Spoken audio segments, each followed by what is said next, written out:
Essays on the work entitled Supernatural Religion. Reprinted from the Contemporary Review. By J B Lightfoot, D.D., D.C.L., Doctor of Laws, late Bishop of Durham. London, Macmillan and Company, and New York. 1893. First edition, 1889. Second edition, 1893. Preface. This republication of essays which were written several years ago has no reference to any present controversies. Its justification is the fact that strangers and friends in England and America alike had urged me from time to gather them together, that they might be had in a more convenient form, believing that they contained some elements of permanent value which deserved to be rescued from the past numbers of a review not easily procurable, and thus rendered more accessible to students. I had long resisted these solicitations for reasons which I shall explain presently, but a few months ago, when I was prostrated by sickness and my life was hanging on a slender thread, it became necessary to give a final answer to the advice tendered to me. This volume is the result. The kind offices of my chaplain, the Rev. J. Harmer, who undertook the troublesome task of verifying the references, correcting the press, and adding the indices, when I was far too ill to attend to such matters myself, have enabled me to bring it out sooner than I had hoped. When I first took up the book entitled Supernatural Religion, I felt, whether rightly or wrongly, that its criticisms were too loose and pretentious, and too full of errors, to produce any permanent effect, and for the most part attacks of this kind on the records of the divine life are best left alone. But I found that a cruel and unjustifiable assault was made on a very dear friend to whom I was attached by the most sacred personal and theological ties, and that the book which contained this attack was from causes which need not be specified obtaining a notoriety unforeseen by me. Thus I was forced to break silence, and as I advanced with my work, I seemed to see that, though undertaken to redress a personal injustice, it might be made subservient to the wider interests of the truth. Paper succeeded upon paper, and I had hoped ultimately to cover the whole ground, so far as regards the testimony of the first 2 centuries to the New Testament Scriptures. But my time was not my own, as I was necessarily interrupted by other literary and professional duties which claimed the first place, and meanwhile I was transferred to another and more arduous sphere of practical work, being thus obliged to postpone indefinitely my intention of giving something like completeness to the work. In republishing these papers, then, the only course open to me, in justice to my adversary as well as to myself, was to reprint them in succession word for word as they appeared, correcting obvious misprints, though in many cases my argument might have been strengthened considerably. Recently discovered documents, for instance, have established the certainty of the main conclusions respecting Tatian's diatessaron, to which the criticism of the available evidence had led me. Again, I have since treated the Ignatian question more fully elsewhere, and satisfied myself on points about which I had expressed indecision in these essays. On the other hand, on 1 or 2 minor questions I might have used less confident language. What shocked me in the book was not the extravagance of the opinions or the divergence from my own views, though I cannot pretend to be indifferent about the veracity of the records which profess to reveal him, whom I believe to be not only the very truth, but the very life.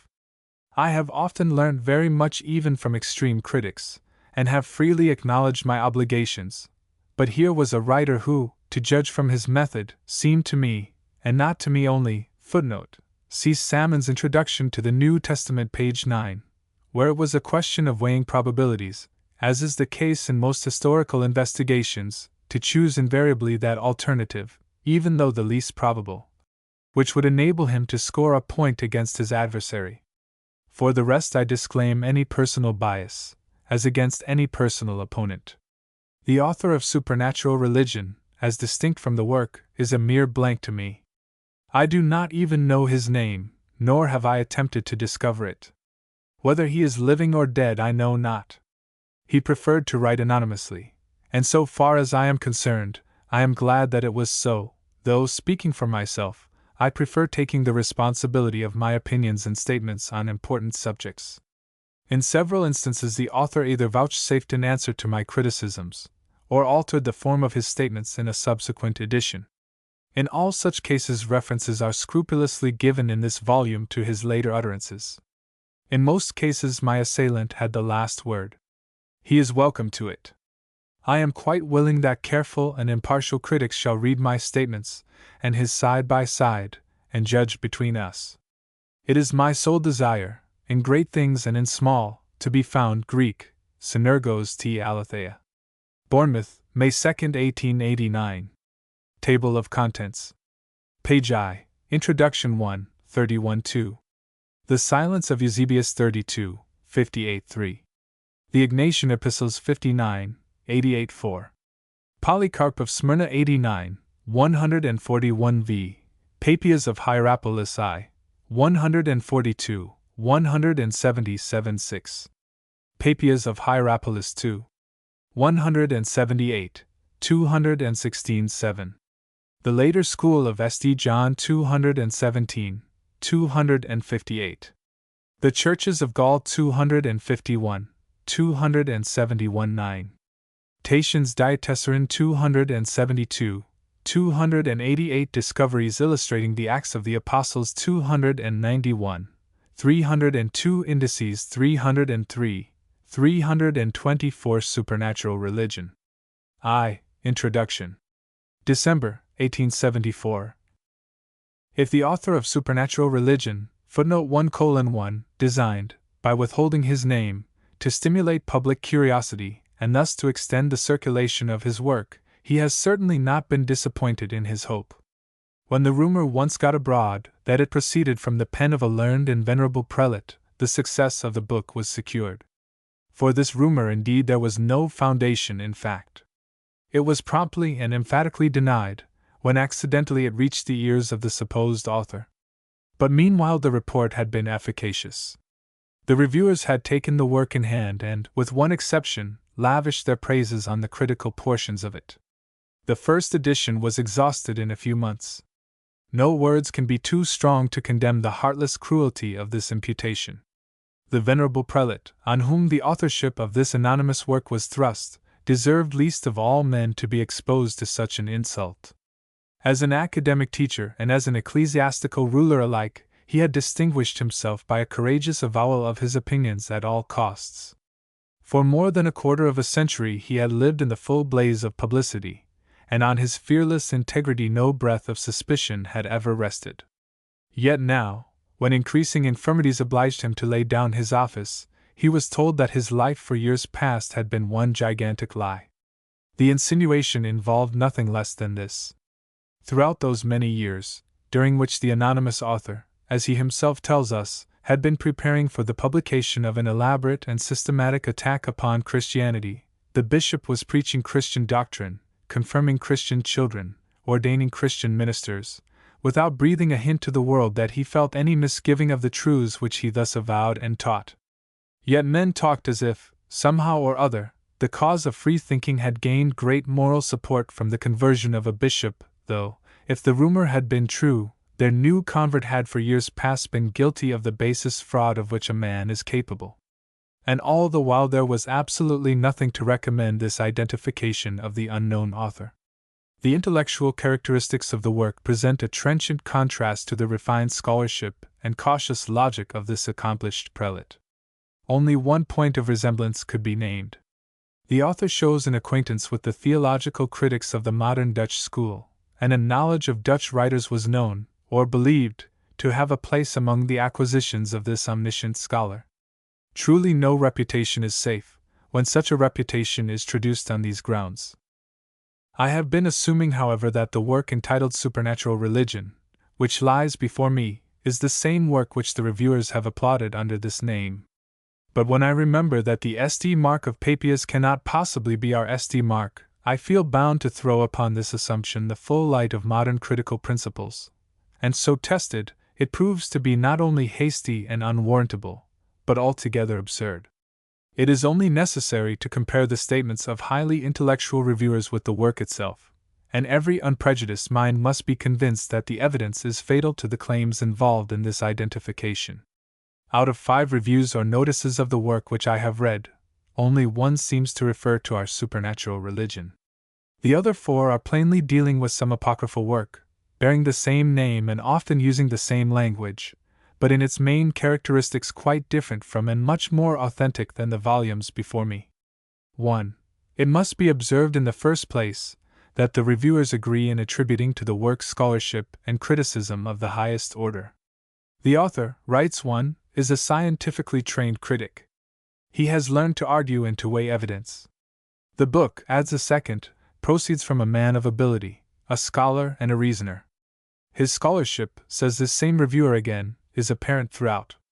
Along with a wide and minute scholarship, he writes in yet another place, the unknown writer shows great acuteness. Again a third reviewer, of whose general tone, as well as of his criticisms on the first part of the work, I should wish to speak with the highest respect, praises the writer's searching and scholarly criticism. Lastly, a fourth reviewer attributes to the author careful and acute scholarship. This testimony is explicit, and it comes from 4 different quarters. It is moreover confirmed by the rumor already mentioned, which assigned the work to a bishop who has few rivals among his contemporaries as a scholar and a critic. Now, since the documents which our author has undertaken to discuss are written almost wholly in the Greek and Latin languages, it may safely be assumed that under the term scholarship the reviewers included an adequate knowledge of these languages. Starting from this as an axiom which will not be disputed, I proceed to inquire what we find in the work itself, which will throw any light on this point. The example, which I shall take first, relates to a highly important passage of Irenaeus 3:1, containing a reference in some earlier authority, whom this father quotes, to a saying of our Lord recorded only in St. John's Gospel. The passage begins thus: As the elders say, then also shall those deemed worthy of the abode in heaven depart thither, and others shall enjoy the delights of paradise, and others shall possess the splendor of the city. For everywhere the Saviour shall be seen according as they that see him shall be worthy. Then follows the important paragraph which is translated differently by our author, for :1, and by Dr. Westcott, for :2. For reasons which will appear immediately, I place the 2 renderings side by side. Westcott. Supernatural religion. This distinction of dwelling, but there is to be this they taught, exists between distinction, for :4, of dwelling those who brought forth a Greek, enai de 10 diastolin 100-fold, and those who, tontes oikisios, of those bearing brought forth 60-fold, and fruit the 100-fold, and of those who brought forth, bearers of the 60-fold, and of 20-fold, Matt. 13:8, the bearers of the 30-fold, of whom some indeed shall be taken up into the heavens, some shall live, and it was for this reason, in paradise, and some shall the Lord said that in his inhabit the city, and for that Father's house, Greek, n, reason, Greek, diatuto, tois tu patras, are many, propter hoc, the Lord declared mansions John 14. 2. Many mansions to be in the heavens, for :3 of my Father, Greek, and tois tu, patras maumonas enai palas, etc. On this extract our author remarks that it is impossible for any one who attentively considers the whole of this passage, and who makes himself acquainted with the manner in which Irenaeus conducts his argument, and interweaves it with texts of Scripture, to doubt that the phrase we are considering is introduced by Irenaeus himself, and is in no case a quotation from the work of Papias 5:1.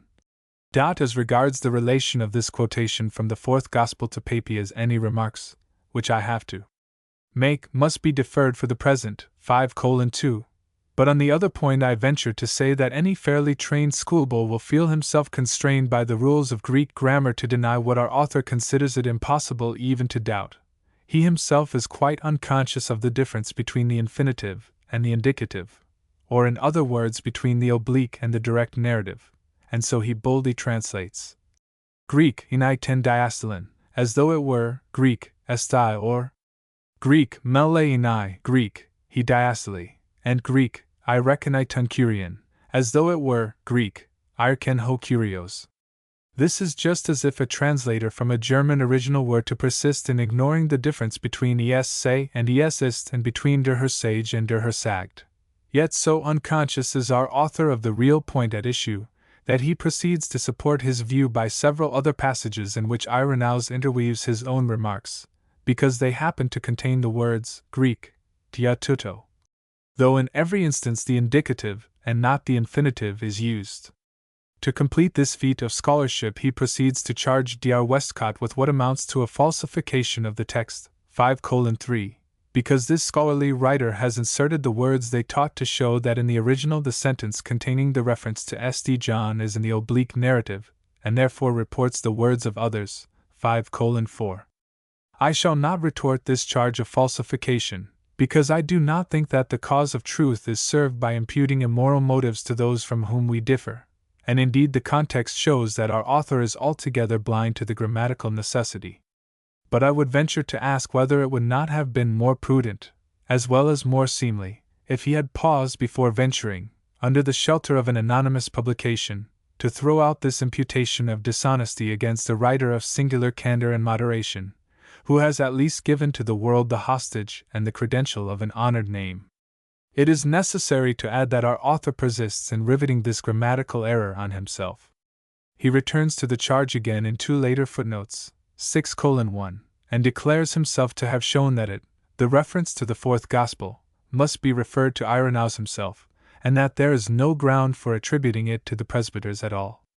Most critics, he continues, admit the uncertainty, 6:2, as it will be my misfortune hereafter to dispute not a few propositions which most critics are agreed in maintaining, it is somewhat reassuring to find that they are quite indifferent to the most elementary demands of grammar, 6:3.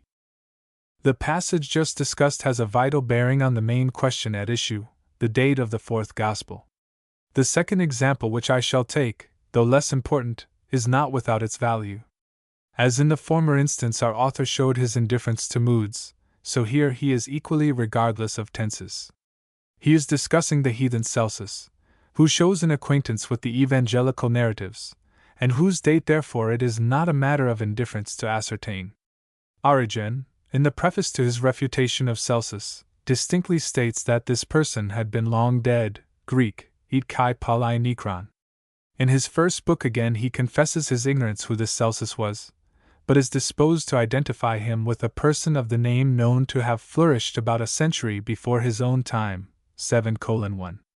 But at the close of the last book, 7:2, addressing his friend Ambrosius who had sent him the work, and at whose instance he had undertaken the refutation, he writes, or rather, he is represented by our author as writing, as follows. Know, however, that Celsus has promised to write another treatise after this one.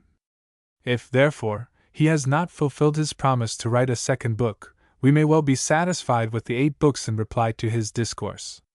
If, however, he has commenced and finished this work also, seek it and send it in order that we may answer it also, and confute the false teaching in it, etc. 7:3. On the strength of the passage so translated, our author supposes that Origen's impression concerning the date of Celsus had meanwhile been considerably modified, and remarks that he now treats him as a contemporary. Unfortunately, however, the tenses, on which everything depends, are freely handled in this translation. Origen does not say, Celsus has promised, but Celsus promises, Greek, epangelomenon, i.e. in the treatise before him, for Origen's knowledge was plainly derived from the book itself.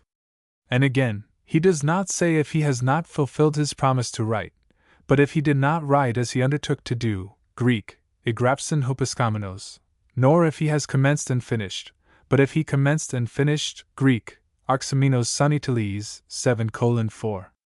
Thus Origen's language itself here points to a past epoch, and is in strict accordance with the earlier passages in his work.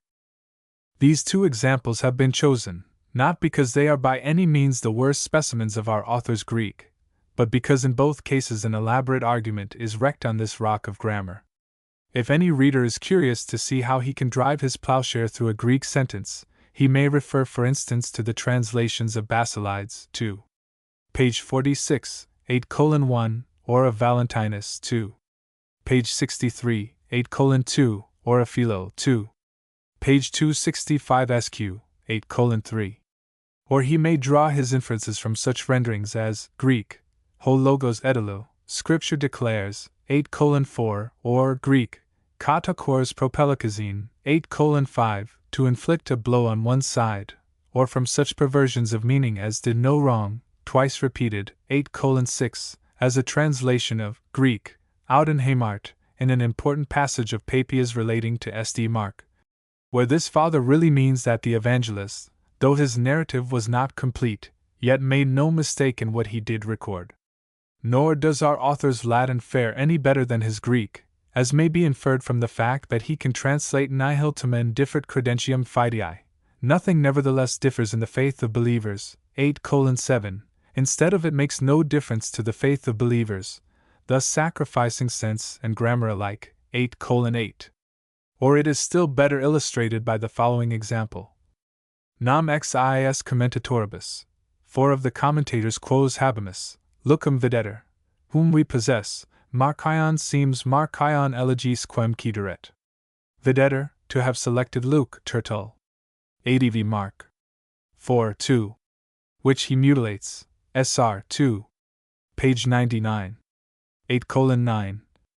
Here again tenses and moods are quite indifferent, an imperfect subjunctive being treated as a present indicative, while at the same time our author fails to perceive that the commentators are the evangelists themselves. His mind seems to be running on the commentaries of De Wet and Alford, and he has forgotten the commentaries of Caesar, 9:1. Having shown that the author does not possess the elementary knowledge which is indispensable in a critical scholar, I shall not stop to inquire how far he exhibits those higher qualifications of a critic, which are far more rare, whether for instance he has the discriminating tact and nice balance of judgment necessary for such a work, or whether again he realizes how men in actual life do speak and write now, and might be expected to speak and write 16 or 17 centuries ago, without which qualifications the most painful study and reproduction of German and Dutch criticism is valueless. These qualifications cannot be weighed or measured, and I must trust to my subsequent investigations to put the reader in possession of data for forming a judgment on these points. At present it will be sufficient to remark that a scholarly writer might at least be expected not to contradict himself on a highly important question of biblical criticism. Yet this is what our author does. Speaking of the descent of the angel at the pool of Bethesda, John v. 3:4, in his first part he writes, "The passage is not found in the older MSS of the Fourth Gospel, and it was probably a later interpolation." 9:2, but, having occasion towards the end of his work to refer again to this same passage, he entirely forgets his previously expressed opinion, and is very positive on the other side. "We must believe," he writes, "that this passage did originally belong to the text, and has from an early period been omitted from the MSS on account of the difficulty it presents."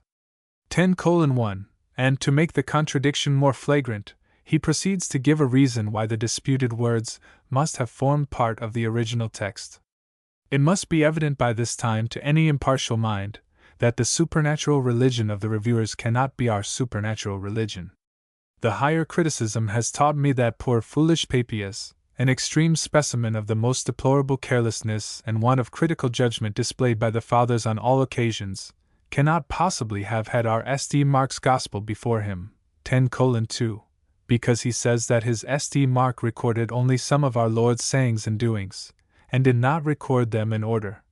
Though by the way no one maintains that everything said and done by Christ is recorded in our second Gospel, or that the events follow in strict chronological sequence. And how then is it possible to resist the conclusion, which is forced upon the mind by the concurrent testimony of so many able reviewers, the leaders of intellectual thought in this critical 19th century, to the consummate scholarship of the writer, that they must be referring to a different recension, probably more authentic and certainly far more satisfactory than the book which lies before me? 2. And the difficulty of the popular identification will be found to increase as the investigation proceeds. There is a second point, also, on which our critics are unanimous. Our first reviewer describes the author as scrupulously exact in stating the arguments of adversaries. Our fourth reviewer uses still stronger language. The author with excellent candor places before us the materials on which a judgment must rest, with great fullness and perfect impartiality. The testimony of the other two, though not quite so explicit, tends in the same direction. An earnest seeker after truth, says the second reviewer, looking around at all particulars pertaining to his inquiries. The account given in the volume we are noticing, writes the third, is a perfect mine of information on this subject, alloyed indeed with no small prejudice, yet so wonderfully faithful and comprehensive that an error may be detected by the light of the writer's own searching and scholarly criticism. Now, this is not the characteristic of the book before me. The author does indeed single out from time to time the weaker arguments of apologetic writers, and on these he dwells at great length. But their weightier facts and lines of reasoning are altogether ignored by him, though they often occur in the same books and even in the same contexts which he quotes. This charge will, I believe, be abundantly substantiated as I proceed. At present I shall do no more than give a few samples. Our author charges the epistle ascribed to Polycarp with an anachronism, 11:1, because, though in an earlier passage St. Ignatius is assumed to be dead, in chapter 13 he is spoken of as living, and information is requested regarding him and those who are with him. Why then does he not notice the answer which he might have found in any common source of information, that when the Latin version, the Greek is wanting here, de his cacumio sunt is retranslated into the original language Greek, tois sun auto, the anachronism altogether disappears? 11:2, again, when he devotes more than 40 pages to the discussion of Papias, 11:3, why does he not even mention the view maintained by Dr. Westcott and others, and certainly suggested by a strict interpretation of Papias' own words, that this father's object in his exposition was not to construct a new evangelical narrative, but to interpret and illustrate by oral tradition one already lying before him in written documents? 11:4 This view, if correct, entirely alters the relation of Papias to the written Gospels, and its discussion was a matter of essential importance to the main question at issue. Again, when he reproduces the Tübingen fallacy respecting the strong prejudice of Hegesippus against St. Paul, 12:1, and quotes the often quoted passage from Stephanus Gabarus, in which this writer refers to the language of Hegesippus condemning the use of the words, I hath not seen, etc., why does he not state that these words were employed by heretical teachers to justify their rites of initiation? And consequently apologetic writers contend that Hegesippus refers to the words, not as used by St. Paul, but as misapplied by these heretics? Since, according to the Tübingen interpretation, this single notice contradicts everything else which we know of the opinions of Hegesippus, 12:2, the view of apologists might perhaps have been worth a moment's consideration. And again, in the elaborate examination of Justin Martyr's evangelical quotations, 12:3, in which he had Credner's careful analysis to guide him, and which therefore is quite the most favorable specimen of his critical work, our author frequently refers to Dr. Westcott's book to censure it, and many comparatively insignificant points are discussed at great length. Why then does he not once mention Dr. Westcott's argument founded on the looseness of Justin Martyr's quotations from the Old Testament, as throwing some light on the degree of accuracy which he might be expected to show in quoting the Gospels? 12:4, the former Justin supposed to be, as one of the reviewers expresses it, almost automatically inspired, whereas he took a much larger view of the inspiration of the evangelical narratives. A reader fresh from the perusal of supernatural religion will have his eyes opened as to the character of Justin's mind, when he turns to Dr. Westcott's book, and finds how Justin interweaves, misnames, and misquotes passages from the Old Testament. It cannot be said that these are unimportant points. In every instance which I have selected, these omitted considerations vitally affect the main question at issue. Our fourth reviewer, however, uses the words which I have already quoted, excellent candor, great fullness, perfect impartiality, with special reference to the part of the work relating to the authorship and character of the fourth Gospel, which he describes as a piece of keen and solid reasoning. This is quite decisive. Our author might have had his own grounds for ignoring the arguments of apologetic writers, or he may have been ignorant of them. For reasons which will appear presently, the latter alternative ought probably to be adopted as explaining some omissions. But however this may be, the language of the reviewer is quite inapplicable to the work lying before me. It may be candid in the sense of being honestly meant, but it is not candid in any other sense, and it is the very reverse of full and impartial. The arguments of apologetic writers are systematically ignored in this part of the work. Once or twice indeed he fastens on passages from such writers, that he may make capital of them, but their main arguments remain wholly unnoticed. Why, for instance, when he says of the fourth gospel that instead of the fierce and intolerant temper of the Son of Thunder, we find a spirit breathing forth nothing but gentleness and love 13:1, does he forget to add that apologists have pointed to such passages as "Ye are of your father the devil" as a refutation of this statement, passages far more intolerant than anything recorded in the Synoptic Gospels? 13:2, why again, when he asserts that allusion is undoubtedly made to St. Paul in the words of the Apocalypse, them that hold the teaching of Balaam, who taught Balak to cast a stumbling block before the children of Israel, to eat things sacrificed to idols, 14:1, does he forget to mention that St. Paul himself uses this same chapter in Jewish history as a warning to those freethinkers and free livers who eat things sacrificed to idols, regardless of the scandal which their conduct might create, and thus, so far from a direct antagonism, there is a substantial agreement between the two apostles on this point.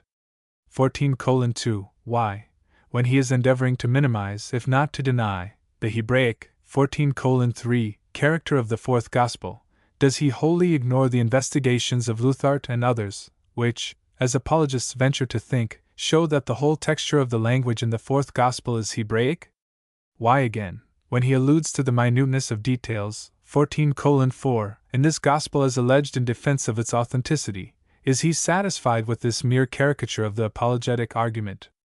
Having set up a man of straw, he has no difficulty in knocking him down. He has only to declare that the identification of an eyewitness by details is absurd. It would have been more to the purpose if he had boldly grappled with such arguments, as he might have found in Mr. Sandys's book, for instance, 15:1.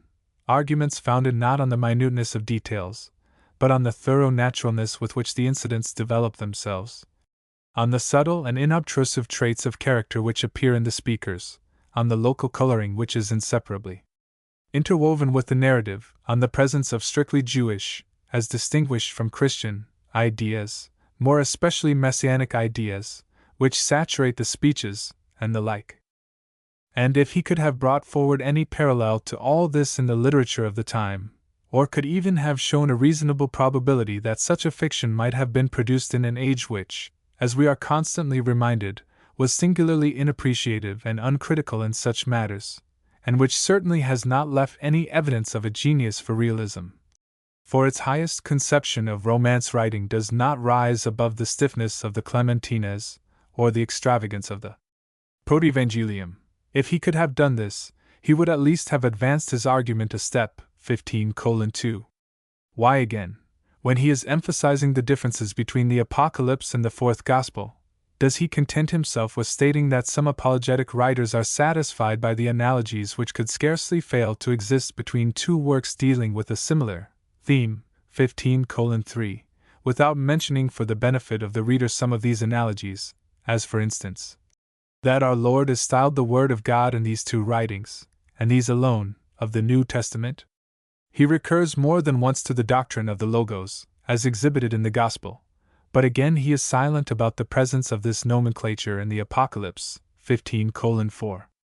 Why, when he contrasts the Christology of the Synoptic Gospels with the Christology of St. John, 15:5, does he not mention that apologists quote in reply our Lord's words in Matt. 11:27 SQ, all things are delivered unto me of my Father, and no man knoweth the Son but the Father, neither knoweth any man the Father, save the Son, and he to whomsoever the Son will reveal him. Come unto me, all ye that labor and are heavy laden, and I will give you rest? This one passage, they assert, covers the characteristic teaching of the fourth gospel, and hitherto they have not been answered. Again, our author says very positively that the synoptics clearly represent the ministry of Jesus as having been limited to a single year, and his preaching is confined to Galilee and Jerusalem, where his career culminates at the fatal Passover, thus contrasting with the fourth gospel, which distributes the teaching of Jesus between Galilee, Samaria, and Jerusalem, makes it extend at least over 3 years, and refers to 3 Passovers spent by Jesus at Jerusalem. 16:1. Why then does he not add that apologetic writers refer to such passages as Matt 23:37, comp Luke 13:34, O Jerusalem, Jerusalem, how often would I have gathered thy children together? Here the expression how often it is contended, obliges us to postulate other visits, probably several visits, to Jerusalem, which are not recorded in the Synoptic Gospels themselves. And it may be suggested also that the twice repeated notice of time in the context of St. Luke, I do cures today and tomorrow, and the third day I shall be perfected, I must walk today and tomorrow and the day following, points to the very duration of our Lord's ministry, as indicated by the fourth Gospel, 16-2. If so, the coincidence is the more remarkable, because it does not appear that St. Luke himself, while recording these prophetic words, was aware of their full historical import. But whatever may be thought of this last point, the contention of apologetic writers is that here, as elsewhere, the fourth Gospel supplies the key to historical difficulties in the synoptic narratives, which are not unlocked in the course of those narratives themselves, and this fact increases their confidence in its value as an authentic record, 16:3. Again, he refers several times to the Paschal controversy of the 2nd century as bearing on the authorship of the fourth Gospel. On one occasion he devotes 2 whole pages to it.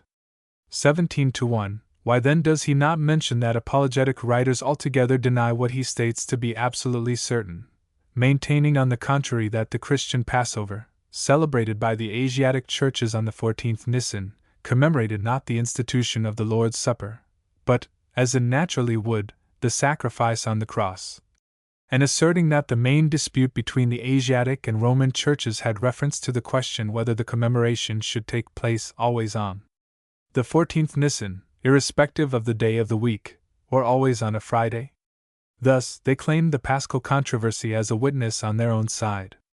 This view may be right or wrong, but inasmuch as any person might read the unusually full account of the controversy in Eusebius from beginning to end, without a suspicion that the alternative of the 14th or 15th Nisan, as the day of the crucifixion, entered into the dispute at all, the onus probandi rests with our author, and his stout assertions were certainly needed to supply the place of arguments. 17:2. The same reticence or ignorance respecting the arguments of apologetic writers is noticeable also when he deals with the historical and geographical allusions in the fourth Gospel. If by any chance he condescends to discuss a question, he takes care to fasten on the least likely solution of apologists, e.g., the identification of Sychar and Shechem, 17:3, omitting altogether to notice others, 18:1. But as a rule, he betrays no knowledge whatever of his adversary's arguments. One instance will suffice to illustrate his mode of procedure. Referring to the interpretation of Salome as sent, in John 9:7, he stigmatizes this as a distinct error, because the word signifies a spring, a fountain, a flow of water, and he adds that a foreigner with a slight knowledge of the language is misled by the superficial analogy of sound, 18:2. Does he not know, his Gesenius will teach him this, that Salome signifies a fountain, or rather, an aqueduct, a conduit, like the Latin emissarium, because it is derived from the Hebrew shalak to send? And if he does know it, why has he left his readers entirely in the dark on this subject? As the word is much disguised in its Greek dress, Salome for shaloch, the knowledge of its derivation is not unimportant, and apologists claim to have this item of evidence transferred to their side of the account.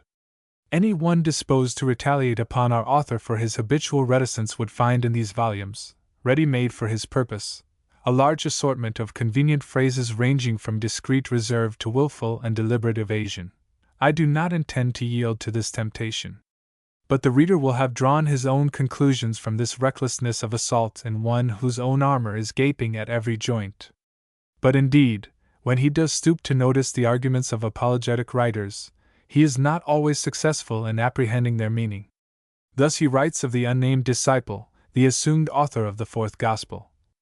The assumption that the disciple thus indicated is John rests principally on the fact that whilst the author mentions the other apostles, he seems studiously to avoid directly naming John, and also that he only once, 18:3, distinguishes John the Baptist by the appellation, Greek, ho baptistes, whilst he carefully distinguishes the 2 disciples of the name of Judas, and always speaks of the apostle Peter as Simon Peter, or but rarely as Simon only.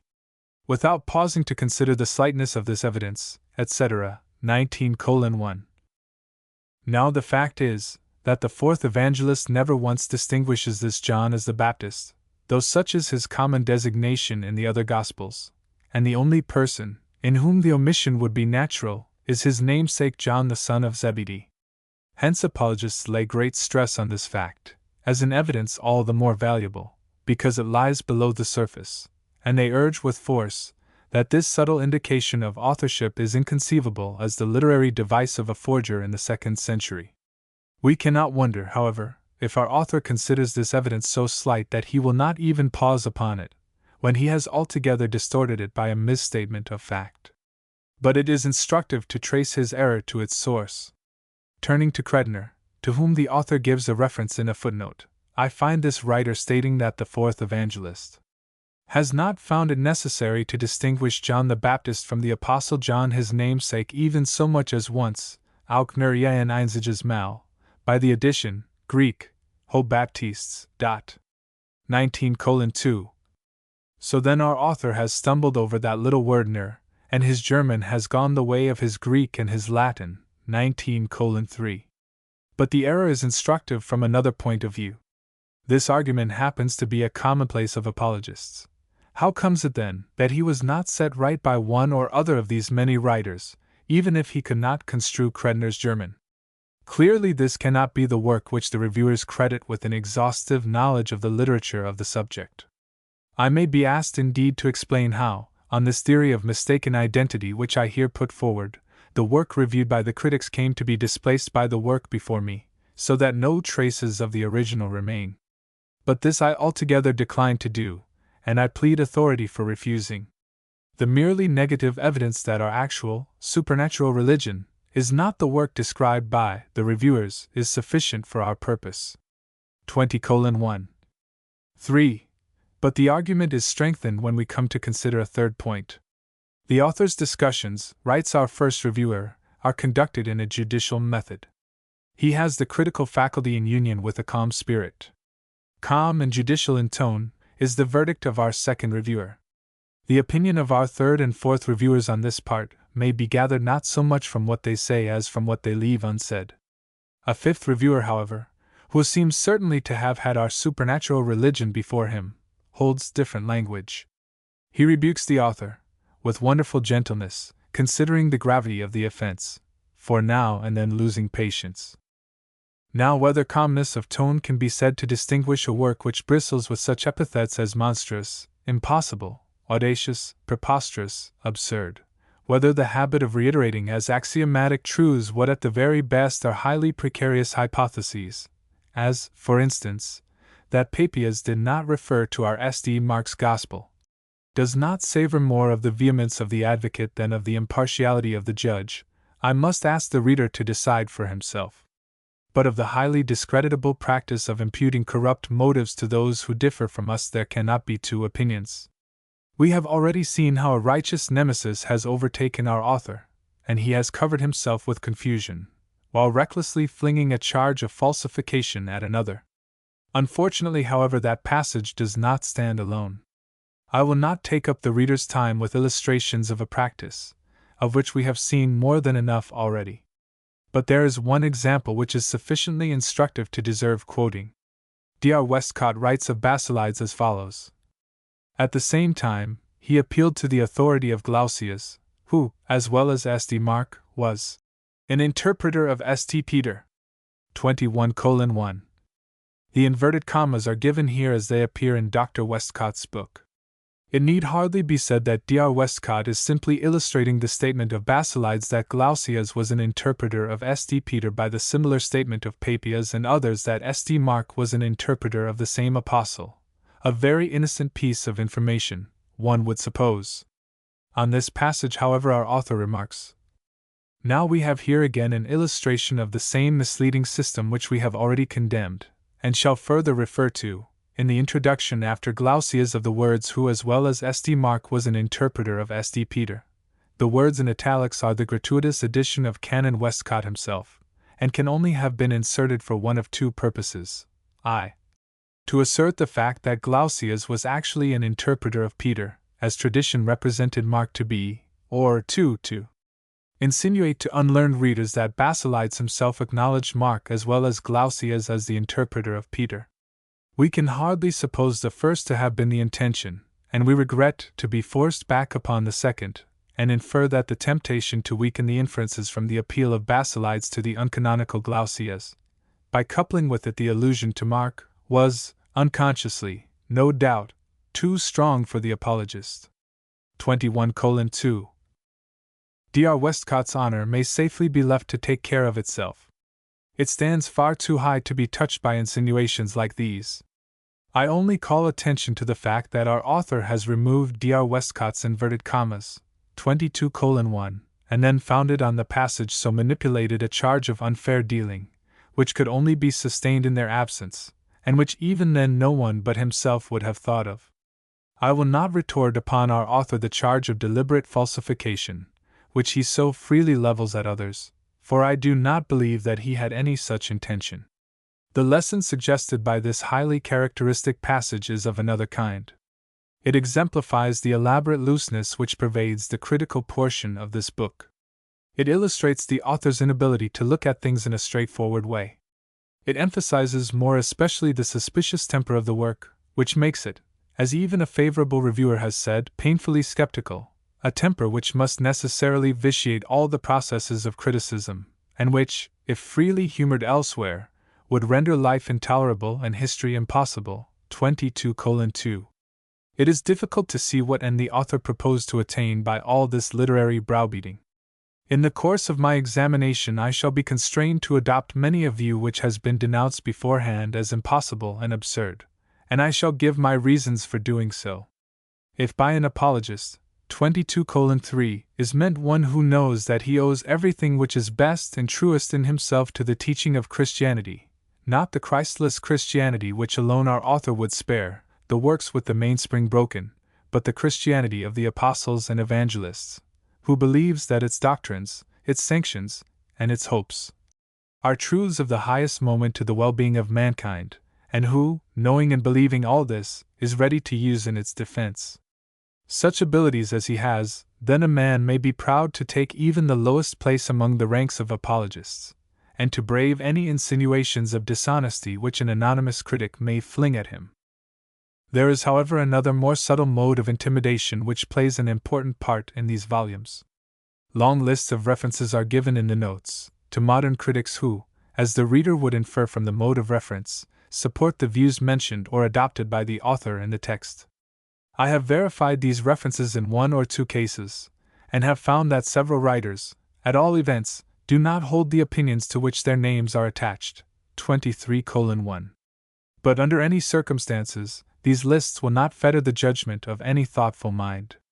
It is strange indeed that a writer who denounces so strongly the influence of authority as represented by tradition should be anxious to impose on his readers another less honorable yoke.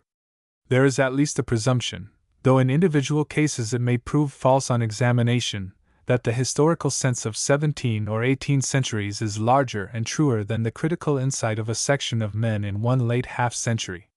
The idols of our cave never present themselves in a more alluring form than when they appear as the spirit of the age.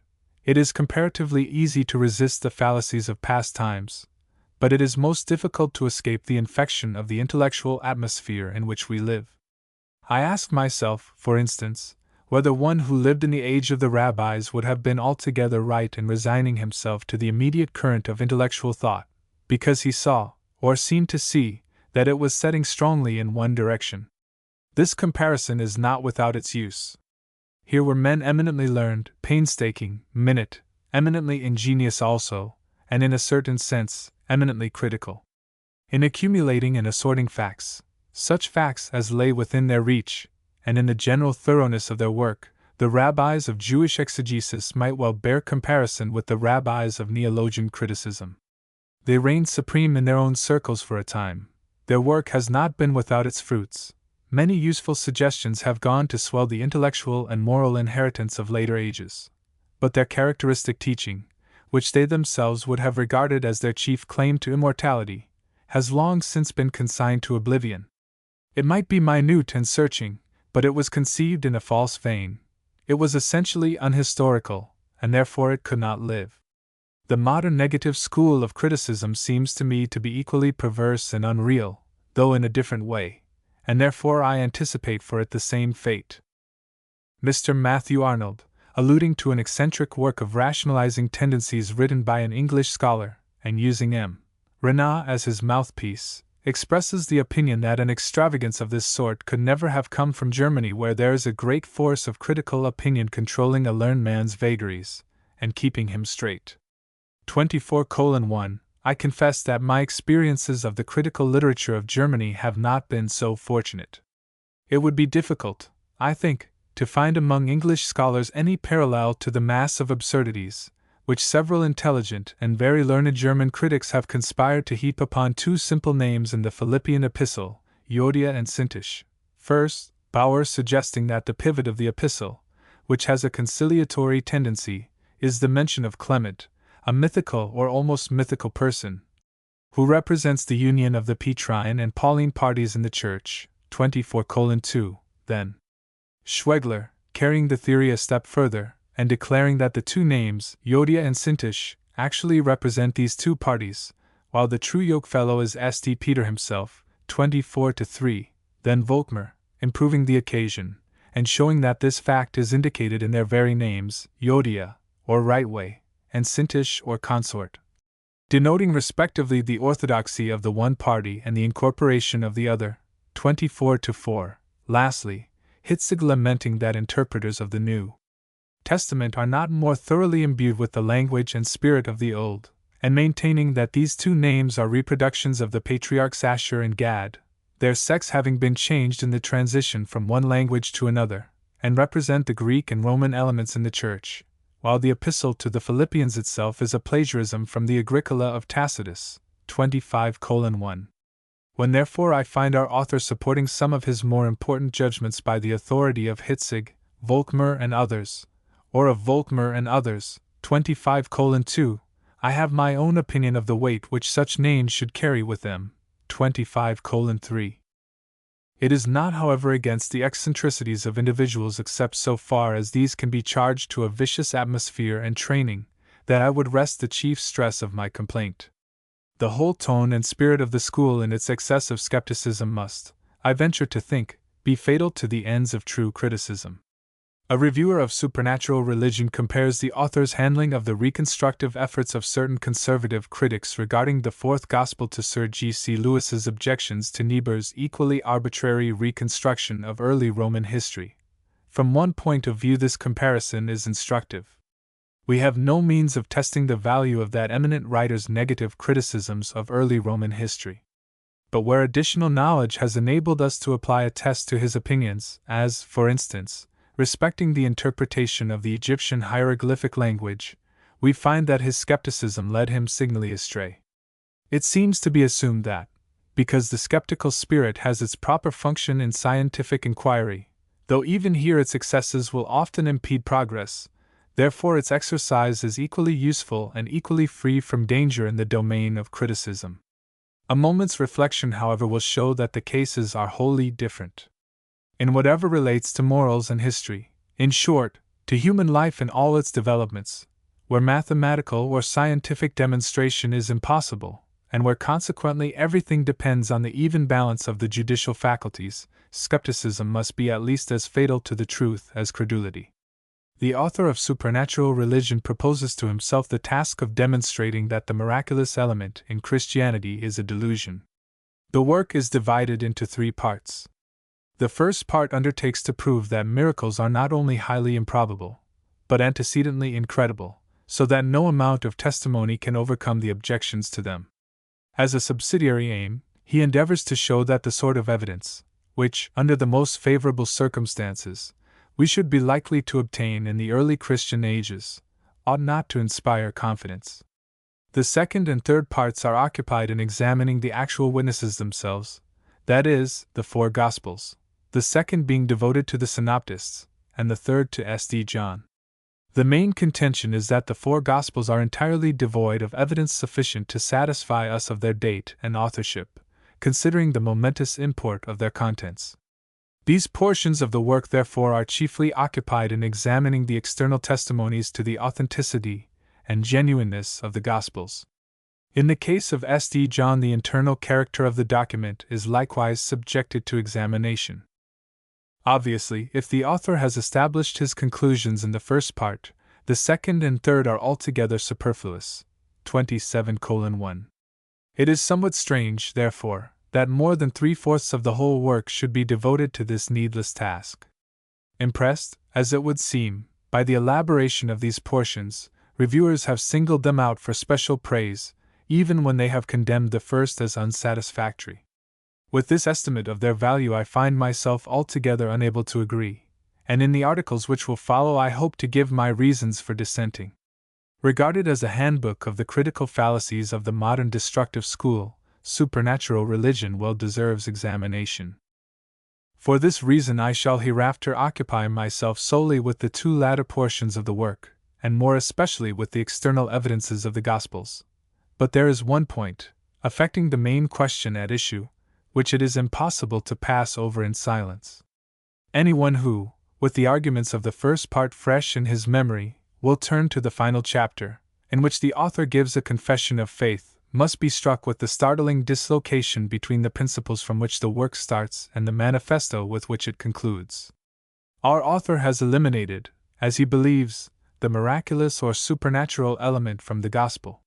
He will have nothing to say to ecclesiastical Christianity, by which strange phrase is meant the Christianity of the apostles and evangelists. He will not even hear of a future life with its hopes and fears. 27:1. He will purge the gospel of all dogmas, and will present it as an ethical system alone. The extreme beauty, I might almost say the absolute perfection, of Christ's moral teaching, 27:2, he not only allows, but insists upon. Morality, he adds, was the essence of his system, theology was an afterthought. 27:3, and yet almost in the same breath he adopts as his two fundamental principles, love to God and love to man. He commends a morality based upon the earnest and intelligent acceptance of divine law, and perfect recognition of the brotherhood of man, as the highest conceivable by humanity. 27:4, he speaks of the purity of heart which alone sees God. 27:5, he enforces the necessity of rising to higher conceptions of an infinitely wise and beneficent being, whose laws of wondrous comprehensiveness and perfection we ever perceive in operation around us. 28:1, all this is well said, but is it consistent? This universal brotherhood of man, what is it but a dogma of the most comprehensive application? This love to God springing from the apprehension of a wondrous perfection, and the recognition of an infinitely wise and beneficent being, in short, this belief in a heavenly Father, which on any showing was the fundamental axiom of our Lord's teaching, and which our author thus accepts as a cardinal article in his own creed, what is it but a theological proposition of the most overwhelming import, before which all other dogmas sink into insignificance? And what room, we are forced to ask, has he left for such a dogma? In the first portion of the work our author has been careful not to define his position. He has studiously avoided committing himself to a belief in a universal Father or a moral governor, or even in a personal God. If he had done so, he would have tied his hands at once. Very much of the reasoning which he brings forward against the miraculous element in Christianity in answer to Dr. Mausley and Dean Mansell falls to the ground when this proposition is assumed. His arguments prove nothing, because they prove too much, for they are equally efficacious, or equally inefficacious, against the doctrine of a divine providence or of human responsibility, as they are against the resurrection of Christ. The truth is, that when our author closes his work, he cannot face the conclusions to which his premises would inevitably lead him. They are too startling for himself, as well as for his readers, in their naked deformity, and with a noble inconsistency he clutches at these dogmas to save himself from sinking into the abyss of moral skepticism.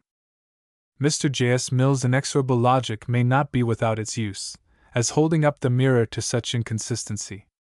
On his own narrow premises this eminent logician builds up his own narrow conclusions with remorseless rigor. Our author in his first part adopts this same narrow basis, and truly enough finds no resting place for Christianity upon it, as indeed there is none for any theory of a providential government.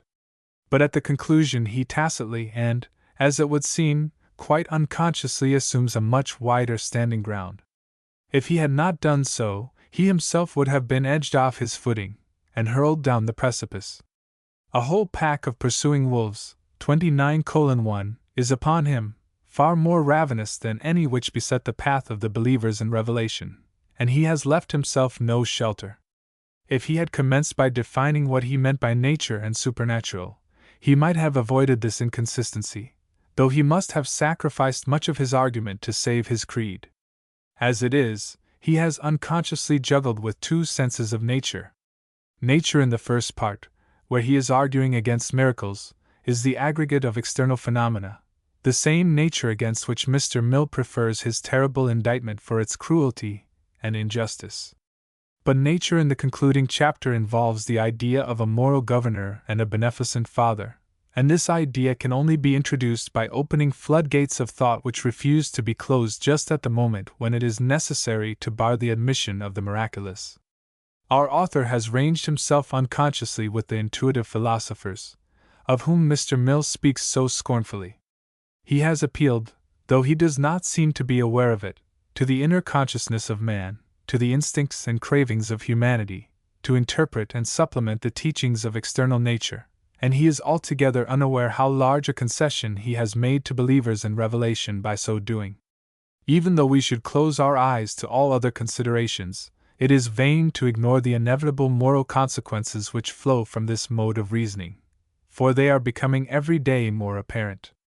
The demand is made that we should abandon our Christianity on grounds which logically involve the abandonment of any belief in the providential government of the world and in the moral responsibility of man. Young men are apt to be far more logical than their elders. Older persons are taught by long experience to distrust the adequacy of their premises. Consciously or unconsciously, they supplement the narrow conclusions of their logic by larger lessons learned from human life or from their own heart. But generally speaking, the young man has no such distrust. His teacher has appealed to nature, and to nature he shall go. The teacher becomes frightened, struggles to retrace his steps, and speaks of an infinitely wise and beneficent being, but the pupil insolently points out how nature, red in tooth and claw, with ravin, shrieks against his creed. The teacher urges, all that is consistent with wise and omnipotent law is prospered and brought to perfection, 30:1, and the pupil replies, you have limited my horizon to this life, and in this life the facts do not verify your statement. The teacher says, believe that you personally, are eternally cared for and governed by an omnipresent immutable power for which nothing is too great, nothing too insignificant.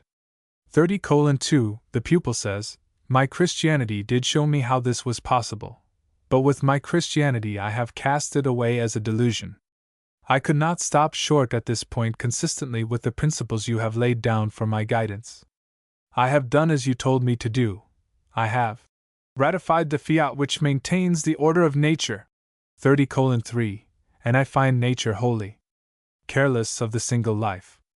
I will therefore please myself henceforth. The teacher speaks of the purity which alone sees God, and to him the expression has a real meaning, for his mind is unconsciously saturated with ideas which he has certainly not learned from his adopted philosophy, but to the pupil it has lost its articulate utterance, and is no better than sounding brass or a tinkling cymbal. Hence the pupil, having thrown off his Christianity, too often follows out the principles of his teacher to their logical conclusions, and divests himself also of moral restraints, except so far as it may be convenient or necessary for him to submit to them.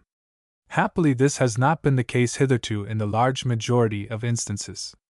The permanence of habits formed in a nobler school of teaching, the abiding presence of a loftier ideal not derived from this new philosophy, and we may add also, the voice of an inward witness whose authority is denied, but whose warnings nevertheless compel a hearing, all tend to raise the level of men's conduct above their principles.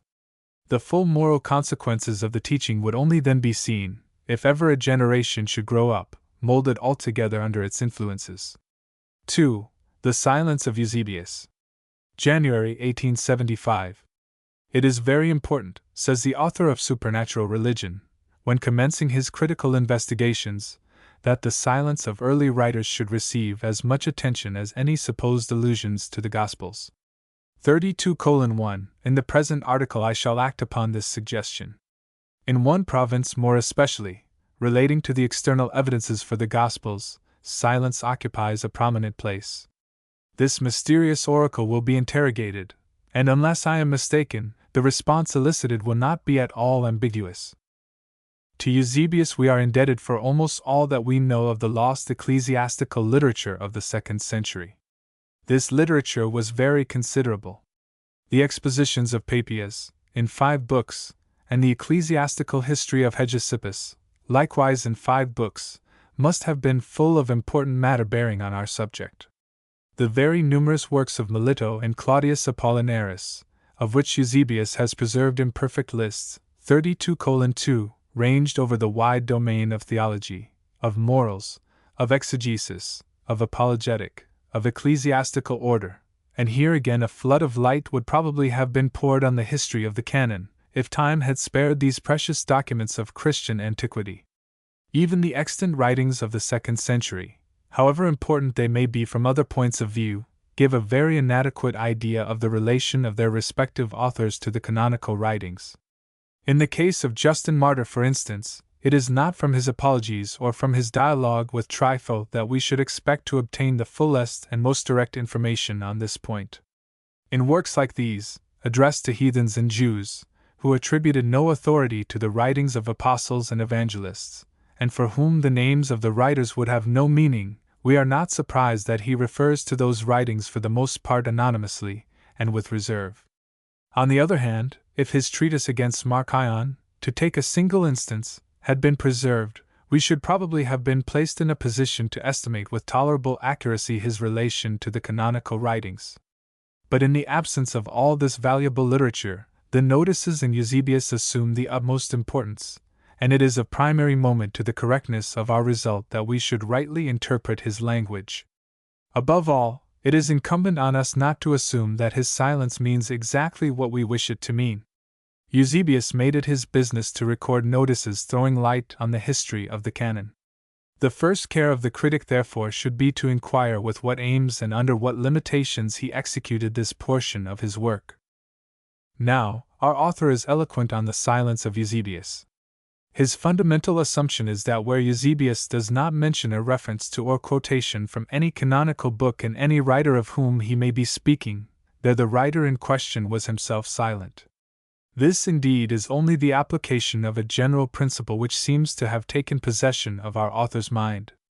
The argument from silence is courageously and extensively applied throughout these volumes. It is unnecessary to accumulate instances where knows nothing is substituted for says nothing, as if the two were convertible terms, for such instances are countless. But in the case of Eusebius the application of the principle takes a wider sweep. Not only is it maintained that A knows nothing of B, because he says nothing of B, but it is further assumed that A knows nothing of B, because C does not say that A says anything of B.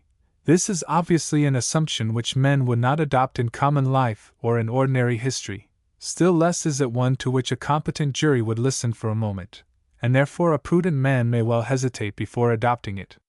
With what unflinching boldness our author asserts his position will appear from the following passages. Of Hegesippus he writes, 35:1. The care with which Eusebius searches for every trace of the use of the books of the New Testament in early writers, and his anxiety to produce any evidence concerning their authenticity, render his silence upon the subject almost as important as his distinct utterance when speaking of such a man as Hegesippus. And again, 35:2. It is certain that Eusebius, who quotes with so much care the testimony of Papias, a man of whom he speaks disparagingly, regarding the Gospels and the Apocalypse, 35:3, would not have neglected to have availed himself of the evidence of Hegesippus, for whom he has so much respect, had that writer furnished him with any opportunity. And again, 35:1, as Hegesippus does not, 35:2, mention any canonical work of the New Testament etc., and in the second volume he returns to the subject, 35:3. It is certain that, had he, Hegesippus, mentioned, 35:4, our Gospels, and we may say particularly the fourth, the fact would have been recorded by Eusebius. Similarly, he says of Papias, 35:5. Eusebius, who never fails to enumerate, 35:6, the works of the New Testament to which the Fathers refer, does not pretend, 35:7, that Papias knew either the third or fourth Gospels. And again, in a later passage, 35:8, had he, Papias, expressed any recognition, 35:9, of the fourth Gospel, Eusebius would certainly have mentioned the fact, and this silence of Papias is strong presumptive evidence against the Johannine Gospel. And a little lower down, 35:10. The presumption therefore naturally is that, as Eusebius did not mention the fact, he did not find any reference to the fourth Gospel in the work of Papias. 35:11. So again, our author writes of Dionysius of Corinth, 35:12. No quotation from, or allusion to, any writing of the New Testament occurs in any of the fragments of the epistles still extant, nor does Eusebius make mention of any such reference in the epistles which have perished, 35:13, which he certainly would not have omitted to do had they contained any. And lower down, 36:1. It is certain that had Dionysius mentioned, 36:2, books of the New Testament, Eusebius would, as usual, have stated the fact. Of this principle and its wide application, as we have seen, the author has no misgivings. He declares himself absolutely certain about it. It is with him articulus stantis aut cadentis critics. We shall therefore do well to test its value, because, quite independently of the consequences directly flowing from it, it will serve roughly to gauge his trustworthiness as a guide in other departments of criticism, where, from the nature of the case, no test can be applied. In the land of the unverifiable there are no efficient critical police. When a writer expatiates amidst conjectural quotations from conjectural apocryphal Gospels, he is beyond the reach of refutation. But in the present case, as it so happens, verification is possible, at least to a limited extent, and it is important to avail ourselves of the opportunity. In the first place, then, Eusebius himself tells us what method he intends to pursue respecting the canon of Scripture. After enumerating the writings bearing the name of St. Peter, as follows: L. The first epistle, which is received by all, and was quoted by the ancients as beyond dispute. 2. The second epistle, which tradition had not stamped in the same way as canonical, Greek, and Ethiopian, included in the Testament, but which nevertheless, appearing useful to many, had been studied Greek, espoudas, with the other scriptures. 3. The Acts, Gospel, Preaching, and Apocalypse of Peter, which 4 works he rejects as altogether unauthenticated and discredited. He continues, 37:1. But, as my history proceeds, I will take care, Greek, purgaprissimi, along with the successions of the bishops, to indicate what church writers, who flourished, from time to time have made use of any of the disputed books, Greek, Antilegomenon, and what has been said by them concerning the canonical, Greek, and Ethiopian, and acknowledged scriptures, and anything that they have said concerning those which do not belong to this class. Well, then, the books bearing the name of Peter, of which I recognize Greek, egnon, one epistle only as genuine and acknowledged among the elders of former days, Greek, Pauli, are those just enumerated, Greek, tosada. But the 14 epistles of Paul are obvious and manifest, Greek, protolechai saphius. Yet it is not right to be ignorant of the fact that some persons have rejected the epistle to the Hebrews, saying that it was disputed by the Church of the Romans, as not being Paul's. And I will set before my readers, on the proper occasions, Greek, katakairon, what has been said concerning this epistle, also by those who lived before our time, Greek, tois prohemen. He then mentions the Acts of Paul, which he had not received as handed down among the undisputed books, and the Shepherd of Hermas, which had been spoken against by some and therefore could have no place among the acknowledged books, though it had been read in churches and was used by some of the most ancient writers. And he concludes, let this suffice as a statement, Greek, eas parastasin, iresto, of those divine writings which are unquestionable, and those which are not acknowledged among all. This statement, though not so clear on minor points as we could wish, is thoroughly sensible and quite intelligible in its main lines. It shows an appreciation of the conditions of the problem. Above all, it is essentially straightforward. It certainly does not evince the precision of a lawyer, but neither on the other hand does it at all justify the unqualified denunciations of the uncritical character of Eusebius in which our author indulges. The exact limits of the canon were not settled when Eusebius wrote. With regard to the main body of the writings included in our New Testament, there was absolutely no question, but there existed a margin of antilegomena or disputed books, about which differences of opinion existed, or had existed. Eusebius therefore proposes to treat these two classes of writings in two different ways. This is the cardinal point of the passage. Of the antilegomena he pledges himself to record when any ancient writer employs any book belonging to their class, Greek, tines hopoiais kakrentai. But as regards the undisputed canonical books he only professes to mention them, when such a writer has something to tell about them, Greek, tina peri ton endiathekan iartai. Any anecdote of interest respecting them, as also respecting the others, Greek, ton me toietin, will be recorded. But in their case he nowhere leads us to expect that he will allude to mere quotations, however numerous and however precise, 38:1. This statement is inserted after the record of the martyrdom of St. Peter and St. Paul, and has immediate and special reference to their writings. The shepherd of Hermas is only mentioned incidentally, because, as Eusebius himself intimates, the author was supposed to be named in the epistle to the Romans. But the occasion serves as an opportunity for the historian to lay down the general principles on which he intends to act. Somewhat later, when he arrives at the history of the last years of St. John, he is led to speak of the writings of this apostle also, and as St. John's Gospel completes the tetrad of evangelical narratives, he inserts at this point his account of the four Gospels. This account concludes as follows, 39:1. Thus much, Greek, tauta, we ourselves have to say, concerning these, the four Gospels, but we will endeavor more particularly, Greek, archaideron, on the proper occasions, Greek, katakairon, by quoting the ancient writers to set forth what has been said by anyone else, Greek, tois alloys, also concerning them. Now, of the writings of John, the first, former, Greek, protera, of his epistles also is acknowledged as beyond question alike among our contemporaries, Greek, tois none, and among the ancients, while the remaining two are disputed.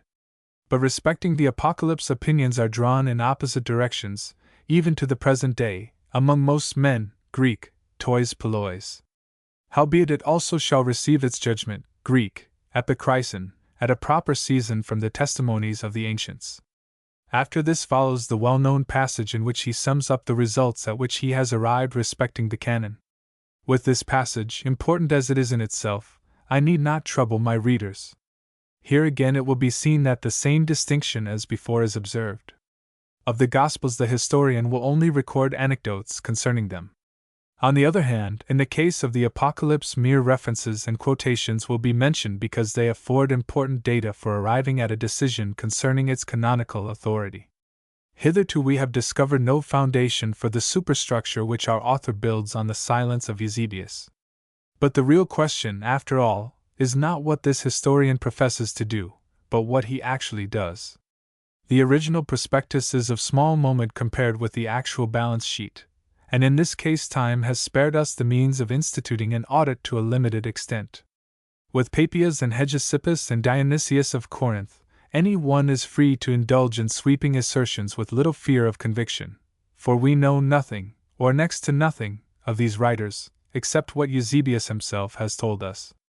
But Eusebius has also dealt with other ancient writings in relation to the canon, as, for instance, those of Clement of Rome, of Ignatius, of Polycarp, of Irenaeus, and others, and, as these writings are still extant, we can compare their actual contents with his notices. Here a definite issue is raised. If our author's principle will stand this test, there is a very strong presumption in its favor. If it will not, then it is worthless. Let us take first the Epistle of Clement of Rome. This epistle contains several references to evangelical narratives. Whether oral or written, whether are canonical Gospels or not, it is unnecessary for the present to discuss. 40:1. It comprises a chapter relating to the labors and martyrdom of St. Peter and St. Paul, 40:2. It also, as our author himself allows, accepting the statement of Tischendorf, here and there, makes use of passages from Pauline epistles. 40:3. It does more than this. It mentions definitely and by name St. Paul's first epistle to the Corinthians, alluding to the parties which called themselves after Paul and Cephas and Apollos, 40:4. Of all this Eusebius says not a word. He simply remarks that Clement, by putting forward Greek paradise many thoughts of the epistle to the Hebrews, and even employing some passages from it word for word, Greek, autolexii, shows most clearly that the document, Greek, sungramma, was not recent when he wrote. 40:5. This is strictly true, as far as it goes. The passages are too many and too close to leave any doubt about their source. But the epistle to the Hebrews is not directly named, as the epistle to the Corinthians is. The Ignatian epistles deserve to be considered next. The question of their genuineness does not affect the present inquiry, for the 7 letters contained in what is commonly called the short Greek recension, whether spurious or not, were confessedly the same which Eusebius read, and to these I refer. For the sake of convenience I shall call the writer Ignatius, without prejudging the question of authorship. Ignatius then presents some striking coincidences with our synoptic Gospels, whether taken thence or not, I need not at present stop to inquire, e.g. be thou wise as a serpent in all things, and harmless always as a dove, 41:1, the tree is manifest by its fruit, 41:2, he that receiveth, let him receive. 41:3, he likewise echoes the language of St. John, e.g. it, the Spirit, knoweth whence it cometh and whither it goeth, 41:4, Jesus Christ, in all things pleased him that sent him, 41:5, with other expressions. He also refers to the examples of St. Peter and St. Paul. 41:6, he describes the apostle of the Gentiles as making mention of the Ephesians in every part of his letter, or in every letter, 41:7. These letters moreover contain several passages which are indisputable reminiscences of St. Paul's epistles, 41:8. Yet of all this Eusebius says not a word. All the information which he gives respecting the relation of Ignatius to the canon is contained in this one sentence, 41:9. Writing to the Smyrnians, he has employed expressions taken, I know not whence, recording as follows concerning Christ. And I myself know and believe that he exists in the flesh after the resurrection. And when he came to Peter and those with him, Greek, pros tu peripetron, he said unto them, Take hold, feel me, and see that I am not an incorporeal spirit, literally, demon, Greek, daimonion asomaton, and immediately they touched him, and believed. It should be added that, though Eusebius does not know the source of this reference, Jerome states that it came from the Gospel of the Hebrews, 42:1. Now let us suppose that these epistles were no longer extant, and that we interpreted the silence of Eusebius on the same principle which our author applies to Papias and Hegesippus and Dionysius of Corinth. Here, we should say, is clearly a Judaizing Christian, an Ebionite of the deepest hue. He recognizes St. Peter as his great authority. He altogether ignores St. Paul. He knows nothing of our canonical Gospels, and he uses exclusively the Gospel of the Hebrews. Thus we have a new confirmation of the Tübingen theory respecting the origin of the Christian Church. The thing is obvious to any impartial mind. Apologetic writers must indeed be driven to straits if they attempt to impugn this result. It so happens that this estimate of Ignatius would be hopelessly wrong. He appeals to St. Paul as his great example, 42:2. His Christology is wholly unlike the Ebionite, for he distinctly declares the perfect deity as well as the perfect humanity of Christ, 42:3. And he denounces the Judaizers at length and by name, 42:4. What then is the value of a principle which, when applied in a simple case, leads to conclusions diametrically opposed to historical facts? From Ignatius we pass to Polycarp. Here again the genuineness of the epistle bearing this father's name does not affect the question, for it is confessedly the same document which Eusebius had before him. In Polycarp's epistle, 42:5, Also, there are several coincidences with our Gospels. There is a hardly disputable embodiment of words occurring in the Acts. There are 2 or 3 references to St. Paul by name. Once he is directly mentioned as writing to the Philippians. There are obvious quotations from or reminiscences of Romans 1, 2 Corinthians, Galatians, Ephesians, 1 Thessalonians 1, 2 Timothy, not to mention other more doubtful coincidences. Of all this again Eusebius knows nothing. So far as regards the canon, he does not think it necessary to say more than that Polycarp in his aforesaid Greek, Dolotheis, writing Greek, graph, to the Philippians, which is in circulation, Greek, Pharamine, to the present day, has used certain testimonies from the former, Epistle of Peter, 43:1. Here again, we might say, is a Judaizer, the very counterpart of Papias. This inference indeed would be partially, though only partially, corrected by the fact that Eusebius in an earlier place, 43:2, to illustrate his account of Ignatius, quotes from Polycarp's epistle a passage in which St. Paul's name happens to be mentioned. But this mention, so far as regards the matter before us, is purely accidental, and the sentence relating to the canon entirely ignores the apostle of the Gentiles, with whose thoughts and language nevertheless this epistle is saturated. When we turn from Polycarp to Justin Martyr, the phenomena are similar. This father introduces into his extant writings a large number of evangelical passages. A few of these coincide exactly with our canonical Gospels. A much larger number have so close a resemblance that, without referring to the actual text of our Gospels, the variations would not be detected by an ordinary reader. Justin Martyr professes to derive these sayings and doings from written documents, which he styles memoirs of the apostles, and which, he tells his heathen readers, are called Gospels, 43:3. His expressions and arguments moreover in some passages recall the language of St. Paul's epistles, 43:4. Of all this again Eusebius knows nothing. So far as regards the canon of the New Testament, he contents himself with stating that Justin has made mention, Greek, memnetai, of the Apocalypse of John, clearly saying that it is the work of the apostle. 43:5. His mode of dealing with Theophilus of Antioch is still more instructive. Among the writings of this father, he mentions one work addressed to Autolycus, and another against the heresy of Hermogenes, 44:1. The first is extant, not so the other. In the extant work Theophilus introduces the unmistakable language of Romans 1, 2 Corinthians, Ephesians, Philippians, 1 Timothy, Titus, not to mention points of resemblance with other apostolic epistles which can hardly have been accidental, 44:2.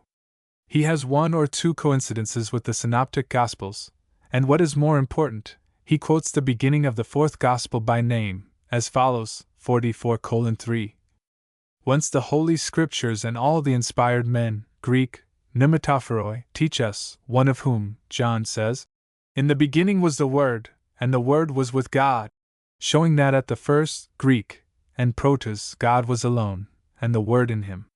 Then he says, and the Word was God, all things were made by him, and without him was not anything made. This quotation is direct and precise. Indeed, even the most suspicious and skeptical critics have not questioned the adequacy of the reference, 44:4.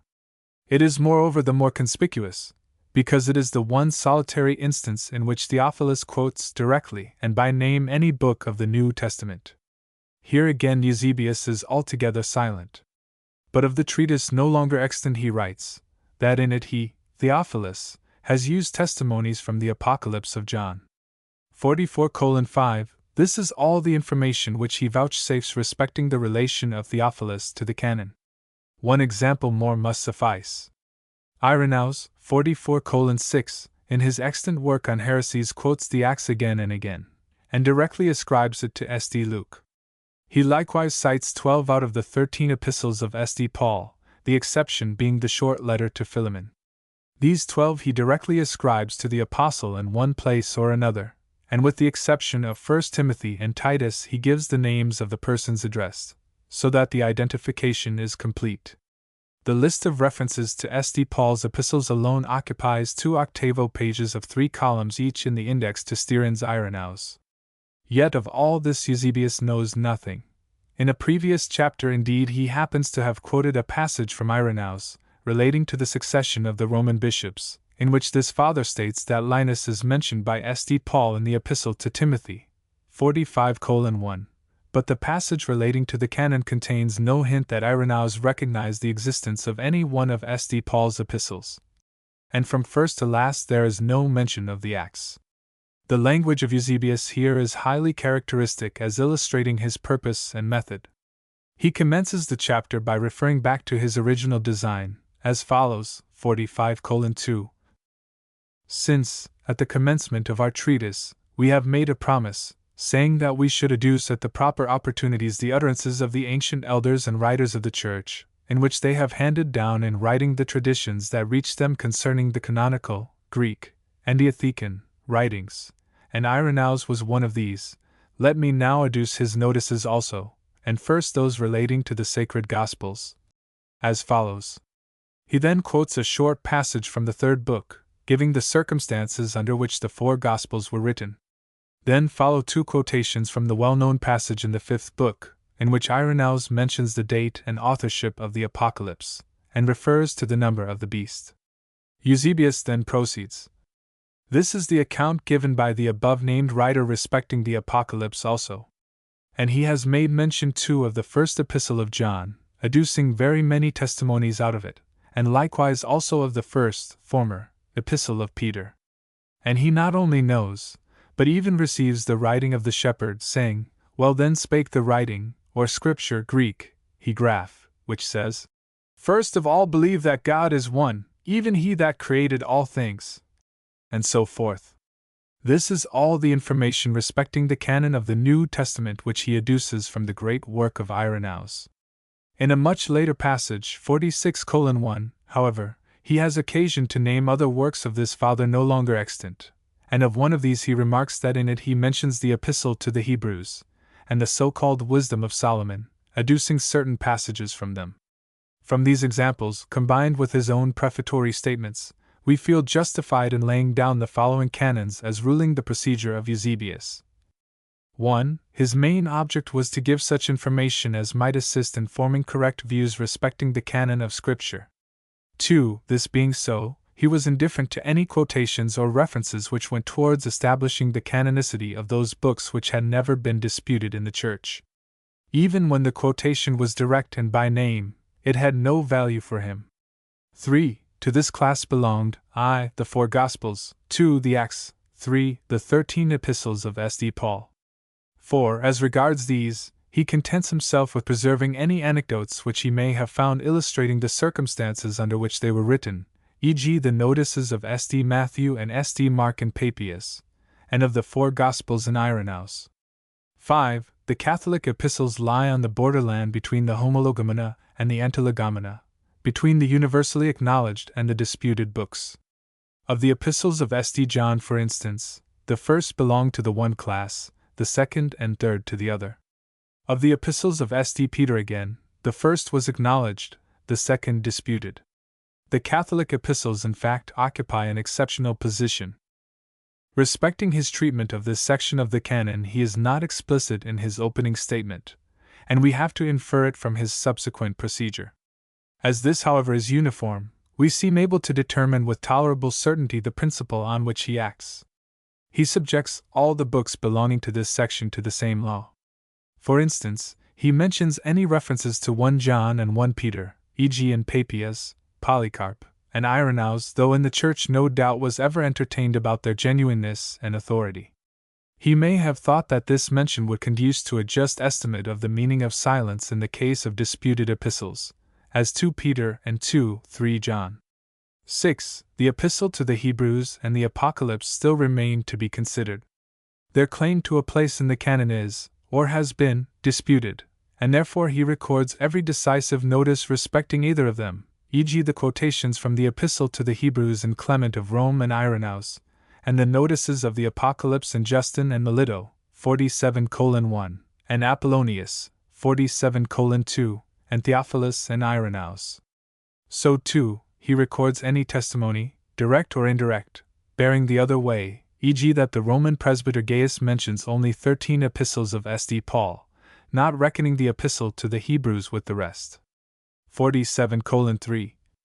7. With regard to the books which lie altogether outside the canon, but which were treated as scripture, or quasi-scripture, by any earlier church writer, he makes it his business to record the fact. Thus he mentions the one quotation in Irenaeus from the Shepherd of Hermas. He states that Hegesippus employs the Gospel according to the Hebrews. He records that Clement of Alexandria in the Stromatis has made use of the epistles of Barnabas and Clement, and in the Hypotyposius has commented on the epistle of Barnabas and the so-called Apocalypse of Peter, 47:4. It will have appeared from the above account, if I mistake not, that his treatment of this subject is essentially frank. There is no indication of a desire to make out a case for those writings which he and his contemporaries received as canonical, against those which they rejected. The Shepherd of Hermas is somewhere about 2/3 the length of the whole body of the 13 epistles of St. Paul. He singles out the one isolated passage from Hermas in Irenaeus, though it is quoted anonymously, and he says nothing about the quotations from St. Paul, though they exceed 200 in number, and are very frequently cited by name. It is necessary, however, not only to investigate his principles, but also to ascertain how far his application of these principles can be depended upon. And here the facts justify us in laying down the following rules for our guidance. I. As regards the anecdotes containing information relating to the books of the New Testament, he restricts himself to the narrowest limits which justice to his subject will allow. His treatment of Irenaeus makes this point clear. Though he gives the principal passage in this author relating to the four Gospels, 48:1, he omits to mention others which contain interesting statements directly or indirectly affecting the question, e.g. that St. John wrote his Gospel to counteract the errors of Cerinthus and the Nicolaitans, 48:2.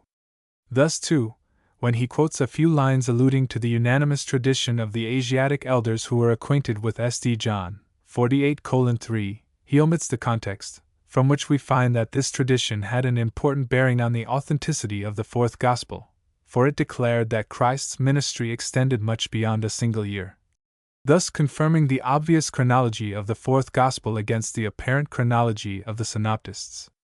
2. As regards the quotations and references, the case stands thus. When Eusebius speaks of testimonies in any ancient writer taken from a scriptural book, we cannot indeed be sure that the quotations were direct and by name. This was certainly not the case in some, but we may fairly assume that they were definite enough, or numerous enough, or both, to satisfy even a skeptical critic of the modern school. This is the case, for instance, with the quotations from the Epistle to the Hebrews and Clement of Rome, and those from the first epistle of St. Peter and Polycarp. In no instance which we can test does Eusebius give a doubtful testimony. On the other hand, he omits several which might fairly be alleged, and have been alleged by modern writers, as, for instance, the coincidence with 1 John and Polycarp, 49:1. He may have passed them over through inadvertence, or he may not have considered them decisive. I am quite aware that our author states the case differently, but I am unable to reconcile his language with the facts. He writes as follows, 49:2. He, Eusebius, states, however, that Papias made use of testimonies from the first epistle of John, and likewise from that of Peter.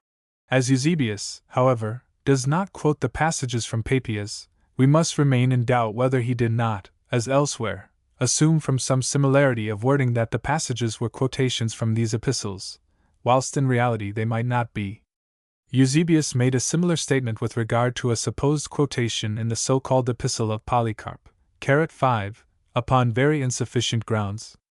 49:3. For the statement as elsewhere our author has given no authority, and I am not aware of any. The note to which the number in the text, 5, refers is ad fil. 7. Euseb. He 14. I cannot help thinking there is some confusion here. The passage of Eusebius to which our author refers in this note relates how Polycarp has employed certain testimonies from the former, Epistle of Peter. The chapter of Polycarp, to which he refers, contains a reference to the first epistle of St. John, which has been alleged by modern writers, but is not alleged by Eusebius. This same chapter, it is true, contains the words watch unto prayer, which present a coincidence with 1 Pet. 4. 7. But no one would lay any stress on this one expression. The strong and unquestionable coincidences are elsewhere.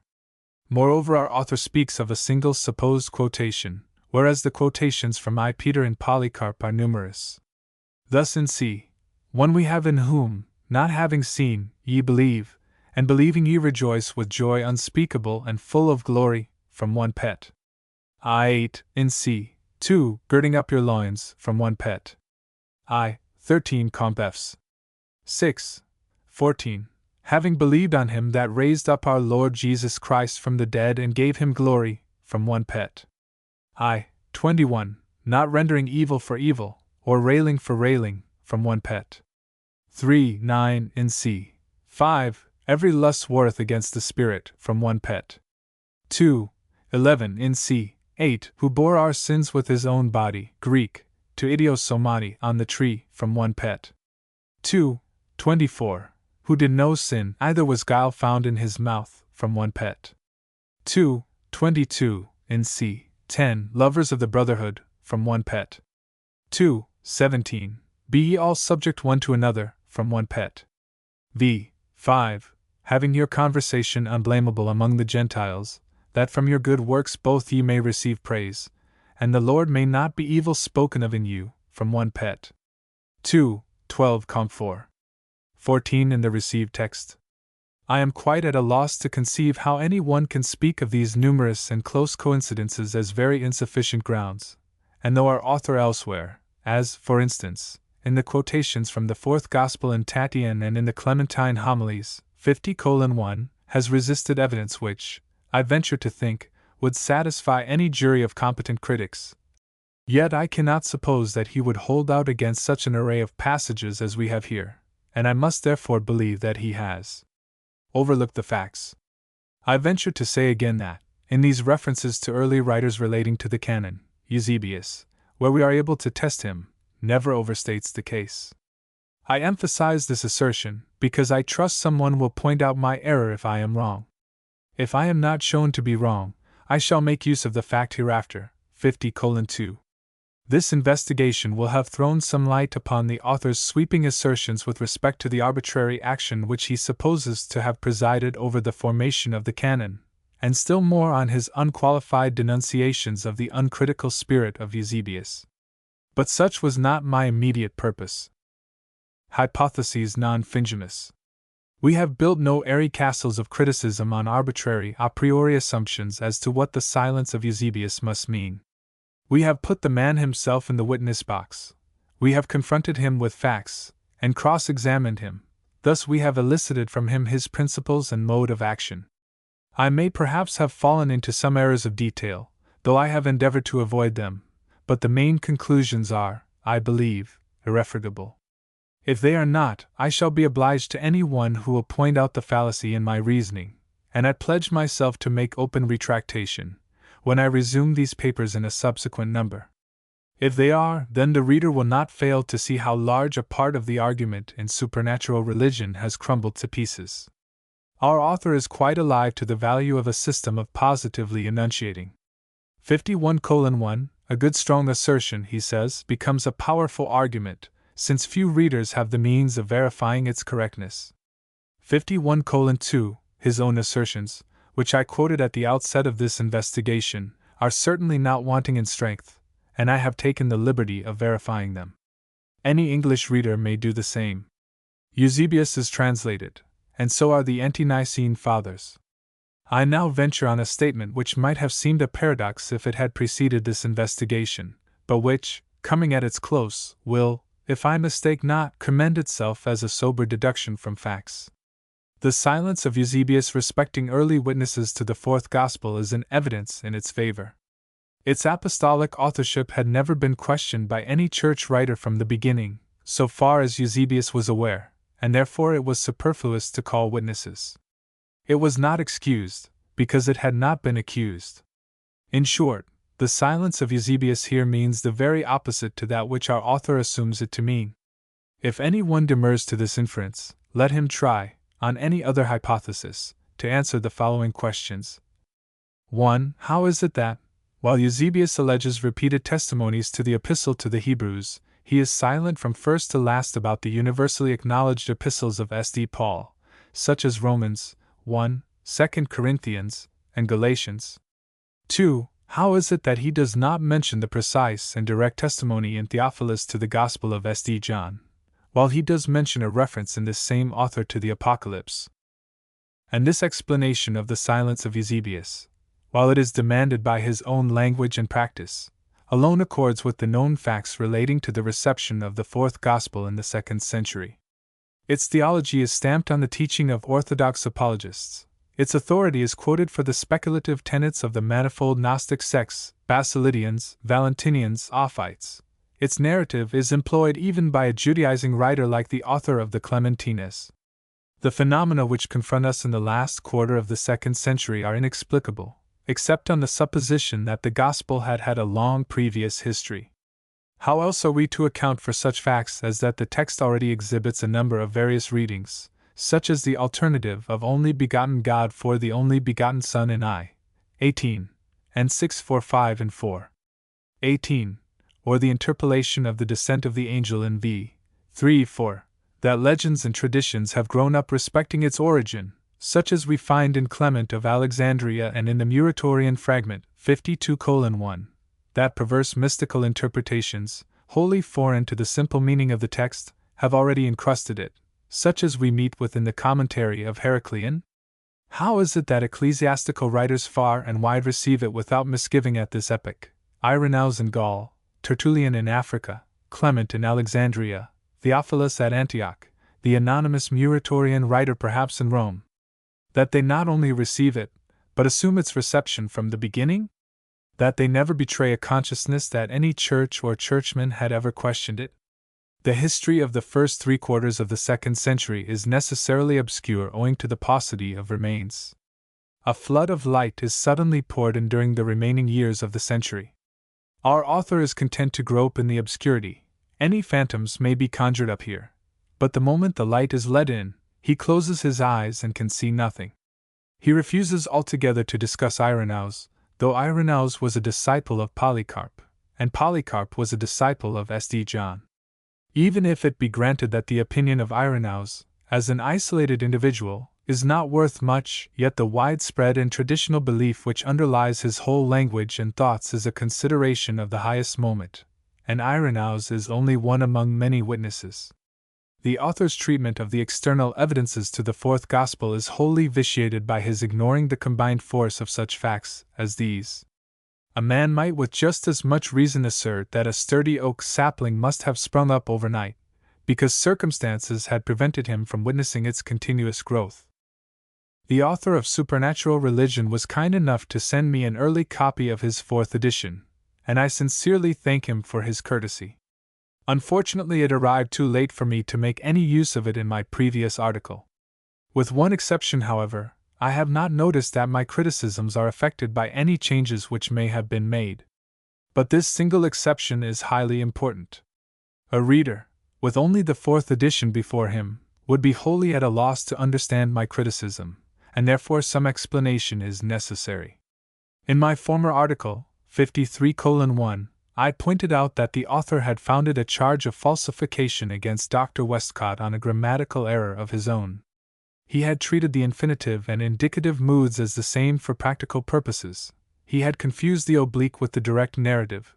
He had maintained that the passage in question, containing a reference to St. John, was Irenaeus' own, whereas the grammar showed that Irenaeus was repeating the words of others, and consequently, he had wrongly accused Dr. Tischendorf and Dr. Westcott, because in their translations they had brought out the fact that the words did not belong to Irenaeus himself. I placed the new note relating to Dr. Westcott side by side with the old, 54:1, 4th edition. Earlier editions.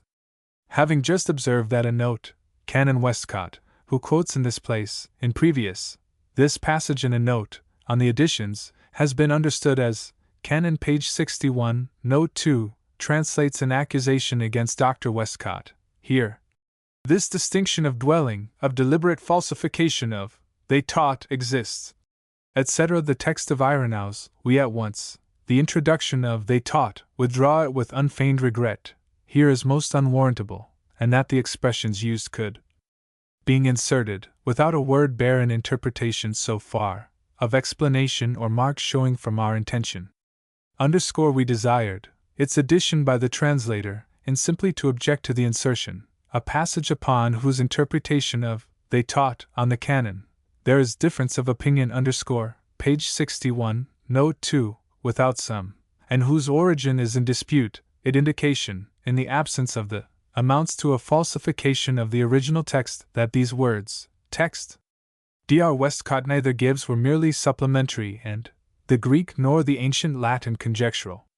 The source of the version for comparison, indirect passage is, of course, matter of argument, and we make it so, but it seems to us that the introduction of specific words like these, without explanation of any kind, conveys, to the general reader too positive a view of the case. We may perhaps be permitted to say that we fully recognize Dr. Westcott's sincere love of truth, and feel the most genuine respect for his character. Considering the gravity of his accusation, I think that our author might have been more explicit in his retractation. He might have stated that he not only retracted his charge against Dr. Westcott, but also withdrew his own interpretation of the passage. He might have confessed that, having in his earlier editions assumed the words to be Irenaeus' own, he had found out his mistake, 55:1, that accordingly he acknowledged the passage to be oblique, that therefore, after all, Dr. Westcott was right and he was wrong, and that the only question with him now was how best to break the force of the true interpretation, in its bearing on the authenticity of the fourth Gospel. The reader will not find in this fourth edition, from beginning to end, the slightest intimation of all this.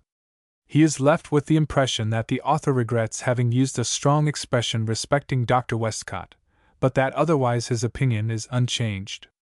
Whether I have or have not rightly interpreted the facts will be seen from a juxtaposition of passages from the fourth and earlier editions. Fourth edition. Earlier editions. Now in the quotation from Irenaeus given in this passage, underscore Tischendorf renders the oblique. Tischendorf deliberately falsifies construction by inserting, say, the text underscore by inserting, say they, referring to the presbyters, and, as he does not give the of Papias, and, as he does not, original, the great majority of give the original, he should at, readers could never detect how least have indicated that these, he thus adroitly contrives to words are supplementary. We strengthen his argument, as shall endeavor, 55:2, etc., regards the whole statement of the case. We must affirm that it misrepresents the facts. We shall endeavor, etc. Lower down he mentions how Irenaeus continues with a quotation from Isaiah, his own train of reasoning, adding in the early editions, and it might just as well be affirmed that Irenaeus found the quotation from the prophet in Papias as that which we are considering. 56:1, as the reference to Isaiah is in the indicative, whereas the clause under consideration is in the infinitive. This was equivalent to saying that the one mood is just as good as the other, where it is a question of the direct or oblique narrative. This last sentence is tacitly removed in the fourth edition. In the translation of the infinitive, Greek, enai de ten diastolin, we notice this difference. Fourth edition. Earlier editions. But there is this distinction. But there is to be this distinction. The translation of the passage containing these oblique infinitives is followed by the author's comment, which is altered thus. Fourth edition. Earlier editions. Now it is impossible for anyone who attentively considers the whole, of this passage, and who makes himself acquainted with the manner in which Irenaeus conducts his argument, and interweaves it with argument, and interweaves it with quotations, to assert that the text of Scripture, to doubt that phrase we are considering must, the phrase we are considering is have been taken from a book, introduced by Irenaeus himself referred to 3 chapters earlier, and is in no case a quotation and was not introduced by Irenaeus, from the work of Papias, from some other source. Here the author has tacitly withdrawn an interpretation which a few weeks before he declared to be beyond the reach of doubt, and has substituted a wholly different one for it. He then proceeds. 4th edition. Earlier editions.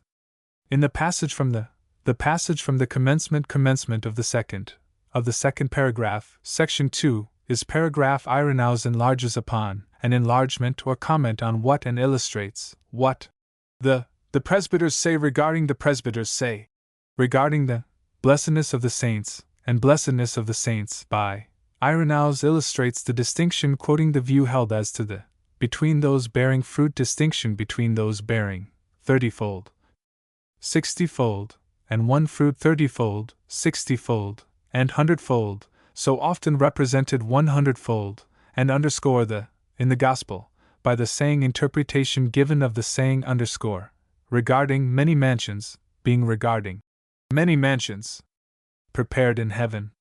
After this, our author, in the earlier editions, quotes a number of passages from Irenaeus to support his view that the words in question are direct and not oblique, because they happen to begin with Greek, diatuto. It is unfortunate that not one of them is in the infinitive mood, and therefore they afford no illustration of the point at issue. These, he there adds, are all direct quotations by Irenaeus, as is most certainly that which we are considering, which is introduced in precisely the same way. That this is the case is further shown, etc. And it is rendered quite certain by the fact that, etc. All these false parallels are withdrawn in the 4th edition, and the sentence is rewritten. We are now told that the source of his, Irenaeus, quotation is quite indefinite, and may simply be the exegesis of his own day, 57:1. So then it was a quotation after all, and the old interpretation, though declared to be most certain and quite certain in 2 consecutive sentences, silently vanishes to make room for the new. But why does the author allow himself to spend 9 octavo pages over the discussion of this one passage, freely altering sentence after sentence to obliterate all traces of his error, without any intimation to the reader? Had not the public a right to expect more distinctness of statement, considering that the author had been led by this error to libel the character of more than one writer? Must not anyone reading the Apology to Dr. Westcott, contained in the note quoted above, necessarily carry off a wholly false impression of the facts? I add one other passage for comparison. 4th edition. Earlier editions. We have disposed of his alternative.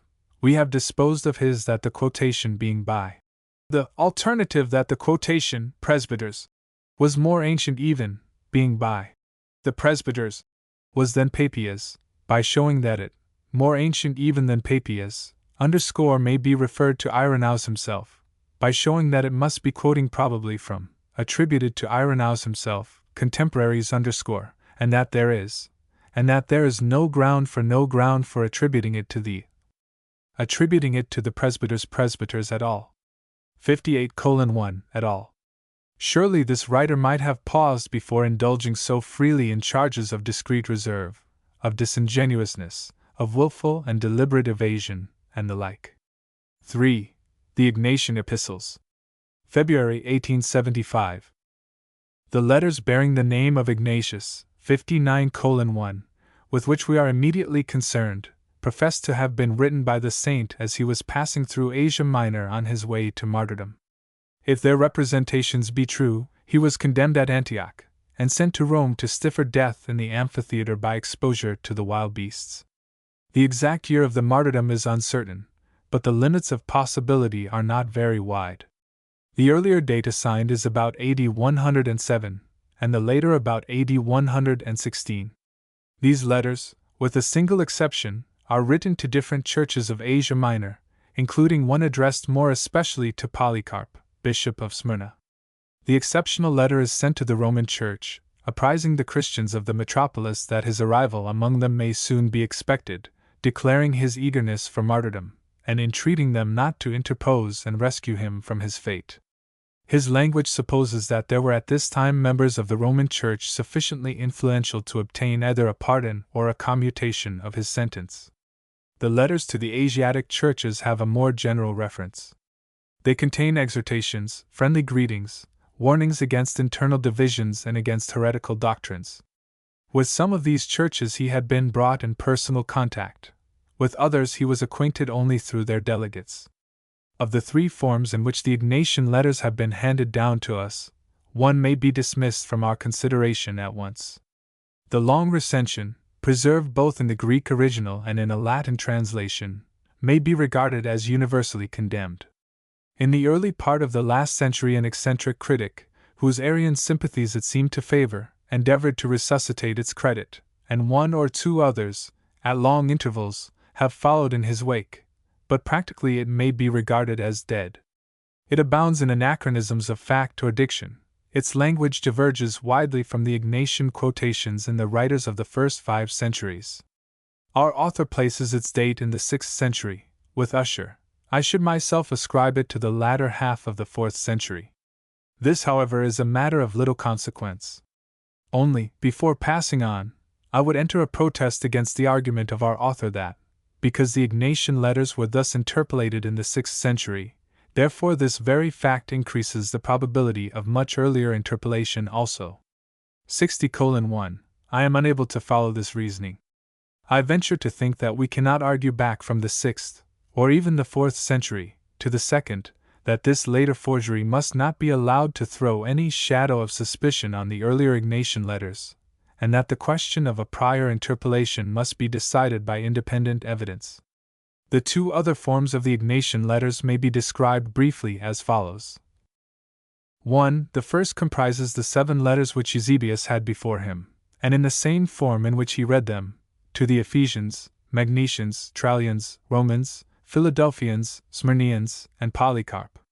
It is true that other epistles confessedly spurious are attached to them in the MSS, but these, as will appear presently, do not properly belong to this collection, and were added subsequently.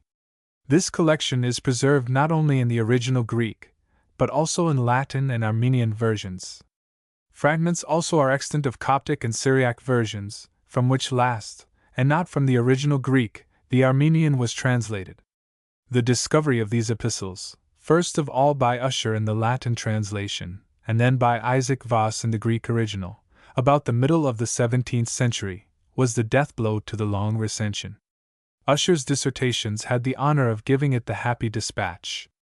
It is usual to call this recension, which thus superseded the other, the short Greek, but this term is for obvious reasons objectionable, and I shall designate these epistles the Vossian. 2. The second is extant only in a Syriac dress, and contains 3 of the epistles alone, to Polycarp, to the Ephesians, and to the Romans, in a still shorter form.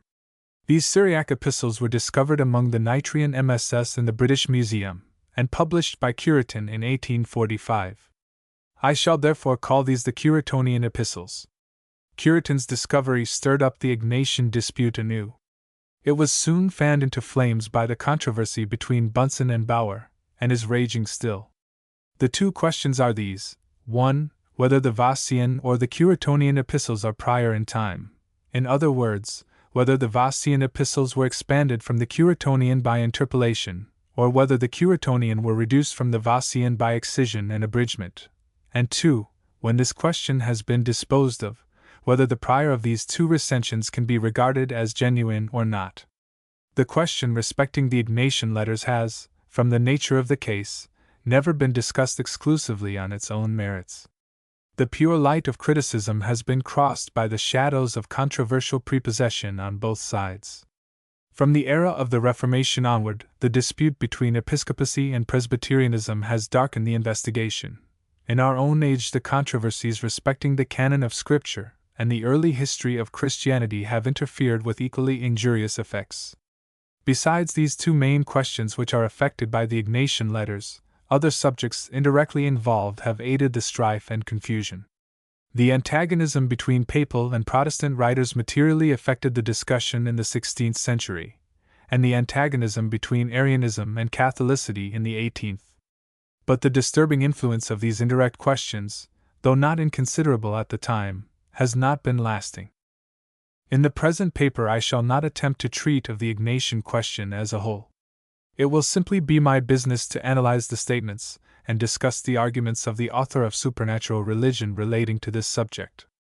I propose, when I resume these papers again, to say something of the Apostolic Fathers in reference to early Christian belief and to the New Testament canon, and this cannot be done with any effect until the way has been so far cleared as to indicate the extent to which we can employ the Ignatian letters as valid testimony.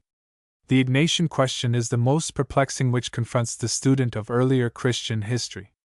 The literature is voluminous, the considerations involved are very wide, very varied, and very intricate. A writer, therefore, may well be pardoned if he betrays a want of familiarity with this subject. But in this case, the reader naturally expects that the opinions at which he has arrived will be stated with some diffidence. The author of Supernatural Religion has no hesitation on the subject. The whole of the Ignatian literature, he writes, is a mass of falsification and fraud.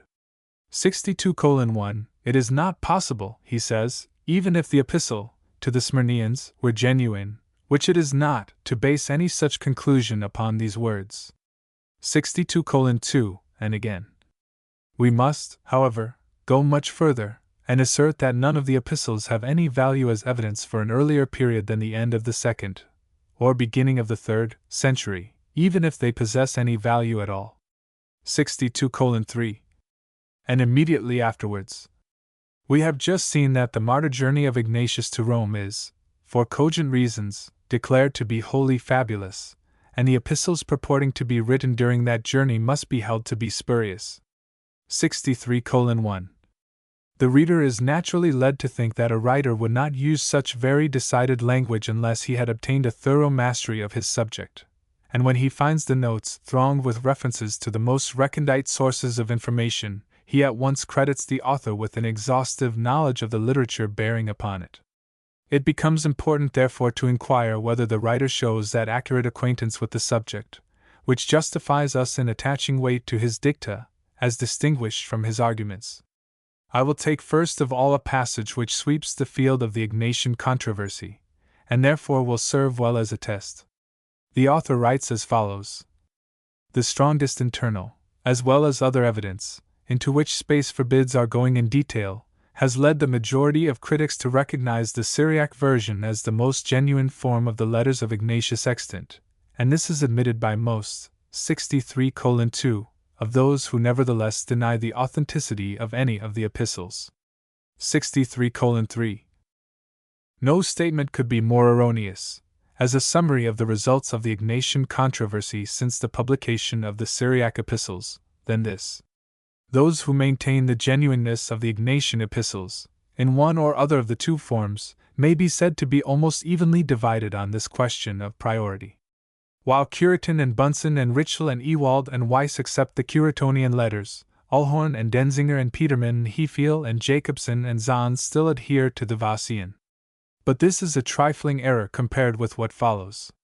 The misstatement in the last clause of the sentence will, I venture to think, surprise anyone who is at all familiar with the literature of the Ignatian controversy. Those who deny the authenticity of any of the epistles almost universally maintain the priority of the Vossian epistles, and regard the Curitonian as later excerpts. This is the case, for instance, with Bauer, 64:1, and Zeller, 64:2, and Hilgenfeld, 64:3, and Merckx, 64:4, and Scholten, 64:5. It was reserved for a critic like Volkmer, 64:6, to entertain a different opinion. But so far as I have observed, he stands alone among those who have paid any real attention to the Ignatian question. Indeed, it will be apparent that this position was forced upon critics of the negative school. If the Ignatian letters, in either form, are allowed to be genuine, the Tübingen views of early Christian history fall to the ground.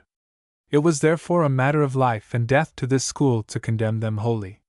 Now the 7 Vossian epistles are clearly very early, 64:7, and if the Curitonian should be accepted as the progenitors of the Vossian, the date is pushed so far back that no sufficient ground remains for denying their genuineness.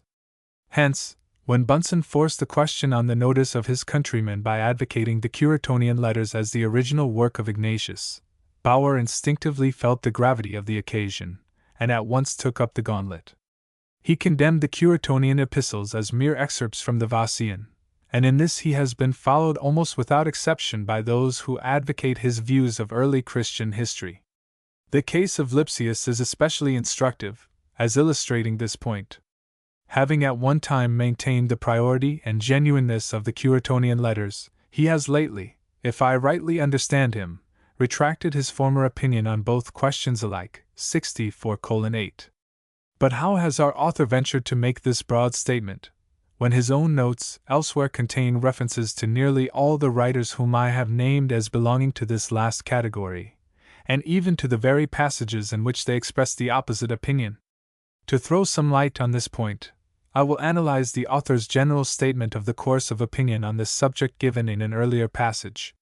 He writes as follows: These 3 Syriac epistles have been subjected to the severest scrutiny, and many of the ablest critics have pronounced them to be the only authentic epistles of Ignatius, whilst others, who do not admit that even these are genuine letters emanating from Ignatius, still prefer them to the version of 7 Greek epistles, and consider them the most ancient form of the letters which we possess. 1. As early as the 16th century, however, the strongest doubts were expressed regarding the authenticity of any of the epistles ascribed to Ignatius. The Magdeburg Centuriators first attacked them, and Calvin declared, page 260, them to be spurious. 1, an opinion fully shared by Chemnitz, Delius, and others, and similar doubts, more or less definite, were expressed throughout the 17th century, 2, and onward to comparatively recent times, 3, although the means of forming a judgment were not then so complete as now. That the epistles were interpolated there was no doubt. Fuller examination and more comprehensive knowledge of the subject have confirmed earlier doubts, and a large mass of critics recognize that the authenticity of none of these epistles can be established, and that they can only be considered later and spurious compositions. 4. The first note, 1, on page 259 is as follows: Bunsen, Ignatius v. Ant. U.S. Cite 1847, Die Drei Act. U.D. Viren Act. Br. Degnat. 1847, Bleek, Anal. Nt. page 145, Boehringer, K.G. in Biograph. Too Awful. Page 16, Curitan, the ancient Syriac version of Eps. Of St. Ignatius, etc., 1845, Vindici Ignat. 1846, Corpus Ignatianum, 1849, Ewald, Gesch. D. V. ISR. 7. Page 313, Lipsius, Ecthei D. Seer Recens. D. IGNBR in Ilgenszeitscher. F. Hist. Theology 1856 H. I. 1857, Abhandel. D. Deutsche Morgenal. Gesellschaft. I. 5. 1859, page 7, Milman, Hist. Of CHR 2. Page 102, Ritschl, Enst. Alk. Kirchi, page 403 ANM, Weiss, Reuters Repertorium, September 1852. The rest of the note touches another point, and need not be quoted.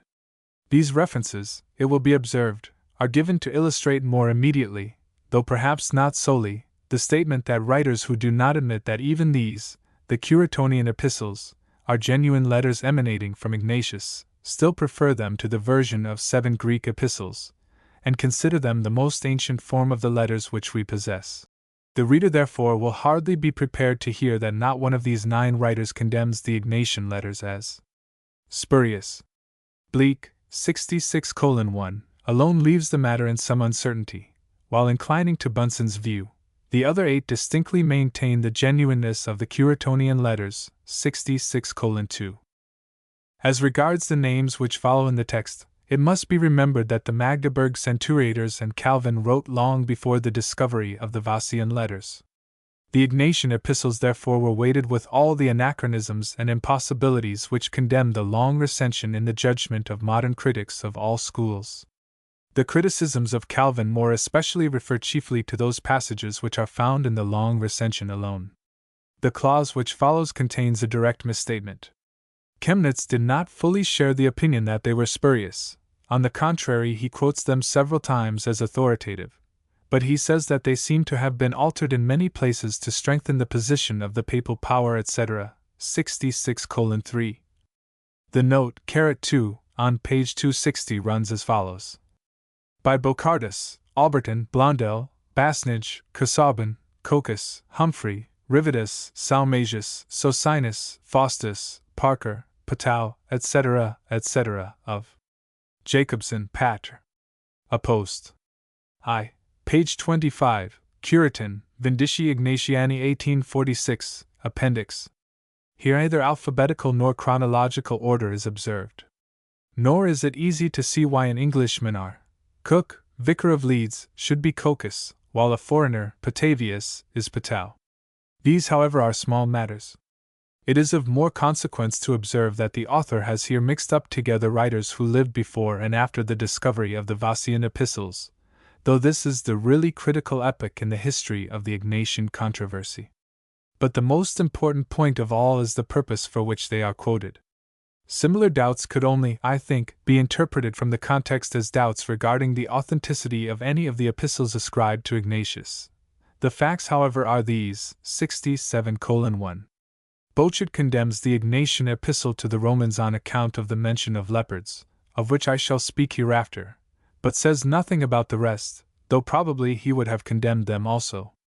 Alberton, Blondel, Basnage, R. Parker, and Salmasius reject all. Humphrey, 1584, considers that they have been interpolated and mutilated, but he believes them genuine in the main. Cook, 1614, pronounces them either supposititious or shamefully corrupted. F. Socinus, AD 1624, denounces corruptions and anachronisms, but so far as I can see, does not question a nucleus of genuine matter. Casaubon, AD 1615, so far from rejecting them altogether, promises to defend the antiquity of some of the epistles with new arguments. Rivet explains that Calvin's objections apply not to Ignatius himself but to the corrupters of Ignatius, and himself accepts the Vossian epistles as genuine. 67:2. Patau, before the discovery of the Vossian letters, had expressed the opinion that there were interpolations in the then known epistles, and afterwards, on reading the Vossian letters, declared it to be a prudens et justa suspicion that these are the genuine work of Ignatius. The next note, 3, page 260, is as follows. Wotton Prief. Clem. R. Ep. 1718, J. Owen, Inquiry into Original Nature, etc., Evangelism Church, Works, Edition Russell, 1826, Volume 20, page 147, Wooden, Com Descript. Eccles, etc., 1722, page 88, Lampy, Com Analyt. Ex Evangelism Joan. 1724 I, page 184, Lardner, Credibility, etc., Works 2. Page 68 F, Bozaber, Hist. Crit. De Manichae, etc., 1734 I, page 378, Note 3, Ernesti, N. Theologie Bibliae. 1761 2. Page 489, Mosheim, De Rebus Christ, page 159 F, Weissman, Intrad. In Memorab. Eccles. 1745, page 137, Human, Conspect. Ray Pub. Lit. 1763, page 492, Schrock, Chr. Kirchenjesch. 1775 2. Page 341, Griesbach, Opuscula Academy. 1824 I, page 26, Rosenmuller, Hist. Interper. Liber. Sacr. In Eccles. 1795 I, page 116, Semler, Peripher. In Epist. 2. Petrie's 1784 Prief, Kessner Comda. Eusebii Condit. 1816, page 63, Heinke, Aug. Gesch. Chr. Kirchi 1818, I, page 96, Nieder, KG 1843 2. Page 1140, CFI, page 357, Annum. 1. Baumgarten Cruzius. Lerb. Chr. Dogmanjesch. 1832, page 83, Cf. Comp. Chr. Dogmanjesch. 1840, page 79, Niedner, Gesch. CHRK, page 196, Thiersch, Dike, MAP Zeit, page 322, Hagebach, KG, I, page 115F, CF Curitin, Vind. IGN Append. Ziegler, Versuchian. Prague. Gesch. D. Kirchhoff. Verfassungsformen, USW, 1798, page 16, J. C. Schmidt, Versuchub. D. Get Up. Reasons. D. BRS, Ignat. In Hinkes Mag F. Rel. Phil. USW, 1795, cf. Biblioth. F. Crit. USW NTI, page 463 FF Ersper. Cath. Kirchie 2. IP, IF, H. Buck CHRKG, I, page 200. The brackets are not the author's, but my own. This is doubtless one of those exhibitions of learning which have made such a deep impression on the reviewers. Certainly, as it stands, this note suggests a thorough acquaintance with all the bypaths of the Ignatian literature, and seems to represent the gleanings of many years' reading. It is important to observe, however, that every one of these references, except those which I have included in brackets, is given in the appendix to Curitin's Vindici Ignatiani, where the passages are quoted in full. Thus 2/3 of this elaborate note might have been compiled in 10 minutes. Our author has here and there transposed the order of the quotations, and confused it by so doing, for it is chronological in Curitin. But what purpose was served by thus importing into his notes a mass of borrowed and unsorted references? And if he thought fit to do so, why was the key reference to Curitin buried among the rest, so that it stands in immediate connection with some additional references on which it has no bearing? Moreover, several of the writers mentioned in this note express opinions directly opposed to that for which they are quoted. Wotton, for instance, 69:1, defends the genuineness of the Vossian epistles very decidedly, and at some length, against Whiston, whose Arianism led him to prefer the long recension. Weissman declares that the authenticity and genuineness of the epistles have been demonstrated clearly and solidly by Pearson and others, so that no valid objections remain affecting the main question. Thiersch again, who wrote after the publication of Curitin's work, uses the 3 Syriac epistles as genuine, his only doubt being whether he ought not to accept the Vossian epistles and to regard the Curitonian as excerpts. Of the rest a considerable number, as for instance, Lardner, Boseber, Schrock, Griesbach, Kästner, Nieder, and Baumgarten-Crusius, with different degrees of certainty or uncertainty, pronounce themselves in favor of a genuine nucleus, 69:2. The next note, 4, which I need not quote in full, is almost as unfortunate. References to 20 authorities are there given, as belonging to the large mass of critics who recognize that the Ignatian epistles can only be considered later and spurious compositions. Of these Bleek, already cited in a previous note, expresses no definite opinion. Gfroer declares that the substratum, Grundlage, of the 7 epistles is genuine, though it appears as if later hands had introduced interpolations into both recensions. He is speaking of the long recension and the Vossian. Harless avows that he must decidedly reject with the most considerable critics of older and more recent times the opinion maintained by certain persons that the epistles are altogether spurious, and proceeds to treat a passage as genuine because it stands in the Vossian letters as well as in the long recension, 70:1. Schliemann also says that the external testimonies oblige him to recognize a genuine substratum, though he is not satisfied with either existing recension. All these critics, it should be observed, wrote before the discovery of the Curitonian letters. Of the others, Hayes commits himself to no opinion, and Lechler, while stating that the 7 epistles left on his mind an impression unfavorable to their genuineness, and inclining to Bauer's view that the Curitonian letters are excerpts from the others, nevertheless adds that he cannot boast of having arrived at a decided conviction of the spuriousness of the Ignatian letters. 1 or 2 of the remaining references in this note I have been unable to verify, but judging from the names, I should expect that the rest would be found good for the purpose for which they are quoted by our author. I am sorry to have delayed my readers with an investigation which, if I may venture to adopt a phrase, for which I am not myself responsible, scarcely rises above the correction of an exercise. 70:2, But these notes form a very appreciable and imposing part of the work, and their effect on its reception has been far from inconsiderable, as the language of the reviewers will show. It was therefore important to take a sample and test its value. I trust that I may be spared the necessity of a future investigation of the same kind. If it has wearied my readers, it has necessarily been tenfold more irksome to myself. Ordinary errors, such as must occur in any writer, might well have been passed over, but the character of the notes in supernatural religion is quite unique, so far as my experience goes, in works of any critical pretensions.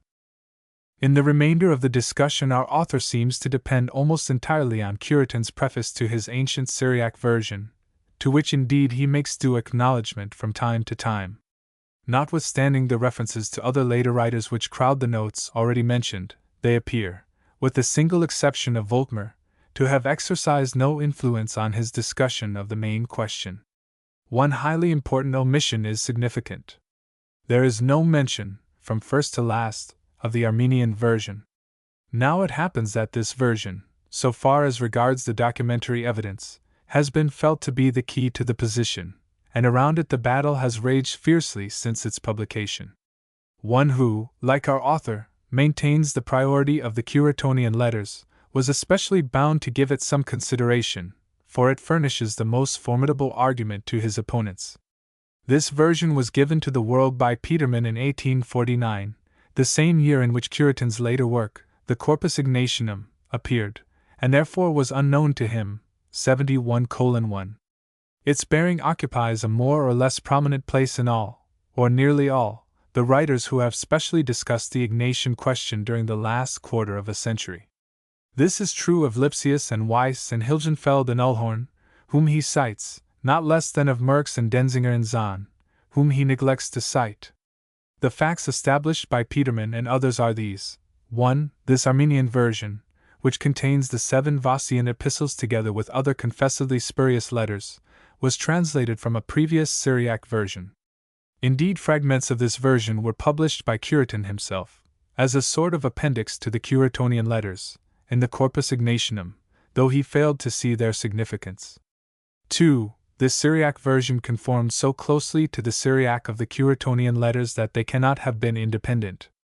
Either therefore the Curetonian letters were excerpts from this complete version, or this version was founded upon and enlarged from the pre-existing Curetonian letters by translating and adding the supplementary letters and parts of letters from the Greek. The former may be the right solution, but the latter is a priori more probable, and therefore a discussion which, while assuming the priority of the Curetonian letters, ignores this version altogether, has omitted a vital problem of which it was bound to give an account. I have no wish to depreciate the labors of Curitin. Whether his own view be ultimately adopted as correct or not, he has rendered inestimable service to the Ignatian literature. But our author has followed him in his most untenable positions, which those who have since studied the subject, whether agreeing with Curitin on the main question or not, have been obliged to abandon. Thus he writes: 7 epistles have been selected out of 15 extant, all equally purporting to be by Ignatius, simply because only that number were mentioned by Eusebius. 72:1. And again, it is a total mistake to suppose that the 7 epistles mentioned by Eusebius have been transmitted to us in any special way. These epistles are mixed up in the Medicean and corresponding ancient Latin MSS with the other 8 epistles, universally pronounced to be spurious, without distinction of any kind, and all have equal honor. 72:2. With more to the same effect. This attempt to confound the 7 epistles mentioned by Eusebius with the other confessedly spurious epistles, as if they presented themselves to us with the same credentials, ignores all the important facts bearing on the question. 1. Theodoret, a century after Eusebius, betrays no knowledge of any other epistles, and there is no distinct trace of the use of the confessedly spurious epistles till late in the 6th century at the earliest. 2. The confessedly spurious epistles differ widely in style from the 7 epistles, and betray the same hand which interpolated the 7 epistles. In other words, they clearly formed part of the long recension in the first instance. 3. They abound in anachronisms which point to an age later than Eusebius, as the date of their composition. 4. It is not strictly true that the 7 epistles are mixed up with the confessedly spurious epistles.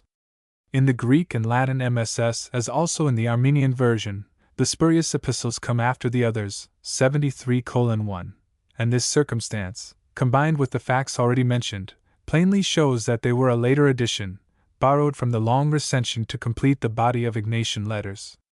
Indeed, our author seems hardly able to touch this question at any point without being betrayed into some statement, which is either erroneous or misleading. Thus, summing up the external evidence, he writes: "It is a fact, therefore, that up to the second half of the 4th century no quotation ascribed to Ignatius, except one by Eusebius, exists, which is not found in the 3 short Syriac letters. 73:2. In this short statement 3 corrections are necessary. 1. Our author has altogether overlooked one quotation in Eusebius from F's. 19, because it happens not to be in the ecclesiastical history, though it is given in Curitin's Corpus Ignatianum, 73:3. 2. Of the 2 quotations in the ecclesiastical history, the one which he here reckons as found in the Syriac epistles is not found in those epistles in the form in which Eusebius quotes it. The quotation in Eusebius contains several words which appear in the Vossian epistles, but not in the Curetonian, and as the absence of these words produces one of those abruptnesses which are characteristic of the Curetonian letters, the fact is really important for the question under discussion, 73:4.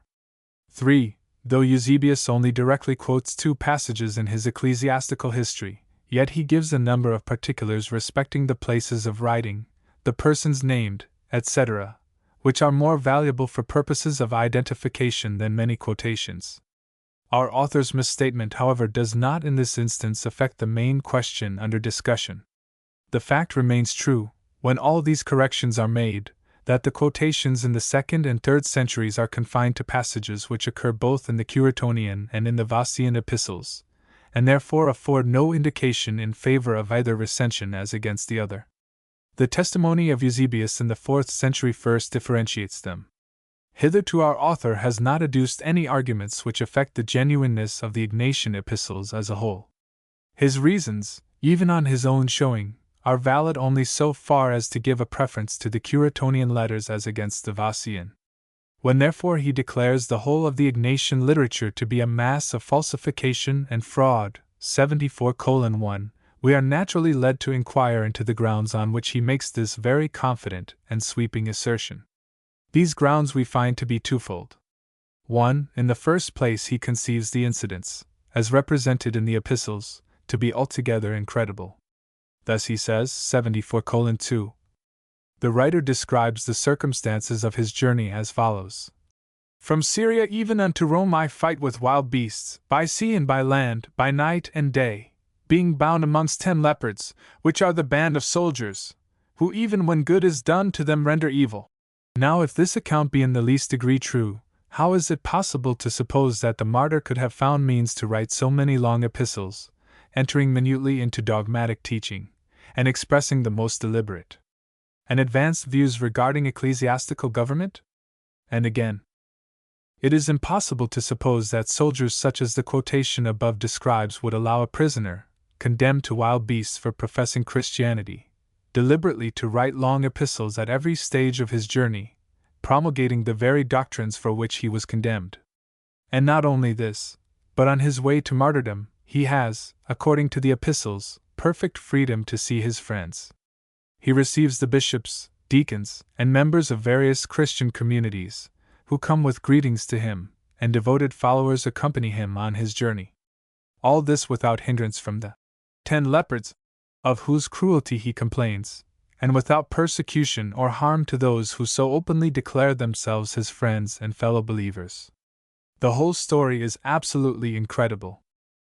To this objection, plausible as it may appear at first sight, a complete answer is afforded by what is known of Roman procedure in other cases, 75:1. As a matter of fact, Christian prisoners during the early centuries were not uncommonly treated by the authorities with this same laxity and indulgence which is here accorded to Ignatius. An excited populace or a stern magistrate might insist on the condemnation of a Christian. A victim must be sacrificed to the wrath of the gods, or to the majesty of the law. A human life must be butchered to make a Roman holiday, but the treatment of the prisoners meanwhile, even after condemnation, was, except in rare instances, the reverse of harsh. St. Paul himself preaches the gospel apparently with almost as much effect through the long years of his imprisonment as when he was at large. During his voyage he moves about like the rest of his fellow travelers. When he arrives at Rome, he is still treated with great consideration. He writes letters freely, receives visits from his friends, communicates with churches and individuals as he desires, though the chain is on his wrist and the soldier at his side all the while.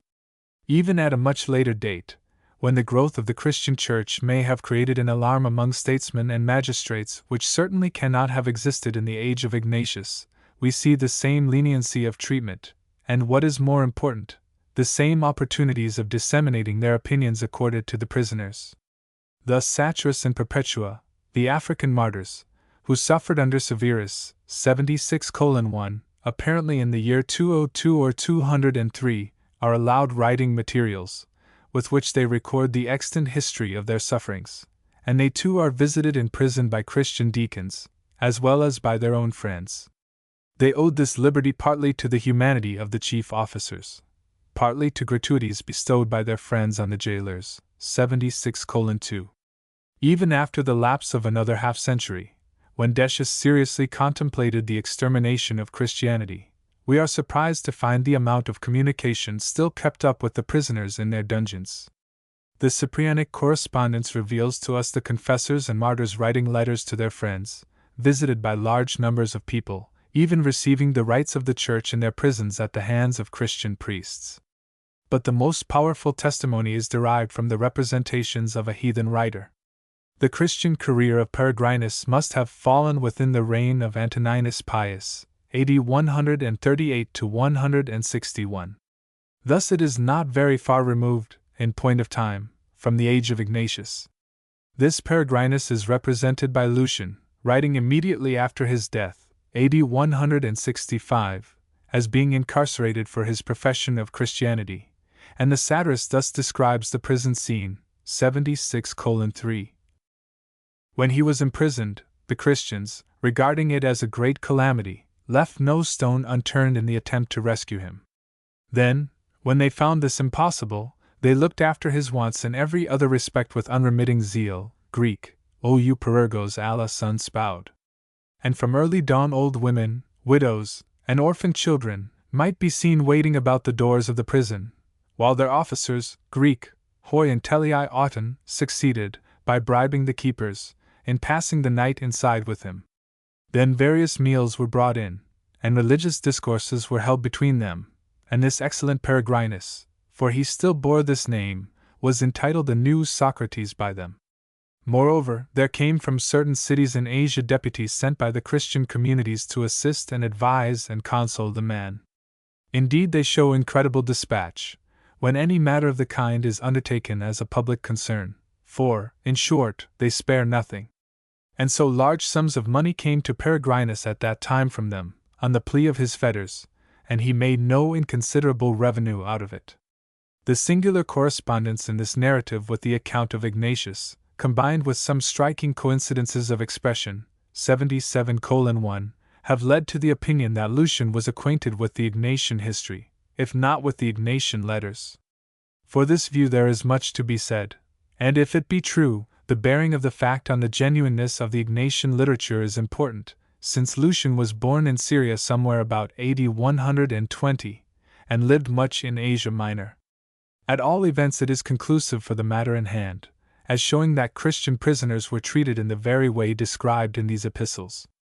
The reception of delegates and the freedom of correspondence, which have been the chief stumbling blocks to modern criticism in the Ignatian letters, appear quite as prominently in the heathen satirist's account of Peregrinus, 77:2.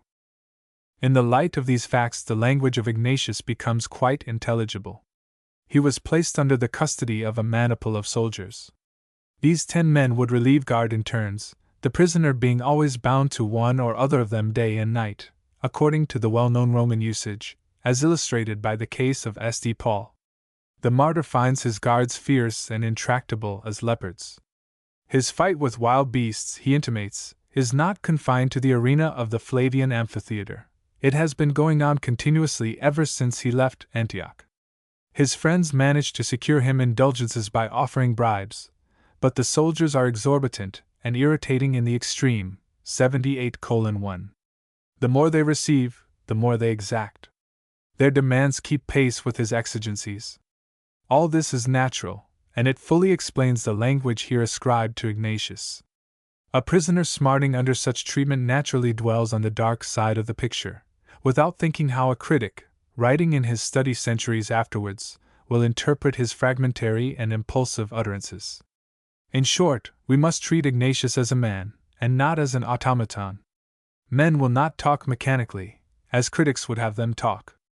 2. Having declared the whole story to be absolutely incredible, on the grounds which I have just considered, our author continues, 78:2. This conclusion, irresistible in itself, is, however, confirmed by facts arrived at from a totally different point of view. It has been demonstrated that Ignatius was not sent to Rome at all, but suffered martyrdom in Antioch itself on the December 20th, AD 115, 3, when he was condemned to be cast to wild beasts in the amphitheater, in consequence of the fanatical excitement produced by the earthquake which took place on the 13th of that month, 4. The 2 footnotes contain no justification of this very positive statement, though so much depends upon it, but the reader is there furnished with a number of references to modern critics. These references have been analyzed by Dr. Westcott, 79:1, with results very similar to those which my analysis of the author's previous notes has yielded. In some cases the writers express opinions directly opposed to that for which they are quoted, in others they incline to views irreconcilable with it, and in others they suspend judgment. When the references are sifted, the sole residuum on which our author rests his assurance is found to be a hypothesis of Volkmar, 79:2, built upon a statement of John Malalas, which I shall now proceed to examine. The words of John Malalas are: The same King Trajan was residing in the same city, Antioch, when the visitation of God, i.e., the earthquake, occurred. And at that time the holy Ignatius, the bishop of the city of Antioch, was martyred, or bore testimony, Greek, emarcheres, before him, Greek, api autou, for he was exasperated against him, because he reviled him. 79:3.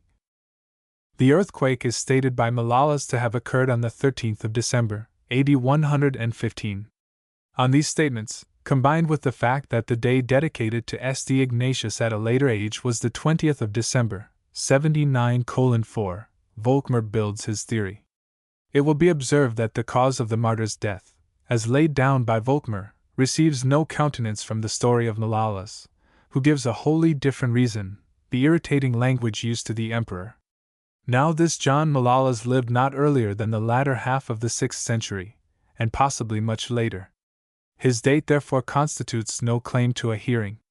His statement moreover is directly opposed to the concurrent testimony of the 4 or 5 preceding centuries, which, without a dissentient voice, declare that Ignatius suffered at Rome. This is the case with all the writers and interpolators of the Ignatian letters, of whom the earliest is generally placed, even by those critics who deny their genuineness, about the middle or in the latter half of the 2nd century. It is the case with 2 distinct martyrologies, 80:1, which, agreeing in little else, are united in sending the martyr to Rome to die. It is the case necessarily with all those fathers who quote the Ignatian letters in any form as genuine, amongst whom are Irenaeus and Origen and Eusebius and Athanasius. It is the case with Chrysostom, who on the day of the martyr's festival pronounces at Antioch an elaborate panegyric on his illustrious predecessor in the see, 80:2. It is the case with several other writers also, whom I need not enumerate, all prior to Malalas. But John Malalas, it is said, lived at Antioch. So did Chrysostom some 2 centuries at least before him. So did Evagrius, who, if the earliest date of Malalas be adopted, was his contemporary, and who, together with all preceding authorities, places the martyrdom of Ignatius in Rome. If therefore the testimony of Malalas deserves to be preferred to this cloud of witnesses, it must be because he approves himself elsewhere as a sober and trustworthy writer. As a matter of fact, however, His notices of early Christian history are, almost without exception, demonstrably false or palpably fabulous. 80:3. In the very paragraph which succeeds the sentence quoted, he relates how Trajan had 5 Christian women burned alive. The emperor then mingled their ashes with the metal from which the vessels used for the baths were cast. The bathers were seized with swooning fits in consequence. The vessels were again melted up, and out of the same metal were erected 5 pillars in honor of the 5 martyrs by the emperor's orders. These pillars, adds Malalas, stand in the bath to the present day. As if this were not enough, he goes on to relate how Trajan made a furnace and ordered any Christians, who desired, to throw themselves into it, an injunction which was obeyed by many. Nor when he leaves the domain of hagiology for that of chronology, is this author any more trustworthy. For instance, he states that Manes first propounded his doctrine in the reign of Nerva, and that Marcion still further disseminated the Manichaean heresy under Hadrian, 81:1. An anachronism of a century or more is nothing to him. We have seen by this time what authority suffices, in our author's judgment, to demonstrate a fact, and no more is necessary for my purpose. But it may be worth while adding that the error of Malalas is capable of easy explanation. He has probably misinterpreted some earlier authority, whose language lent itself to misinterpretation. The words, Greek, marturion, marturia, which were afterwards used especially of martyrdom, had in the earlier ages a wider sense, including other modes of witnessing to the faith. The expression, Greek, epitreianou, again is ambiguous and might denote either during the reign of Trajan, or in the presence of Trajan. A blundering writer like Malalas might have stumbled over either expression. 81:2.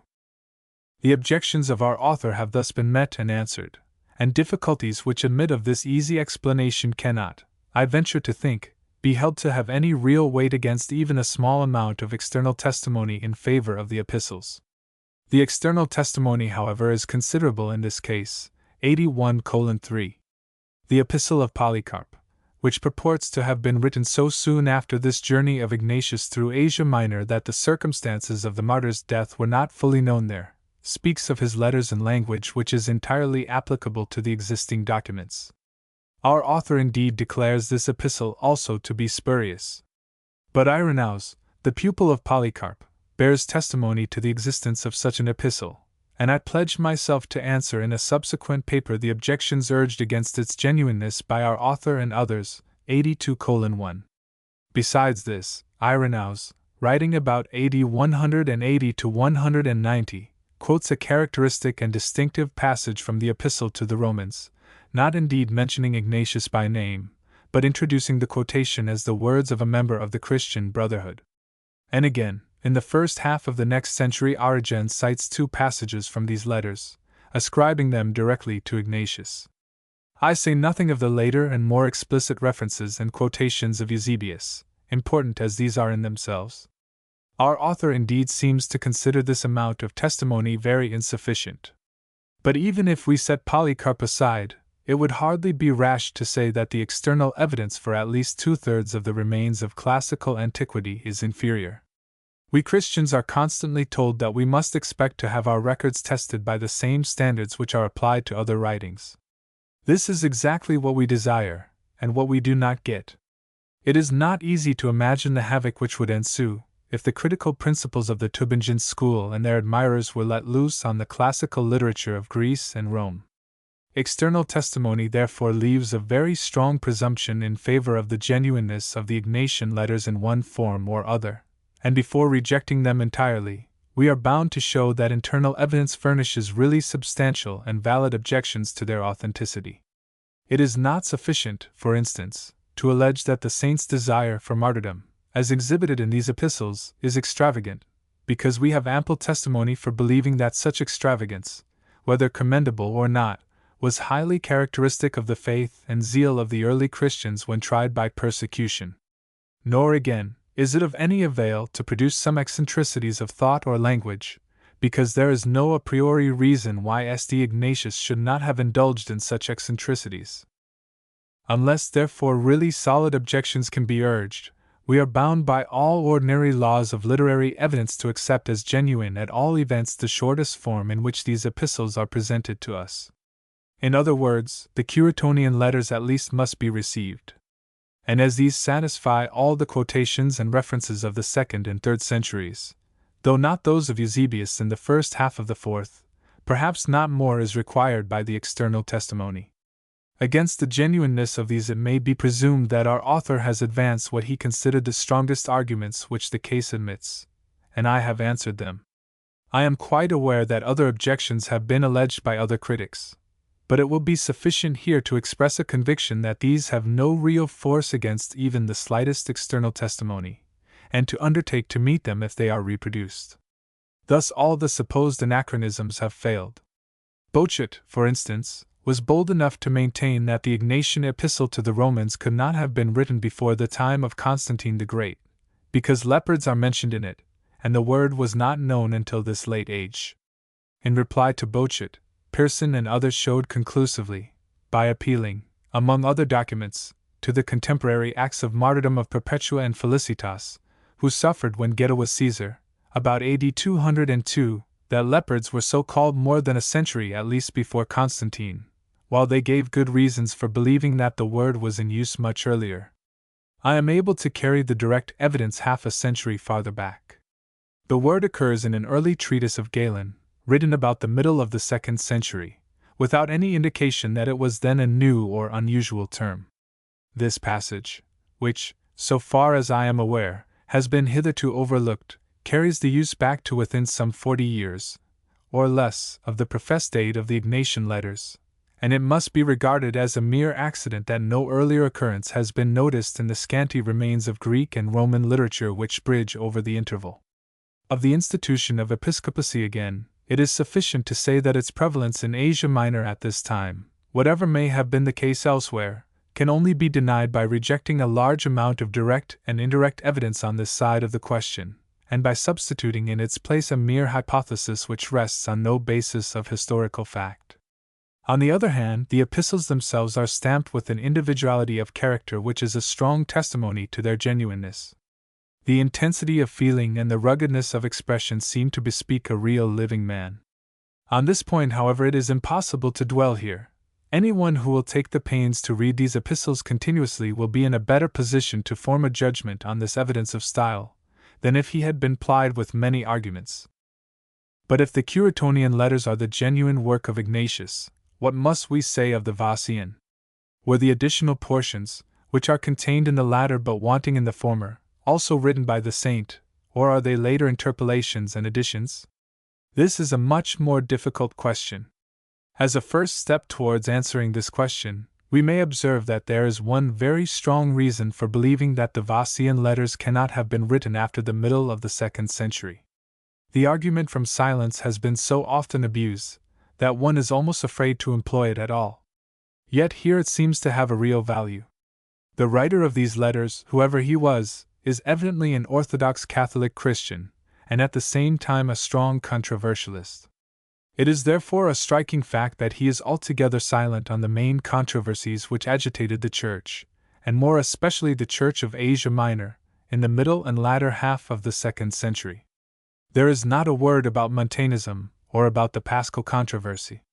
It is difficult to believe that such a writer could have kept clear of these burning questions, if he had lived in the midst of them.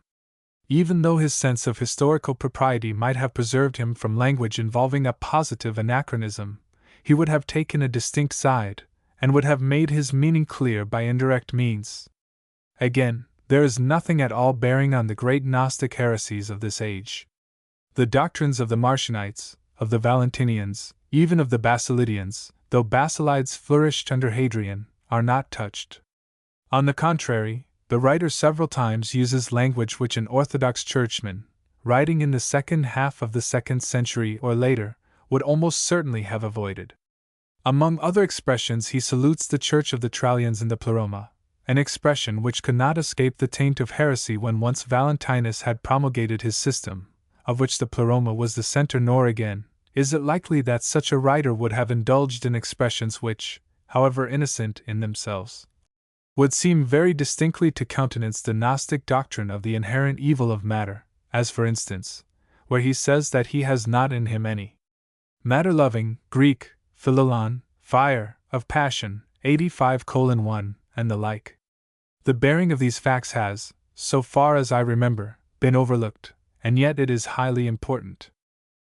Having regard to these and similar phenomena, I do not see how it is reasonable to date the Vossian epistles after the middle of the 2nd century. But still it does not follow that they are genuine, and elsewhere I had acquiesced in the earlier opinion of Lipsius, who ascribed them to an interpolator writing about AD 140, 85:2. Now, however, I am obliged to confess that I have grave and increasing doubts whether, after all, they are not the genuine utterances of Ignatius himself. The following reasons weigh heavily in this scale. 1. Petermann's investigations, which have been already mentioned, respecting the Armenian version and its relation to a pre-existing Syriac version, throw a new light on the Curetonian letters. When it is known that there existed a complete version of the Vossian letters in this language, the theory that the Curetonian letters are excerpts becomes at least highly plausible, since the two sets of Syriac letters were certainly not independent the one of the other. 2. Notwithstanding Cureton's assertions, which our author has endorsed, the abruptness of the Curetonian letters is very perplexing in some parts. Subsequent writers, even while maintaining their genuineness, have recognized this difficulty and endeavored to explain it. It is far from easy, for instance, to conceive that the Ephesian letter could have ended as it is made to end in this recension. 3. Though the Vossian letters introduce many historical circumstances respecting the journey of Ignatius, the condition of the Church of Antioch, and the persons visiting or visited by him, no contradictions have yet been made out, but, on the contrary, the several notices fit in one with another in a way which at all events shows more care and ingenuity than might be expected in a falsifier. 4. All the supposed anachronisms to which objection has been taken in these epistles fail on closer investigation. More especially stress has been laid on the fact that this writer describes Christ as God's eternal Logos, not having proceeded from silence. 86:1, and objectors have urged that this expression is intended as a refutation of the Valentinian doctrine. Pearson thought it sufficient to reply that the Valentinians did not represent the Logos as an emanation from silence, but from an intermediate aeon, and when the treatise of Hippolytus was discovered, an answer seemed to be furnished by the fact that silence held a conspicuous place in the tenets of the earlier sect of Simonians, and the Ignatian expression was explained as a reference to their teaching. But fresh materials for the correction of the Ignatian text, which Cureton and Petermann have placed in our hands, seem to show very clearly, though these editors have overlooked the importance of the facts, that in the original form of the passage the words eternal and not were wanting, so that the expression stood, who is his Logos, having proceeded from silence. They are omitted in the Armenian version and in the passage as cited by Severus of Antioch, 87:1, while the paraphrase of the long recension seems to point in the same direction, though this is more doubtful. Severus more especially comments on the quotation, so that his reading is absolutely certain. Such a combination of early authorities is very strong evidence in favor of the omission. Moreover, it is difficult to explain how the words, if genuine, should have been omitted, whereas their insertion, if they were no part of the original text, is easily accounted for.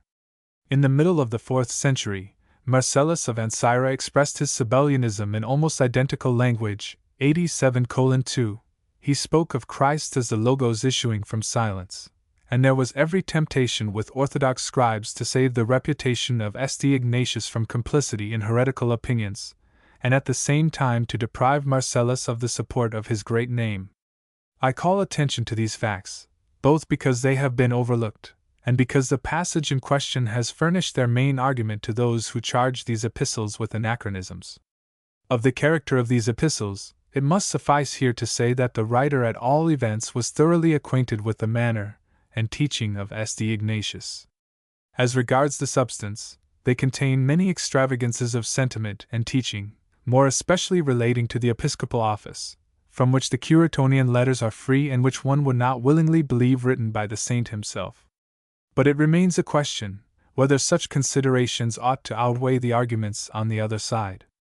At all events, it cannot be shown that they exhibit any different type of doctrine, though the mode of representation may seem exaggerated. As regards style, the Curetonian letters are more rugged and forcible than the Vossian, but as selected excerpts, they might perhaps be expected to exhibit these features prominently. For the reasons given, I shall, unless I am shown to be wrong, treat the Curetonian letters as the work of the genuine Ignatius, while the Vossian letters will be accepted as valid testimony at all events for the middle of the 2nd century. The question of the genuineness of the latter will be waived. I fear that my indecision on this point will contrast disadvantageously with the certainty which is expressed by the author of Supernatural Religion. If so, I am sorry, but I cannot help it. 4. Polycarp of Smyrna. May 1875. Polycarp, Bishop of Smyrna, is the most important person in the history of the Christian Church during the ages immediately succeeding the Apostles. In the eyes of his own and the next generations, Clement of Rome appears to have held a more prominent position, if we may judge from the legendary stories which have gathered about his name, but for ourselves the interest which attaches to Polycarp is far greater. This importance he owes to his peculiar position, rather than to any marked greatness or originality of character. 2 long lives, those of St. John and of Polycarp, span the period which elapsed between the personal ministry of our Lord and the great Christian teachers living at the close of the 2nd century. Polycarp was the disciple of St. John, and Irenaeus was the disciple of Polycarp. We know enough of St. John's teaching, if the books ascribed to him in our canon are accepted as genuine. We are fully acquainted with the tenets of Irenaeus, and of these we may say generally that on all the most important points they conform to the theological standard which has satisfied the Christian Church ever since. But of the intermediate period between the close of the 1st century and the close of the 2nd, the notices are sparse, the literature is scanty and fragmentary. Hence modern criticism has busied itself with hypothetical reconstructions of Christian history during this interval. It has been maintained that the greater part of the writings of our canon were unknown and unwritten at the beginning of this period. It has been supposed that there was a complete discontinuity in the career of the Christian Church throughout the world. The person of Polycarp is a standing protest against any such surmises. Unless Irenaeus was entirely mistaken as to the teaching of his master, unless the extant epistle ascribed to Polycarp is altogether spurious, these views must fall to the ground. It is indispensable for the advocates of the Tübingen theory respecting the origin of the Christian Church and the scriptural canon to make good both these positions alike. Otherwise it can have no standing ground. My object in the following investigations is to show that either position is tenable. Polycarp was born more than 30 years before the close of the 1st century, and he survived to the latter half of the 2nd. The date of his birth may be fixed with some degree of certainty, as AD 69 or 70. At all events it cannot have been later than this. At the time of his martyrdom, which is now ascertained to have taken place AD 155 or 156, 90:1, he declared that he had served Christ 86 years, 90:2, and if this expression be explained as referring to the whole period of his life, which is the more probable supposition, we are carried back to the date which I have just given. Thus Polycarp was born on the eve of a great crisis, which was fraught with momentous consequences to the Church at large, and which more especially made itself felt in the Christian congregations of his own country, proconsular Asia. The fall of Jerusalem occurred in the autumn of the year 70. But at the final assault the Christians were no longer among the besieged. The impending war had been taken as the signal for their departure from the doomed city. The greater number had retired beyond the Jordan, and founded Christian colonies in Pella and the neighborhood. But the natural leaders of the Church, the surviving apostles and personal disciples of Christ, had sought a home elsewhere. From this time forward it is neither to Jerusalem nor to Pella, but to proconsular Asia, and more especially to Ephesus as its metropolis, that we must look for the continuance of the original type of apostolic doctrine and practice. At the epoch of the catastrophe we find the Apostle John for a short time living in exile, whether voluntary or constrained, it is unnecessary to inquire, in the island of Patmos. Soon after this he takes up his abode at Ephesus, which seems to have been his headquarters during the remainder of his long life, 91:1. And John was not alone in choosing Asia Minor as his new home. More especially the companions of his early youth seem to have been attracted to this neighborhood. Of 2 brother apostles and fellow countrymen of Bethsaida this is distinctly recorded. Andrew, the brother of Simon Peter, appears in company with John in these later years, according to an account which seems at least so far trustworthy, 91:2. The presence of Philip, the special friend of Andrew, 91:3, in these parts is recorded on still better authority, 91:4. Philip himself died at Hierapolis in Phrygia, but one of his 3 daughters was buried at Ephesus, where perhaps he had resided at an earlier date.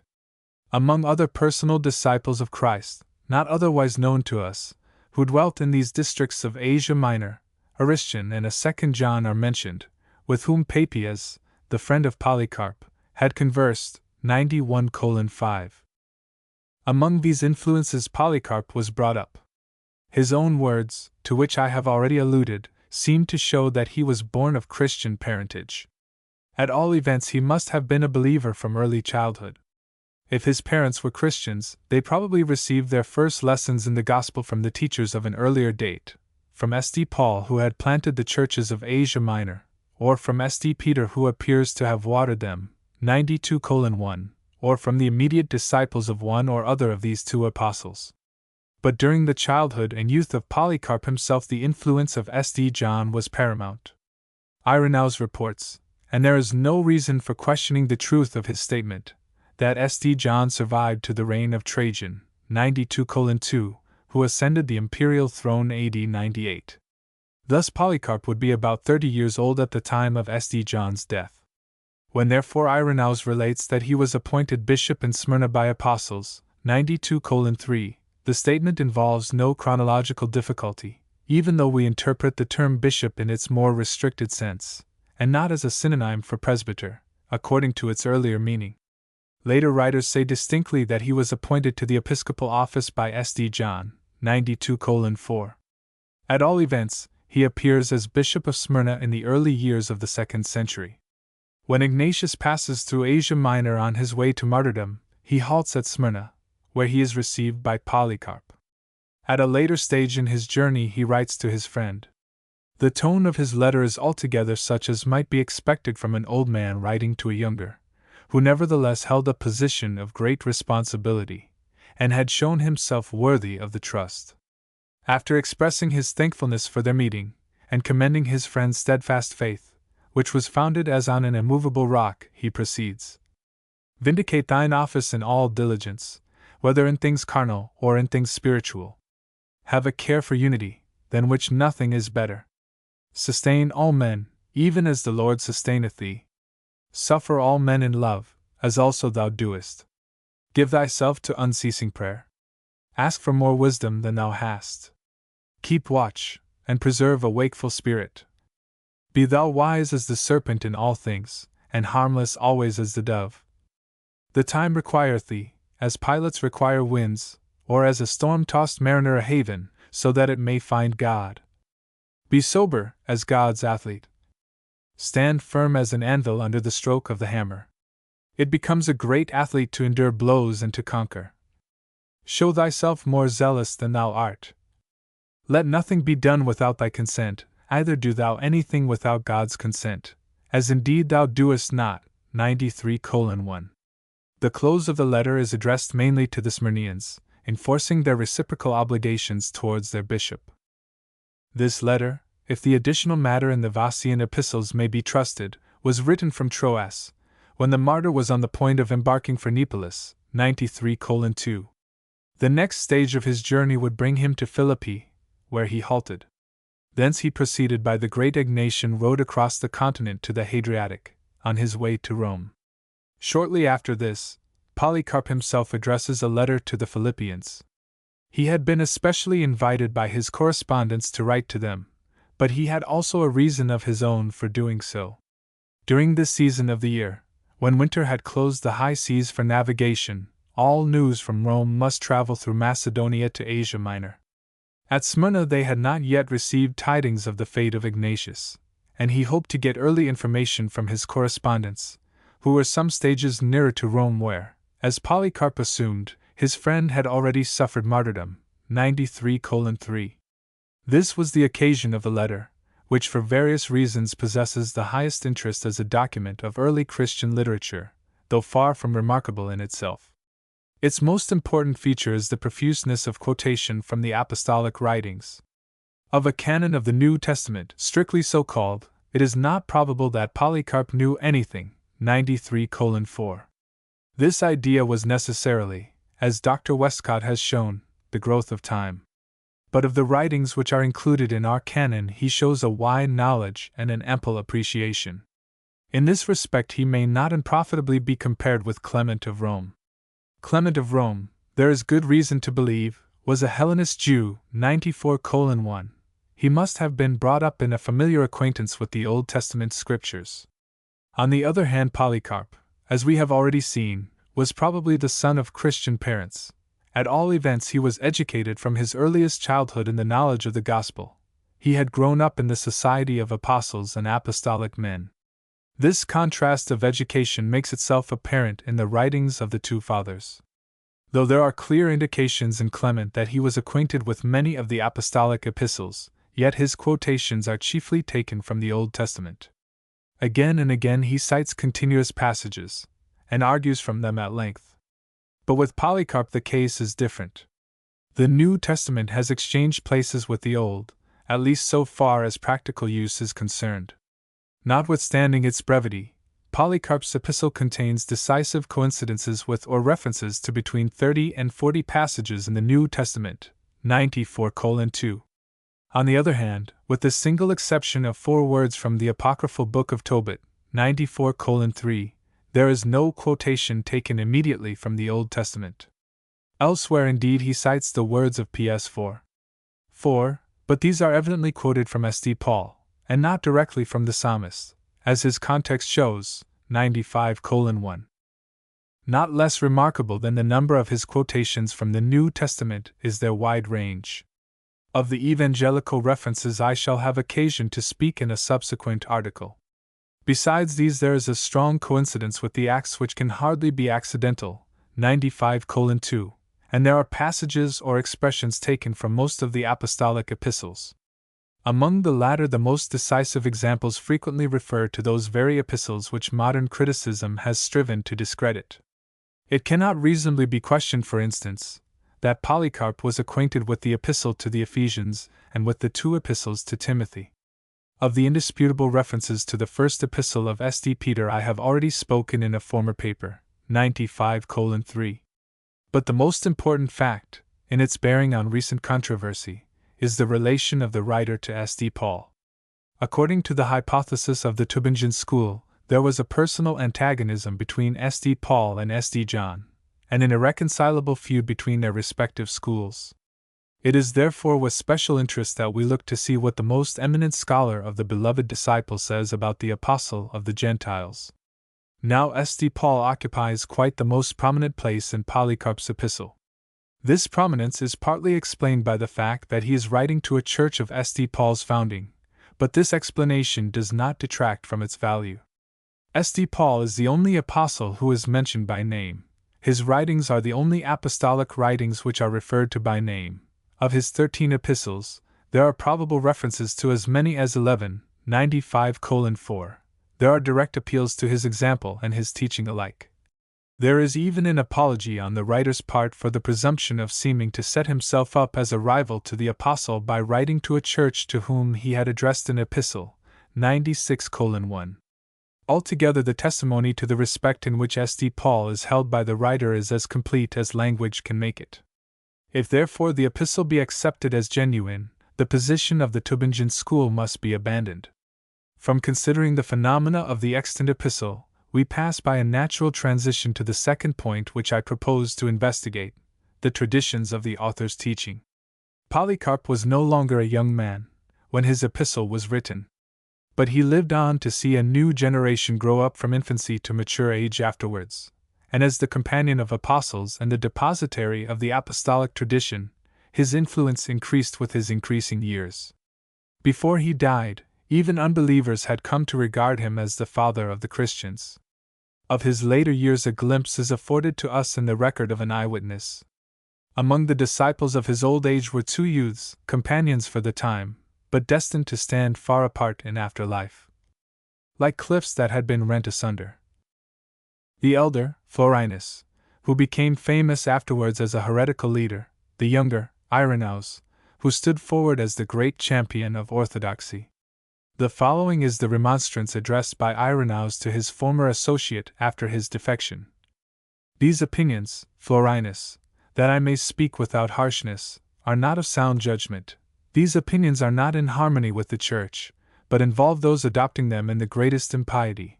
These opinions even the heretics outside the pale of the Church have never ventured to broach. These opinions the elders before us, who also were disciples of the apostles, did not hand down to thee. For I saw thee, when I was still a boy, Greek, pious on Eti, in Lower Asia in company with Polycarp, while thou wast faring prosperously in the royal court, and endeavoring to stand well with him. For I distinctly remember, Greek, Diamemonial, the incidents of that time better than events of recent occurrence, for the lessons received in childhood, Greek, ek paedan, growing with the growth of the soul, become identified with it, so that I can describe the very place in which the blessed Polycarp used to sit when he discoursed, and his goings out and his comings in, and his manner of life, and his personal appearance, and the discourses which he held before the people, and how he would describe his intercourse with John and with the rest who had seen the Lord, and how he would relate their words, and whatsoever things he had heard from them about the Lord, and about his miracles, and about his teaching, Polycarp, as having received them from eyewitnesses of the life of the Word, 97:1, would relate altogether in accordance with the Scriptures. To these discourses, I used to listen at the time with attention by God's mercy which was bestowed upon me, noting them down, not on paper, but in my heart, and by the grace of God, I constantly ruminate upon them faithfully, Greek, Nesios. And I can testify in the sight of God, that if the blessed and apostolic elder had heard anything of this kind, he would have cried out, and stopped his ears, and said after his wont, O good God, for what times hast thou kept me, that I should endure such things? And would even have fled from the place where he was sitting or standing when he heard such words.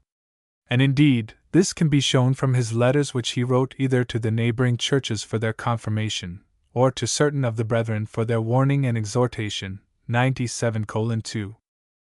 Unfortunately, the chronological notices are not sufficiently precise to enable us to fix the date either of this intercourse with Polycarp, or of the letter to Florinus in which Irenaeus records it. In the year 155 or 156 Polycarp died. In the year 177 Irenaeus became Bishop of Lyons. Putting these two facts together, we may perhaps assume that Irenaeus must have been a pupil of Polycarp somewhere between AD 135 to 150. The mention of the royal court seems at first sight to suggest the hope of a more precise solution. But even if this notice be taken to imply the presence of the emperor for the time being in Asia Minor, our information respecting the movements of Hadrian and his successors is too scanty to afford ground for any safe inference. 98:1. Of the later career of Florinus, we are informed that he was at one time a presbyter of the Roman Church, that he afterwards fell away, and taught his heresy in the metropolis, that in consequence Irenaeus addressed to him this letter from which I have given the extract, and which was also entitled On Monarchy or Showing that God is No, the Author of Evil, Greek, Poietin Kakin. This being the special heresy of Florinus, and that afterwards, apparently by a rebound, he lapsed into Valentinianism, on which occasion Irenaeus wrote his treatise on the Ogdoad, 98:2. As the treatise of Irenaeus on the Ogdoad can hardly have been written later than his extant work on heresies, in which Valentinianism is so fully discussed as to render any such partial treatment superfluous, and which dates from the episcopate of Eleutherius, AD 177 to 190. We are led to the conclusion that the letter to Florinus was one of the earliest writings of this father. Thus we are left without any means of ascertaining the exact age of Irenaeus when he sat at the feet of Polycarp. But beyond this uncertainty his testimony is as explicit as could well be desired. All experience, if I mistake not, bears out his statement respecting the vividness of the memory during this period of life. In a recent trial, the most fatal blot in the evidence was the inability of a pretender to give any information respecting the games and studies, the companions, the familiar haunts of the school and college days of the person with whom he identified himself. It is the penalty which mature age pays for clearer ideas and higher powers of generalization, that the recollection of facts becomes comparatively blurred. Very often an old man will relate with perfect distinctness the incidents of his youth and early manhood, while a haze will rest over much of the intervening period. Those who have listened to a Sedgwick after a lapse of 60 or 70 years repeating anecdotes of the statesman in his native Dale, or describing the circumstances under which he first heard the news of the Battle of Trafalgar, will be able to realize the vividness of the stories which the aged Polycarp would tell to his youthful pupil of his intercourse with the last surviving apostle. The memory of the narrator being quickened and the interest of the hearer intensified, in this case, by the conviction that they were brought face to face with facts such as the world had never seen before. One incident more is recorded of this veteran preacher of the gospel. In the closing years of his life he undertook a journey to Rome, where he conferred with the bishop, Anicetus. The main subject of this conference was the time of celebrating the Passion. Polycarp pleaded the practice of St. John and the other apostles with whom he had conversed, for observing the actual day of the Jewish Passover, without respect to the day of the week. On the other hand, Anicetus could point to the fact that his predecessors, at least as far back as Xistus, who succeeded to the see soon after the beginning of the century, had always kept the anniversary of the Passion on a Friday and that of the Resurrection on a Sunday, thus making the day of the month give place to the day of the week. Neither convinced the other, but they parted good friends. This difference of usage did not interfere with the most perfect cordiality, and, as a sign of this, Anicetus allowed Polycarp to celebrate the Eucharist in his stead, 100:1. About 40 years later, when the Paschal controversy was revived, and Victor, a successor of Anicetus, excommunicated the Asiatic churches, Irenaeus, though himself an observer of the Western usage, wrote to remonstrate with Victor on this harsh and tyrannical measure. An extract from his letter is preserved by Eusebius, in which these incidents respecting his old master are recorded, 100:2. Irenaeus insists strongly on the fact that the harmony of the faith has never been disturbed hitherto by any such diversities of usage. To this visit to Rome Irenaeus makes another reference in his extant work against heresies. The perfect confidence with which he appeals to the continuity of the apostolic tradition, and to the testimony of Polycarp as the principal link in the chain, gives a peculiar significance to this passage, and no apology is needed for quoting it at length. After speaking of the succession of the Roman bishops through whom the true doctrine has been handed down to his own generation without interruption, he adds, "And so it was with Polycarp also, who not only was taught by apostles, and lived in familiar intercourse, Greek, synanastrophize, with many that had seen Christ, but also received his appointment in Asia from apostles, as bishop in the church of Smyrna, whom we too have seen in our youth, Greek, nt prot hemen helicia, for he survived long, and departed this life at a very great age, by a glorious and most notable martyrdom, having ever taught these very things, which he had learnt from the apostles, which the Church hands down, and which alone are true. To these testimony is borne by all the churches in Asia, and by the successors of Polycarp up to the present time, who was a much more trustworthy and safer witness of the truth than Valentinus and Marcion, and all such wrong-minded men. He also, when on a visit to Rome in the days of Anicetus, converted many to the Church of God from following the aforenamed heretics, by preaching that he had received from the apostles this doctrine, and this only, which was handed down by the Church, as the truth. And there are those who have heard him tell how John, the disciple of the Lord, when he went to take a bath in Ephesus, and saw Cerinthus within, rushed away from the room without bathing, with the words, "Let us flee, lest the room should indeed fall in, for Cerinthus, the enemy of the truth, is within." Yea, and Polycarp himself also on one occasion, when Marcion confronted him and said, "Dost thou recognize me?" answered, "I recognize the firstborn of Satan." Such care did the apostles and their disciples take not to hold any communication, even by word, with any of those who falsified the truth, as Paul also said, "A man that is a heretic after a first and second admonition, avoid, knowing that such an one is perverted and sinneth, being self-condemned, Moreover, there is an epistle of Polycarp addressed to the Philippians, which is most adequate, Greek, hykanotate, and from which both his manner of life and his preaching of the truth may be learnt by those who desire to learn, and are anxious for their own salvation. And again, the church in Ephesus, which was founded by Paul, and where John survived till the times of Trajan, is a true witness of the tradition of the Apostles. 101:1. I have given these important extracts at length because they speak for themselves. If I mistake not, they will be more convincing than many arguments. It is impossible to doubt the sincerity of Irenaeus, when he thus explicitly and repeatedly maintains that the doctrines which he holds and teaches are the same which Polycarp had held and taught before him. On the other hand, a school of critics which has arisen in the present generation maintains that Irenaeus was mistaken from beginning to end, that, instead of this continuity in the teaching and history of the Church, there had been a violent dislocation, that St. John, as an apostle of the circumcision, must have had a deep-rooted aversion to the doctrine and work of St. Paul, and that Polycarp, as a disciple of St. John, must have shared that aversion, and cannot therefore have recognized the authority of the apostle of the Gentiles.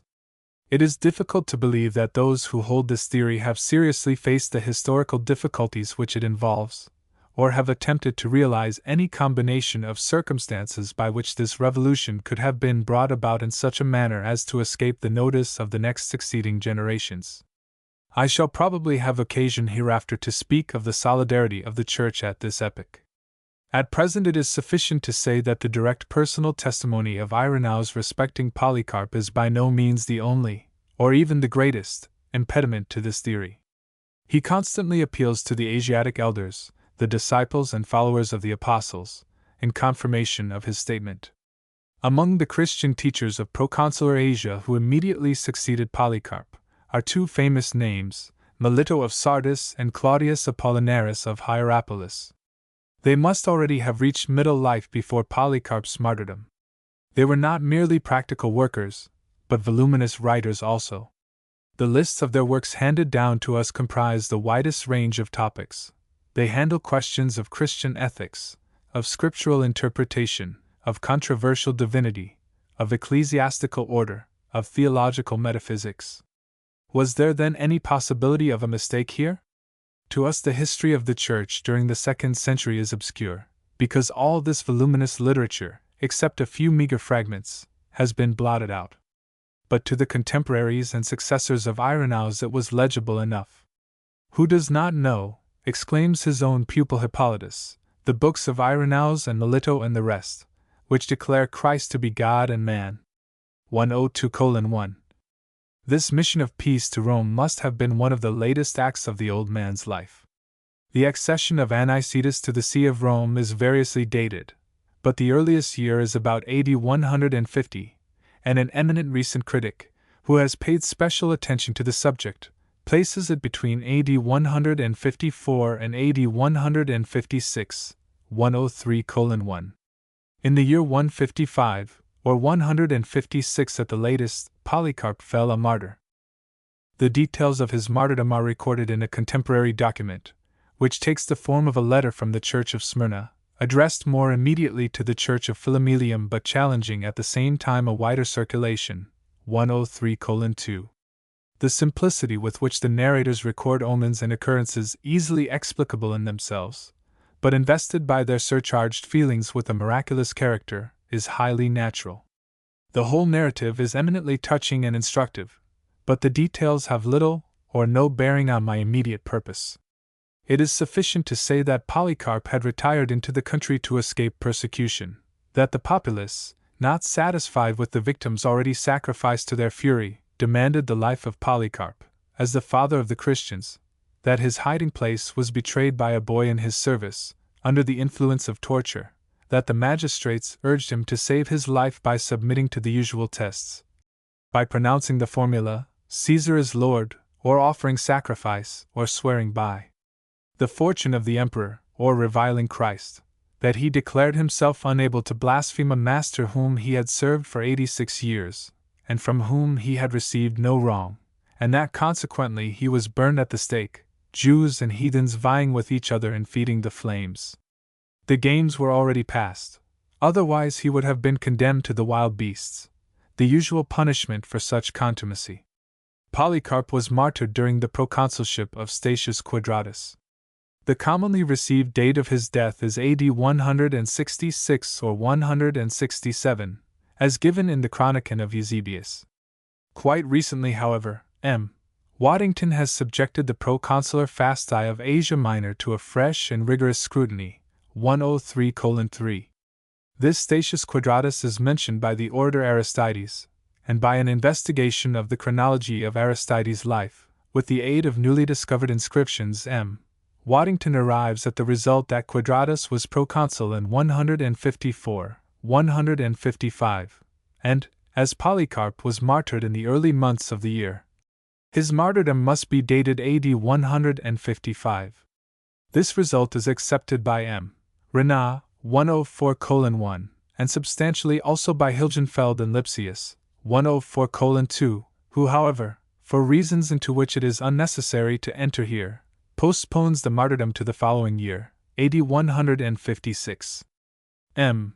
Waddington's arguments seem conclusive, and this rectification of date removes some stumbling blocks.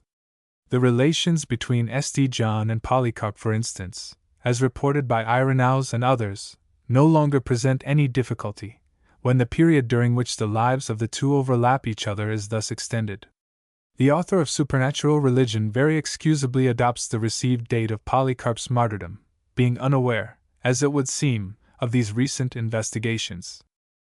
In this account of Polycarp, I have assumed the genuineness of the epistle ascribed to him, but the author of Supernatural Religion has taken his side with those writers who condemn it as spurious, and I am therefore obliged to give reasons for this confidence.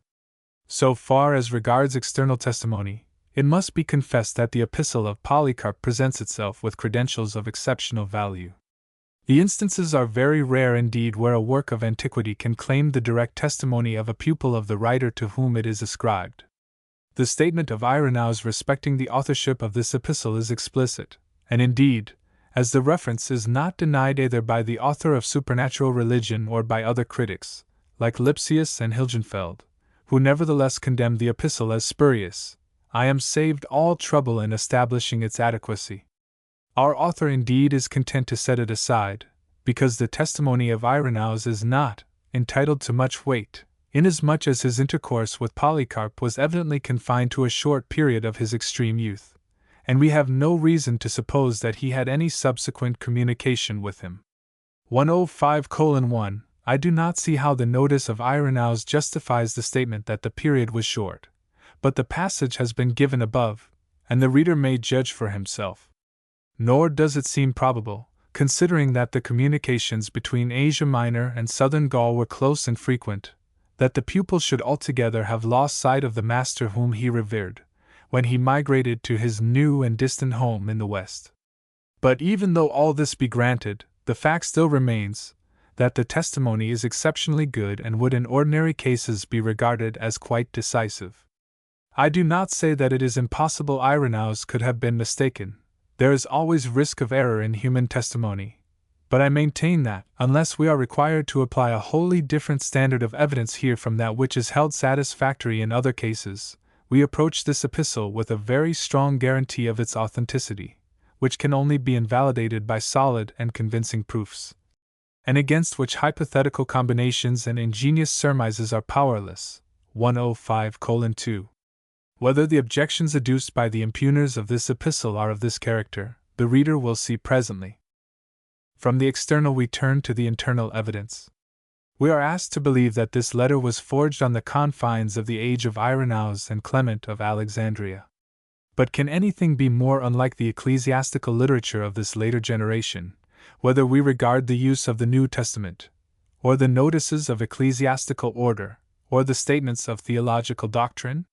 The evangelical quotations are still given, as in Clement of Rome, with the formula, "The Lord said." The passages from the apostolic epistles are still, for the most part, indirect and anonymous.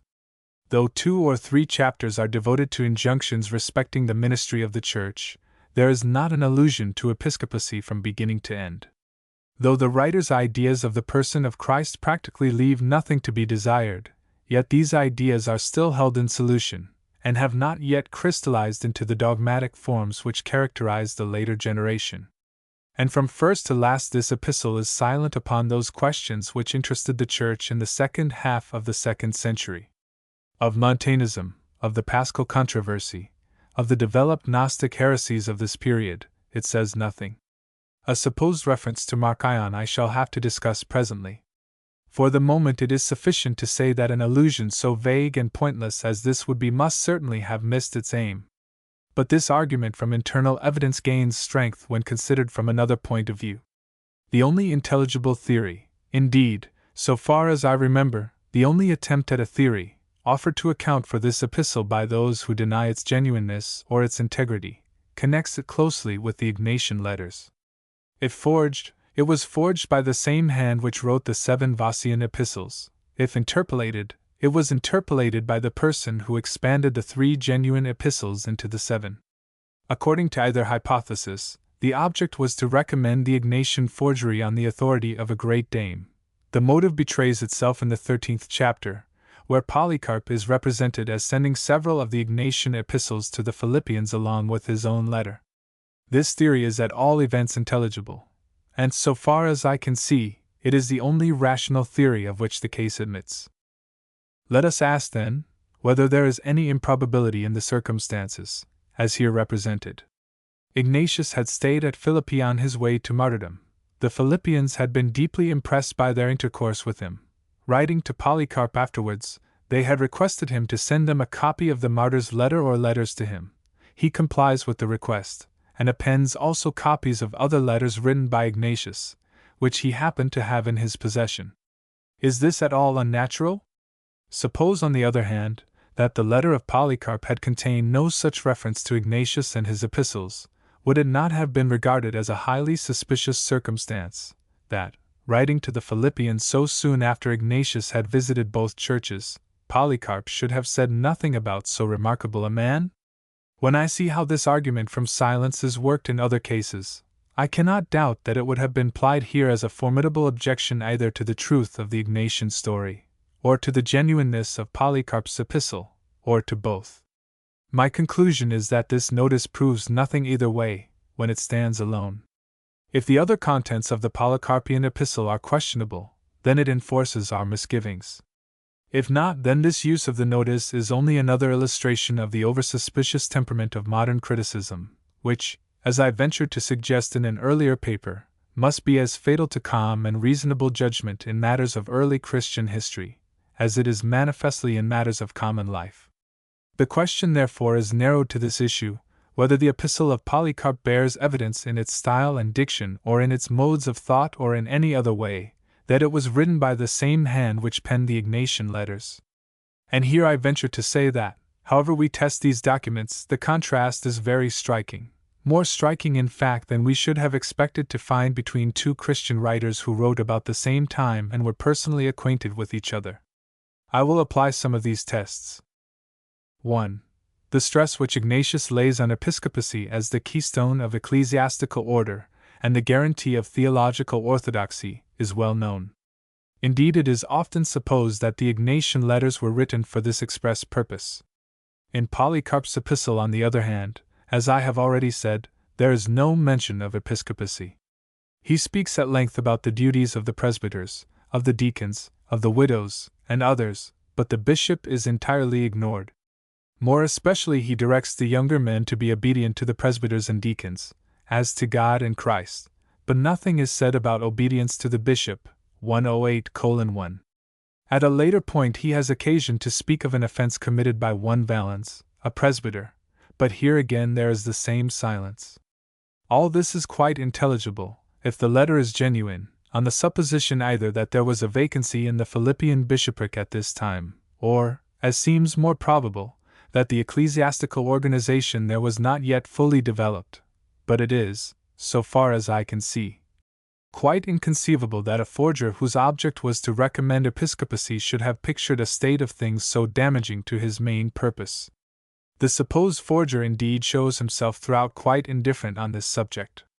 There is every reason for believing that Polycarp was bishop of Smyrna at this time, Yet in the heading of the letter he does not assert his title, but writes merely, Polycarp and the presbyters with him. 2. If we turn from ecclesiastical organization to doctrinal statement, the contrast still remains.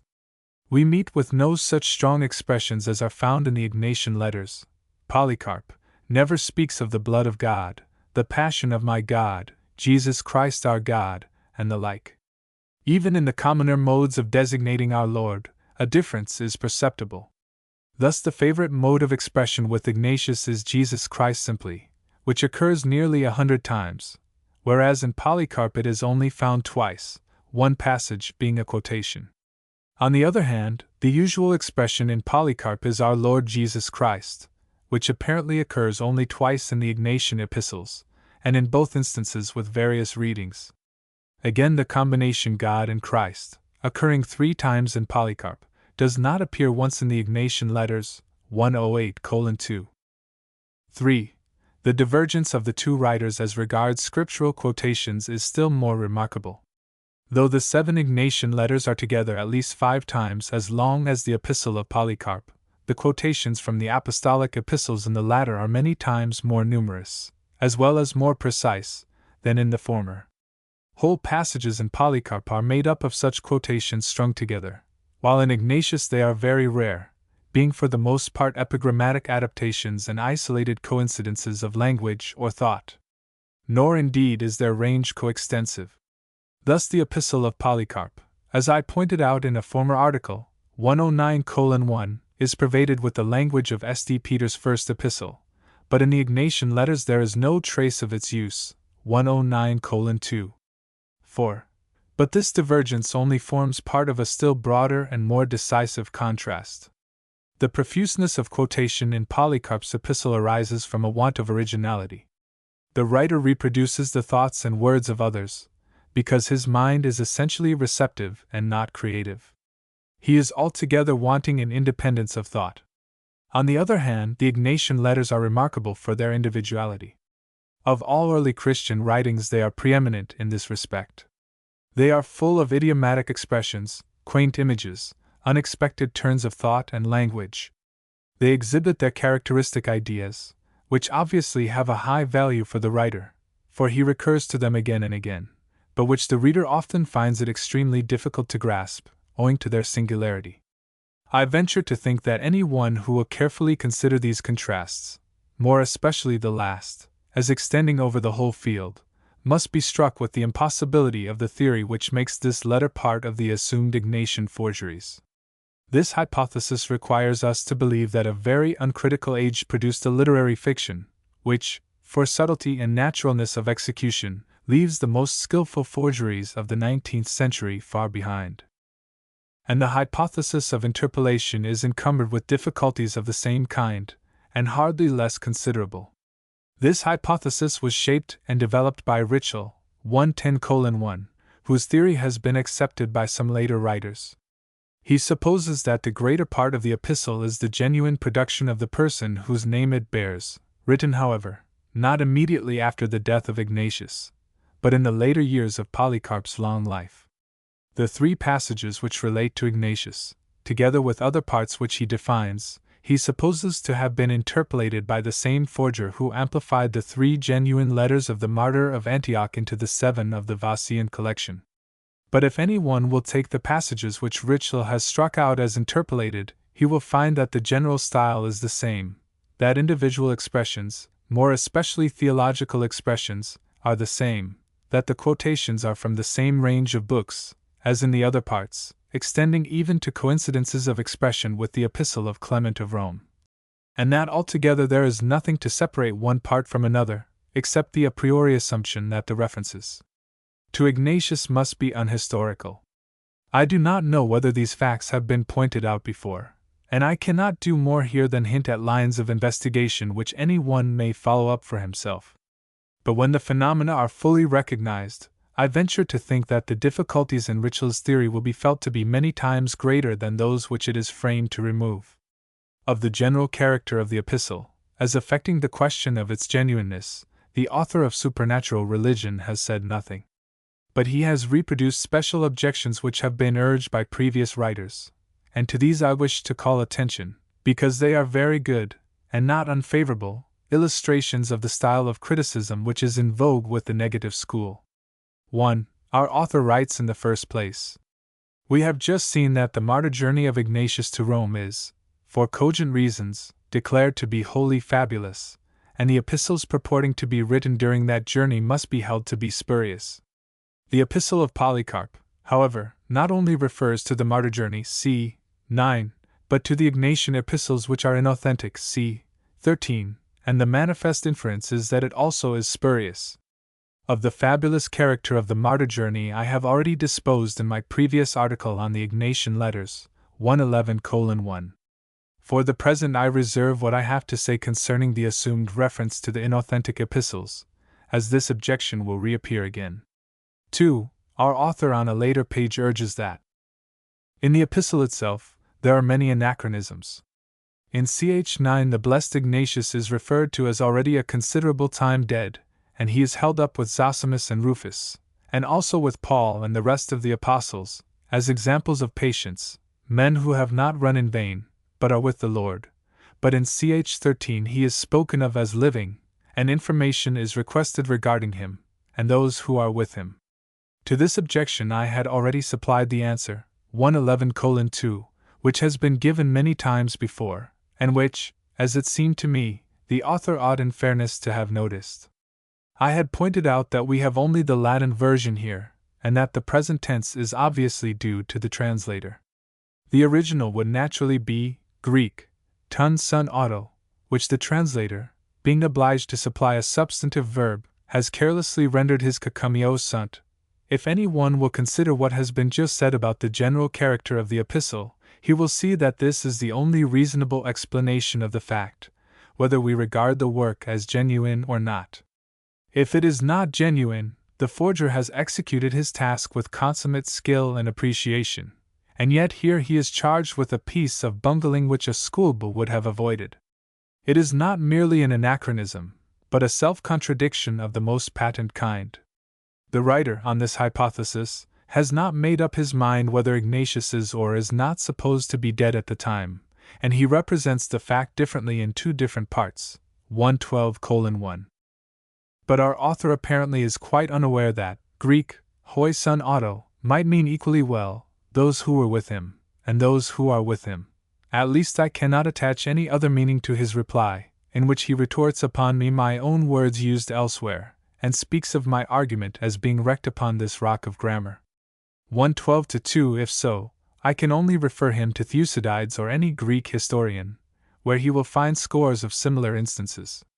I need hardly say that the expression itself is quite neutral as regards time, meaning nothing more than his companions, and that the tense must be supplied according to the context or the known circumstances of the case. But I am not sorry that our author has fallen into this error, for it has led me to investigate the usage of Polycarp and his translator, and has thus elicited the following facts. 1. Unless he departed from his ordinary usage, Polycarp would have employed the short expression, Greek, hoi sun auto, or Greek, hoi met autou, in such a case. Thus he has Greek, ou sun auto, in the opening paragraph, and Greek, tois exhumon, in c. 9, with other similar distances. 2. The translator, if he had the words Greek, tois sun auto, before him, would almost certainly supply the substantive verb, as he has done in the opening, kakumio sun presbyteri, in c. 3, illis catunc erant hominibus, and quae est in Deo, in c. 9, ca ex vobis sunt, and probably also in c. 12, ca sunt sub scylla. The Greek is wanting in this last passage. 3. The translator, in supplying the verb, was as likely as not to give the wrong tense. In fact, in the only other passage in the epistle where it was possible to make a mistake, he has gone wrong on this very point. He has translated Greek, hen kai idit, and allois tois exhumon, mechanically by a present tense, quam et vidistis, in aliis ca ex vobis sunt, though the persons are mentioned in connection with St. Ignatius and St. Paul, and though it is distinctly stated immediately afterwards that they all were dead, having, as we may infer from the context, ended their life by martyrdom. In fact, he has made the very same blunder which I ascribe to him here. This objection, therefore, may be set aside forever. But the notices which I have been considering suggest another reflection. Is the historical position which the writer of this letter takes up at all like the invention of a forger? Would he have thought of placing himself at the moment of time when Ignatius is supposed to have been martyred, but when the report of the circumstances had not yet reached Smyrna? If he had chosen this moment, would he not have made it clear, instead of leaving his readers to infer it by piecing together notices which are scattered through the epistle, notices, moreover, which, though entirely consistent with each other, are so far from obvious that his translator has been led astray by them, and that modern critics have woven out of them these entanglements which it has taken me so much time to unravel? 3. But our author proceeds. Moreover, although thus spoken of as alive, the writer already knows of his epistles, and refers, in the plural, to those written by him to us, and all the rest which we have by us. The reference here, it will be observed, is not only to the epistles to the Smyrnians and to Polycarp himself, but to other spurious epistles which are not included in the Syriac version. I have already shown that Ignatius is not spoken of as alive, but if he had been alive, I do not see why Polycarp should not have known of his epistles, seeing that of the 7 Vossian letters 4 claim to have been written from Smyrna, when the saint was in some sense Polycarp's guest, and 2 to have been written to Smyrna. Therefore, of the 7 epistles, supposing them to be genuine, Polycarp would almost necessarily have been acquainted with 6. By the other spurious epistles, which the epistle of Polycarp is supposed to recognize, I presume that our author means the 4 of the Vossian collection, which have no place in the Syriac. If so, I would reply that, supposing the 3 Syriac epistles to represent the only genuine letters extant, these epistles themselves bear testimony to the fact that Ignatius wrote several others besides. For in one passage in these Syriac epistles, Rom. 4, the martyr says, I write to all the churches and charge all men, and again, when Polycarp writes, Greek, tas epistolas Ignatius tas Pemphiises hemen hup autu, it is sufficient to advert to the fact that, like the Latin epistolae, the plural, Greek, epistolae, is frequently used convertibly with the singular, Greek, epistolae, for a single letter, 1:14:1.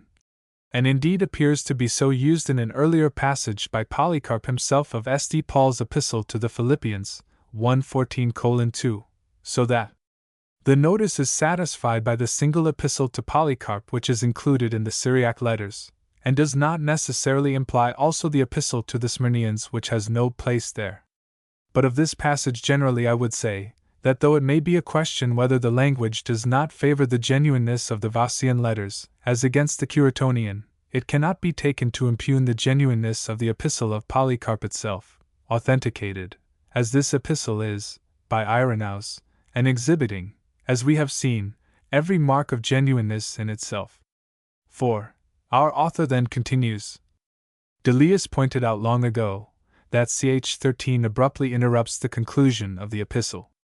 In what sense this chapter can be said to interrupt the conclusion it is difficult to say.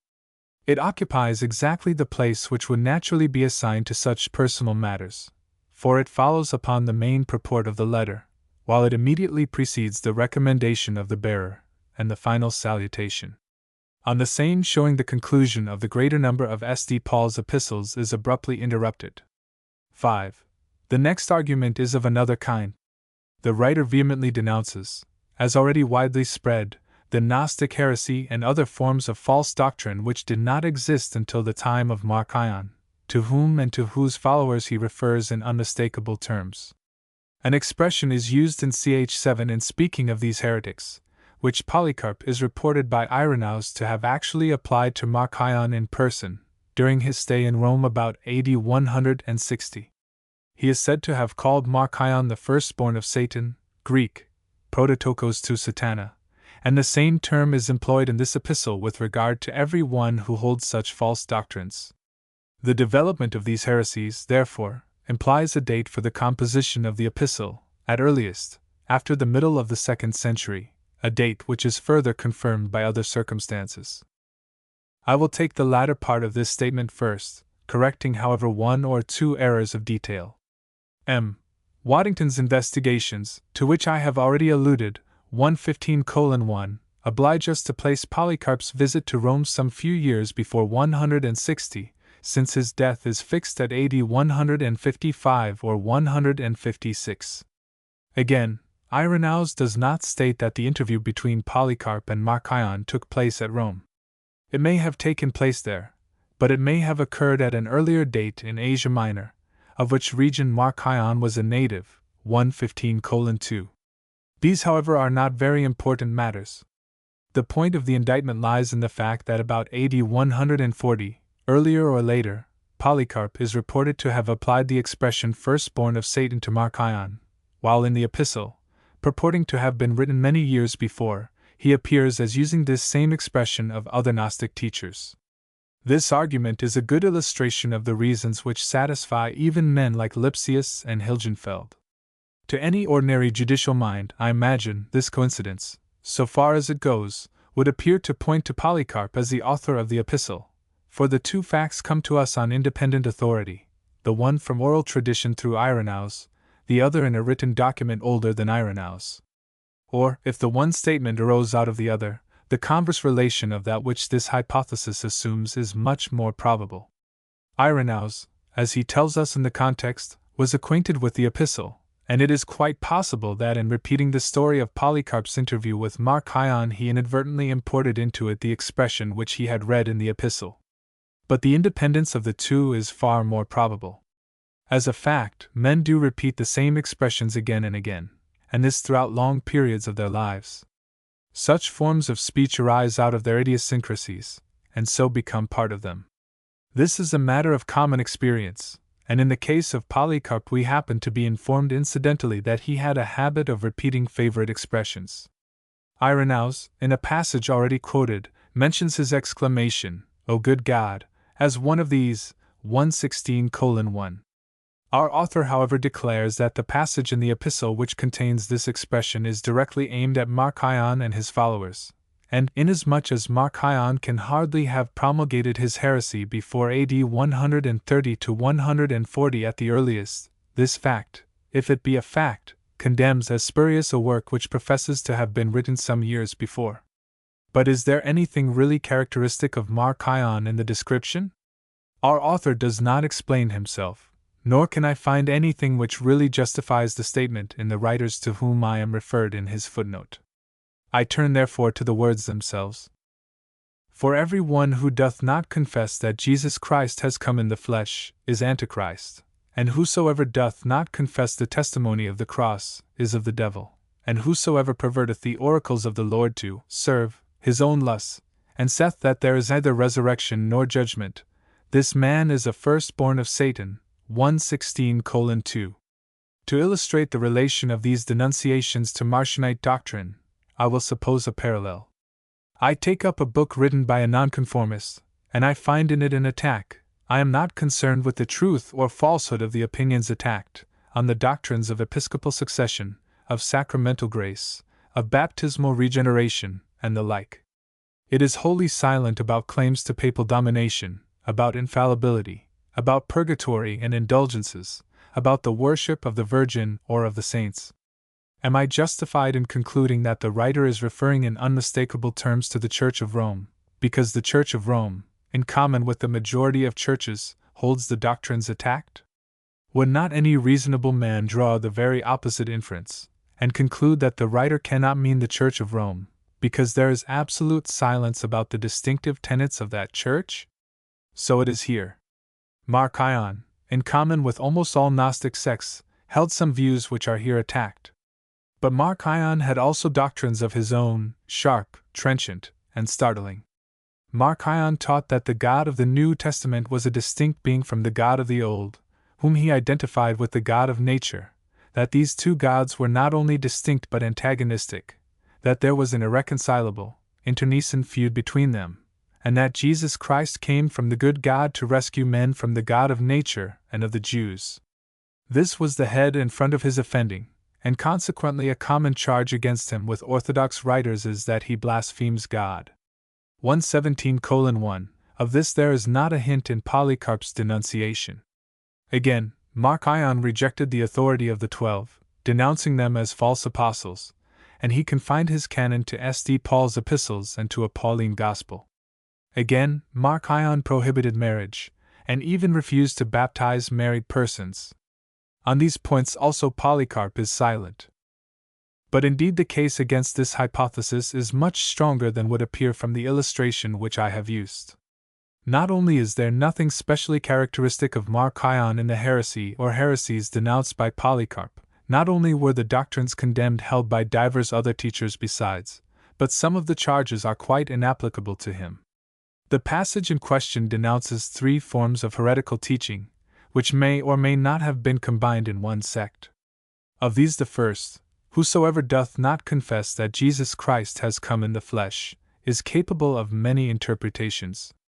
It may refer, for instance, to the separationism of Cerinthus, who maintained that the spiritual being Christ descended on the man Jesus after the baptism, and left him before the crucifixion, so that, while Jesus suffered, Christ remained impassible, 1:18-1.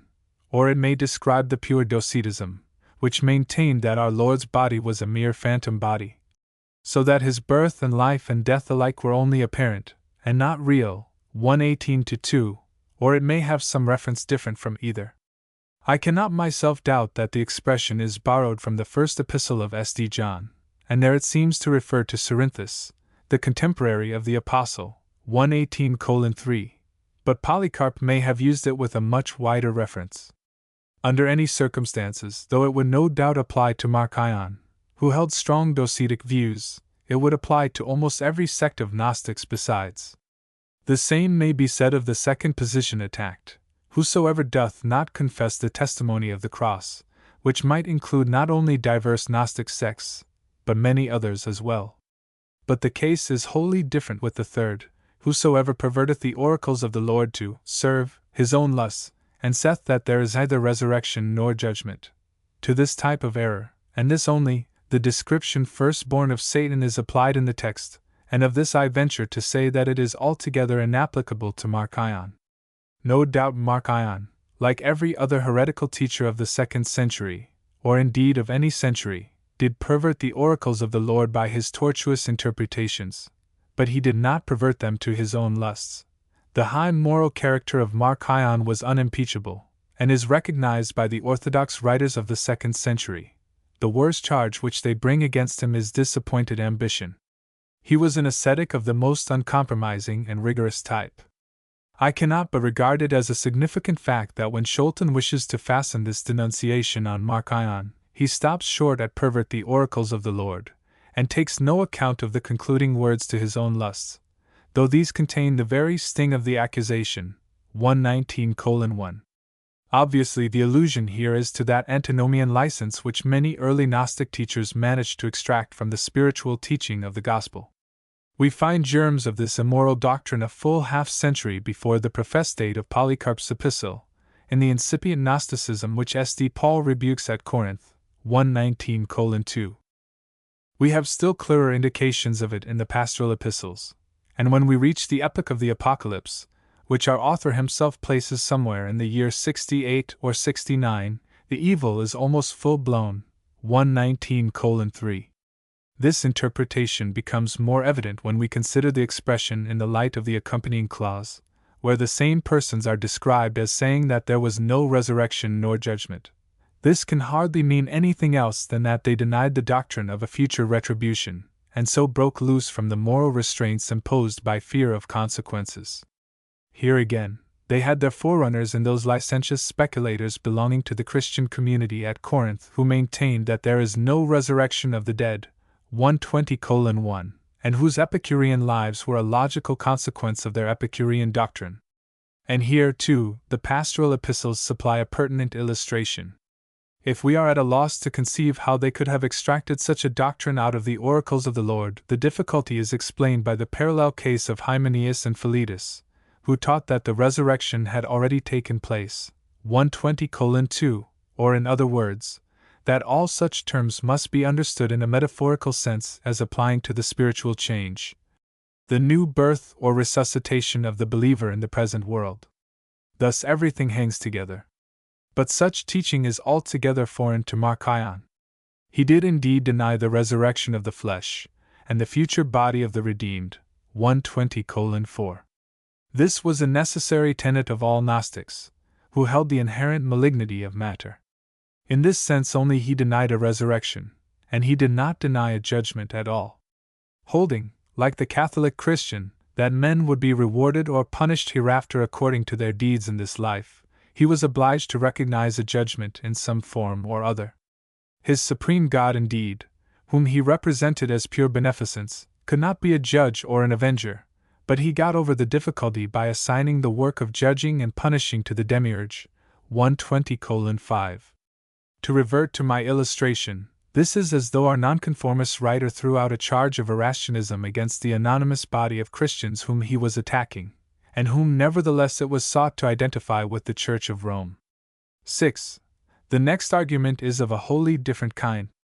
The writer evidently assumes a position in the Church to which Polycarp could only have attained in the latter part of his life, and of which we first have evidence about AD 160, when he was deputed to Rome for the Paschal discussion.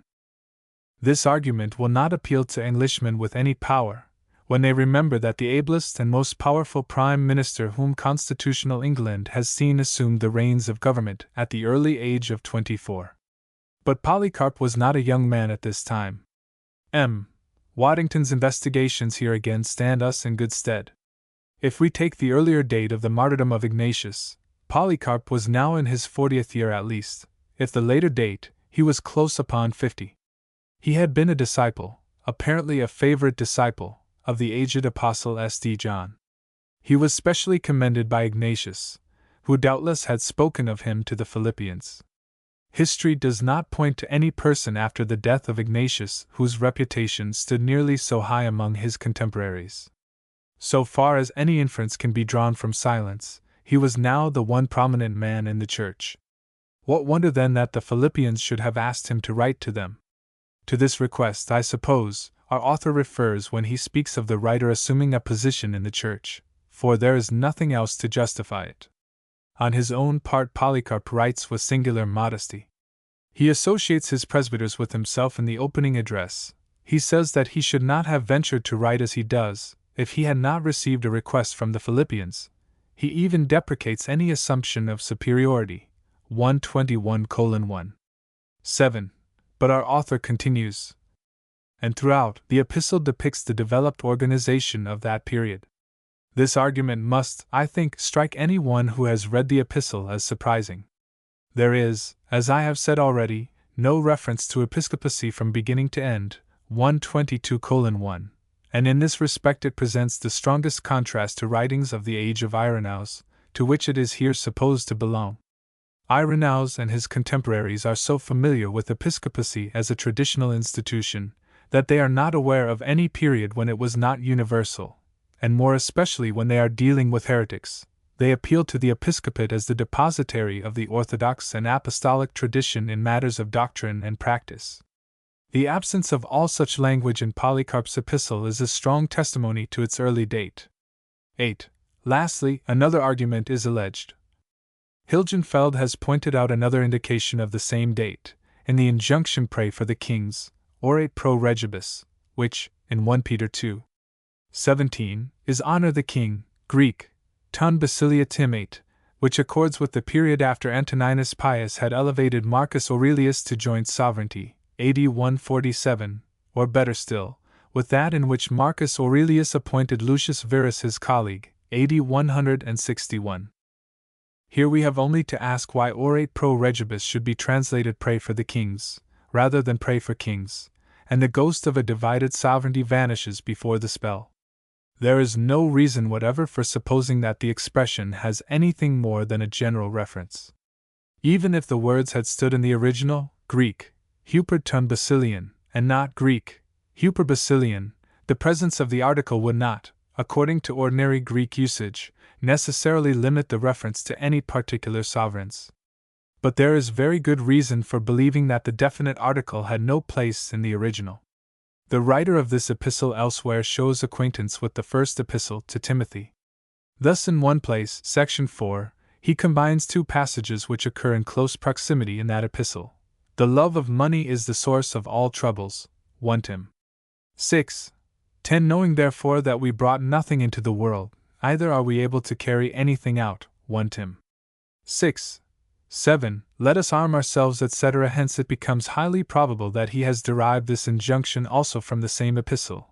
I exhort first of all, that supplications, prayers, intercessions, thanksgivings, be made for all men, for kings, and for all that are in authority too. 123:1, where it is, Greek, Hyperbasilian.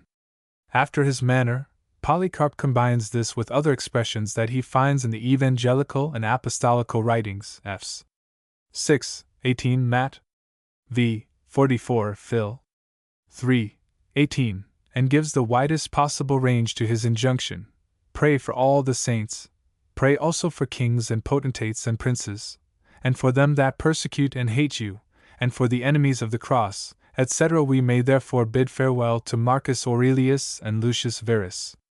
Our author at the outset speaks of some critics who affirm the authenticity of the epistle attributed to him, Polycarp, but who certainly do not justify their conclusion by any arguments nor attempt to refute adverse reasons.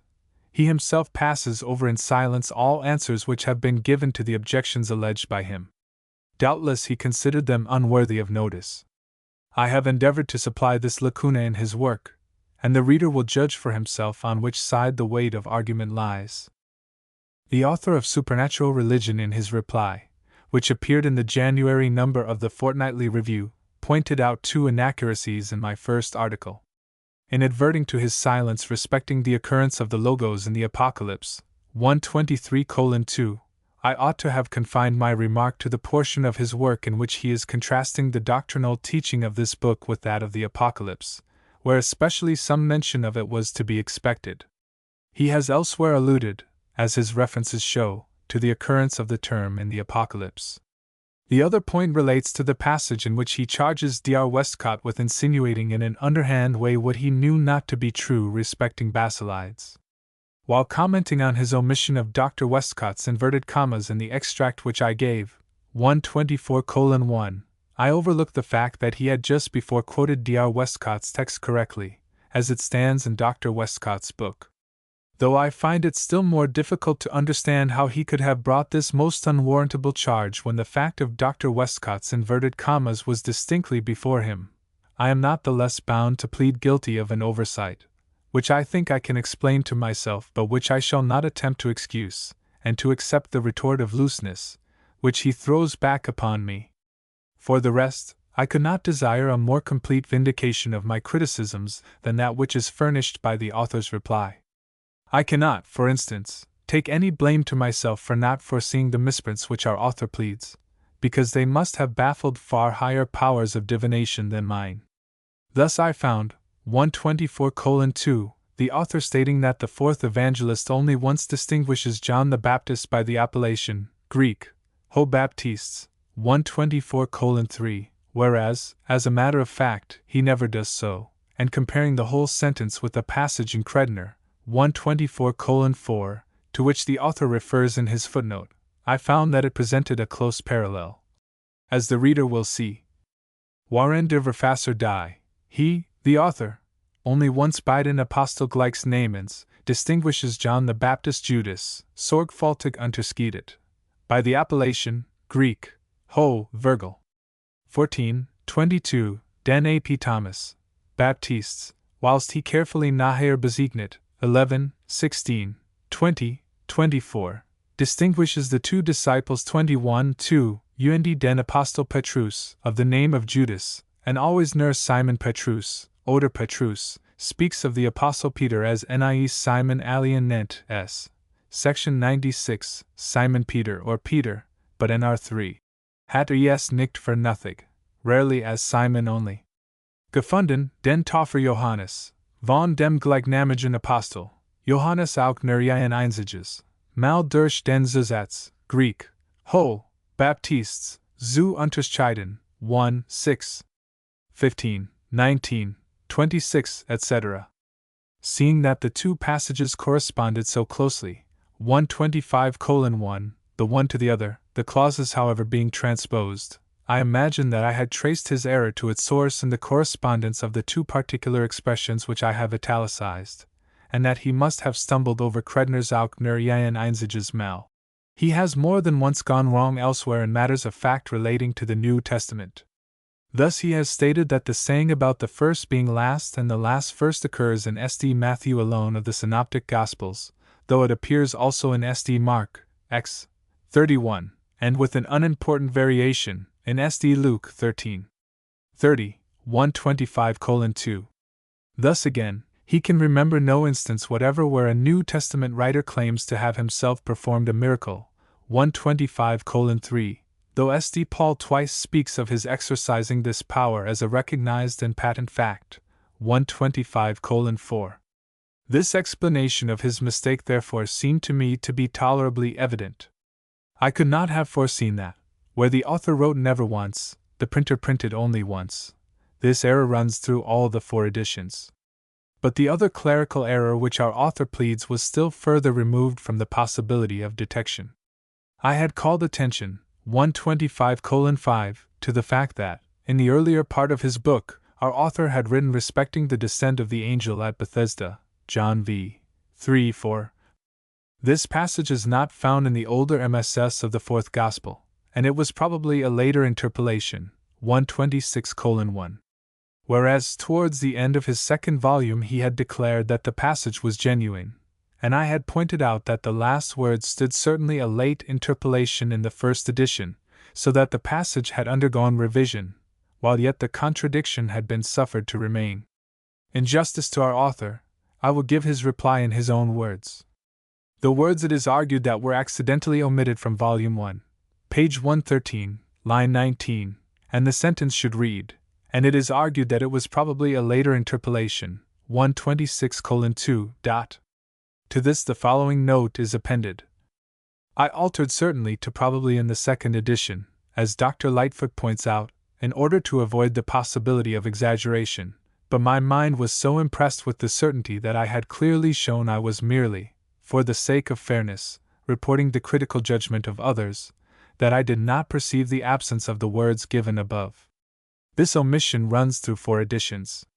But more perplexing still is the author's use of language.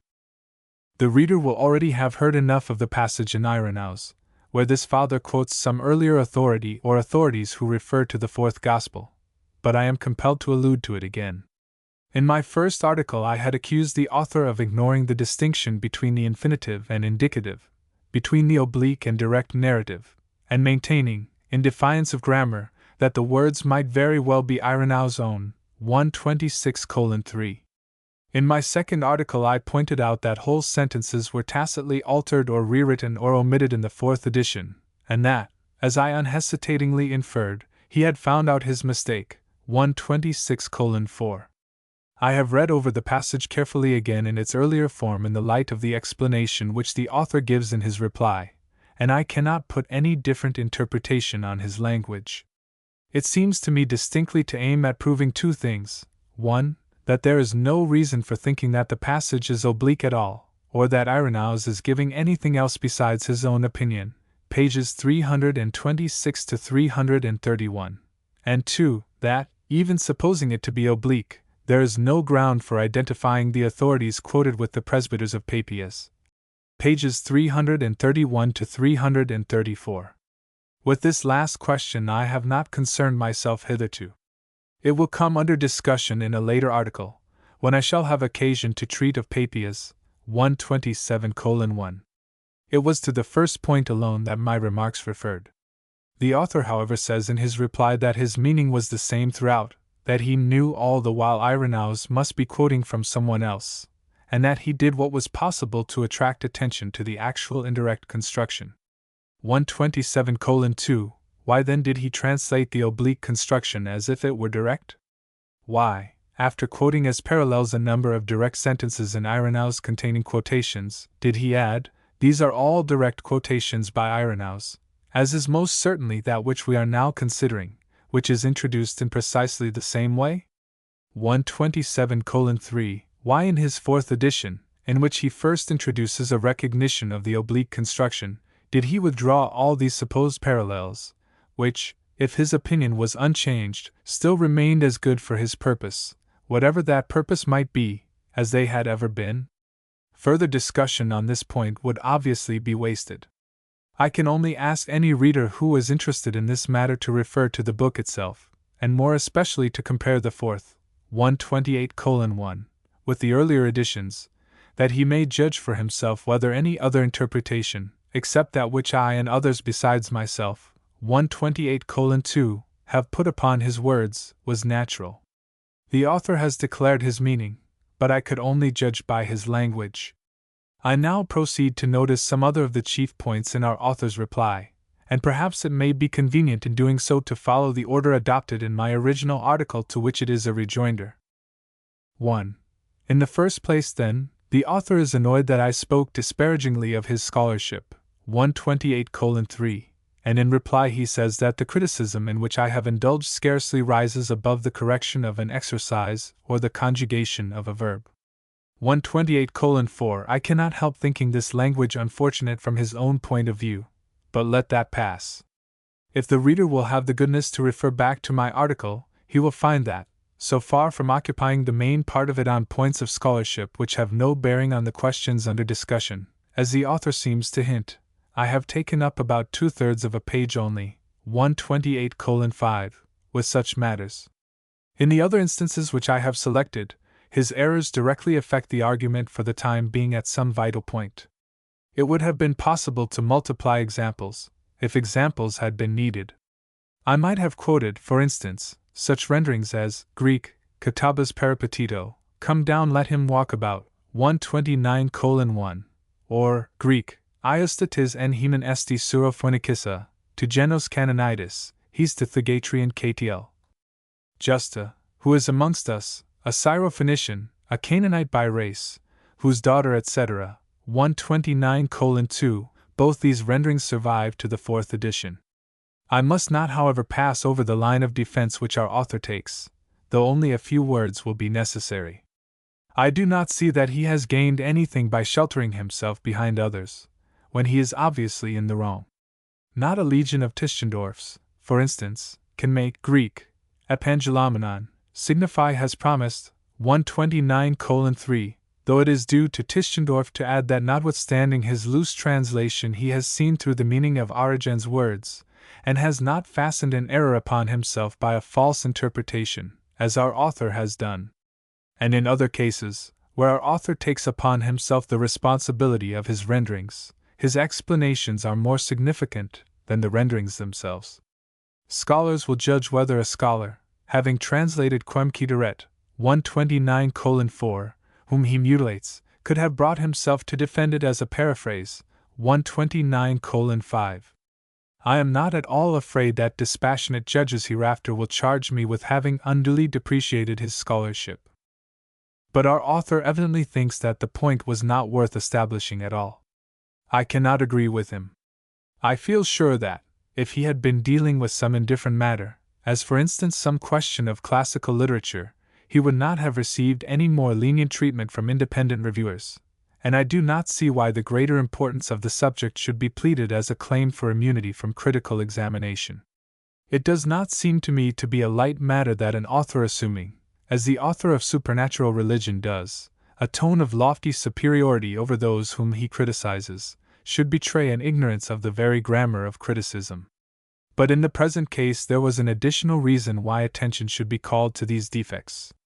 It was necessary to correct a wholly false estimate of the author's scholarship with which reviewers had familiarized the public, and to divest the work of a prestige to which it was not entitled. 2. In the next place, I ventured to dispute the attribute of impartiality with which the work entitled Supernatural Religion had been credited. And here I would say that my quarrel was much more with the author's reviewers than with the author himself. I can understand how he should omit to entertain the other side of the question with perfect sincerity. It appeared from the book itself, and it has become still more plain from the author's reply, that he regards apologists as persons from whom he has nothing to learn, and with whose arguments therefore he need not for the most part concern himself. But the fact remains that the reader has had an ex parte statement presented to him, while he has been assured that the whole case is laid before him. Of this one-sided representation I adduce several instances. To these our author demurs in his reply. As regards Polycarp, I believe that the present article has entirely justified my allegation. Of Papias, Hegesippus, and Justin, I shall have occasion to speak in subsequent articles. At present it will be sufficient to challenge attention to what Dr. Westcott has written on the last mentioned writer, and ask readers to judge for themselves whether our author has laid the case impartially before them. Several of my examples had reference to the Gospel of St. John. Of these our author has taken exception more especially to 3. As regards the first, I have no complaint to make, because he has quoted my own words, and I am well content that they should tell their own tale. If our author considers the argument unsound in itself, and irrelevant to the direct purpose of the work, 131:1, I venture to think that discerning readers will take a different view. I had directed attention, 131:2, to certain passages in the Synoptic Gospels, Matt 23:37, Luke 13:34, as implying other visits to Jerusalem which these Gospels do not themselves record, and therefore as refuting the hypothesis that our Lord's ministry was only of a single year's duration, and was exercised wholly in Galilee and the neighborhood until the closing visit to Jerusalem, a hypothesis which rests solely on the arbitrary assumption that the record in the Synoptists is complete and continuous. Thus the supposed difficulty in St. John's narrative on this fundamental point of history disappears. In fact, the Synoptists give no continuous chronology in the history of our Lord's ministry between the baptism and the Passion. The incidents were selected in the first instance, we may suppose, for purposes of catechetical instruction, and are massed together sometimes by connection of subject, sometimes, though incidentally, by sequence of time. In St. John, on the other hand, the successive festivals at Jerusalem are the vertebrae of the chronological backbone, which is altogether wanting to the account of Christ's ministry in the Synoptists. We cannot indeed be sure even here that the vertebrae are absolutely continuous. Many festivals may have been omitted. The ministry of Christ may have extended over a much longer period, as indeed Irenaeus asserts that it did, 131:3, but the 3 Passovers bear testimony to a duration of between 2 and 3 years at the least. The second point has reference to the diction of the fourth Gospel, as compared with the Apocalypse, 131:4. Here I am glad to find that there is less difference of opinion between us than I had imagined. If our author does not greatly differ from Luthart's estimate of the language, either do I, 132:1. On the other hand, I did not deny, and so far as I am aware, nobody has denied, that there is a marked difference between the Apocalypse and the Gospel, in respect of diction. Only it is contended that 2 very potent influences must be taken into account which will explain this difference. In the first place, the subjects of the 2 books stand widely apart. The apocalyptic purport of the one book necessarily tinges its diction and imagery with a very strong Hebraic coloring, which we should not expect to find in a historical narrative. Secondly, a wide interval of time separates the 2 works. The Apocalypse was written, according to the view which our author represents as universally accepted by all competent critics, about AD 68-69, 132:2. It marks the close of what we may call the Hebraic period of St. John's life, i.e., the period which, so far as we can gather alike from the notices and from the silence of history, he had spent chiefly in the East and among Aramaic-speaking peoples. The Gospel, on the other hand, according to all tradition, dates from the last years of the Apostle's life, or, in other words, it was written, or more probably dictated, at the end of the Hellenic period, after an interval of 20 or 30 years, during which St. John had lived at Ephesus, a great center of Greek civilization. Our author appears to be astonished that Luthart should describe the errors in the Apocalypse as not arising out of ignorance, but as intentional emancipations from the rules of grammar. Yet it stands to reason, I think, that this must be so with some of the most glaring examples at all events. A moment's reflection will show that one who could write Greek, apo hoon ktl, from he that is, etc., rev I, for, in sheer ignorance that Greek, apo, does not take a nominative case, would be incapable of writing any 2 or 3 consecutive verses of the Apocalypse. The book, after all allowance made for solecisms, shows a very considerable command of the Greek vocabulary, and what is more important, a familiarity with the intricacies of the very intricate syntax of this language.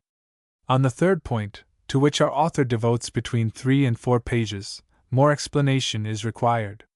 I had remarked, 133:1, on the manner in which our author deals with the name Sichar in the fourth Gospel, and had complained that he only discusses the theory of its identification with Shechem, omitting to mention more probable solutions. To this remark I had appended the following note. Travelers and apologists alike now more commonly identify Sichar with the village bearing the Arabic name Asker. This fact is not mentioned by our author.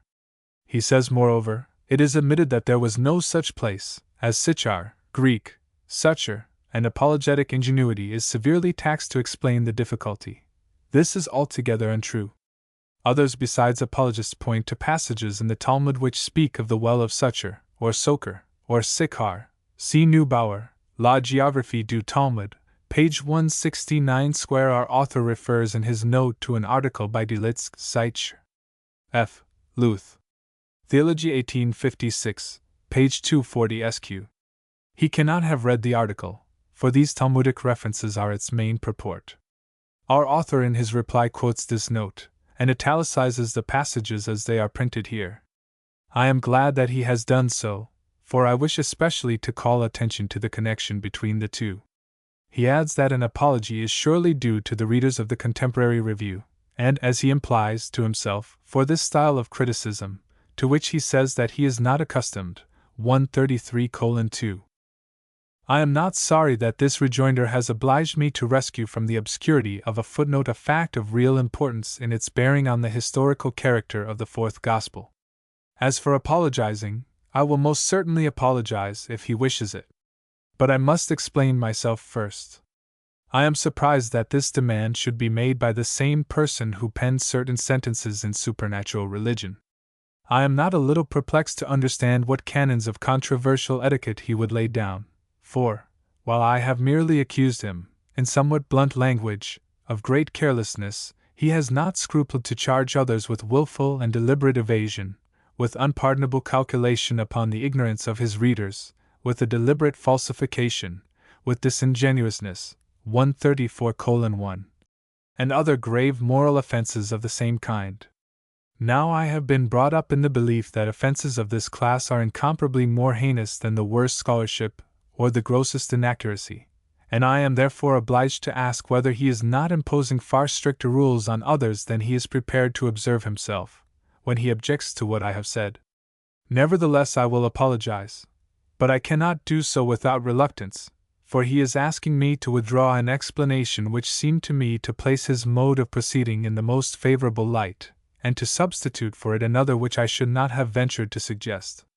When I saw in his text the unqualified statement, it is admitted that there was no such place, 134:2, and found in one of his footnotes on the same page a reference to an article by an eminent Hebraist devoted to showing that such a place is mentioned several times in the Talmud, I could draw no other conclusion than that he had not read the article in question, or, as I might have added, having read it, had forgotten its contents.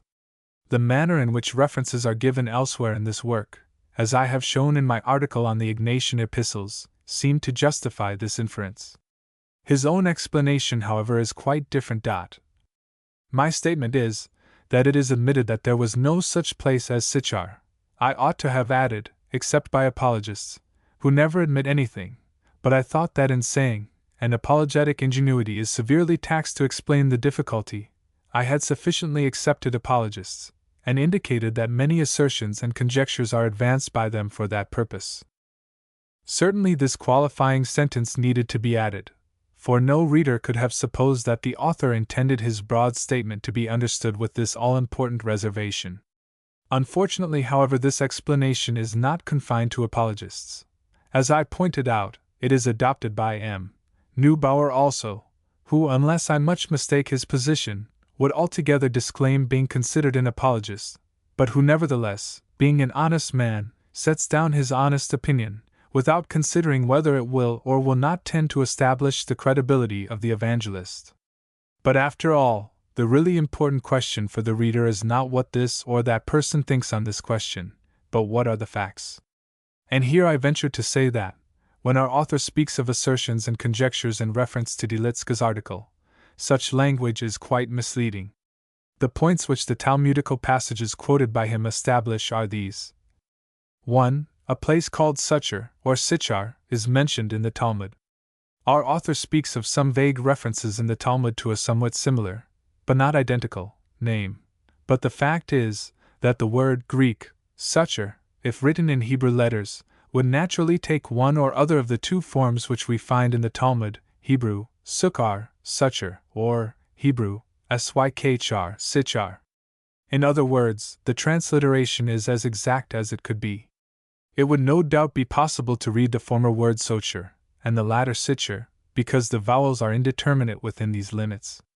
But so far as identity was possible, we have it here. 2. The Talmudical passages speak not only of Sichar, but of Ayin Sichar, i.e., the well of Sichar. 3. The well of Sichar which they mention is in a corn-growing country. This is clear from the incident which leads to the mention of the place in the two principal Talmudical passages where it appears, Baba, 82b, Menikoth 64b.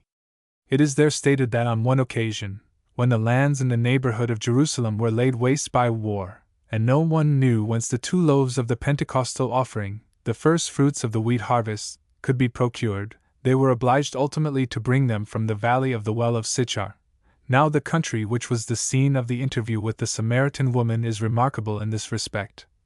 One mass of corn, unbroken by boundary or hedge, 136:1, as it is described by a modern traveler, and indeed the prospect before him suggests to our Lord, as we may well suppose, the image which occurs in the conversation with the disciples immediately following, "Lift up your eyes, and look on the fields, for they are white already to harvest." 136:2. It is true that the Talmudical passages do not fix the locality of their Ayin Sichar, but all the circumstances agree. It was just from such a country as this, either too near nor too far distant for the notices, that the Pentecostal loaves would be likely to be procured in such an emergency. The reader will draw his own conclusions. He will judge for himself whether the unqualified statement, "It is admitted that there was no such place as Sichar," is or is not misleading. He will form his own opinion whether a writer, who deliberately ignores these facts, because they are brought forward by apologists who never admit anything, is likely to form an impartial judgment. The identification of Sichar with Asker, to which recent opinion has been tending, is a question of less importance. Notwithstanding the difficulty respecting the initial ayin in the latter word, an identification which has commended itself to Oriental scholars like Ewald and Delitzsch and Neubauer can hardly be pronounced impossible. I venture to suggest that the initial ayin of Asker may be explained by supposing the word to be a contraction for Ayin Sichar, the well of Sichar. This corruption of the original name into a genuine Arabic word would furnish another example of a process which is common where one language is superposed upon another, e.g., Charterhouse for chartreuse.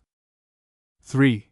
The third point to which I called attention, 137:1, was the author's practice of charging those from whom he disagreed with dishonesty.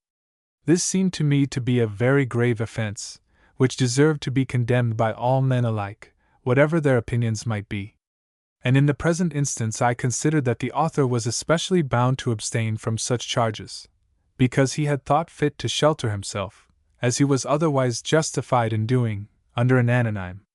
Moreover, the offense was aggravated by the fact that one of the writers whom he had especially selected for this mode of attack was distinguished for his moderation of tone, and for his generous appreciation of the position and arguments of his adversaries. This is our author's reply. Dr. Lightfoot says, and says rightly, that Dr. Westcott's honor may safely be left to take care of itself. It would have been much better to have left it to take care of itself, indeed, than trouble it by such advocacy. If anything could check just or generous expression, it would be the tone adopted by Dr. Lightfoot. But nevertheless, I again say, in the most unreserved manner, that neither in this instance, nor in any other, have I had the most distant intention of attributing corrupt motives to a man like Dr. Westcott, whose single-mindedness I recognize and for whose earnest character I feel genuine respect.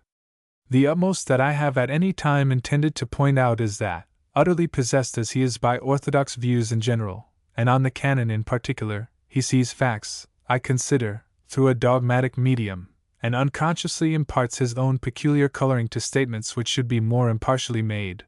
137:2. I am well content to bear this blame when I have elicited this explanation.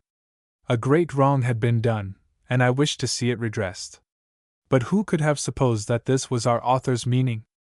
Who could have imagined that he had all along felt a genuine respect for the single-mindedness of one whom he accused of discreet reserve, of unworthy suppression of the truth, of clever evasion, of ignorant ingenuity or apologetic partiality, of disingenuousness, of what amounts to falsification, and the like, and whom in the very passage which has called forth this explanation he had charged with yielding to a temptation which was too strong for the apologist, and insinuating to unlearned readers what he knew to be untrue respecting Basilides. This unfortunate use of language, I contend, is no trifling matter where the honor of another is concerned, and instead of his rebuke, I claim his thanks for enabling him to explain expressions which could only be understood in one way by his readers, and which have so grievously misrepresented his true meaning. I trust also that our author wishes us to interpret the charges which he has brought against Tischendorf, 138:1, in the same liberal spirit. I certainly consider that Tischendorf took an unfortunate step when he deserted his proper work, for which he was eminently fitted, and came forward as an apologist. And if our author had satisfied himself with attacking the weak points of his apologetic armor, there would have been no ground for complaint, and on some points I should have agreed with him. But I certainly supposed that deliberate falsification meant deliberate falsification. I imagined, as ordinary readers would imagine, that these words involved a charge of conscious dishonesty. I am content to believe now that they were intended to impute to him an unconscious bias.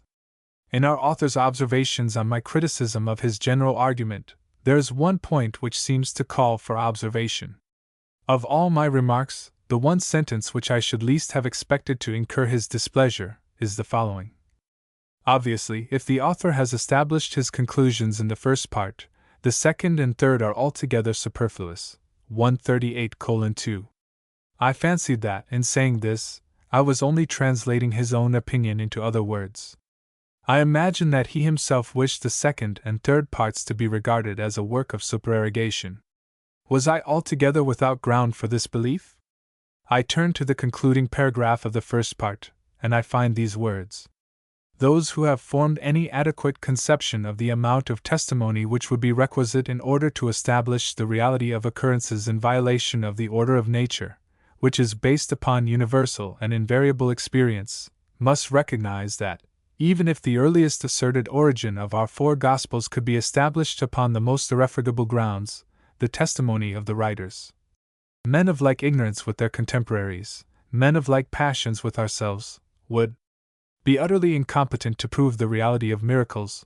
139:1. What does this mean, except that even though it should be necessary to concede every point against which the author is contending in the second and third parts, still the belief in the gospel miracles is irrational? Is the language which I have used at all stronger than our author's own on this point? But I am glad to have elicited from him an expression of opinion that the question is not foreclosed by the arguments in the first part. 139:2. For some expressions in his concluding paragraph I sincerely thank the author, though I find it difficult to reconcile them with either the tone or the substance of the preceding reply. I trust that I have already relieved him from the apprehension that I should confine myself to desultory efforts. I had hoped that some of the topics in my first article might have been laid aside forever, but his reply has compelled me to revert to them. He does me no more than justice when he credits me with earnestness. I am indeed in earnest, as I believe him to be. But it seems to me that the motives for earnestness are necessarily more intense in my case than in his, for, to say nothing else, as I read history, the morality of the coming generations of Englishmen is very largely dependent on the answers which they give to the questions at issue between us.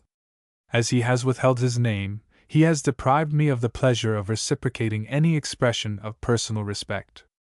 Thus he has placed me at a great disadvantage. I know nothing of the man, and can speak only of the book. Of the book I would wish to say that one who has taken so much pains to regulate his personal belief is so far entitled to every consideration. And if this had been all, I should have entertained and expressed the highest respect for him, however faulty his processes might appear to me, and however dangerous his results.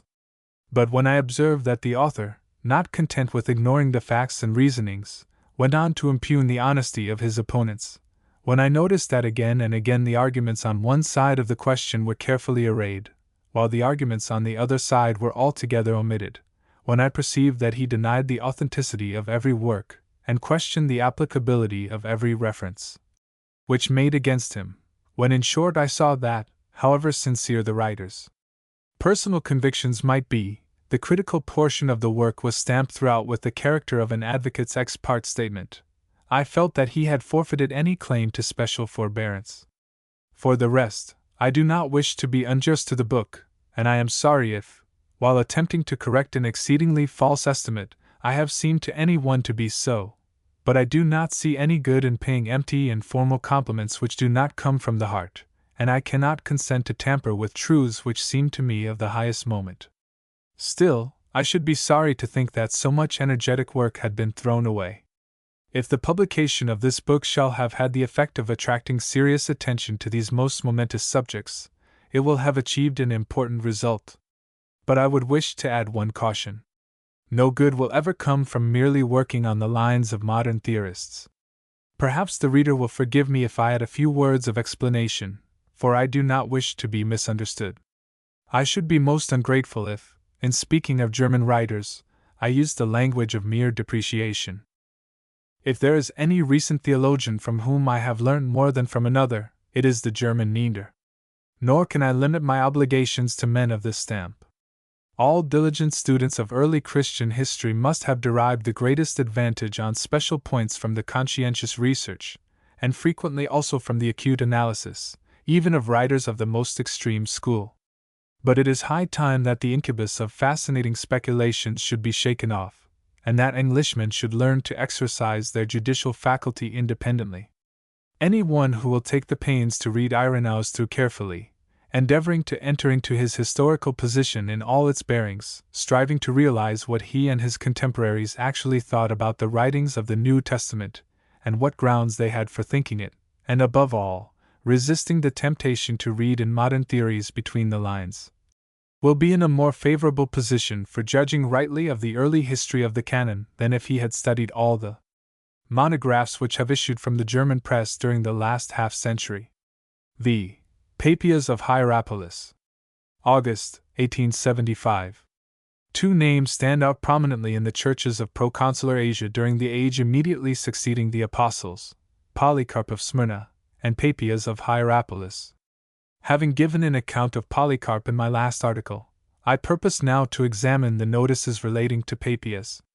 These two fathers are closely connected together in the earliest tradition. Papias, writes Irenaeus, was a hearer of John and a companion of Polycarp. 142:1. On the latter point we may frankly accept the evidence of Irenaeus. A pupil of Polycarp, at all events, was not likely to be misinformed here. But to the former part of the statement objections have been raised in ancient and modern times alike, and it will be my business in the course of this investigation to inquire into its credibility. Yet, even if Papias was not a personal disciple of St. John, still his age and country place him in more or less close connection with the traditions of this apostle, and it is this fact which gives importance to his position and teaching. Papias wrote a work entitled Exposition of Oracles of the Lord, in 5 books, of which a few scanty fragments and notices are preserved, chiefly by Irenaeus and Eusebius. The object and contents of this work will be discussed hereafter, but it is necessary to quote at once an extract which Eusebius has preserved from the preface, since our estimate of the date and position of Papias will depend largely on the interpretation of its meaning. Papias then, addressing, as it would appear, some friend to whom the work was dedicated, explains its plan and purpose as follows, 143:1. But I will not scruple also to give a place for you along with my interpretations to everything that I learned carefully and remembered carefully in time past from the elders, guaranteeing their truth. For, unlike the many, I did not take pleasure in those who have so very much to say, Greek, tois ta legos in, but in those who teach the truth, nor in those who relate foreign commandments, but in those who record such as were given from the Lord to the faith, and are derived from the truth itself. And again, on any occasion when a person came, in my way, who had been a follower of the elders, Greek, ei dipo kai parakolithikos tis tois presbyteros elthoi, I would inquire about the discourses of the elders, what was said by Andrew, or by Peter, or by Philip, or by Thomas or James, or by John or Matthew or any other of the Lord's disciples, and what Ariston and the elder John, the disciples of the Lord, say. For I did not think that I could get so much profit from the contents of books as from the utterances of a living and abiding voice. Greek, ougar ta akton biblion to suton the ophaline hupalambanin, hosen ta parazoses phones kai menesis. This passage is introduced by Eusebius with the remark that, though Irenaeus calls Papias a hearer of John, yet Papias himself, in the preface to his discourses, certainly does not declare that he himself was a hearer and eyewitness of the holy apostles, but he shows, by the language which he uses, that he received the matters of the faith from those who were their friends. Then follows the extract which I have given, after which Eusebius resumes. Here it is important to observe that he twice mentions the name of John. The former of these he puts in the same list with Peter and James and Matthew and the rest of the apostles, clearly intending the evangelists. But the second John he mentions after an interval, Greek, diastelas ton lagon, and places among others outside the number of the apostles, putting Ariston before him, and he distinctly calls him an elder. So that by these facts the account of those is proved to be true who have stated that 2 persons in Asia had the same name, and that there were 2 tombs in Ephesus, each of which, even to the present time, bears the name of John. Then, after speculating on the possibility that this second John was the author of the Apocalypse, he continues. Papias avows that he has received the sayings of the apostles from those who had been their followers, Greek, ton autors parakolauthikoton, but says that he himself was an immediate hearer of Ariston and the elder John. Certainly he mentions them many times in his writings, and records their traditions. The justice of this criticism has been disputed by many recent writers, who maintain that the same John, the son of Zebedee, is meant in both passages. But I cannot myself doubt that Eusebius was right in his interpretation, and I am glad for once to find myself entirely agreed with the author of Supernatural Religion. It will be observed that John is the only name mentioned twice, and that at its second occurrence the person bearing it is distinguished as the elder or presbyter, this designation being put in an emphatic position before the proper name. We must therefore accept the distinction between John the Apostle and John the Presbyter, though the concession may not be free from inconvenience, as introducing an element of possible confusion. But it does not therefore follow that the statement of Irenaeus was incorrect. Though this passage in the preface of Papias lends no support to the belief that he was a personal disciple of John the son of Zebedee, yet it is quite consistent with such a belief. Irenaeus does not state that he derived his knowledge from this preface, or indeed from any part of the work. Having listened again and again to Polycarp while describing the sayings and doings of John the Apostle, 144:1, he had other sources of information which were closed to Eusebius. Nor indeed is there any chronological or other difficulty in supposing that he may have derived the fact from direct intercourse with Papias himself. But the possibility still remains that he was guilty of this confusion which Eusebius lays to his charge, and the value of his testimony on this point is seriously diminished thereby. It will have been noticed that in the above extract Papias professes to derive the traditions of the elders, with which he illustrated his expositions, from 2 different sources. He refers first to those sayings which he had heard from their own lips, and secondly, to those which he had collected at second hand from their immediate followers. What class of persons he intends to include under the designation of elders he makes clear by the names which follow. The category would include not only apostles like Andrew and Peter, but also other personal disciples of Christ, such as Ariston and the second John. In other words, the term with him is a synonym for the fathers of the Church in the first generation. This meaning is entirely accordant with the usage of the same title elsewhere. Thus Irenaeus employs it to describe the generation to which Papias himself belonged, 145:1. Thus again, in the next age, Irenaeus in turn is so designated by Hippolytus, 145:2. And when we descend as low as Eusebius, we find him using the term so as to include even writers later than Irenaeus, who nevertheless, from their comparative antiquity, were to him and his generation authorities as regards the traditions and usages of the Church. 145-3. Nor indeed did Papias himself invent this usage. In the Epistle to the Hebrews, for instance, we read that the elders obtained a good report, 145:4, where the meaning is defined by the list which follows, including Old Testament worthies from Abel to Samuel and the prophets. Thus, this sense of elders in early Christian writers corresponds very nearly to our own usage of fathers, when we speak of the fathers of the Church, the fathers of the Reformation, the Pilgrim Fathers, and the like. Thus employed, therefore, the term presbyters or elders denotes not office, but authority and antiquity. 146:1. It is equivalent to the ancient or primitive worthies. 146:2. But at its last occurrence in the extract of Papias, where it is applied to the second John, this is apparently not the case. Here it seems to be an official title, designating a member of the order of the presbyterate. Though modern critics have stumbled over this twofold sense of the word Greek, presbyteros, in the same context, it would create no difficulty to the contemporaries of Papias, to whom the presbyter John must have been a common mode of designation in contradistinction to the Apostle John, and to whom therefore the proper meaning would at once suggest itself. Instances are not wanting elsewhere in which this word is used with two senses, official and non-official, in the same passage, 146:3. Of the elders with whom Papias was personally acquainted, we can only name with certainty Aristion and the presbyter John, but as regards these Eusebius is explicit. To them the Apostle John may perhaps be added, as we have seen, on the authority of Irenaeus. Beyond these three names we have no authority for extending the list, though there is a possibility that in very early life he may have met with others, more especially Andrew and Philip, who are known to have lived in these parts. But however this may be, it seems to follow from the words of his preface that his direct intercourse with these elders or personal disciples of the Lord had not been great.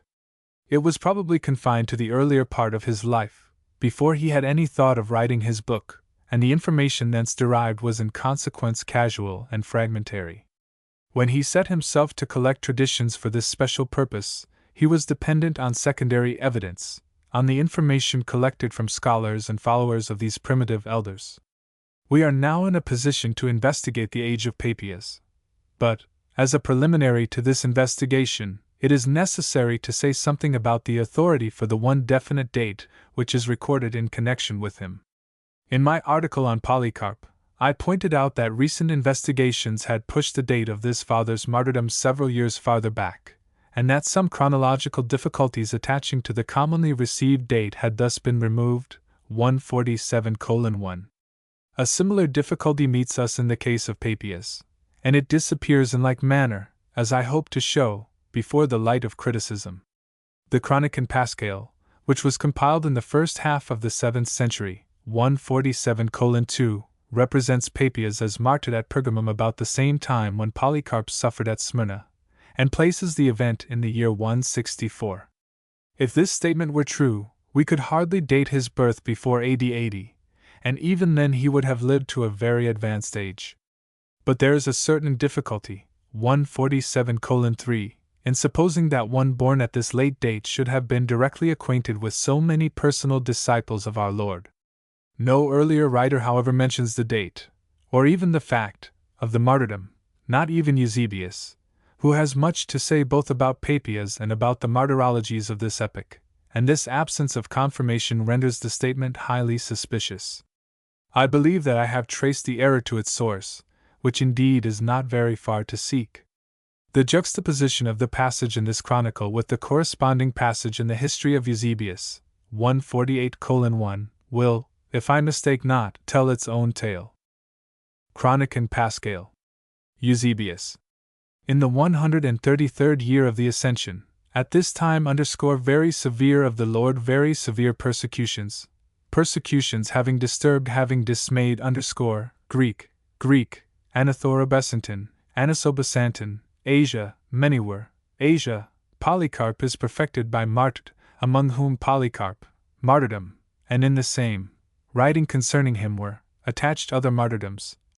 asterisk asterisk asterisk asterisk asterisk, and next in order, Greek, hexes, memoirs of others, Greek, alon, also, who were martyred, and in Pergamum others, Greek, in Pergamum, a city of Asia, heteroi, among whom was Papias, and are extant, Greek, Pharitai, many others, Greek, aloi, whose Carpus and Papillus and a woman martyrdoms are extant, Greek, Agathanis. Pharentai, also in writing, asterisk asterisk asterisk asterisk asterisk, asterisk asterisk asterisk asterisk asterisk, Justin, a philosopher of the, and at the same time with these word received among us, Greek, too, Greek, kata tutus, Justin, kathhemas logu, underscore having, also who was mentioned shortly presented a second book in defense of, before by us. Having presented the doctrines received among us to, a second book in defense of the Marcus Aurelius and Antoninus Verus, doctrines received among us underscore to the emperors, is decorated not. The aforementioned rulers underscore is long after with the divine crown of, decorated with divine martyrdom underscore, martyrdom, Crescens accusing? A philosopher Crescens, him. Having hatched the plot against him, etc. The sequence of events, and the correspondence of individual phrases, alike showed that the compiler of this chronicle derived his information from the history of Eusebius, 148:2. But either he or his transcriber has substituted a well-known name, Papias, for a more obscure name, Papillus. If the last letters of the word were blurred or blotted in his copy of Eusebius, nothing would be more natural than such a change. It is only necessary to write the two names in uncials, Greek, Papias Papillos, to judge of its likelihood, 149:1. This explanation indeed is so obvious, when the passages are placed side by side, that one can only feel surprised at its not having been pointed out before.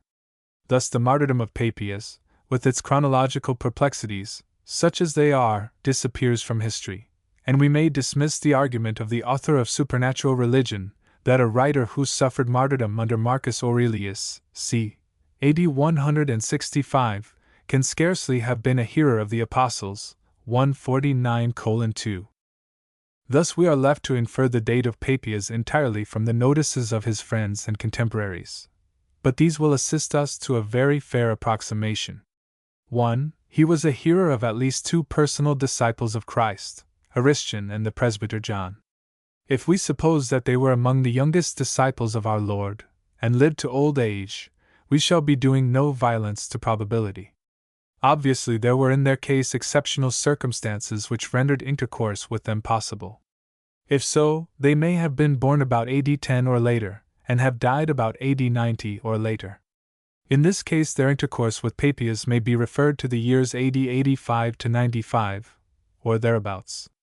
2. He was acquainted with the daughters of Philip, who dwelt with their father at Hierapolis, where they died in old age. Whether this Philip was the apostle, as the earliest writers affirm, or the evangelist, as others suppose, 149:3, is a question of little moment for my immediate purpose, the date of Papias. In the latter case, these daughters would be the same who are mentioned at the time of St. Paul's last visit to Jerusalem, AD 58, apparently as already grown up to womanhood, 149:4. On the former supposition, they would belong to the same generation, and probably would be about the same age. As a very rough approximation, we may place their birth about AD 30, and their death about AD 100 to 110. 3. Papias is called by Irenaeus a companion of Polycarp, whose life, as we saw, extended from AD 69 to AD 155, 150:1. The word admits a certain latitude as regards date, though it suggests something approaching to equality in age. But on the whole, the notices affecting his relations to Polycarp suggest that he was rather the older man of the two. At all events, Eusebius discusses him immediately after Ignatius and Quadratus and Clement, i.e., in connection with the fathers who flourished in the reign of Trajan or before, while the notice of Polycarp is deferred till a much later point in the history, where it occurs in close proximity with Justin Martyr, 150:2.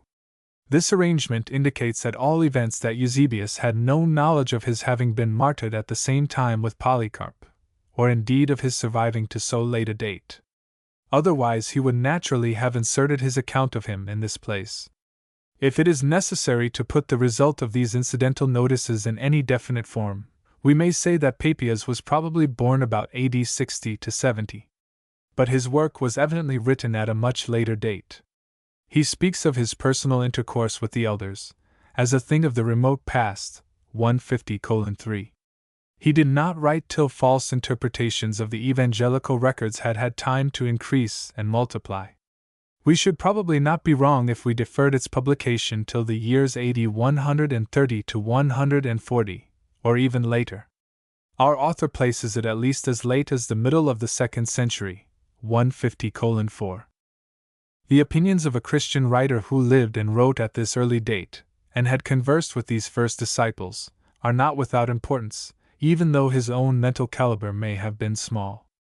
But the speculations of the Tübingen school have invested them with a fictitious interest. Was he, or was he not, as these critics affirm, a Judaic Christian of strongly Ebionite tendencies? The arguments which have been urged in defense of this position are as follows. 1. In the first place, we are reminded that he was a millenarian. The chiliastic teaching of his work is the subject of severe comment with Eusebius, who accuses him of misinterpreting figurative sayings in the apostolic writings and assigning to them a literal sense. This tendency appears also in the one passage which Irenaeus quotes from Papias. But the answer to this is decisive. Chiliasm is the rule, not the exception, with the Christian writers of the 2nd century, and it appears combined with views the very opposite of Ebionite. It is found in Justin Martyr, in Irenaeus, in Tertullian, 151:1. It is found even in the unknown author of the epistle bearing the name of Barnabas, 151:2, which is stamped with the most uncompromising and unreasoning antagonism to everything Judaic. 2. A second argument is built on the fact that Eusebius does not mention his quoting St. Paul's epistles or other Pauline writings of the canon. I have already disposed of this argument in an earlier paper on the silence of Eusebius, 151:3. I have shown that Papias might have quoted St. Paul many times, and by name, while nevertheless Eusebius would not have recorded the fact, because it was not required by his principles or consistent with his practice to do so. I have shown that this interpretation of the silence of Eusebius in other cases, where we are able to test it, would lead to results demonstrably and hopelessly wrong. I have pointed out, for instance, that it would most certainly conduct us to the conclusion that the writer of the Ignatian epistles was an Ebionite, a conclusion diametrically opposed to the known facts of the case, 152:1. 3. Lastly, it is argued that Papias was an Ebionite, because he quoted the Gospel according to the Hebrews. In the first place, however, the premise is highly questionable. Eusebius does not say, as in other cases, that Papias uses this Gospel, or that he sets down facts from it, 152:2, but he writes that Papias relates a story about a woman accused of many sins before the Lord, doubtless the same which is found in our copies of St. John's Gospel, 7:53-8. 11, and he adds which the Gospel according to the Hebrews contains, 152:3. This does not imply that Papias derived it thence, but only that Eusebius found it there. Papias may have obtained it, like the other stories to which Eusebius alludes, from oral tradition, Greek, ek paradosios agrapha. But even if it were directly derived thence, the conclusion does not follow from the premise. The Gospel according to the Hebrews is quoted both by Clement of Alexandria and by Origen, though these two fathers accepted our four Gospels alone as canonical, 152:4. It may even be quoted, as Jerome asserts that it is, and as the author himself believes, 152:5 by the writer of the Ignatian letters, a most determined anti-Ebionite. If Papias had cited the Gospel according to the Hebrews only once, Eusebius would have mentioned the fact, because he made it his business to record these exceptional phenomena, whereas he would have passed over any number of quotations from the canonical Gospels in silence. As all these supposed tokens of Ebionite tendencies have failed, we are led to inquire whether any light is thrown on this question from other quarters. And here his name is not altogether unimportant. Papias was bishop of Hierapolis, and apparently a native of this place. At all events, he seems to have lived there from youth, for his acquaintance with the daughters of Philip, who resided in this city, must have belonged to the earlier period of his life. Now Papias was a designation of the Hieropolitan Zeus, 153:1, and owing to its association with this god, it appears to have been a favorite name with the people of Hierapolis and the neighborhood. It occurs several times in coins and inscriptions belonging to this city and district, 153:2. In one instance we read of a Papias, who is also Diogenes, this latter name Zeus begotten being apparently regarded as a rough synonym for the Phrygian word, 153:3. We find mention also in Galen of a physician belonging to the neighboring city of Laodicea, who bore this name, 153:4. Altogether it points to a heathen rather than a Jewish origin. But more important than his name, from which the inference, though probable, is still precarious, 153:5, are his friendships and associations. Papias, we are told, was a companion of Polycarp, 153:6. The opinions of Polycarp have been considered in a previous article, 153:7, and it has there been shown that the hypothesis of Ebionite leanings in his case is not only unsupported, but cannot be maintained except by an entire disregard of the evidence, which is of different kinds, and all leads to the opposite conclusion. As regards Papias, therefore, it is reasonable to infer, in the absence of direct evidence, that his views were, at all events, in general accordance with his friends. Moreover, the 5 books of Papias were read by Irenaeus and by Eusebius, as well as by later writers, and being occupied in interpretation, they must have contained ample evidence of the author's opinions on the main points which distinguish the Ebionite from the Catholic: the view of the Mosaic Law, the estimate of the Apostle Paul, the conception of the person of Christ. It is therefore important to observe that Irenaeus quotes him with the highest respect, as an orthodox writer and a trustworthy channel of apostolic tradition. Eusebius again, though he is repelled by his millenarianism, calling him a man of very mean capacity, and evidently seeking to disparage him in every way, has yet no charge to bring against him on these most important points of all. And this estimate of him remains to the last. Anastasius of Sinai, for instance, who wrote in the latter half of the 6th century, and who is rigidly and scrupulously orthodox, according to the standard of orthodoxy which had been created by 5 general councils, had the work of Papias in his hands. He mentions the author by name twice, and on both occasions he uses epithets expressive of the highest admiration. Papias is to him the great, the illustrious, 154:1. But indeed Eusebius has left one direct indication of the opinions of Papias, which is not insignificant. He tells us that Papias employed testimonies from the first epistle of John. How far this involves a recognition of the 4th Gospel I shall have to consider hereafter. At present it is sufficient to say that this epistle belongs to the class of writings in our canon which is the most directly opposed to Ebionism. It may be said indeed that Papias was foolish and credulous. But unhappily foolishness and credulity are not characteristic of any one form of Christian belief, or unbelief either. The work of Papias, as we saw, was entitled Exposition of Oracles of the Lord, or, more strictly, of Dominical Oracles, 155:1. But what was its nature and purport? Shall we understand the word exposition to mean narration, or explanation? Was the author's main object to construct a new evangelical narrative, or to interpret and explain one or more already in circulation? This is a vital point in its bearing on the relation of Papias to our canonical Gospels. Our author, ignoring what Dr. Westcott and others have said on this subject, tacitly assumes the former alternative without attempting to discuss the question.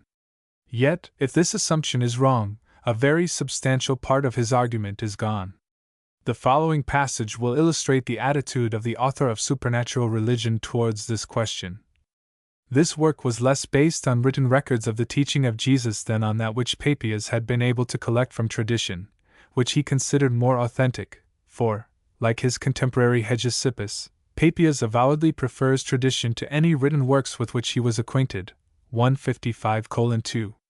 I venture to ask in passing, where our author obtained his information that Hegesippus avowedly prefers tradition to any written works with which he was acquainted, certainly not from any fragments or notices of this writer which have been hitherto published. After quoting the extract from the preface of Papias which has been given above, our author resumes. It is clear from this that, even if Papias knew any of our Gospels, he attached little or no value to them, and that he knew absolutely nothing of canonical scriptures of the New Testament.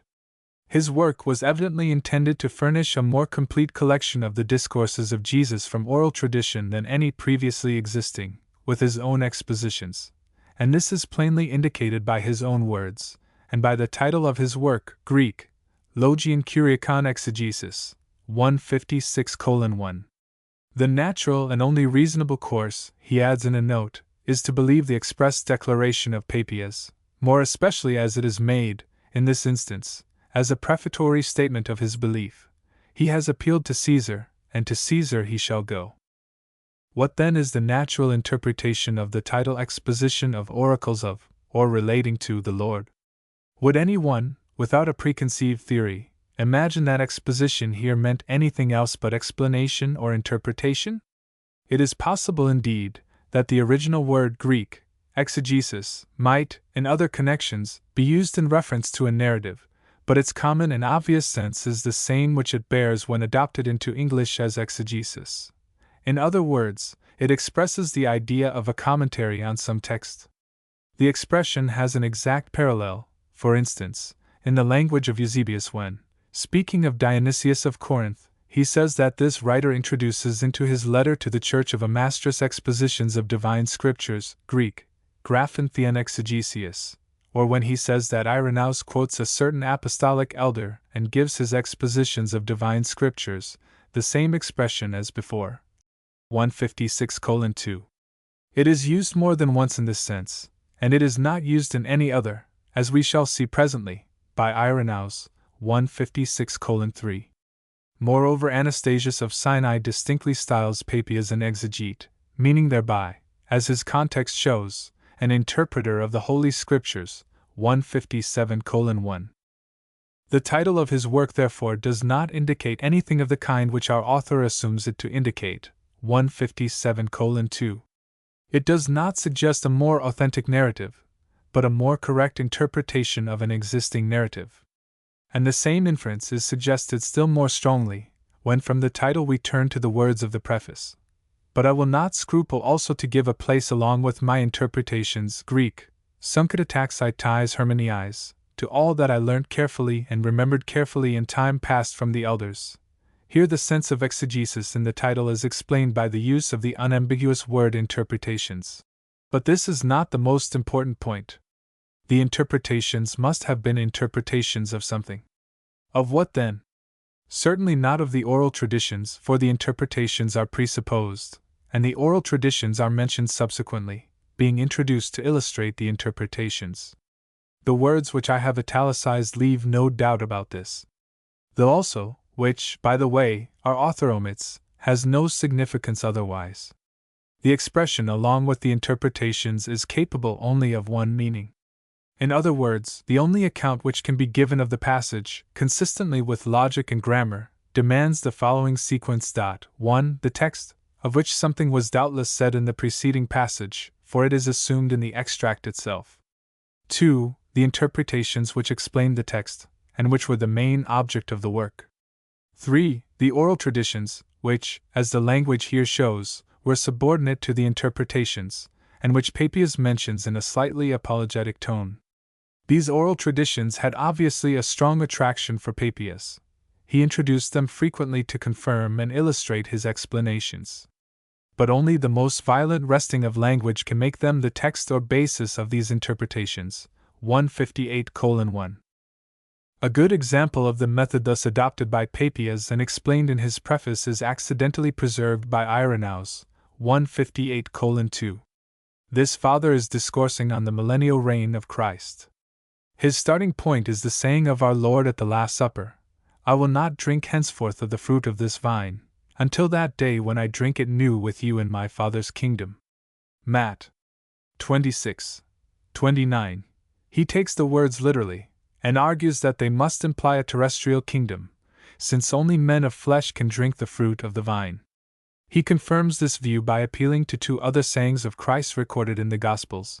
The one, the promise of a recompense in the resurrection of the just to those who call the poor and maimed and lame and blind to their feast, Luke 14:13-14.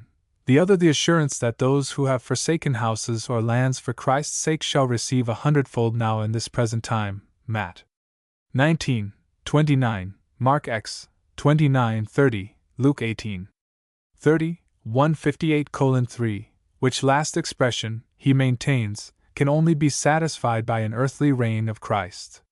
He then attempts to show that the promises to the patriarchs also require the same solution, since hitherto they have not been fulfilled. These, he says, evidently refer to the reign of the just in a renewed earth, which shall be blessed with abundance. As the elders relate, who saw John the disciple of the Lord, that they had heard from him how the Lord used to teach concerning those times, and to say, the days will come, in which vines shall grow, each having 10,000 shoots, and on each shoot 10,000 branches, and on each branch again 10,000 twigs, and on each twig 10,000 clusters, and on each cluster 10,000 grapes. And each grape, when pressed, shall yield 25 measures of wine.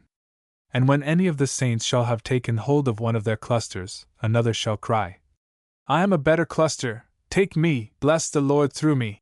Likewise also a grain of wheat shall produce 10,000 heads, etc. These things Papias, who was a hearer of John and a companion of Polycarp, an ancient worthy, witnesseth in writing in the fourth of his books, for there are 5 books composed by him. And he added, saying, But these things are credible to them that believe. And when Judas the traitor did not believe, and asked, How shall such growths be accomplished by the Lord? He relates that the Lord said, They shall see, who shall come to these times. I shall not stop to inquire whether there is any foundation of truth in this story, and if so, how far it has been transmuted, as it passed through the hands of the elders and of Papias. It is sufficient for my purpose to remark that we here find just the 3 elements which the preface of Papias would lead us to expect. First, the saying or sayings of Christ recorded in the written Gospels. Secondly, the interpretation of these sayings, which is characteristically millennial. Thirdly, the illustrative story, derived from oral tradition, which relates what John said, and to which the author gives a place along with his interpretation, 159:1. So far everything seems clear. But if this be so, what becomes of the disparagement of written Gospels, which is confidently asserted by our author and others? When the preface of Papias is thus correctly explained, the books which he esteems so lightly assume quite a different aspect. They are no longer evangelical records, but works commenting on such records. The contrast is no longer between oral and written Gospels, but between oral and written aids to interpretation. Papias judged rightly that any doctrinal statement of Andrew or Peter or John, or any anecdote of the Savior which could be traced distinctly to their authority, would be far more valuable to elucidate his text than the capricious interpretations which he found in current books. If his critical judgment had corresponded to his intention, the work would have been highly important. The leading object of Papias, therefore, was not to substitute a correct narrative for an imperfect and incorrect, but to counteract a false exegesis by a true. But where did he find this false exegesis? The opening passage of Irenaeus supplies the answer. This father describes the Gnostic teachers as tampering with the oracles of the Lord, Greek, taulogia curia, showing themselves bad expositors of things well said, Greek, exegetai kakoi ton kalos ermeningenomenon, 160:1. Here we have the very title of Papias' work reproduced. Papias, like Irenaeus after him, undertook, we may suppose, to stem the current of Gnosticism. If, while resisting the false and exaggerated spiritualism of the Gnostics, he fell into the opposite error, so that his chiliastic doctrine was tainted by a somewhat gross materialism, he only offended in the same way as Irenaeus, though probably to a greater degree. The Gnostic leaders were in some instances no mean thinkers, but they were almost invariably bad exegetes. The Gnostic fragments in Irenaeus and Hippolytus are crowded with false interpretations of Christ's sayings as recorded in the Gospels. Simonians, Ophites, Basilidians, Valentinians, Gnostics of all sects are represented there, and all sin in the same way. These remains are only the accidental waifs and strays of a Gnostic literature which must have been enormous in extent. As by common consent the work of Papias was written in the later years of his life, a very appreciable portion of this literature must have been in existence when he wrote. More especially the elaborate work of Basilides on the Gospel, in 24 books, must have been published some years. Basilides flourished, we are told, during the reign of Hadrian, 161:1, AD 117 to 138. Such a lengthy work would explain the sarcastic allusion in Papias to those who have so very much to say, Greek, tois ta polylegusin, 161:2, and who are afterwards described as teaching foreign commandments, 161:3. There are excellent reasons for believing this to be the very work from which the fragments quoted by Hippolytus, as from Basilides, are taken. 161:4. These fragments contain false interpretations of passages from St. Luke and St. John, as well as from several epistles of St. Paul. But however this may be, the general character of the work appears from the fact that Clement of Alexandria quotes it under the title of Exegetics, 161:5. It is quite possible, too, that the writings of Valentinus were in circulation before Papias wrote, and exegesis was a highly important instrument with him and his school. If we once recognize the fact that Papias wrote when Gnosticism was rampant, the drift of his language becomes clear and consistent. This account of the books which Papias disparages seems to follow from the grammatical interpretation of the earlier part of the sentence. And it alone is free from difficulties. It is quite plain, for instance, that Eusebius did not understand our Gospels to be meant thereby, for otherwise he would hardly have quoted this low estimate without expostulation or comment. And again, the hypothesis which identifies these books with written evangelical records used by Papias charges him with the most stupid perversity. It makes him prefer the second-hand report of what Matthew had said about the Lord's discourses to the account of these discourses which Matthew himself had deliberately set down in writing, 162:1. Such a report might have the highest value outside the written record, but no sane man could prefer a conversation repeated by another to the immediate and direct account of the same events by the person himself. Nor again is it consistent with the language which Papias himself uses of the one evangelical document about which, in his extant fragments, he does express an opinion. Of St. Mark's record he says that the author made no mistake, and that it was his one anxiety not to omit anything that he had heard, or to set down any false statement therein. Is this the language of one speaking of a book to which he attached little or no value? 163:1. But if Papias used written documents as the text for his expositions, can we identify these? To this question his own language elsewhere supplies the answer, at least in part. He mentions evangelical narratives written by Mark and Matthew respectively, and it is therefore the obvious inference that our first two Gospels at all events were used for his work. An obvious inference, but fiercely contested nevertheless. It has been maintained by many recent critics that the St. Mark of Papias was not our St. Mark, nor the St. Matthew of Papias our St. Matthew, and as the author of Supernatural Religion has adopted this view, some words will be necessary in refutation of it. The language, then, which Papias uses to describe the document written by St. Mark, is as follows. And the elder said this also: Mark, having become the interpreter of Peter, wrote down accurately everything that he remembered, without however recording in order what was either said or done by Christ. For neither did he hear the Lord, nor did he follow him, but afterwards, as I said, attended Peter, who adapted his instructions to the needs of his hearers, but had no design of giving a connected account of the Lord's oracles, or discourses, Greek, all ouch hosper syntaxin ton kuriakon po eumenos logion, or Greek, logon. So then Mark made no mistake, while he thus wrote down some things as he remembered them, for he made it his one care not to omit anything that he heard, or to set down any false statement therein. Eusebius introduces this passage by a statement that it refers to Mark, the writer of the Gospel, and the authority whom Papias here quotes is apparently the presbyter John, who has been mentioned immediately before. Now it will be plain, I think, to any reader of common sense, that Papias is giving an account of the circumstances under which the evangelical narrative in question was composed. There were two phenomena in it which seemed to him to call for explanation. In the first place, it is not a complete narrative. In the second place, the events are not recorded in strict chronological order. These two phenomena are explained by S.D. Mark's position and opportunities, which were necessarily limited.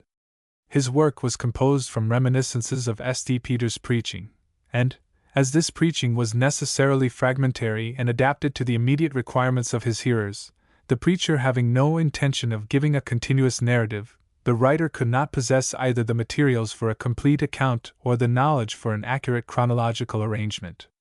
Papias obviously has before him some other gospel narrative or narratives, which contain sayings or doings of Christ not recorded by S.D. Mark, and moreover related those which he did record in a different order. For this discrepancy he desires to account. The motive and the treatment have an exact parallel, as I shall show hereafter, in the account of the Gospels given by the author of the Muratorian Canon. This is the plain and simple inference from the passage, and we have only to ask whether this description corresponds with the phenomena of our S.D. Mark. That it does so correspond, I think, can hardly be denied. As regards completeness, it is sufficient to call attention to the fact that any one of our canonical Gospels records many doings, and above all, many sayings, which are omitted in S.D. Mark. As regards order again, it may, I believe, safely be said that no writer of a life of Christ finds himself able to preserve the sequence of events exactly as it stands in S.D. Mark. His account does not profess to be strictly chronological. There are indeed chronological links in the narrative here and there, but throughout considerable parts of our Lord's ministry the successive incidents are quite unconnected by notices of time. In short, the Gospel is just what we should expect, if the author had derived his information in the way reported by the presbyter. But our author objects that it does not depart in any important degree from the order of the other two synoptics, and that it throughout has the most evident character of orderly arrangement. 165:1. Persons may differ as to what is important or unimportant, but if the reader will refer to any one of the common harmonies, those of Anger and Tischendorf for instance, he will see that constant transpositions are necessary in one or other of the synoptic Gospels to bring them into accordance, and will be able to judge for himself how far this statement is true. Orderly arrangement of some sort, no doubt there is, but it is just such as lay within the reach of a person obtaining his knowledge at second hand in this way. Our author himself describes it lower down as artistic and orderly arrangement. I shall not quarrel with the phrase, though somewhat exaggerated. Any amount of artistic arrangement is compatible with the notice of Papias, which refers only to historical sequence. Artistic arrangement does not require the direct knowledge of an eyewitness. It will be observed, however, that our author speaks of a comparison with the order of the other two synoptics. But what, if the comparison which Papias had in view was wholly different? What, if he adduced this testimony of the presbyter to explain how S.D. Mark's Gospel differed not from another synoptic narrative, but from S.D. John? I shall return to this question at a later point in these investigations. Our author is no stranger to the use of strong words. If our present Gospel, he writes, cannot be proved to be the very work referred to by the presbyter John, as most certainly it cannot, the evidence of Papias becomes fatal to the claims of the second canonical Gospel, 165:2. The novelty of the logic in this sentence rivals the boldness of the assumption. Yet so entirely satisfied is he with the result of his arguments, that he does not consider it necessary to account for the manner in which the work to which the presbyter John referred disappeared, and the present Gospel according to Mark became substituted for it, 166:1. But others are of a more inquiring turn of mind. They will be haunted with this difficulty, and will not be able thus to shelve the question. They will venture to ask how it is that not any, even the faintest, indication of the existence of this other Mark can be traced in all the remains of Christian antiquity. They will observe, too, that if the date which our author himself adopts be correct, Irenaeus was already grown up to manhood when Papias wrote his work. They will remember that Irenaeus received his earliest Christian education from a friend of Papias, and that his great authorities in everything which relates to Christian tradition are the associates and fellow countrymen of Papias. They will remark that, having the work of Papias in his hands and holding it in high esteem, he nevertheless is so impressed with the conviction that our present four Gospels, and these only, had formed the title deeds of the Church from the beginning, that he ransacks heaven and earth for analogies to this sacred number. They will perhaps carry their investigations further, and discover that Irenaeus not only possessed our St. Mark's Gospel, but possessed it also with its present ending, which, though undoubtedly very early, can hardly have been part of the original work. They will then pass on to the Muratorian author, who probably wrote some years before Irenaeus, and remembering that Irenaeus represents the combined testimony of Asia Minor and Gaul, they will see that they have here the representative of a different branch of the Church, probably the Roman.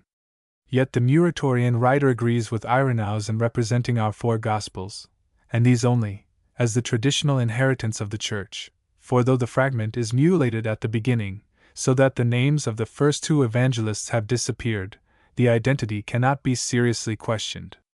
They will then extend their horizon to Clement in Alexandria and Tertullian in Africa, and they will find these fathers also possessed by the same belief.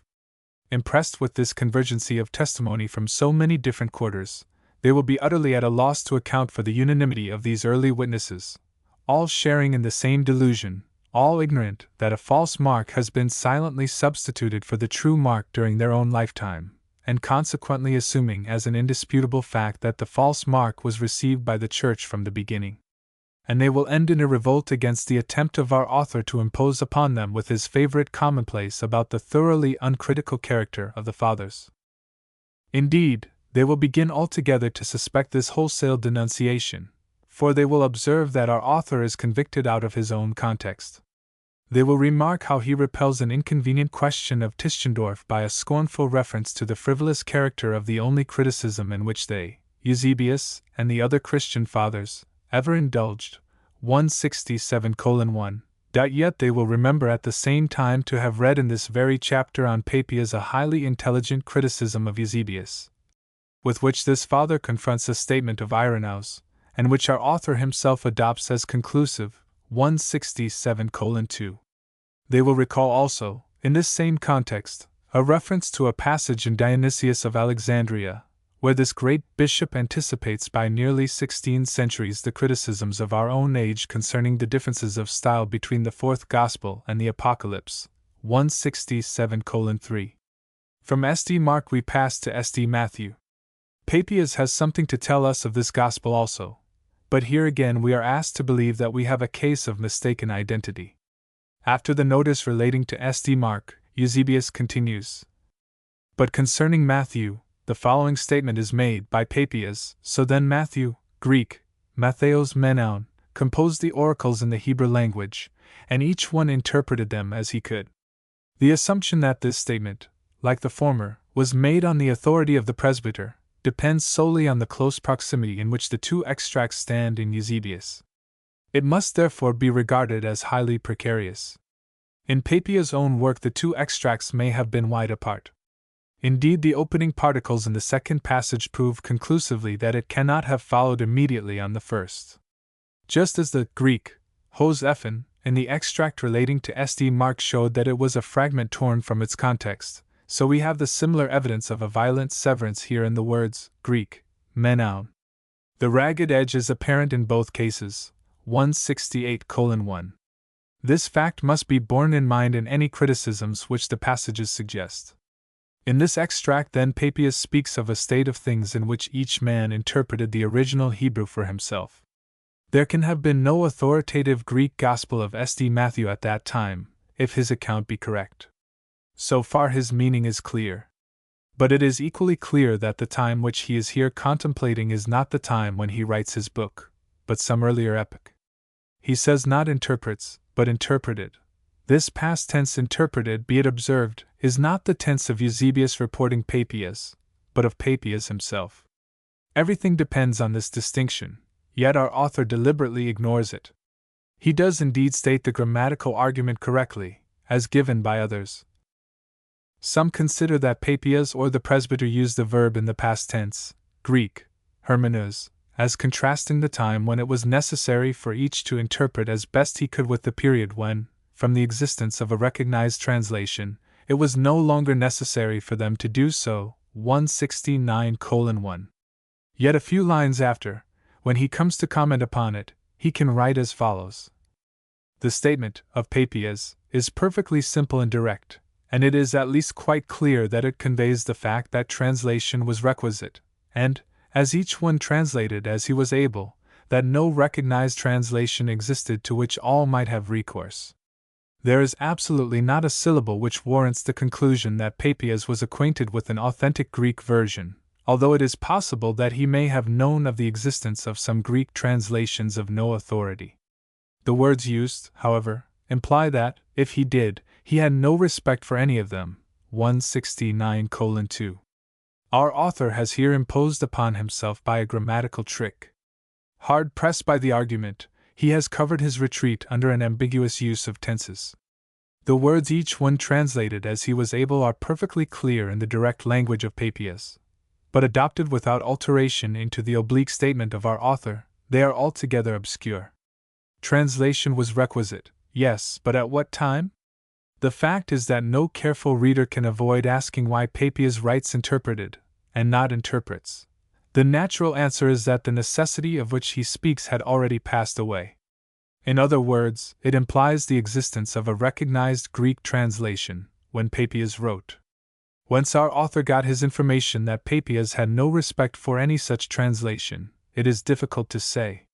Certainly not from the words used, for Papias says nothing about it, and we only infer its existence from the suppressed contrast implied in the past tense. But if a Greek St. Matthew existed in the time of Papias, we are forbidden by all considerations of historical probability to suppose that it was any other than our St. Matthew. As in the case of St. Mark, so here the contrary hypothesis is weighted with an accumulation of improbabilities. The argument used there might be repeated tautidem verbis here. It was enough that we were asked to accept the theory of a mistaken identity once, but the same demand is renewed again. And the improbability of this double mistake is very far greater than the sum of the improbabilities in the two several cases, great as this sum would be. The testimony of Papias therefore may be accepted as valid so far as regards the recognition of our St. Matthew in his own age. But it does not follow that his account of the origin was correct. It may or may not have been. This is just what we cannot decide, because we do not know exactly what he said. It cannot be inferred with any certainty from this fragmentary excerpt of Eusebius, what Papias supposed to be the exact relation of the Greek Gospel of St. Matthew which he had before him to the Hebrew document of which he speaks. Our author indeed says that our first Gospel bears all the marks of an original, and cannot have been translated from the Hebrew at all. This, I venture to think, is far more than the facts will sustain. If he had said that it is not a homogeneous Greek version of a homogeneous Hebrew original, this would have been nearer to the truth. But we do not know that Papias said this. He may have expressed himself in language quite consistent with the phenomena. Or on the other hand he may, as Hilgenfeld supposes, have made the mistake which some later fathers made, of thinking that the Gospel according to the Hebrews was the original of our St. Matthew. In the absence of adequate data it is quite vain to conjecture. But meanwhile we are not warranted in drawing any conclusion unfavorable either to the accuracy of Papias or to the identity of the document itself. Our author, however, maintains that the Hebrew St. Matthew of which Papias speaks was not a gospel at all, i.e., not a narrative of our Lord's life and ministry, but a mere collection of discourses or sayings. It is urged that the expression, Matthew compiled the oracles, Greek, Xenographito ta logia, requires this interpretation. If this explanation were correct, the notice would suggest that Papias looked upon the Greek Gospel as not merely a translation, but an enlargement of the original document. In this case it would be vain to speculate how or when or by whom he supposed it to be made, for either he did not give this information, or, if he did, Eusebius has withheld it. This hypothesis was first started, I believe, by Schleiermacher, and has found favor with not a few critics of opposite schools. Attempts have been made from time to time to restore this supposed document by disengaging those portions of our first Gospel, which would correspond to this idea, from their historical setting. The theory is not without its attractions, it promises a solution of some difficulties, but hitherto it has not yielded any results which would justify its acceptance. Our author speaks of those critics who reject it as in very many cases largely influenced by the desire to see in these Greek Logia, our actual Gospel according to S.D. Matthew, 171:1. This is true in the same sense in which it is true that those who take opposite views are largely influenced in very many cases by the opposite desire. But such language is only calculated to mislead. By no one is the theory of a collection of discourses more strongly denounced than by Bleek, 171:2, who apparently considers that Papias did not here refer to a Greek gospel at all. There is nothing, he writes, in the manner in which Papias expresses himself to justify this supposition. He would certainly have expressed himself as he does, if he meant an historical work like our New Testament Gospels, if he were referring to a writing whose contents were those of our Greek Gospel according to Matthew. Equally decided too is the language of Hilgenfeld, 171:3, who certainly would not be swayed by any bias in this direction. Indeed, this theory is encumbered with the most serious difficulties. In the first place, there is no notice or trace elsewhere of any such collection of discourses. In the next place, all other early writers from Pantaenus and Irenaeus onwards, who allude to the subject, speak of S.D. Matthew as writing a gospel, not a mere collection of sayings, in Hebrew. If they derived their information in every case from Papias, it is clear that they found no difficulty in interpreting his language so as to include a narrative. If they did not, as seems more probable, and as our author himself holds, 172:1, then their testimony is all the more important, as of independent witnesses to the existence of a Hebrew S.D. Matthew, which was a narrative, and not a mere collection of discourses. Nor indeed does the expression itself drive us to any such hypothesis. Hilgenfeld, while applying it to our first Gospel, explains it on grounds which at all events are perfectly tenable. He supposes that Papias mentions only the sayings of Christ, not because S.D. Matthew recorded nothing else, but because he himself was concerned only with these, and S.D. Matthew's Gospel, as distinguished from S.D. Mark's, was the great storehouse of materials for his purpose, 172:2. I do not, however, think that this is the right explanation. It supposes that only Greek, logoi, discourses or sayings, could be called Greek, logia, oracles, but usage does not warrant this restriction. Thus we are expressly told that the scriptures recognized by Ephraim, Patriarch of Antioch, about AD 525 to 545, consisted of the Old Testament and the oracles of the Lord Greek, ta kuriakologia, and the preachings of the apostles, 172:3. Here we have the very same expression which occurs in Papias, and it is obviously employed as a synonym for the Gospels. Our author does not mention this close parallel, but he alleges that however much the signification of the expression the oracles, Greek, ta logia, became afterwards extended, it was not then at all applied to doings as well as sayings, and again, that there is no linguistic precedent for straining the expression, used at that period, to mean anything beyond a collection of sayings of Jesus which were oracular or divine, 173:1. This objection, if it has any force, must involve one or both of these two assumptions. First, that books which were regarded as scripture could not at this early date be called oracles, unless they were occupied entirely with divine sayings. Secondly, that the Gospel of S.D. Matthew in particular could not at this time be regarded as scripture. Both assumptions alike are contradicted by facts. The first is refuted by a large number of examples. S.D. Paul, for instance, describes it as the special privilege of the Jews, that they had the keeping of the oracles of God, Rom. 3:2. Can we suppose that he meant anything else but the Old Testament scriptures by this expression?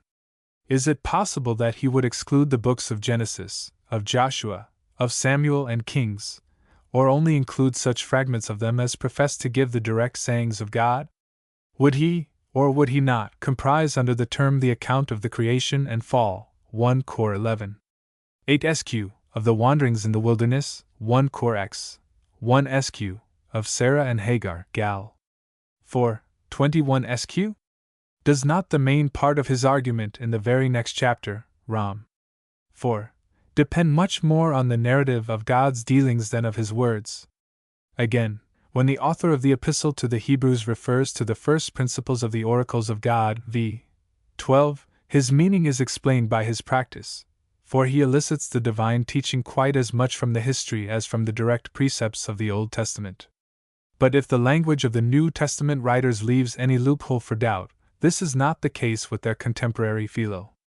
In one place he speaks of the words in Deuteronomy x:9, "The Lord God is his inheritance," as an oracle, Greek, logion. In another he quotes as an oracle, Greek, logion, the narrative in Gen 4:15, "The Lord God set a mark upon Cain, lest anyone finding him should kill him," 174:1.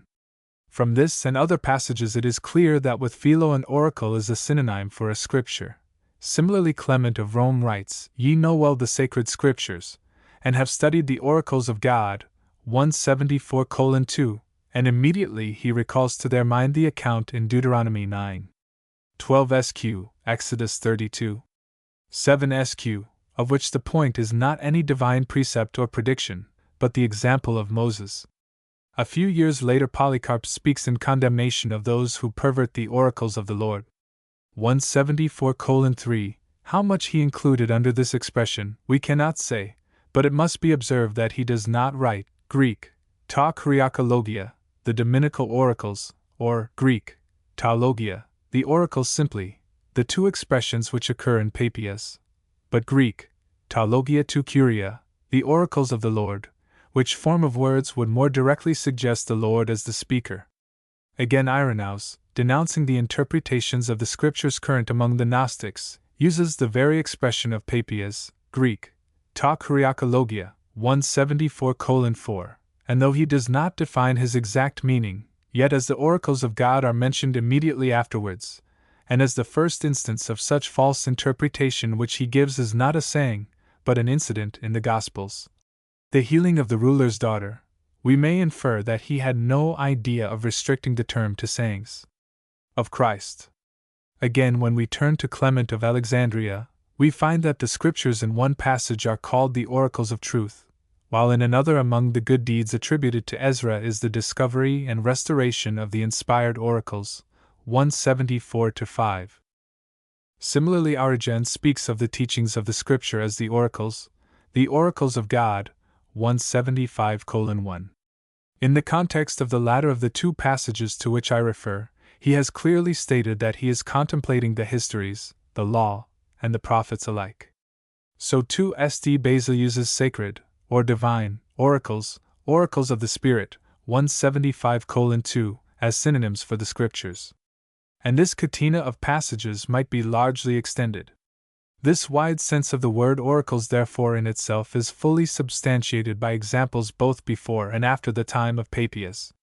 But our author objects that it is not consistent with the usage of Papias himself elsewhere.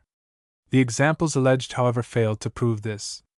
If Papias entitled his work Exposition of Oracles of the Lord, or rather of Dominical Oracles, there is nothing to show that he did not include narrative portions of the Gospels, as well as discourses, though from the nature of the case the latter would occupy the chief place.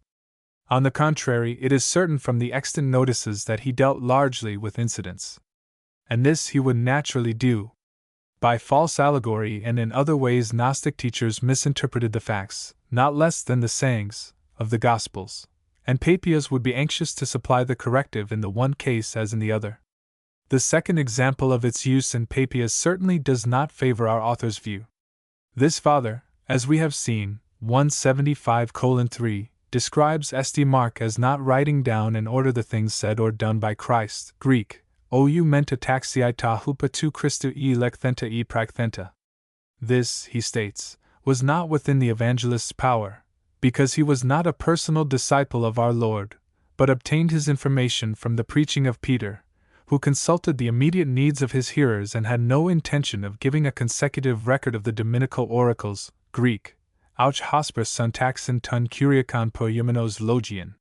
Here the obvious inference is that, Greek, ta kuriakologia, in the second clause is equivalent to, Greek, ta hupatu Christu e lecthenta e pragthenta, the first, just as the Greek, syntaxin, in the second clause corresponds to the Greek, taxiai, in the first.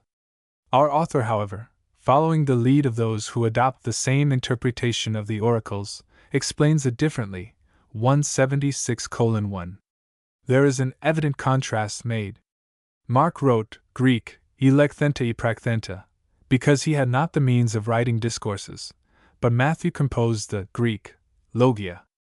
Papias clearly distinguishes the work of Mark, who had written reminiscences of what Jesus had said and done, from that of Matthew, who had made a collection of his discourses, 176:2. This interpretation depends altogether on the assumption that the extracts relating to St. Mark and St. Matthew belong to the same context, but this is only an assumption. Moreover, it introduces into the extract relating to St. Mark a contrast which is not only not suggested by the language, but is opposed to the order of the words. The leading idea in this extract is the absence of strict historical sequence in St. Mark's narrative.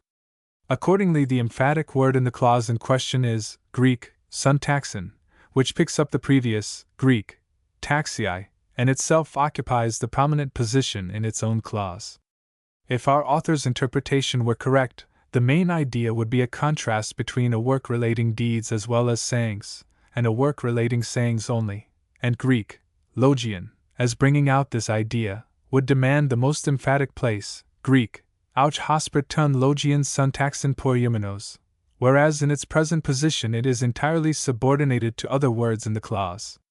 The examples quoted above show that the oracles, Greek, taulogia, can be used as coextensive with the scriptures, Greek, hi graphi, in the time of Papias. Hence it follows that the Dominical oracles, Greek, ta kuriaka logia, can have as wide a meaning as the Dominical scriptures, Dominici scripturi, Greek, ai kuriakai graphi, an expression occurring in Irenaeus and in Dionysius of Corinth, 177:1, or, in other words, that the Gospels may be so called. If any difficulty therefore remains, it must lie in the second of the two assumptions which I mentioned above, namely, that no evangelical record could at this early date be invested with the authority implied by the use of this term, or, in other words, could be regarded as Scripture. This assumption again is contradicted by facts. The Gospel of St. Matthew is twice quoted in the Epistle of Barnabas, and in the first passage the quotation is introduced by the common formula of scriptural reference, as it is written, 177:2. To what contortions our author puts his argument, when dealing with that epistle, in the vain attempt to escape the grip of hard fact, I shall have occasion to show when the proper time comes, 177:3. At present it is sufficient to say that the only ground for refusing to accept St. Matthew as the source of these two quotations, which are found there, is the assumption that St. Matthew could not at this early date be regarded as Scripture. In other words, it is a petitio principii. But the epistle ascribed to Barnabas, on any showing, was written before the date which our author himself assigns to the exposition of Papias. Some place it as early as AD 70, or thereabouts, some as late as AD 120, the majority inclined to the later years of the first, or the very beginning of the 2nd century. If therefore this gospel could be quoted as Scripture in Barnabas, it could a fortiori be described as oracles when Papias wrote. 6. Papias of Hierapolis. Continued. October, 1875. It has been seen that, in the meager fragments of his work which alone survive, Papias mentions by name the evangelical records of St. Matthew and St. Mark. With the third and fourth Gospels the case is different. Eusebius has not recorded any reference to them by Papias, and our author therefore concludes that they were unknown to this early writer. I have shown in a previous paper on the silence of Eusebius, 178:1, that this inference is altogether unwarrantable. I have pointed out that the assumption on which it rests is not justified by the principles which Eusebius lays down for himself as his rule of procedure, 178:2, while it is directly refuted by almost every instance in which he quotes a writing now extant, and in which therefore it is possible to apply a test. I have proved that, as regards the four Gospels, Eusebius only pledges himself to give, and, as a matter of fact, only does give, traditions of interest respecting them. I have proved also that it is not consistent either with his principles or with his practice to refer to mere quotations, however numerous, even though they are given by name. Papias therefore might have quoted the third Gospel any number of times as written by Luke the companion of Paul, and the fourth Gospel not less frequently as written by John the Apostle, and Eusebius would not have cared to record the fact. All this I have proved, and the author of Supernatural Religion is unable to disprove it. In the preface to his last edition, 179:1, he does indeed devote several pages to my argument, but I confess that I am quite at a loss to understand how any writer can treat the subject as it is there treated by him. Does he or does he not realize the distinction which underlies the whole of my argument, the distinction between traditions about the Gospels on the one hand, and quotations from the Gospels on the other? At times it appears as if this distinction were clearly before him. He quotes a passage from my article, in which it is directly stated, 179:2, and even argues upon it. I gave a large number of instances where ancient authors whose writings are extant do quote our canonical scriptures, sometimes directly, sometimes indirectly, sometimes anonymously, sometimes by name, and where nevertheless Eusebius does not mention the circumstance. This is his mode of dealing with such facts. That he omitted to mention a reference to the Epistle to the Corinthians in the Epistle of Clement of Rome, or the reference by Theophilus to the Gospel of John, and other supposed quotations, might be set down as much to oversight as intention. 179:3. Does it not occur to him that he is here cutting the throat of his own argument? The reference to the first epistle to the Corinthians is the single direct reference by name to the canonical scriptures of the New Testament in Clement. The reference to the Gospel of St. John again is the single direct reference by name in the extant work of Theophilus. What would be said of a traveler who paid a visit to the Gornegrat for the express purpose of observing and recording the appearance of the Alps from this commanding position, and returned from his survey without having noticed either the Matterhorn or Monte Rosa? If Eusebius could have overlooked these most obvious notices, he could have overlooked anything. His gross and habitual carelessness would then cover any omission.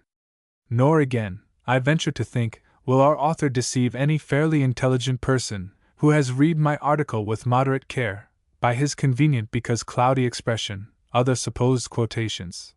I need only remind my readers that among these other supposed quotations are included, to take only one instance, numerous and direct references by name to the Acts of the Apostles and to 11 epistles of St. Paul and Irenaeus, 180:1, of which Eusebius says not a word, and they will judge for themselves by this example what dependence can be placed on the author's use of language.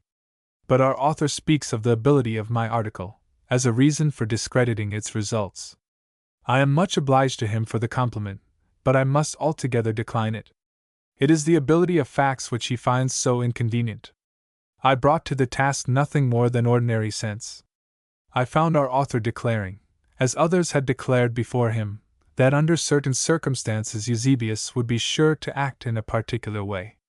I turned to Eusebius himself, and I found that, whenever we are able to test his action under the supposed circumstances, he acts in precisely the opposite way. I discovered that he not only sometimes, but systematically, ignores mere quotations from the 4 Gospels and the Acts and the 13 epistles of St. Paul, however numerous and however precise. I cannot indeed recollect a single instance where he adduces a quotation for the mere purpose of authenticating any one of these books. But our author asks, 180:2, is it either possible or permissible to suppose that, had Papias known anything of the other 2 Gospels, the third and fourth, he would not have inquired about them from the presbyters and recorded their information? And is it either possible or permissible to suppose that if Papias had recorded any similar information regarding the composition of the third and fourth Gospels, Eusebius would have omitted to quote it? To the first question I answer that it is both possible and permissible to make this supposition. I go beyond this, and say that it is not only possible and permissible, but quite as probable as the opposite alternative. In the absence of all definite knowledge respecting the motive of Papias, I do not see that we are justified in giving any preference to either hypothesis over the other. There is no reason for supposing that Papias made these statements respecting St. Mark and St. Matthew in his preface rather than in the body of his work, or that they were connected and continuous, or that he had any intention of giving an exhaustive account of all the documents with which he was acquainted. On the contrary, these notices bear every mark of being incidental.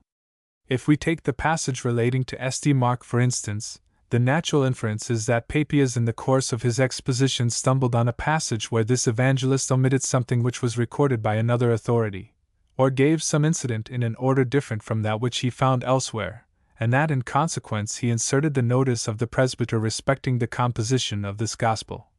To explain the divergence, he might, or might not, have had opportunities of inquiring from the presbyters respecting the gospel of St. Luke.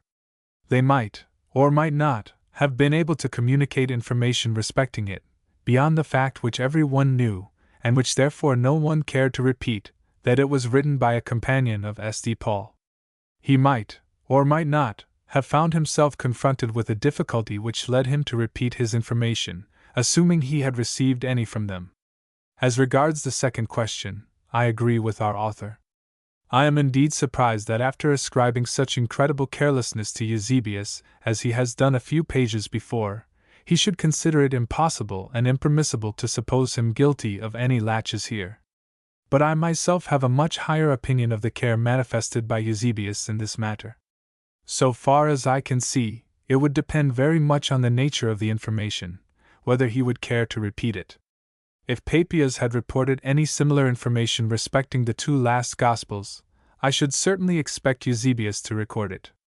But if, to give an illustration, Papias had merely said of the fourth evangelist that John the disciple of the Lord wished by the publication of the Gospel to root out that error which had been disseminated among men by Cerinthus, and long before by those who are called Nicolaitans, or language to that effect, it would be no surprise to me if Eusebius did not reproduce it. Because Irenaeus uses these very words of the fourth Gospel, 182-1, and Eusebius does not allude to the fact. But our author argues that, if there was a fourth Gospel in his knowledge, he, Papias, must have had something to tell about it, 182:2. Perhaps so, but it does not follow either that he should have cared to tell this something gratuitously, or that any occasion should have arisen which led him to tell it.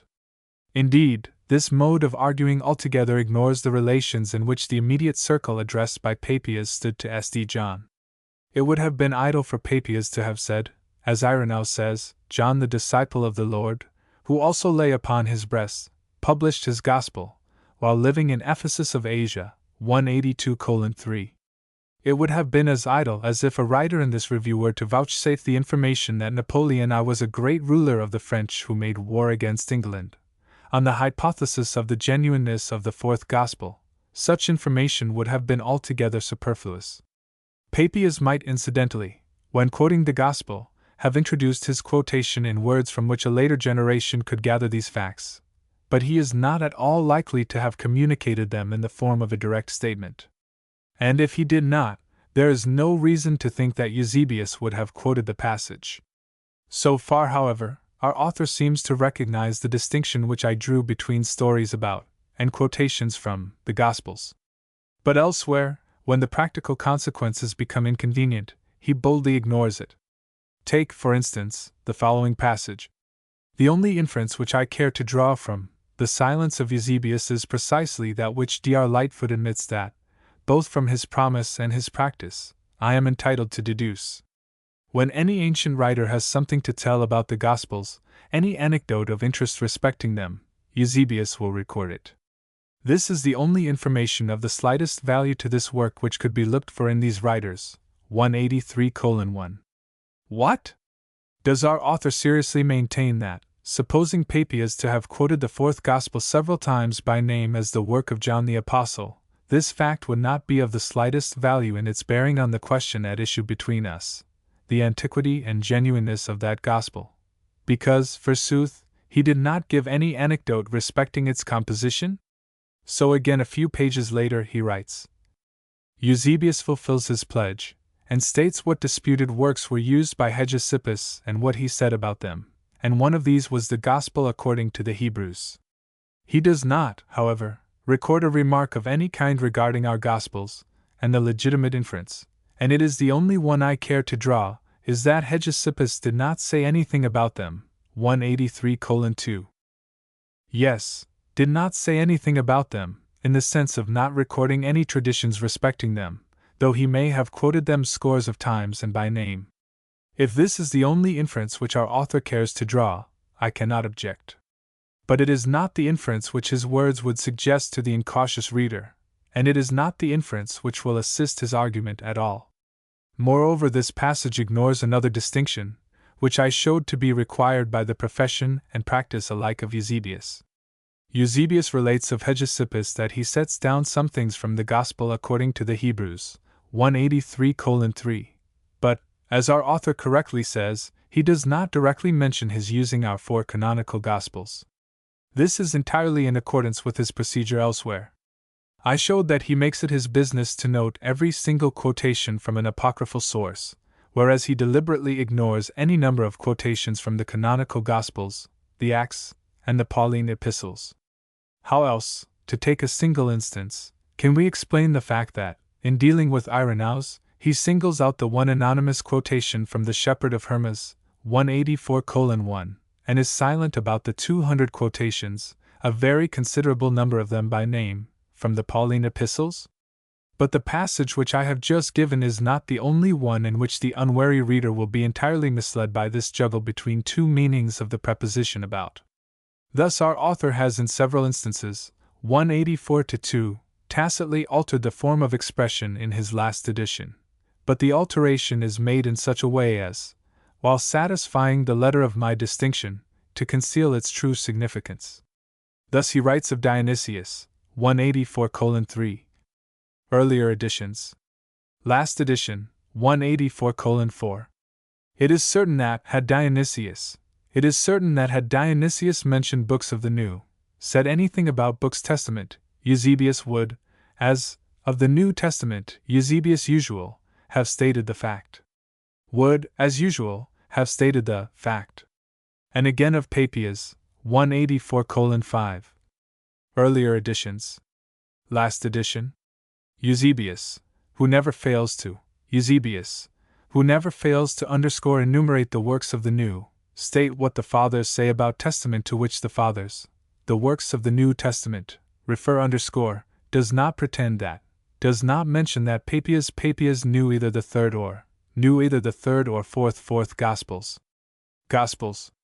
These alterations tell their own tale.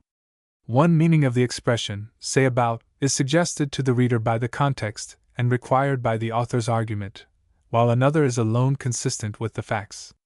Elsewhere, however, the distinction is not juggled away, but boldly ignored.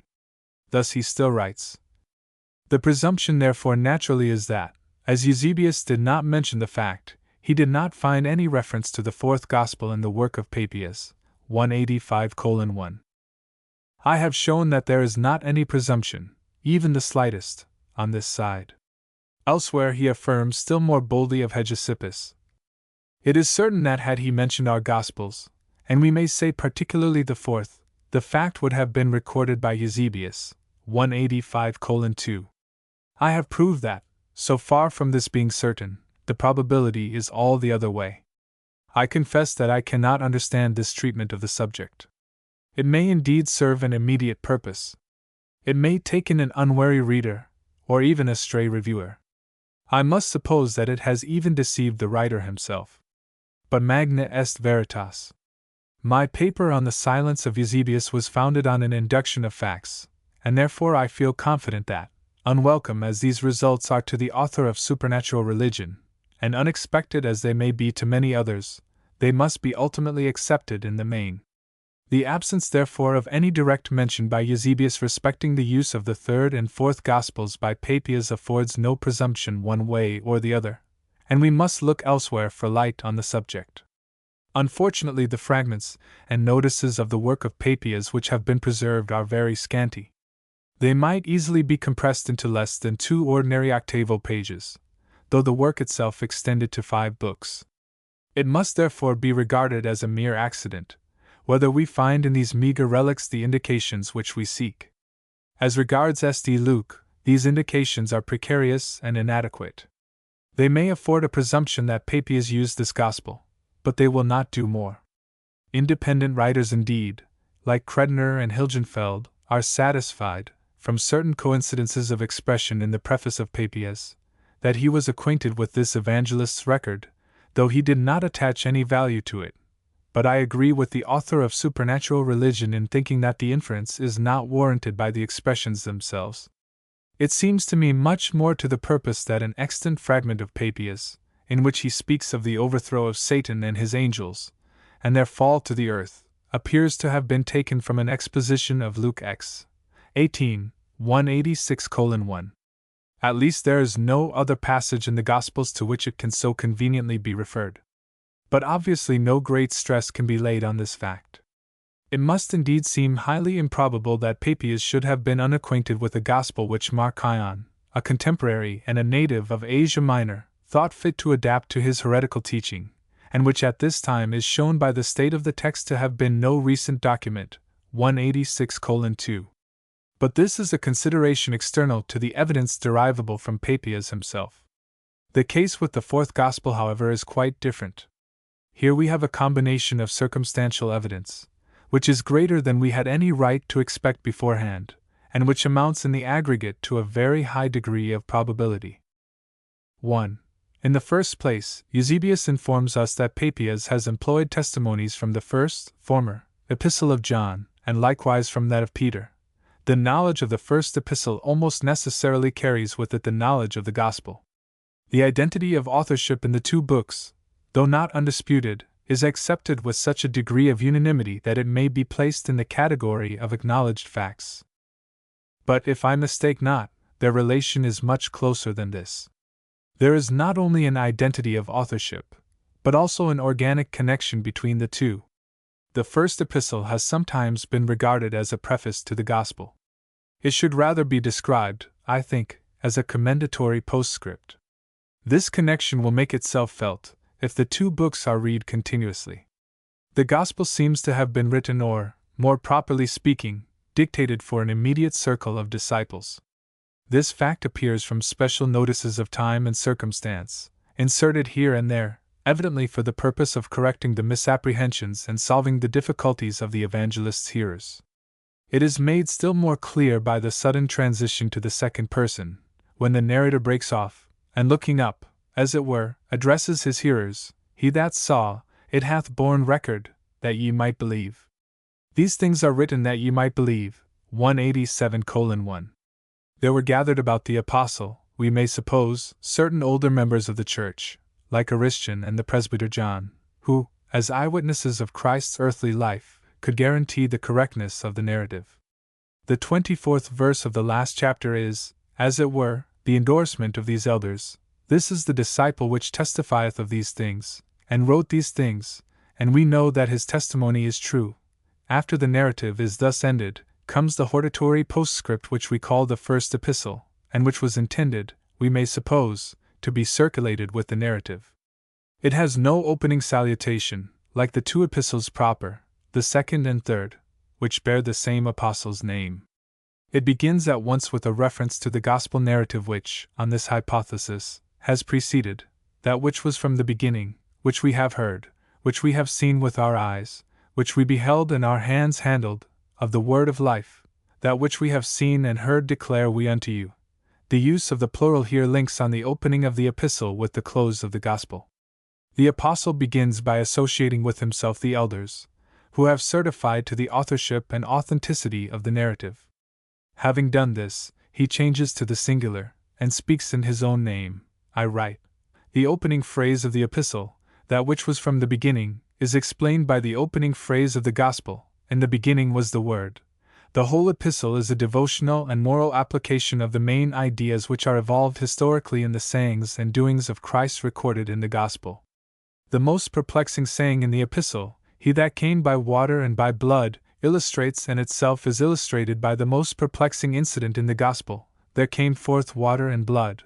We understand at length why in the gospel so much stress is laid on the veracity of the eyewitness just at this point, when we see from the epistle what significance the writer would attach to the incident, as symbolizing Christ's healing power.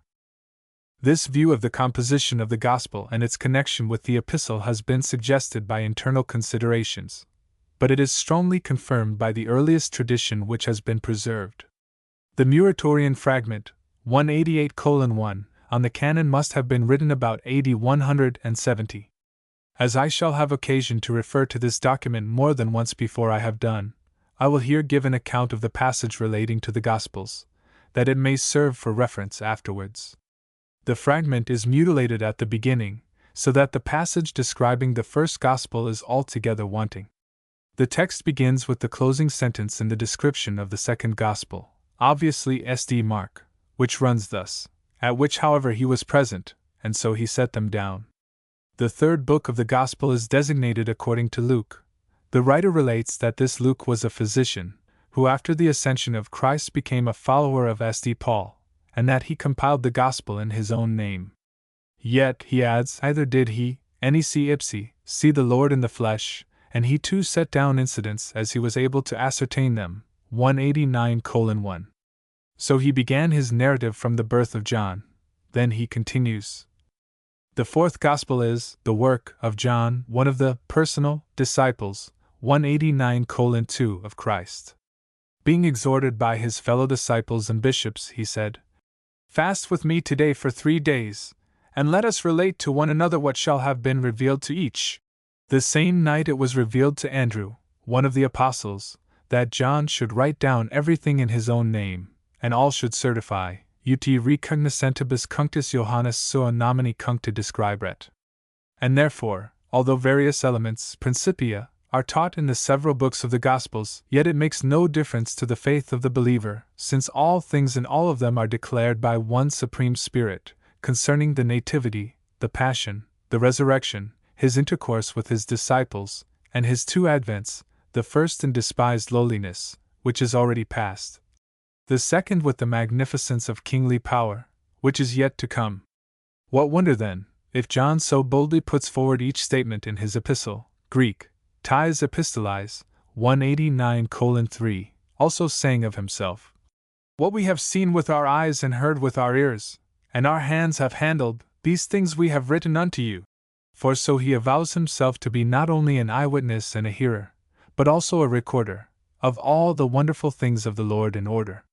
After speaking of the Acts and Epistles of St. Paul, this anonymous writer arrives at the Catholic epistles, and here he mentions 2 epistles of St. John as received in the Church. I shall have something to say presently about the coincidences with Papias in this passage. For the moment I wish to call attention to the account which the writer gives of the origin of St. John's Gospel, 190:1. There may be some legendary matter mixed up with this account. The interposition of Andrew and the dream of John may or may not have been historical facts, but its general tenor agrees remarkably with the results yielded by an examination of the Gospel itself. Yet it must be regarded as altogether independent. To suppose otherwise would be to ascribe to the writer in the 2nd century an amount of critical insight and investigation which would do no dishonor to the 19th. But there is also another point of importance to my immediate subject. The writer detaches the first epistle of St. John from the 2nd and 3rd, and connects it with the Gospel. Either he himself, or some earlier authority whom he copied, would appear to have used a manuscript in which it occupied this position. But our author attempts to invalidate the testimony of Eusebius respecting the use of the first epistle by Papias. He wrote in his earlier editions. As Eusebius, however, does not quote the passages from Papias, we must remain in doubt whether he did not, as elsewhere, assume from some similarity of wording that the passages were quotations from these epistles, whilst in reality they might not be. Eusebius made a similar statement with regard to a supposed quotation in the so-called Epistle of Polycarp, Carat 5, upon very insufficient grounds, 191:1. In my article on the silence of Eusebius, 191:2, I challenged him to produce any justification of his assertion as elsewhere. I stated, and I emphasized the statement, that Eusebius in no instance which we can test gives a doubtful testimony. I warned him that, if I were not proved to be wrong in this statement, I should use the fact hereafter. In the preface to his new edition he has devoted 12 pages to my article on Eusebius, and he is silent on this point. Of his silence I have no right to complain. If he had nothing to say, he has acted wisely. But there is another point in the paragraph quoted above, which demands more serious consideration. In my article, 191:3, I offered the conjecture that our author had been guilty of a confusion here. I called attention to his note, caret 5, which runs, ad fil. 7 Euseb. He 4. 14, and I wrote. The passage of Eusebius to which our author refers in this note relates how Polycarp has employed certain testimonies from the former epistle of Peter. The chapter of Polycarp, to which he refers, contains a reference to the first epistle of St. John, which has been alleged by modern writers, but is not alleged by Eusebius. This same chapter, it is true, contains the words watch unto prayer, which presents a coincidence with 1 Pet. 4, 7. But no one would lay any stress on this one expression. The strong and unquestionable coincidences are elsewhere. Moreover, our author speaks of a single supposed quotation, whereas the quotations from 1 Peter and Polycarp are numerous. I then pointed out 10 other coincidences with the first epistle of St. Peter, scattered through Polycarp's epistle. Some of these are verbal, almost all of them are much more striking and cogent than the resemblance in c. 7. Our author will not allow the error, but replies in his preface. I regret very much that some ambiguity in my language, SRI, page 483, should have misled, and given Dr. Lightfoot much trouble. I use the word quotation in the sense of a use of the Epistle of Peter, and not in reference to any one sentence in Polycarp. I trust that in this edition I have made my meaning clear, 192:1. Accordingly, in the text he substitutes for the latter sentence the words. Eusebius made a similar statement with regard to the use of the Epistle of Peter in the so-called Epistle of Polycarp, upon no more definite grounds than an apparent resemblance of expressions, 192:2. But the former part of the sentence is unaltered, the assertion as elsewhere still remains unsubstantiated, and what is more important, he leaves the note exactly as it stood before, with the single reference to c. 7. Thus he has entirely misled his readers. He has deliberately ignored more than 9/10 of the evidence in point of amount, and very far more than this proportion in point of cogency. The note was quite appropriate, supposing that the first epistle of St. John were meant, as I assumed. It is a flagrant suppressio veri, if it refers to the first epistle of St. Peter, as our author asserts that it does. The charge which I brought against him was only one of carelessness, which no one need have been ashamed to confess. The charge which his own explanation raises against him is of a far graver kind. Though he regrets the trouble he has given me, I do not regret it. It has enabled me to bring out the important fact that Eusebius may always be trusted in these notices relating to the use made of the canonical scriptures by early writers. 2. But this is not the only reason which the fragments in Eusebius supply for believing that Papias was acquainted with the fourth Gospel. The extract from the preface suggests points of coincidence, which are all the more important because they are incidental. In the words, what was said by Andrew, or by Peter, or by Philip, or by Thomas or James, or by John or Matthew, the first 4 names appear in the same order in which they are introduced on the scene by this evangelist. As this order, which places Andrew before Peter, is anything but the natural order, the coincidence has a real significance. Moreover, 3 of these 4 hold a prominent place in the fourth Gospel, which they do not hold in the others, Philip and Thomas being never once named by the synoptic evangelists, except in their lists of the 12.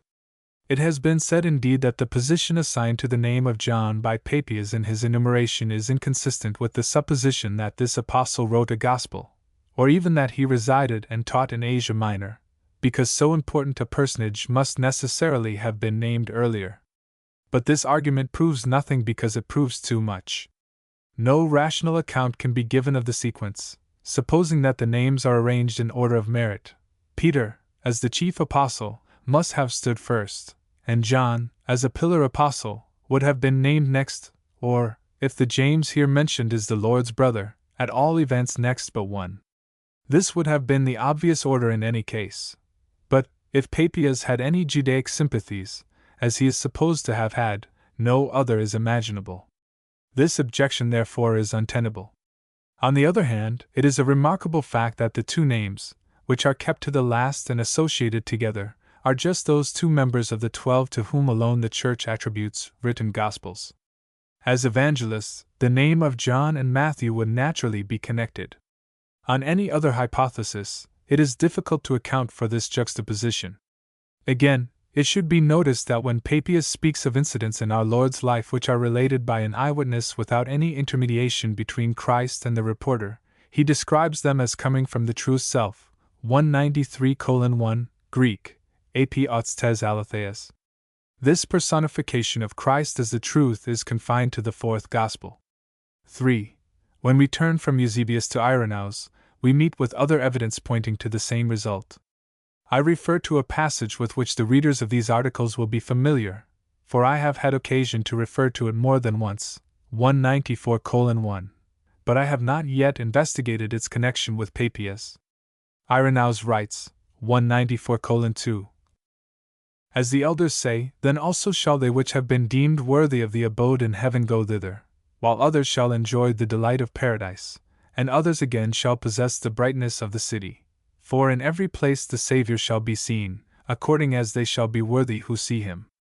They say, moreover, that this is the distinction between the habitation of them that bring forth 100-fold, and them that bring forth 60-fold, and them that bring forth 30-fold, of whom the first shall be taken up into the heavens, and the second shall dwell in paradise, and the third shall inhabit the city, and that therefore our Lord has said, in my Father's abode are many mansions, Greek, and tois tu patras mau monasi nai palas, for all things are of God, who giveth to all.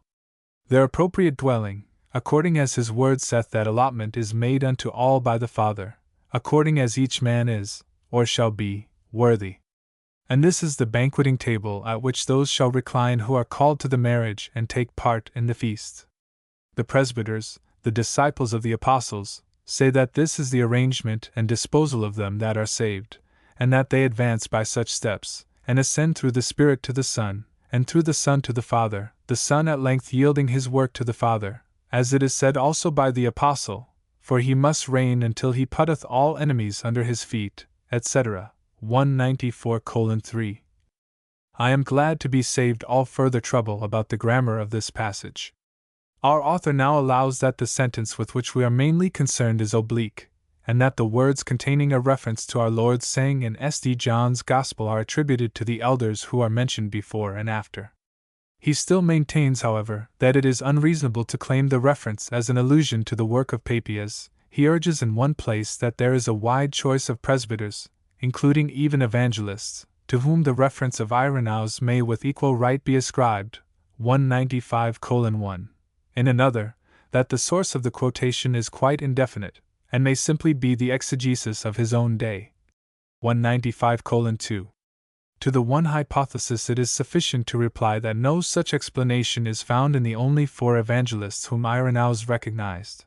To the other, that when Irenaeus wrote there were no disciples of the apostles living, so that he could have used the present tense in speaking of them.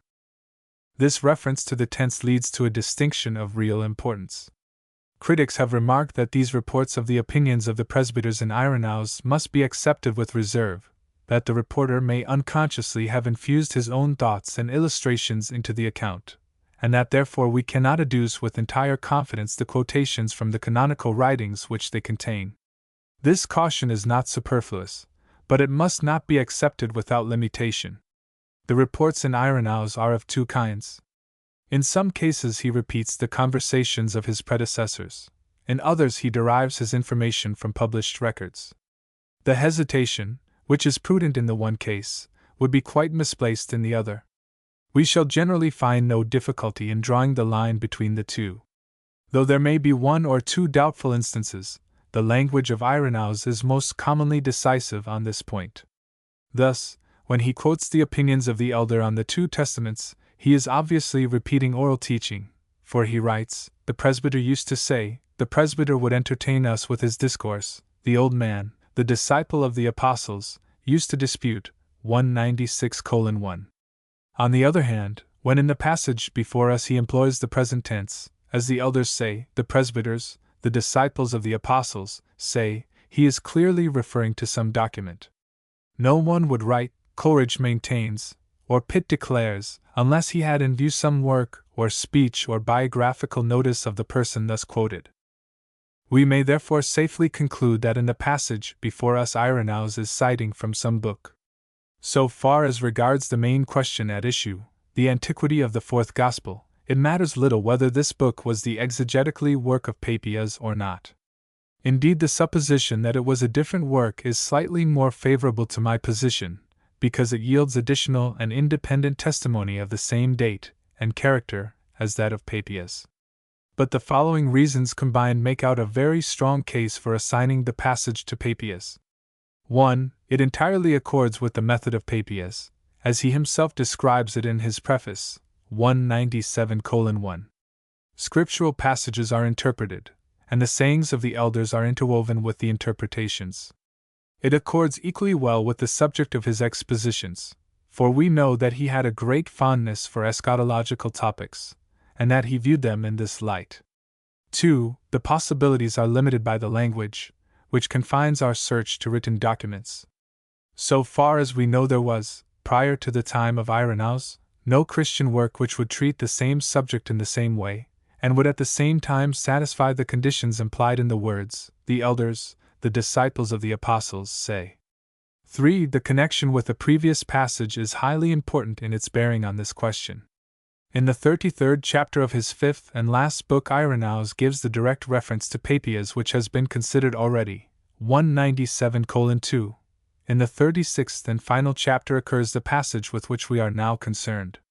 Is there reason to believe that the authority in these two passages is the same or different? Several considerations aid us in answering this question, and they all tend in the same direction. The subject of the two passages is the same. They both treat of the future kingdom of Christ, and both regard it from the same point of view as a visible and external kingdom. 2. In the next place, the authorities in the two passages are described in similar terms. In the first passage, they are designated at the outset the elders who saw John, the disciple of the Lord, while at the close we are told that Papias records these things in writing in his fourth book. It is not clear whether these elders are the authorities whom Papias quotes, or the class to whom Papias himself belongs, and whom therefore he represents. Since Irenaeus regards Papias as a direct hearer of St. John, this latter alternative is quite tenable, though perhaps not as probable as the other. But this twofold possibility does not affect the question at issue. In the second passage, the authorities are described in the opening as the elders simply, and at the close as the elders, the disciples of the apostles. Thus the two accord. Moreover, in the second passage the elders are introduced without any further description, as if they were already known, and we therefore naturally refer back to the persons who have been mentioned and described shortly before. 3. The subject is continuous from the one passage to the other, though it extends over 4 somewhat long chapters, c. 33 to 36.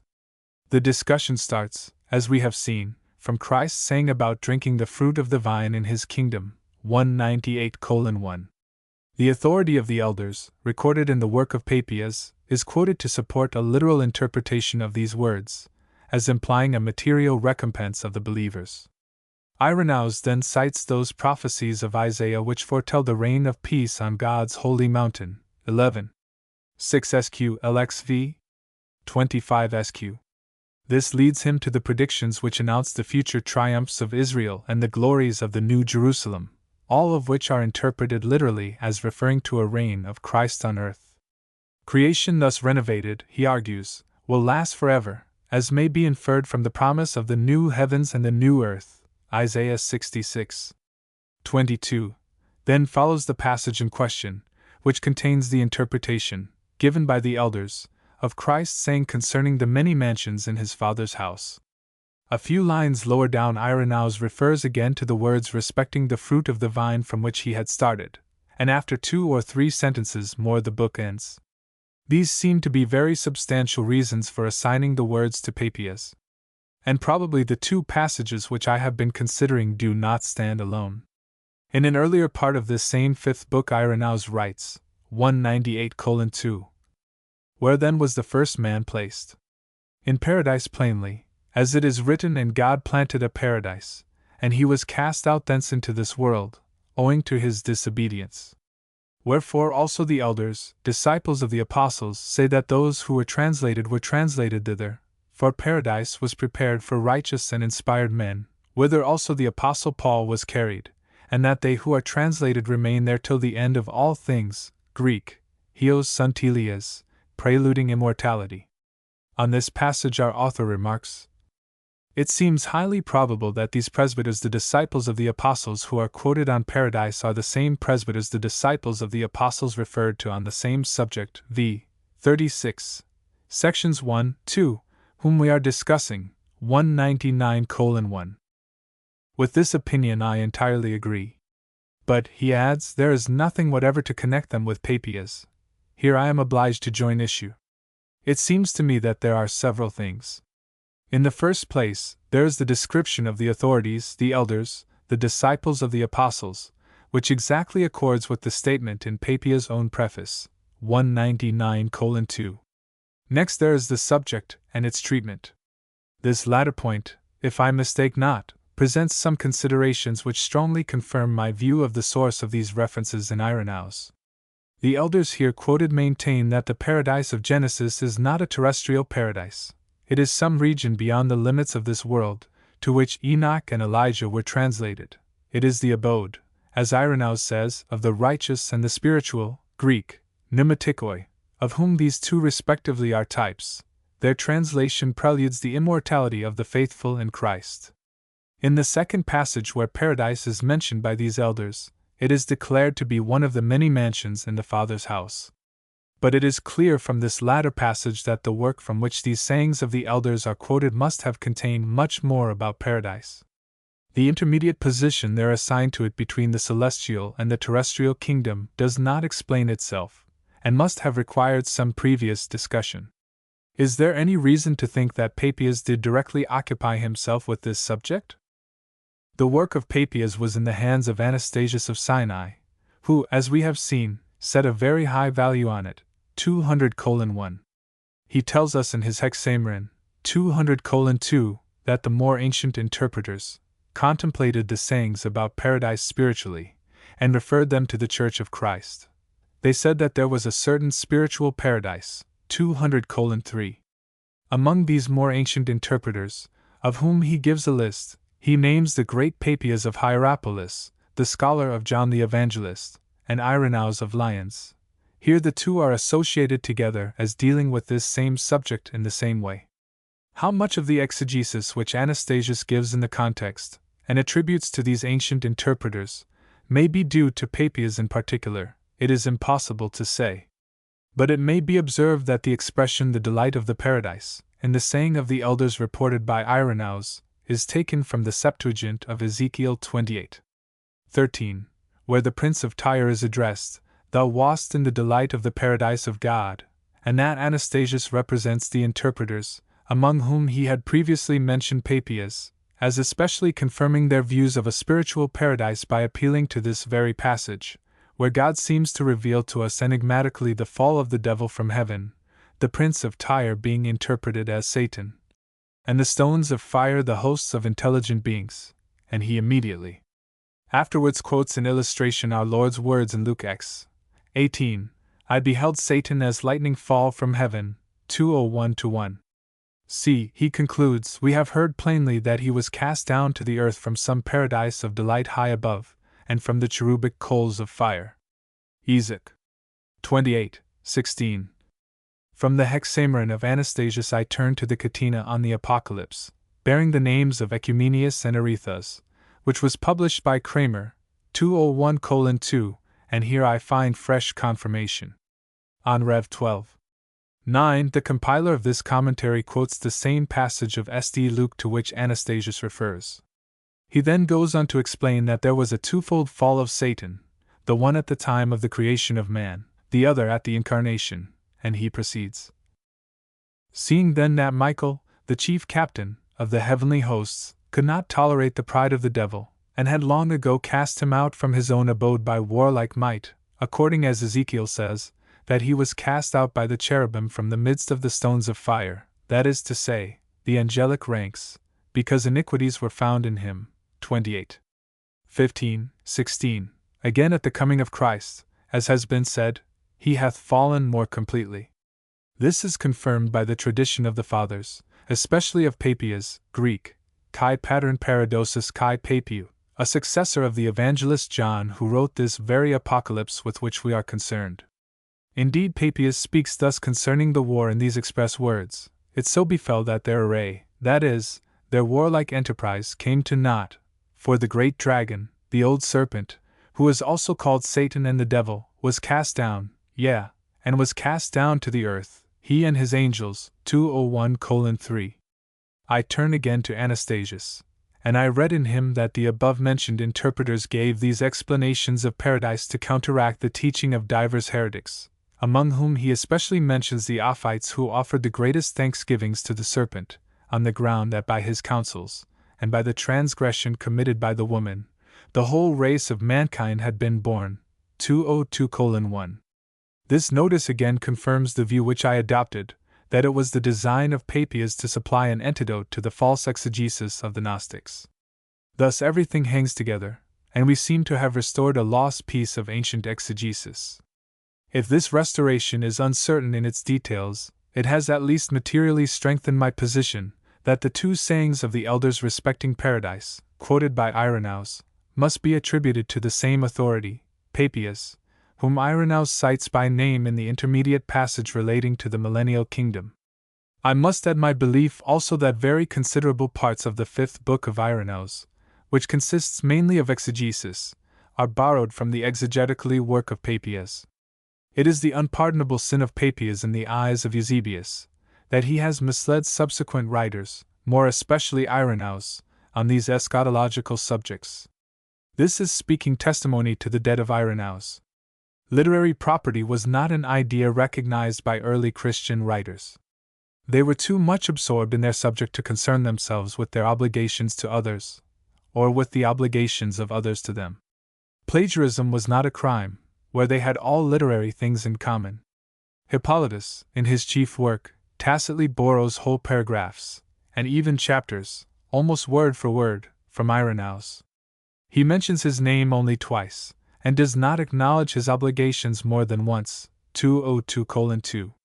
The liberties, which Hippolytus takes with his master Irenaeus, might well have been taken by Irenaeus himself with his predecessor Papias.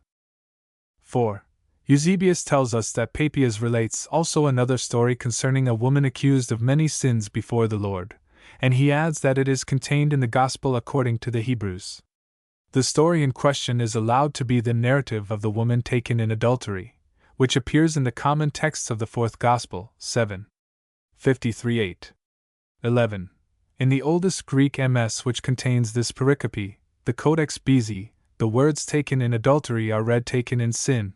In the Apostolic Constitutions, 203:1, where this incident is briefly related, the woman is described as having sinned, and again Rufinus, who would possibly be acquainted with Jerome's translation of the Gospel according to the Hebrews, boldly substitutes a woman, an adulteress, for a woman accused of many sins, in his version of Eusebius. But it is equally certain that this pericope is an interpolation where it stands. All considerations of external evidence are against it. It is wanting in all Greek MSS before the 6th century. It was originally absent in all the oldest versions, Latin, Syriac, Egyptian, Gothic. It is not referred to, as part of St. John's Gospel, before the latter half of the 4th century. Nor is the internal evidence less fatal. It is expressed in language quite foreign to St. John's style, and it interrupts the tenor of his narrative. The evangelist is here relating Christ's discourses on the last day, that great day, of the Feast of Tabernacles. Our Lord seizes on the two most prominent features in the ceremonial, the pouring out of the water from Siloam upon the altar, and the illumination of the city by flaming torches, lighted in the temple area. Each in succession furnishes him with imagery illustrating his own person and work. In the uninterrupted narrative, the one topic follows directly upon the other. He states first, that the streams of living water flow from him, 7:37 SQ. He speaks again, Greek, Palin, and declares that he is the light of the world, 8:12 SQ. But the intervention of this story dislocates the whole narrative, introducing a change of time, of scene, of subject. On the other hand, it will be felt that the incident, though misplaced here, must be authentic in itself. Its ethical pitch is far above anything which could have been invented for him by his disciples and followers, whose character and idiosyncrasies, as Mr. Mill says, were of a totally different sort. 204:1. They had neither the capacity to imagine nor the will to invent an incident, which, while embodying the loftiest of all moral teaching, would seem to them dangerously lax in its moral tendencies. But if so, how came it to find a place in the copies of S.D. John's Gospel? Ewald incidentally throws out a suggestion, 204:2, that it was originally written on the margin of some ancient manuscript, to illustrate the words of Christ in John 8:15, "Ye judge after the flesh, I judge no man." This hint he has not followed up, but it seems to me to be highly valuable. The pericope in question occurs, in most authorities which contain it, after 7:52. In one MS, however, it stands after 7:36, and in several it is placed at the end of the Gospel. This is just what might have been expected if it was written, in the first instance, on the margin of a MS containing 2 or 3 columns on a page. When transferred from the margin to the text, it would find a place somewhere in the neighborhood, where it least interfered with the narrative, or, if no suitable place appeared, it would be relegated to the end of the book. It should be added that some good cursives give it at the end of the 21st chapter of S.D. Luke, the most appropriate position, historically, that could be found for it. Whether this was an independent insertion in S.D. Luke, or a transference from S.D. John made on critical grounds, it is not easy to say. But if this was the motive of the insertion, what was its source? Have we not here one of those illustrative anecdotes which Papias derived from the report of the elders, and to which he did not scruple to give a place along with his interpretations of our Lord's sayings? Its introduction as an illustration of the words in John 8:15 would thus be an exact parallel to the treatment of this saying in Matthew 26:29, as described in the first part of this paper, 205:1. A reader or transcriber of S.D. John, familiar with Papias, would copy it down in his margin, either from Papias himself or from the Gospel of the Hebrews, and hence it would gain currency. The Codex Bezae, the oldest Greek manuscript by 2 or 3 centuries which contains this narrative, is remarkable for its additions. May we not suspect that others besides this pericope, I would name especially our Lord's saying to the man whom he found working on the Sabbath, were derived from this exegetically work of Papias? At all events, Eusebius speaks of it as containing some strange parables and teachings of the Savior, and some other matters more or less fabulous, Greek, mythicatera, which Papias derived from oral tradition. 5. I have already suggested, 205:2, that the notice relating to S.D. Mark and Papias might have been given to explain some peculiarities in the second Gospel, as compared with S.D. John. This conjecture, standing alone, appears to have a very slight value, but it assumes a higher importance when we find that a writer who was a younger contemporary of Papias speaks of S.D. Mark's Gospel in this same way and with this same motive. The extract from the Muratorian fragment relating to the Gospels has been given above, 205:3. The writer is obviously desirous of accounting for the differences in the 4 evangelists. As the fragment is mutilated at the beginning, we cannot say what he wrote about the first Gospel. But the half-sentence which alone survives of his account of the second Gospel tells its own tale. Quibus interfute et ida tamen posuit.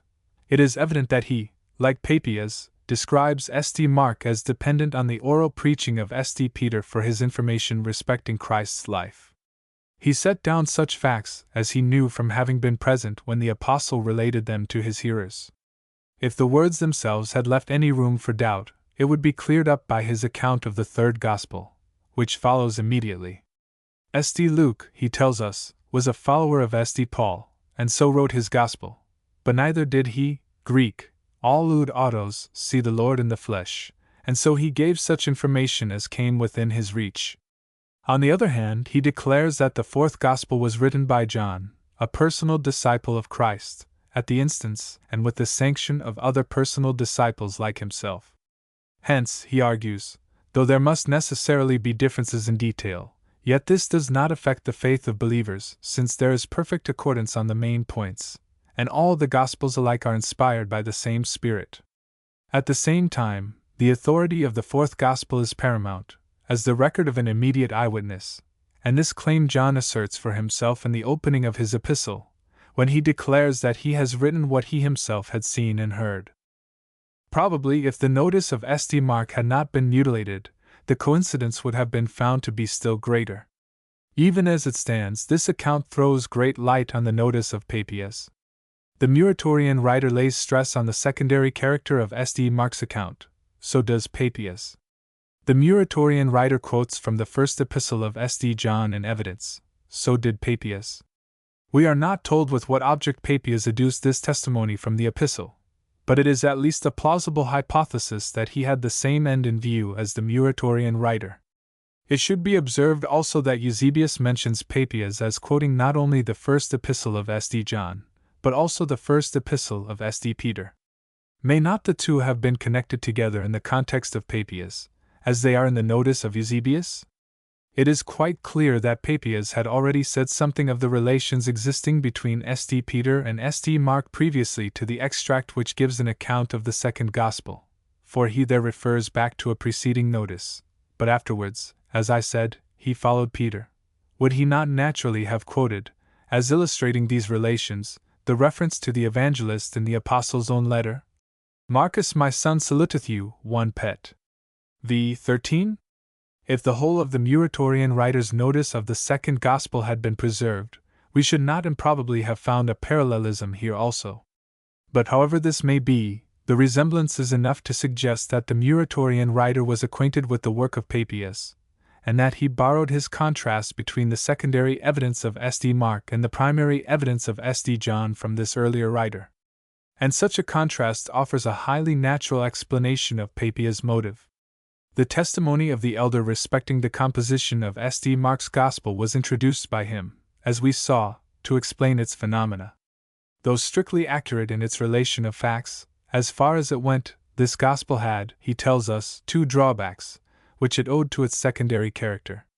The account could not be taken as complete, and the order could not be assumed to be strictly chronological. In other words, compared with other evangelical narratives which Papias had in view, it showed omissions and transpositions. A comparison with St. John's narrative would yield many instances of both. We have ample evidence that within a very few years after Papias wrote, the differences between St. John and the Synoptic Gospels had already begun to attract attention. The Muratorian writer is a competent witness to this, nor does he stand alone. Claudius Apollinaris, who succeeded Papias in the see of Hierapolis, perhaps immediately, certainly within a very few years, mentions that on the showing of some persons the Gospels seem to be at variance with one another. 207:1. He is referring especially to the account of the crucifixion in St. Matthew and St. John respectively. It is much to be regretted that the Muratorian writer's account of St. Matthew also has not been preserved, for here again we should expect much light to be thrown on the corresponding account in Papias. Why did Papias introduce this notice of the Hebrew original of St. Matthew? We may suspect that the same motive which induced him to dwell on the secondary character of St. Mark's knowledge led him also to call attention to the fact that St. Matthew's Gospel was not an original, but a translation. I turn to an exegetical work of Eusebius, and I find this father dealing with the different accounts of two evangelists in this very way. He undertakes to solve the question, why St. Matthew, 28. 1 says that the resurrection was revealed to Mary Magdalene on the evening of, or late on, the Sabbath, Greek, op Sabbaton, whereas St. John, XX. 1, places this same incident on the first day of the week, Greek, t mia ton Sabbaton, and among other explanations which he offers is the following. The expression on the evening of the Sabbath is due to the translator of the Scripture, for the evangelist Matthew published, Greek, perdok, his Gospel in the Hebrew tongue, but the person who rendered it into the Greek language changed it, and called the hour dawning on the Lord's Day, Greek, op Sabbaton, 208:1. He adds, that each evangelist corrects any misapprehension which might arise, St. Matthew by adding as it began to dawn towards the first day of the week, St. John by a similar qualifying expression when it was yet dark. Being acquainted with the work of Papias, Eusebius might have borrowed this mode of explanation, if not this very explanation, from him.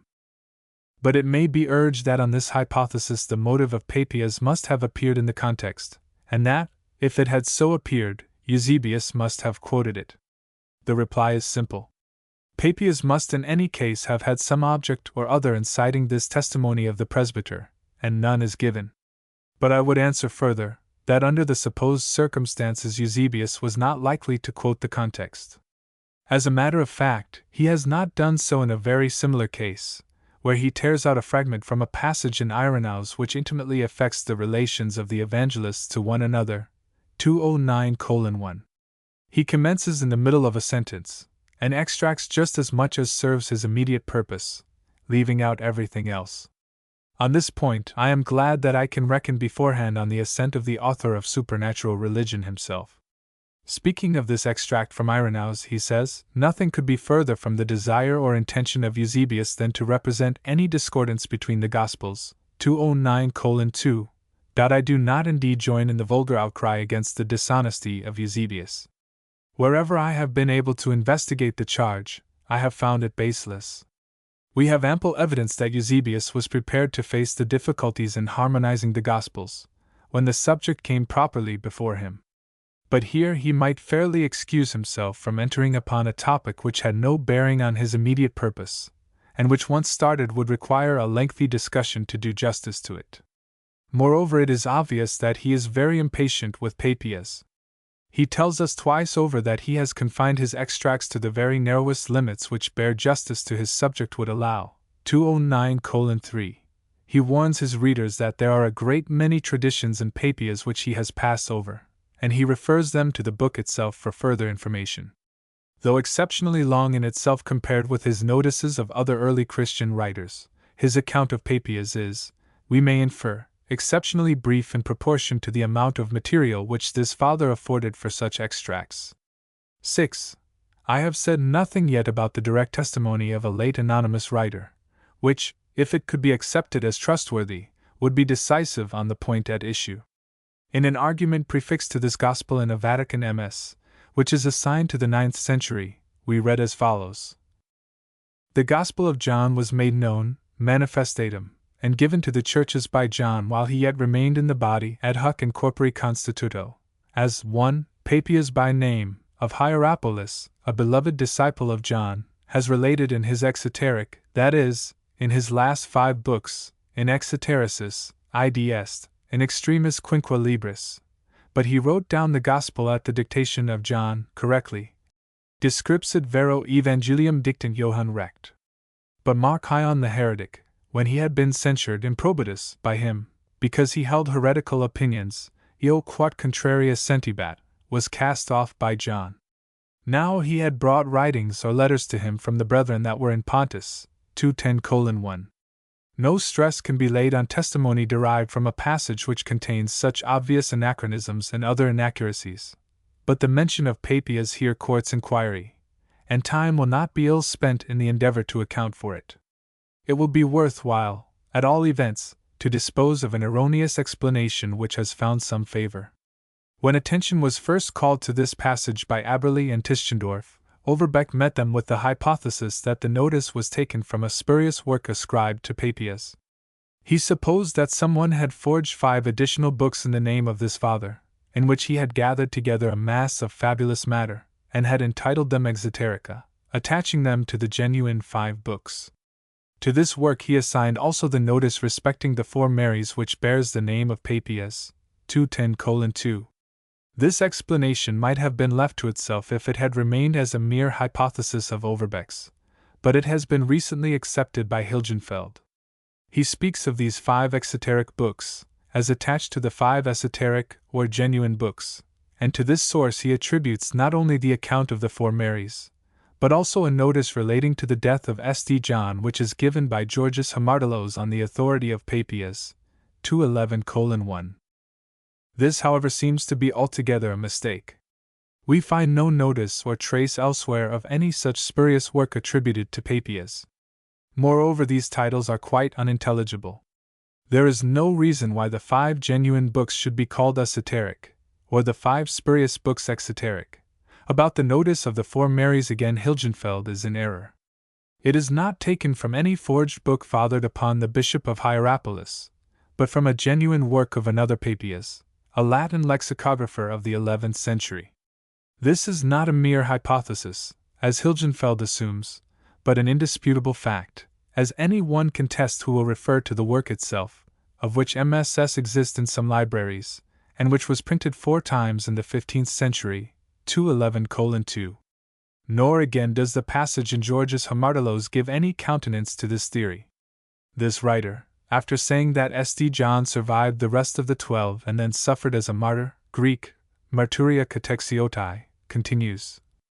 For Papias, the Bishop of Hierapolis, having been an eyewitness of him, says in the second book, Greek, logo, of the oracles of the Lord, Greek, ton kuriakon logion, that he was slain by the Jews, having, as is clear, with his brother James, fulfilled the prediction of Christ. Ye shall drink my cup, etc. 211:3. Here we have an obvious error. The fate which really befell James is attributed to John. Georgius Hamartolos therefore cannot be quoting directly from Papias, for Papias cannot have reported the martyrdom of John. But, on the other hand, Papias seems plainly to have been the ultimate source of his information. The work is precisely and correctly quoted. The general tenor accords with the main object of Papias' book, the exposition of a saying of Christ, and the illustration of it by a story derived from tradition. This being so, the error is most easily explained by a lacuna. In the intermediate authority from whom Georgius got the reference, some words must have dropped out, a line or two may have been omitted in his copy, and the sentence may have run in the original somewhat in this way: Greek, Papias, fasciae hodii ioans, men hupa tu Romaean basilios katedicast martyrin eis patman, iacobos de, hupa iadaean anareth. Papias says that John was condemned by the Roman emperor, and sent to Patmos for bearing witness to the truth, while James was slain by the Jews, 212:1. The hypothesis of a spurious Papias therefore is wholly unsupported, and we must seek some other explanation of the statement in the Vatican MS. This passage seems to be made up of notices gathered from different sources. The account of Marcion, with which it closes, involves an anachronism, to say nothing else, and seems to have arisen from a confusion of the interview between St. John and Cerinthus, and that between Polycarp and Marcion, which are related by Irenaeus in the same context, 213:1. The earlier part, referring to Papias, is best explained in another way, by clerical errors and mistranslation rather than by historical confusion. The word exegesis ought plainly to be read exegesis, 213:2. In some handwritings of the 7th or 8th century, where the letters have a round form, the substitution of ot, for example, would be far from difficult, 213:3. In this case extremis, which should perhaps be read externis, is the Latin interpretation of the false reading exegesis. Thus purged of errors, the reference to Papias presents no difficulties. We may suppose that Papias, having reported some saying of St. John on the authority of the elders, went on somewhat as follows, and this accords with what we find in his own Gospel, which he gave to the churches when he was still in the body, Greek, etian to somati kathostotos. In this contrast between the story repeated after his death and the Gospel taken down from his lips during his lifetime, we should have an explanation of the words ad hoc and corpore constituto, which otherwise seem altogether out of place. The word constituto shows clearly, I think, that the passage must have been translated from the Greek.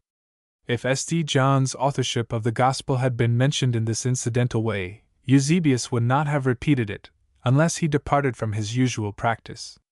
On the other hand, the statement that Papias was the amanuensis of the evangelists can hardly be correct, though it occurs elsewhere, 213:4. Whether it was derived from a misunderstanding of Papias, or of someone else, it would be impossible to say. But I venture to suggest a solution.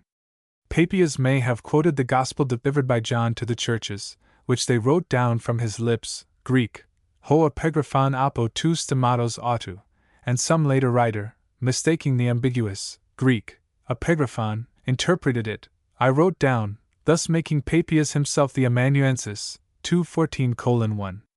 The dictation of St. John's Gospel is suggested, as I have said already, 214:2, by internal evidence also. Here again, so far as we can judge from his practice elsewhere, Eusebius would be more likely than not to omit such a statement, if it was made thus casually.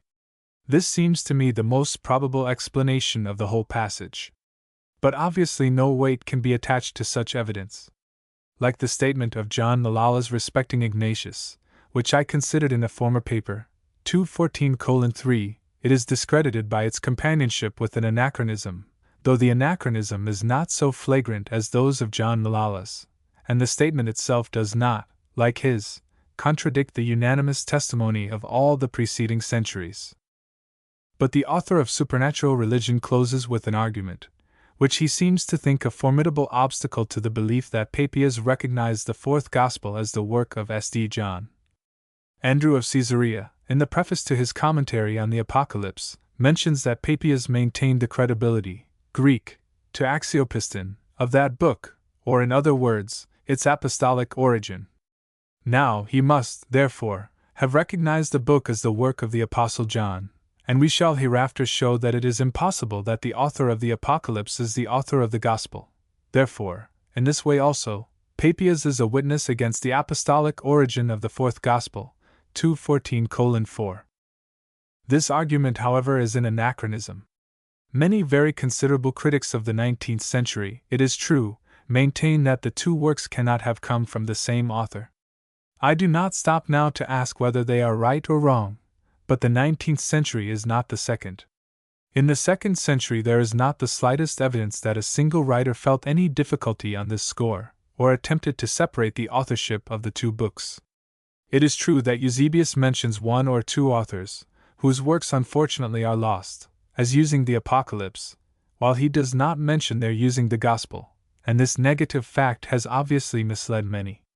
But here again the inference arises from a fundamental misconception of his purpose. I have shown, 215:1, that his principles required him to notice quotations from and references to the Apocalypse in every early writer, because the authorship and canonicity of the work had been questioned by church writers before his time, whereas it would lead him to ignore all such in the case of the fourth Gospel, because no question had ever been entertained within the church respecting it. This indeed is precisely what he does with Theophilus.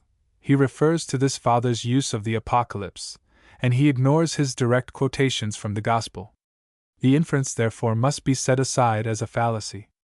Beyond this, all the direct evidence points the other way. There was indeed a small sect or section of men outside the pale of the Church, before the close of the 2nd century, who rejected the Gospel, but they rejected the Apocalypse also. Moreover, they ascribed both to a single author, and what is more important still, this author was Cerinthus, a contemporary of S.D. John, 215:2.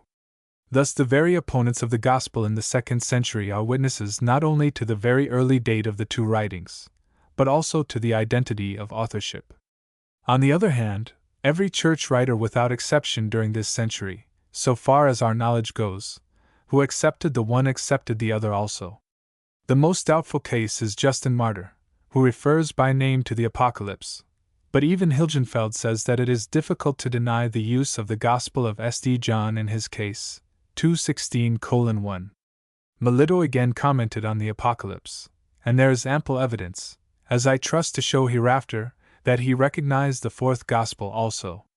Both books alike are used in the letter of the Gallican churches, AD 177.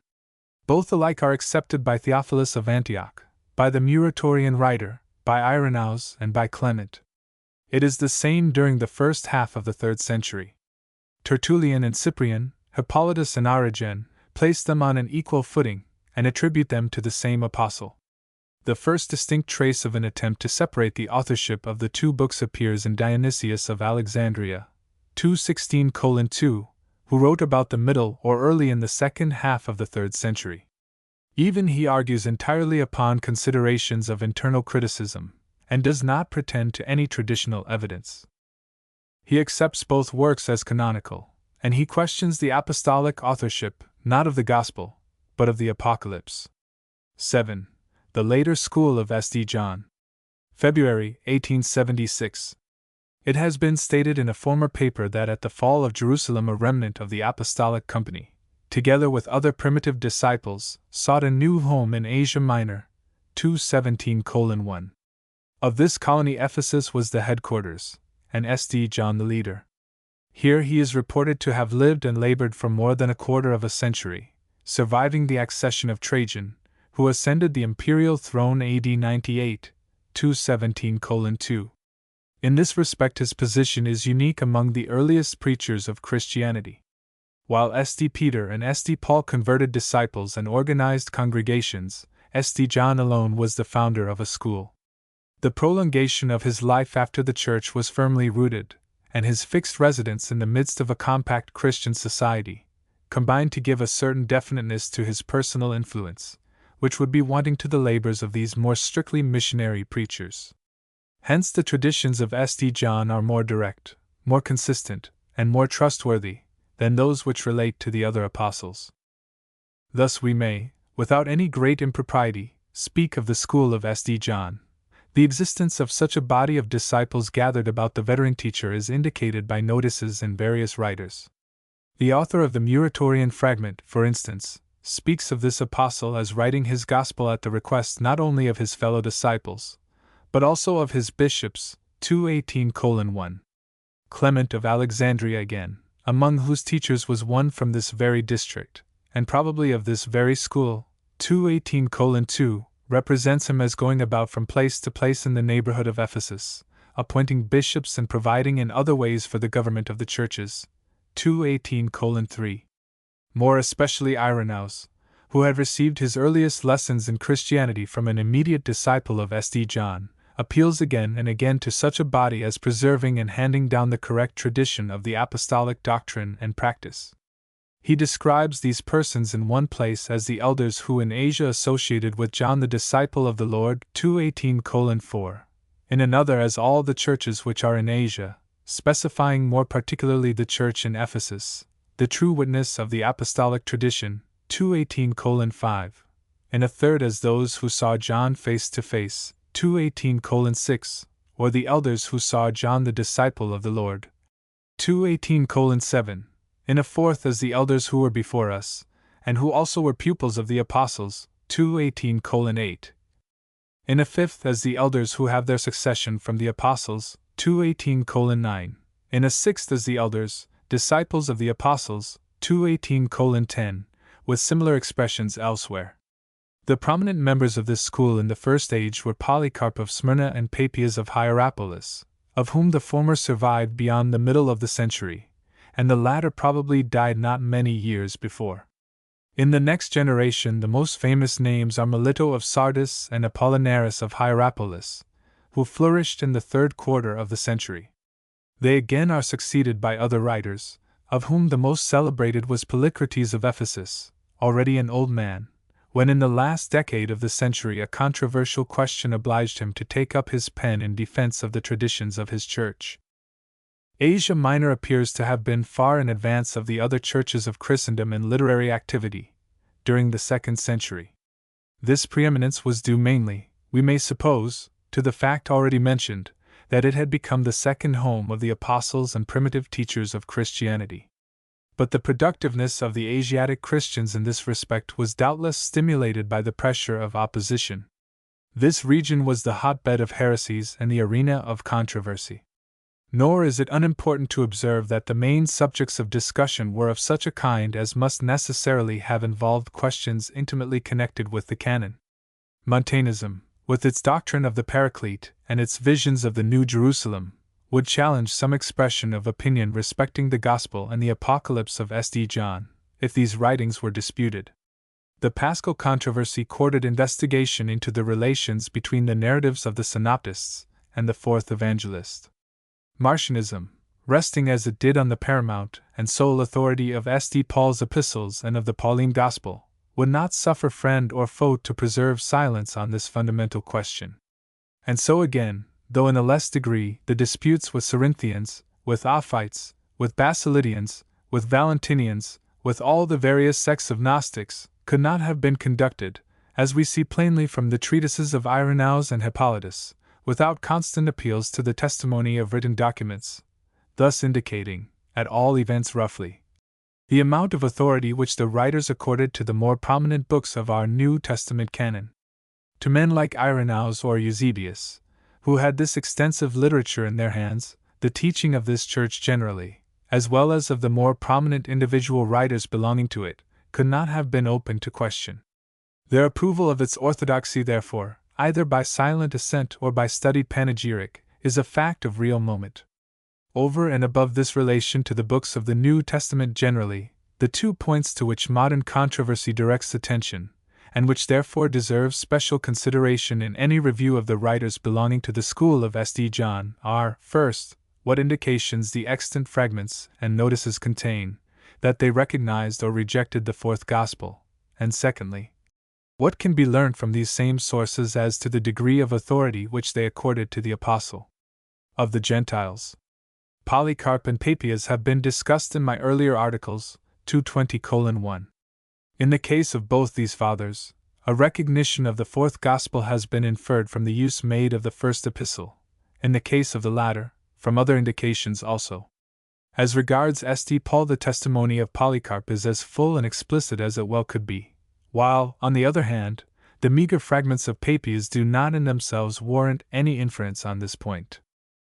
The next extant document in chronological order is the account of Polycarp's martyrdom, written immediately after the occurrence, AD 155, and addressed to the churches of the neighboring province of Pontus, more especially to the Christians of Philomelium. In this letter, the brethren of Smyrna draw a parallel between the sufferings of their martyred friend and the passion of our Lord, which is suggested by some remarkable coincidences. Nearly all the incidents, we are told at the outset, which preceded his death, came to pass that the Lord might exhibit anew to us a martyrdom after the pattern of the gospel. For Polycarp remained that he might be betrayed, as did also the Lord, 220:2. This account is thus the earliest instance of a favorite type of hagiology, which sees the sufferings of Christ visibly reflected and imaged in detail in the servants of Christ, and of which ancient and medieval biography furnishes numerous examples. This idea of literal conformity to the life and passion of Christ runs through the document. Some of the coincidences are really striking, but in other cases the parallelism is highly artificial. The name of the convicting magistrate is Herod, and special stress is naturally laid on this fact. 221:1. The time of the martyrdom is the Passover, the Great Sabbath, as it is here called, 221:2. Polycarp's place of refuge is ascertained from information elicited by torture from a youth, apparently a slave in his employ. This poor boy, much more sinned against than sinning, is cruelly compared to Judas, and we are told accordingly that Polycarp, like our Lord, was betrayed by them of his own household, 221:3. When apprehended, he is put upon an ass, and thus taken back to the city, 221:4. And this is of course intended as a parallel to the triumphal entry into Jerusalem. His pursuers come on horseback and in arms, as against a robber, 221:5. When he is apprehended, he prays, "The will of God be done," 221:6, and so forth. These parallels, at the same time that they show the idea dominant in the mind of the narrators, are a valuable testimony to the truth of the narrative itself, where so much violent treatment is necessary to produce the desired effect. 221:7. Most of the incidents have their counterparts in the circumstances of the Passion, as recorded by the synoptic evangelists alone or in common with St. John. This is natural, for they refer to external events, in which the synoptic narrative is rich. But there are exceptions, where the writers obviously have the account of the fourth evangelist in their mind. Thus we are told that at the crisis of Polycarp's fate a voice came from heaven, saying, "Be strong, and play the man, Polycarp," 221:8. And the speaker, it is added, no man saw, but the voice those of our company that were present heard. This corresponds to the voice which St. John records as addressing our Lord from heaven, and as imperfectly apprehended by the bystanders, 222:1. Again, Polycarp, in consequence of a vision, predicts that he shall be burnt alive, 222:2, though at the time the intention obviously is to throw him to the wild beasts, as the games are going on. A fortuitous circumstance frustrates this intention, and brings about a fulfillment of his prophecy as to the manner of his death. 2:22:3. Just in the same way, in the fourth Gospel, Jesus is represented as signifying by what death he should die. 2:22:4. Death by crucifixion seemed altogether unlikely at the time, for his enemies were the Jews, and this was not a Jewish mode of punishment, but by an accidental turn of circumstances he was transferred from the Jews to Pilate, and so his prediction was fulfilled. 2:22:5. Again, it is related that when the fire would not consume the body of the saint, his persecutors ordered an executioner to go up to him and thrust a small sword into him. When he had done this, we are told, there came forth a dove and a quantity of blood. 2:22:6. The parallel to the incident recorded in St. John's account of the crucifixion is obvious. 2:22:7. And just as the evangelist lays stress on his own presence as an eyewitness of the scene, so also do these hagiologers, when relating a strange occurrence at his martyrdom. We saw a great marvel, they say, we to whom it was given to see, and we have been saved that we might relate to the rest what happened. 2:22:8. And lastly, as St. John emphasizes the fact that everything was accomplished in the death of Jesus. 2:22:9. So also they declare of Polycarp, that every word which he uttered out of his mouth hath been and shall be accomplished. 2:23:1. To these facts it should be added that the dying prayer of Polycarp contains two coincidences with the phraseology of the fourth Gospel: the resurrection of life, the true God. 2:23:2. Melito, Bishop of Sardis, flourished soon after the middle of the 2nd century. This fact appears from two of his works, to which we are able to assign an approximate date. His treatise on the Paschal Festival, he himself tells us, was written while Sergius Paulus was proconsul of Asia. 2:23:3, and the recent investigations of M. Waddington into the fasti of this province have led to the result that this proconsulate should probably be dated about AD 164 to 166. 2:23:4. Again, we are informed that he addressed his apology to M. Antoninus, AD 161 to 180. 2:23:5. It appears, however, from an extant fragment that L. Verus, the colleague of M. Antoninus, was no longer living, for Melito speaks of prayer on behalf of the emperor's son, Commodus, without mentioning his brother and co-emperor, Verus. Now Verus died in the very beginning of the year 169. On the other hand, ancient authorities assign the apology to the year 169 or 170, and, as there is no reason for rejecting their statement, we may suppose that it was written soon after the death of Verus. Probably its date was ascertainable within a year or two from internal evidence.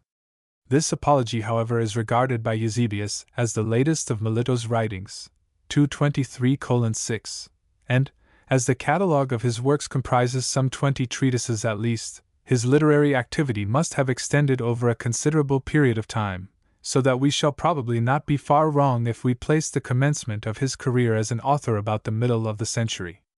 He appears to have died soon after the apology was written. In the last decade of the century, Polycrates mentions him among other worthies of the past who had gone to their rest. 2:24:1. He was buried at Sardis. From the context it may be inferred that he did not suffer martyrdom, like so many of his famous contemporaries, but died a natural death. These chronological notices suggest that Melito was born in the early part of the 2nd century, within a very few years after the death of St. John. During the greater part of his life, at all events, he must have been a contemporary of St. John's disciple Polycarp, who was martyred at an advanced age in the year 155 or 156, and likewise of Papias, who had conversed with personal disciples of Christ, and seems also to have survived till towards the middle of the century. As the communications between Sardis on the one hand, and Smyrna and Hierapolis on the other, were easy, a prominent man like Melito, whose religious zeal led him on one occasion to undertake a distant journey to Palestine, would be sure to cultivate the acquaintance of these older teachers, even if circumstances did not throw him directly in their way. Thus Melito is a significant link of connection with the past. At the same time, he holds an equally important position with respect to the succeeding age. It can hardly be doubted that among the Asiatic elders, whose authority Irenaeus invokes so constantly, Melito must have held a prominent place. It may be suspected that he was the very Ionian whom Clement of Alexandria mentions among his earlier teachers, 224:2. It is quite certain that his writings were widely known and appreciated in the generations next succeeding his own. He is quoted or referred to by Polycrates at Ephesus, by Clement and Origen at Alexandria, by Tertullian at Carthage, by Hippolytus at Rome. I have already mentioned that he was a very voluminous writer. Eusebius gives a catalogue of his works, which however he does not profess to be complete. The historian's knowledge was obviously limited by the contents of the library which his friend Pamphilus had gathered together at Caesarea. The titles of these works are as follows: On the Paschal Festival, 2 treatises, 225:1, On the Life of the Prophets, on the Church, on the Lord's Day, on the Nature of Man, on Creation, on the Obedience of Faith and on the Senses, on the Soul and Body and Mind, on Baptism, on Truth, on the Creation and Generation of Christ, on Prophecy, on Hospitality the Key, on the Devil and on the Apocalypse of John, on a Corporeal Deity, an Apology to Antonius, selections from the Law, and the Prophets, 225:2.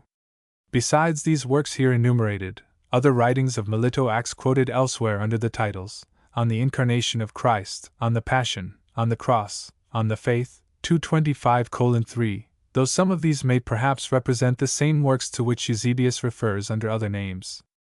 Comprising this wide range of subjects, doctrinal, exegetically, practical, and controversial, the works of Melito must have furnished the next succeeding generations with ample data for determining his exact theological position. To them it must have been clear, for instance, whether he did or did not accept the Gospel of St. John or the Epistles of St. Paul. It was hardly possible for him to write on the Paschal question without indicating his views on the fourth Gospel. It is almost inconceivable that he should have composed a controversial treatise against Marcion without declaring himself respecting the Apostle of the Gentiles. The few meager fragments which have come down to us supply only incidental notices and resemblances, from which we are left to draw our own inferences. But where we grope in the twilight, they were walking in the broad noonday. Eusebius has happily preserved Melito's preface to his selections, which is of considerable interest. The work itself comprised passages from the Law and the Prophets relating to the Savior and to the Christian faith generally, Greek, peri tou soteros kai passes tes pistios hemen, arranged in 6 books.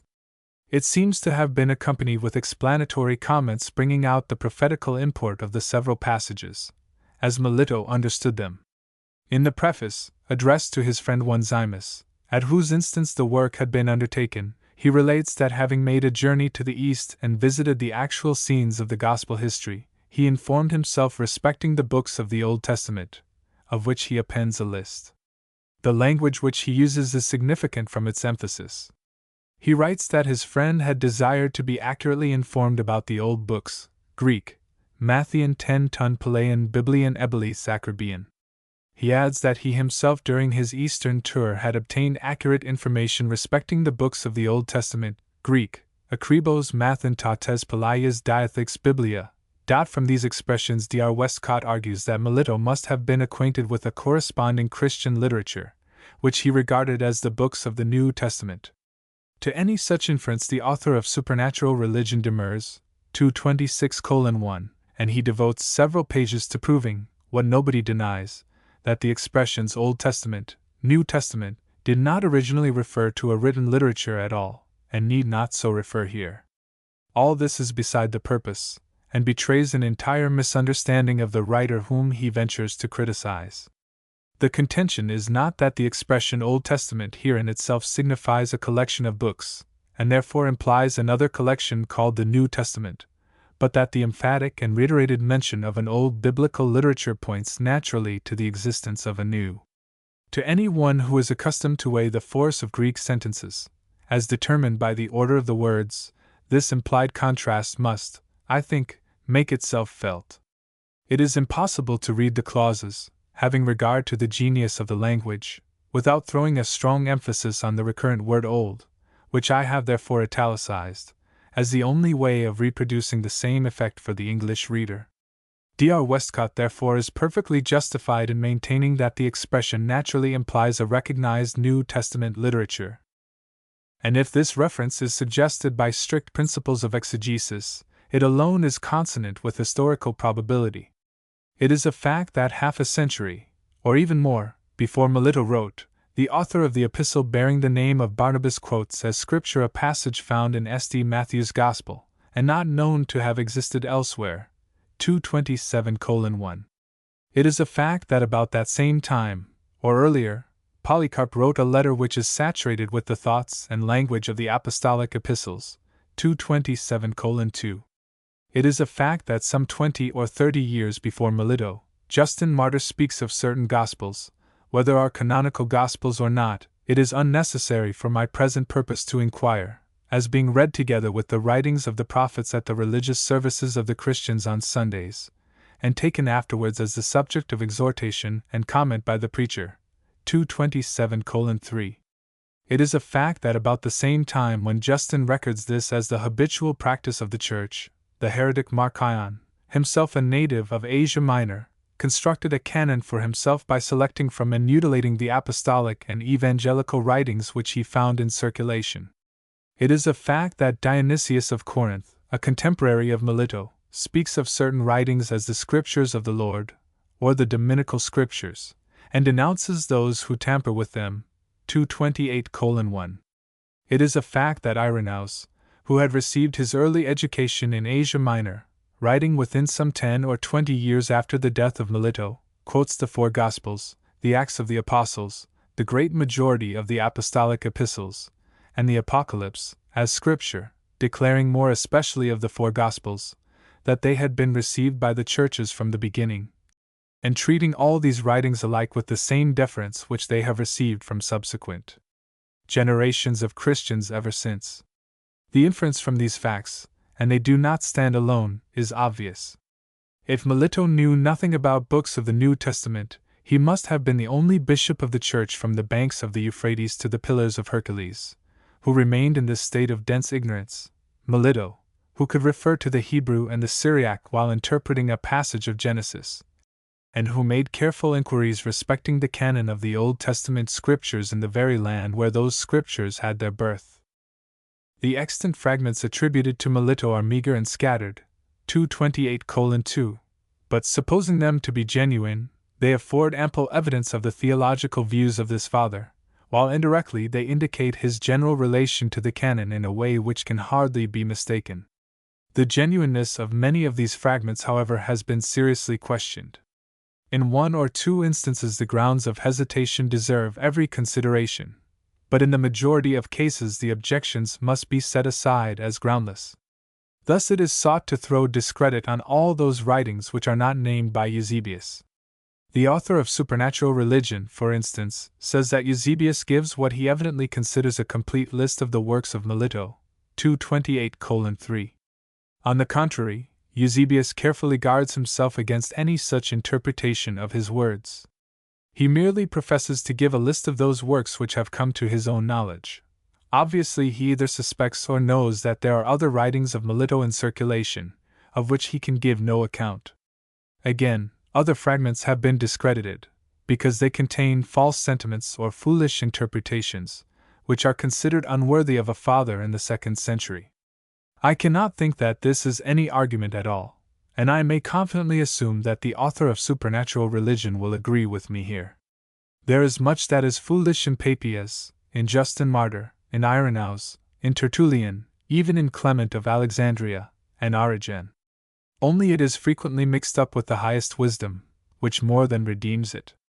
Again others, and among these our author, would throw doubt on the genuineness of the Greek and Syriac fragments which were certainly in circulation some 6 centuries before, because some medieval Latin writers attached the name of Melito to forgeries or to anonymous writings, such as the Clavis, the Passing Away of the Blessed Virgin Mary, and the Passion of St. John, 229:1.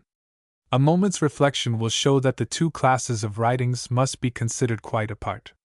When these groundless objections are set aside, the great majority of the Greek and Syriac fragments remain untouched. Otto, the most recent editor of Melito, takes a sensible view on the whole. I do not agree with him on some minor points, but I am quite content to take the fragments which he accepts as representing the genuine Melito, and I refer those of my readers, who are really desirous to know what this ancient father taught and how he wrote, to this editor's collection. We have fortunately the evidence of two writers, who lived in the next age to Melito, and therefore before any spurious works could have been in circulation, the one to his style, the other to his theology. On the former point our authority is Tertullian, who in a work now lost spoke of the elegans et declamatorium ingenium of Melito, 229:2. On the latter, a writer quoted anonymously by Eusebius but now identified with Hippolytus, who exclaims, who is ignorant of the books of Irenaeus and Melito and the rest, which declare Christ to be God and man, 230:1. The fragments, and more especially the Syriac fragments, accord fully with both these descriptions. They are highly rhetorical, and their superior elegance of language, compared with other Christian writings of the same age, is apparent even through the medium of a Syriac version. They also emphasize the two natures of Christ in many a pointed antithesis. Of the Greek fragments, not mentioned by Eusebius, the following quoted by Anastasius of Sinai as from the third book on the Incarnation of Christ, 230:2, is important in its bearing on our subject. The things done by Christ after the baptism, and especially the miracles, signs, showed his Godhead concealed in the flesh, and assured the world of it. For being perfect God, and perfect man at the same time, he assured us of his two essences, Greek, lysias, of his Godhead by miracles in the 3 years after his baptism, and of his manhood in the 30 seasons, Greek, chronos, before his baptism, during which, owing to his immaturity as regards the flesh, Greek, dia to 8 less to kata sarka, he concealed the signs of his Godhead. Although he was true God from eternity, Greek, kai per theos alethis proionios huperkon. The genuineness of this fragment has been impugned, partly on the general considerations which have been already discussed, partly on special grounds. It has been said, for instance, that Anastasius must here be reproducing the general substance, and not the exact words, of Melito's statement, but he at all events gives it as a direct quotation. It has been urged again, that linguistic reasons condemn this fragment, since the use of seasons or times 4 years betrays a later age, but abundant instances of the use are found in earlier writers, even if so very natural a device for avoiding the repetition of the same word, Greek, etos, needed any support at all. It has been suggested that there may possibly be some confusion between Melito and Meletius. But the work from which this passage comes is distinctly stated by Anastasius to have been written against Marcion, who by his Docetism attacked the true humanity of Christ. Now Melito lived in the very thick of the Marcionite controversy, and must have taken his part in it. On the other hand, Meletius, who held the see of Antioch in the latter part of the 4th century, was one of the principal figures in the Arian controversy and, as such, far too intimately involved in the questions of his own day to think of writing an elaborate work on a subject so comparatively dead as the Docetism of Marcion. Moreover, there is no instance in any Greek writer, so far as I have observed, of a confusion between the names Melito and Meletius. Again, it is suggested that the Christological views of the writer are too definite for the age of Melito, and point to a later date. But to this the distinct statement of Hippolytus respecting Melito's opinions, which has been already quoted, is a complete answer, and indeed the Ignatian epistles, which, even if their genuineness should not be accepted, cannot reasonably be placed later than the age of Melito, are equally precise in their doctrinal statements. But if this be a genuine fragment, the inference is obvious.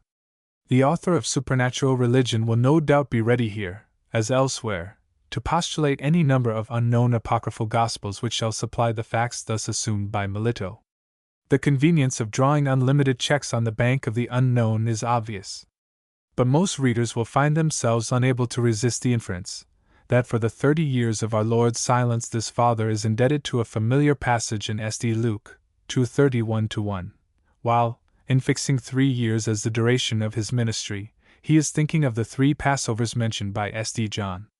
Of the other fragments ascribed to Melito one deserves to be quoted, not only because the author has made it the subject of some criticisms, but because it exhibits in a concentrated form Melito's views of evangelical history and doctrine. 232:1. We have made collections from the law and the prophets relating to those things which are declared concerning our Lord Jesus Christ, that we might prove to your love that he is the perfect reason, the Word of God, who was begotten before the light, who was Creator together with the Father, who was the fashioner of man, who was all things in all, who among the patriarchs was patriarch, who in the law was law, among the priests chief priest, among the kings governor, among the prophets prophet, among the angels archangel, and among voices. 232:2 The Word, among spirits the Spirit, in the Father the Son, in God God, the King forever and ever. For this is he who was pilot to Noah, who conducted Abraham, who was bound with Isaac, who was in exile with Jacob, who was sold with Joseph, who was captain with Moses, who was divider of the inheritance with Joshua the son of Nun, who foretold his own sufferings in David and the prophets, who was incarnate in the Virgin, who was born at Bethlehem, who was wrapped in swaddling clothes in the manger, who was seen of the shepherds, who was glorified of the angels, who was worshipped by the Magi, who was pointed out by John, who gathered together the apostles, who preached the kingdom, who healed the maimed, who gave light to the blind, who raised the dead, who appeared in the temple, who was not believed on by the people, who was betrayed by Judas, who was laid hold on by the priests, who was condemned by Pilate, who was transfixed in the flesh, who was hanged on the tree, who was buried in the earth, who rose from the dead, who appeared to the apostles, who ascended into heaven, who sitteth on the right hand of the Father, who is the rest of those that are departed, the recoverer of those that are lost, the light of those that are in darkness, the deliverer of those that are captives, the guide of those that have gone astray, the refuge of the afflicted, the bridegroom of the church, the charioteer of the cherubim, the captain of the angels, God who is of God, the Son who is of the Father, Jesus Christ, the King forever and ever. Amen. This fragment is not in any way exceptional. The references to evangelical history, the modes of expression, the statements of doctrine, all have close parallels scattered through the other fragments ascribed to Melito. Indeed, it is the remarkable resemblance of these fragments to each other in thought and diction, with one or two exceptions, though gathered together from writers of various ages, in Greek and in Syriac, which is a strong argument for their genuineness. But the special value of this particular passage is that it gathers into a focus the facts of the evangelical history, on which the faith of Melito rested. And I do not think it can be reasonably doubted whence these facts are derived. The author of Supernatural Religion of course suggests some unknown apocryphal gospel. But this summary will strike most readers as wonderfully like what a writer might be expected to make who recognized our four canonical gospels as the sources of evangelical truth. And when they remember that within a very few years, some 20 at most, Irenaeus, who was then a man past middle life, who had intimate relations with the region in which Melito lived, and who appeals again and again to the Asiatic elders as his chief authorities for the traditional doctrine and practice, declares in perfect good faith that the Church had received these four, and these only, from the beginning. It will probably seem to them irrational to look elsewhere, when the solution is so very obvious. But the author of Supernatural Religion writes that this fragment taken from a treatise on faith, together with another which purports to be a work on the soul and body, though these two works are mentioned by Eusebius, must nevertheless for every reason be pronounced spurious. 233:1. Let us see what these reasons are. 1. He writes first. They have in fact no attestation whatever except that of the Syriac translation, which is unknown, and which therefore is worthless. The fact is that in a very vast number of literary remains, classical and ecclesiastical, whether excerpts or entire works, we are entirely dependent on the scribe for their authentication. Human experience has shown that such authentication is generally trustworthy, and hence it is accepted. In 49 cases out of 50, or probably more, it is found to be satisfactory, and a priori probabilities are very strongly against the assumption that any particular case is this 50th exception. If there is substantial ground for suspicion, the suspicion has its weight, but not otherwise. A man who would act on any other principle is as unreasonable as a visitor to London, who refuses to believe or trust anyone there, because the place is known to harbor thieves and liars. 2. We come therefore to the positive grounds of our author's suspicions, and here he tells us that the whole style and thought of the fragments are unlike anything else of Melito's time, and clearly indicate a later stage of theological development. It is to be regretted that he has not explained himself more fully on this point. I have already pointed out that the theology and the style of these fragments generally are exactly what the notices of Hippolytus and Tertullian would lead us to expect in Melito. And this is especially true of the passage under consideration. What the later stage of theological development indicated may be, I am unable to say. On the contrary, the leading conception of this passage, which sees all theology through the medium of the Logos, and therefore identifies all the theophanies in the Old Testament with the person of Christ, though it lingers on through the succeeding ages, is essentially characteristic of the 2nd century. The apologists generally exhibit this phenomenon, but in none is it more persistent than in Justin Martyr, who wrote a quarter of a century before Melito. Even the manner in which the conception is worked out by Melito has striking parallels in Justin. Thus Justin states that this divine power, who was begotten by God before all creation, is called sometimes the glory of the Lord, sometimes Son, sometimes Wisdom, sometimes God, sometimes Lord and Word, while sometimes he calls himself Chief Captain, Greek, Archistrategos, appearing in the form of man to Joshua the son of Nun, Greek, to 2 Naui Isu, 235:1. Elsewhere he states that Christ is King and Priest and God and Lord and Angel and Man and Chief Captain and Stone, etc., and he undertakes to show this from all the Scriptures, 235:2. And again, in a third passage he says that the same person, who is called Son of God in the Memoirs of the Apostles, went forth from the Father before all created things through his power and counsel, being designated Wisdom and Day and Orient and Sword and Stone and Staff and Jacob and Israel, now in one way, and now in another, in the sayings of the prophets, and that he became man through the Virgin, 235:3. Nor do these passages stand alone.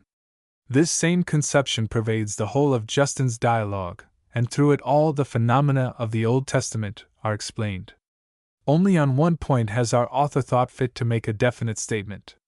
It is worthy of remark, he writes, that the Virgin is introduced into all these fragments, the 5 Syriac fragments which he has mentioned just before, in a manner quite foreign to the period at which Melito lived. What can this mean? In the passage before us the only allusion to the subject is in the words incarnate in the Virgin, or a Virgin, and the references in the other fragments are of the same kind. It is difficult to see how anyone, recognizing the statements of the Synoptic Gospels, could pass over the mention of the Virgin more lightly. Here again, if he will turn to Justin Martyr, he will find a far fuller and more emphatic reference, 236:1. 3. But our author states also, in the Methodist Library at Venice there is a shorter version of the same passage in a Syriac MS, and an Armenian version of the extract as given above, in both of which the passage is distinctly ascribed to Irenaeus. This is a fact of some importance, to which he has rightly directed attention. It would have been well if he had been a little more accurate in his statement. The extract in the Armenian version, of which the shorter Syriac form is obviously an abridgment, though mainly the same as our passage, begins in quite a different way. While Melito commences, we have made collections from the Law and the Prophets relating to those things which are declared concerning our Lord Jesus Christ, etc., as quoted above. The Armenian extract, ascribed to Irenaeus, runs thus: the Law and the Prophets and the Evangelists have declared that Christ was born of a virgin and suffered on the cross, and that he was raised from the dead, and ascended into heaven, and was glorified and reigneth forever. The same is called the perfect reason, the Word of God, etc., 236:2. Now it is obvious from a comparison of these two openings, that in the former, ascribed to Melito, we have the passage in its original setting, whereas in the latter, ascribed to Irenaeus, it has been altered to suit some other context or to explain itself independently. The reference to the author and the occasion of writing is omitted, while the evangelists are introduced by the side of the Law and the Prophets, for the sake of completeness. Melito, as we happen to know, did make such a collection of extracts from the Law and the Prophets as is here mentioned, and for the very purpose which is here stated, and the correspondence of language in this opening passage with the dedication of his collection to one Zymus, referred to above, is sufficiently striking. To Melito, therefore, evidence, internal and external alike, requires us to ascribe the passage. But if so, how came the name of Irenaeus to be attached to it? Was this mere accident? I think not. Nothing would be more natural than that Irenaeus should introduce a passage of Melito, as a famous Asiatic elder, either anonymously or otherwise, into one of his own writings. I have already had occasion to refer to the free use which the early fathers made of their predecessors, frequently without any acknowledgment. 237:1. In this particular case, Irenaeus may or may not have acknowledged his obligation. I venture to think that this solution of the double ascription will appear not only plausible, but probable, when I mention another fact. In a second Armenian extract I find a passage headed, The Saying of Irenaeus, 237:2. I turn to the passage, and I find that it contains not the words of Irenaeus himself, but of Papias quoted by Irenaeus. In the Armenian extract the name of the original author has entirely disappeared, though in this case Irenaeus directly mentions Papias as his authority. The attitude of Melito towards the Apostle of the Gentiles appears clearly enough from the title of one of his works, On the Obedience of Faith, which is a characteristic expression of St. Paul, 237:3, and also from occasional coincidences of language, such as putting on the form of a servant, 237:4. Claudius Apollinaris, Bishop of Hierapolis, was a contemporary of Melito, but apparently a younger man, though only by a very few years. His date is fixed approximately by the extant notices. He addressed an apology to the Emperor M. Aurelius, who reigned from AD 161 to 180, and as in this work he mentioned the incident of the so-called Thundering Legion, which happened between AD 172 to 174, it cannot have been written before that date, 238:1. At the same time there are some reasons, though not conclusive, for thinking that it should not be placed much later, 238:2. On the other hand, when Serapion writes towards the close of the century, he speaks of Apollinaris as no longer living, and judging from the language used, we may infer that his death had not been very recent, 238:3. Like Melito, he was a voluminous writer. Eusebius indeed only gives the titles of 4 works by this father: the Apology, already mentioned, against the Greeks, 5 treatises or books, on truth, 2 books, against the Jews, 2 books, besides referring to certain writings against the Montanists, Greek, kata tes phrygon heresios, which he places later than the others. But he is careful to say that his list comprises only those works which he had seen, and that many others were extant in different quarters. 238:4. Photius mentions reading 3 works only by this father, of which one, the treatise on godliness, is not in Eusebius' list. But he too adds, other writings of this author also are said to be notable, but I have not hitherto met with them. 238:5. Besides these, the author of the Paschal Chronicle quotes from a treatise of Apollinaris on the Paschal Festival, 238:6, and Theodoret speaks of his writing against the Severians or Encratites, 238:7. As in the case of Melito, the character and variety of his works, so long as they were extant, must have afforded ample material for a judgment on his theological views. More especially his writings against the Montanists and on the Paschal Festival would indicate his relations to the canonical books of the New Testament. His orthodoxy is attested by Serapion, by Eusebius, by Jerome, by Theodoret, by Socrates, and by Photius, 239:1, from different points of view. Besides a reference in Eusebius to his Apology, which hardly deserves the name of a quotation, only 2 short extracts remain of these voluminous writings. They are taken from the work on the Paschal Festival, and are preserved, as I have already stated, in the Paschal Chronicle. The first runs as follows. There are persons who from ignorance dispute about these questions, acting in a way that is pardonable, for ignorance is no proper subject for blame, but needs instruction. And they say that on the 14th the Lord ate the lamb, Greek, to probaton, with his disciples, but himself suffered on the great day of unleavened bread, and they affirm that Matthew represents it so, as they interpret him. Thus their interpretation is out of harmony with the law, Greek, asymphonos nomo, and on their showing the Gospels seem to be at variance with one another, Greek, ste siazine doki kat autos ta euangelia. The second fragment is taken from the same book, and apparently from the same context. The 14th was the true Passover of the Lord, the great sacrifice, the Son of God substituted for the Lamb, the same that was bound and himself bound the strong man, that was judged being judge of the quick and dead, and that was delivered into the hands of sinners to be crucified, the same that was lifted on the horns of the unicorn, and that was pierced in his holy side, the same that poured forth again the two purifying elements, water and blood, word and spirit, and that was buried on the day of the Passover, the stone being laid against his sepulchre. If the publication of this work was suggested by Melito's treatise on the same subject, as seems probable, it must have been written about AD 164 to 166, or soon after. The references to the Gospels are obvious. In the first extract, Apollinaris has in view the difficulty of reconciling the chronology of the Paschal week as given by St. John with the narratives of the Synoptic Evangelists, and he asserts that the date fixed for the Passion by some persons, the 15th instead of 14th, can only be maintained at the expense of a discrepancy between the two accounts, whereas, if the 14th be taken, the two accounts are reconcilable. At the same time he urges that their view is not in harmony with the law, since the Paschal Lamb, the type, was slain on the 14th, and therefore it follows that Christ, the antitype, must have been crucified on the same day. I am not concerned here with the question whether Apollinaris or his opponents were right. The point to be noticed is that he speaks of the Gospels, under which term he includes at least St. Matthew and St. John, as any one would speak of received documents to which the ultimate appeal lies. His language in this respect is such as might be used by a writer in the 4th century, or in the 19th, who was led by circumstances to notice a difficulty in harmonizing the accounts of the evangelists.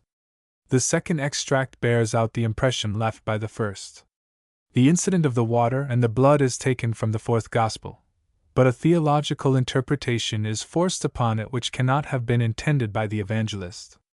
Some time must have elapsed before the narrative could well be made the subject of a speculative comment like this. Thus both extracts alike suggest that the 4th Gospel was already a time-honored book when they were written. But the author of Supernatural Religion meets the inference by denying the genuineness of the extracts. I hardly think, however, that he can have seen what havoc he was making in his own ranks by this movement. He elsewhere asserts very decidedly, without however giving reasons, that the Quartodeciman controversy turned on the point whether the 14th Nisan was the day of the Last Supper or the day of the crucifixion, the Quartodecimans maintaining the former, 240:1. In other words, he believes that it was the anniversary, not of the Passion, but of the Last Supper, which the Quartodecimans kept so scrupulously on the 14th, and that therefore, as they pleaded the authority of St. John for their practice, the 4th Gospel cannot have been written by this apostle, since it represents the Passion as taking place on the 14th, as I have before intimated. This view of the Paschal dispute seems to me to be altogether opposed to the general tenor of the evidence. But it depends, for such force or plausibility as it has, almost solely on these fragments from ancient writers quoted in the Paschal Chronicle, of which the extracts from Apollinaris are the most important. If therefore he refuses to accept the testimony of the Paschal Chronicle to their authorship, he undermines the very foundation on which his theory rests. On this inconsistency, however, I need not dwell. The authorship of these extracts was indeed questioned by some earlier writers, 241:1, but on entirely mistaken grounds, and at the present time the consensus among critics of the most opposite schools is all but universal. On the genuineness of these fragments, which need questioned, there is now no more dispute, writes Scholten, 242:1. Our author, however, is far too persistent to let them pass. Their veracity has once been questioned, and therefore they shall never again be suffered to enter the witness box. It may be presumed that he has alleged those arguments against their genuineness which seem to him to be the strongest, and I will therefore consider his objections. They are twofold. 1. He urges that the external testimony to their authorship is defective. His reasoning is as follows: 242:2. Eusebius was acquainted with the work of Melito on the Passion, and quotes it, which must have referred to his contemporary and antagonist, Apollinaris, had he written such a work as this fragment denotes.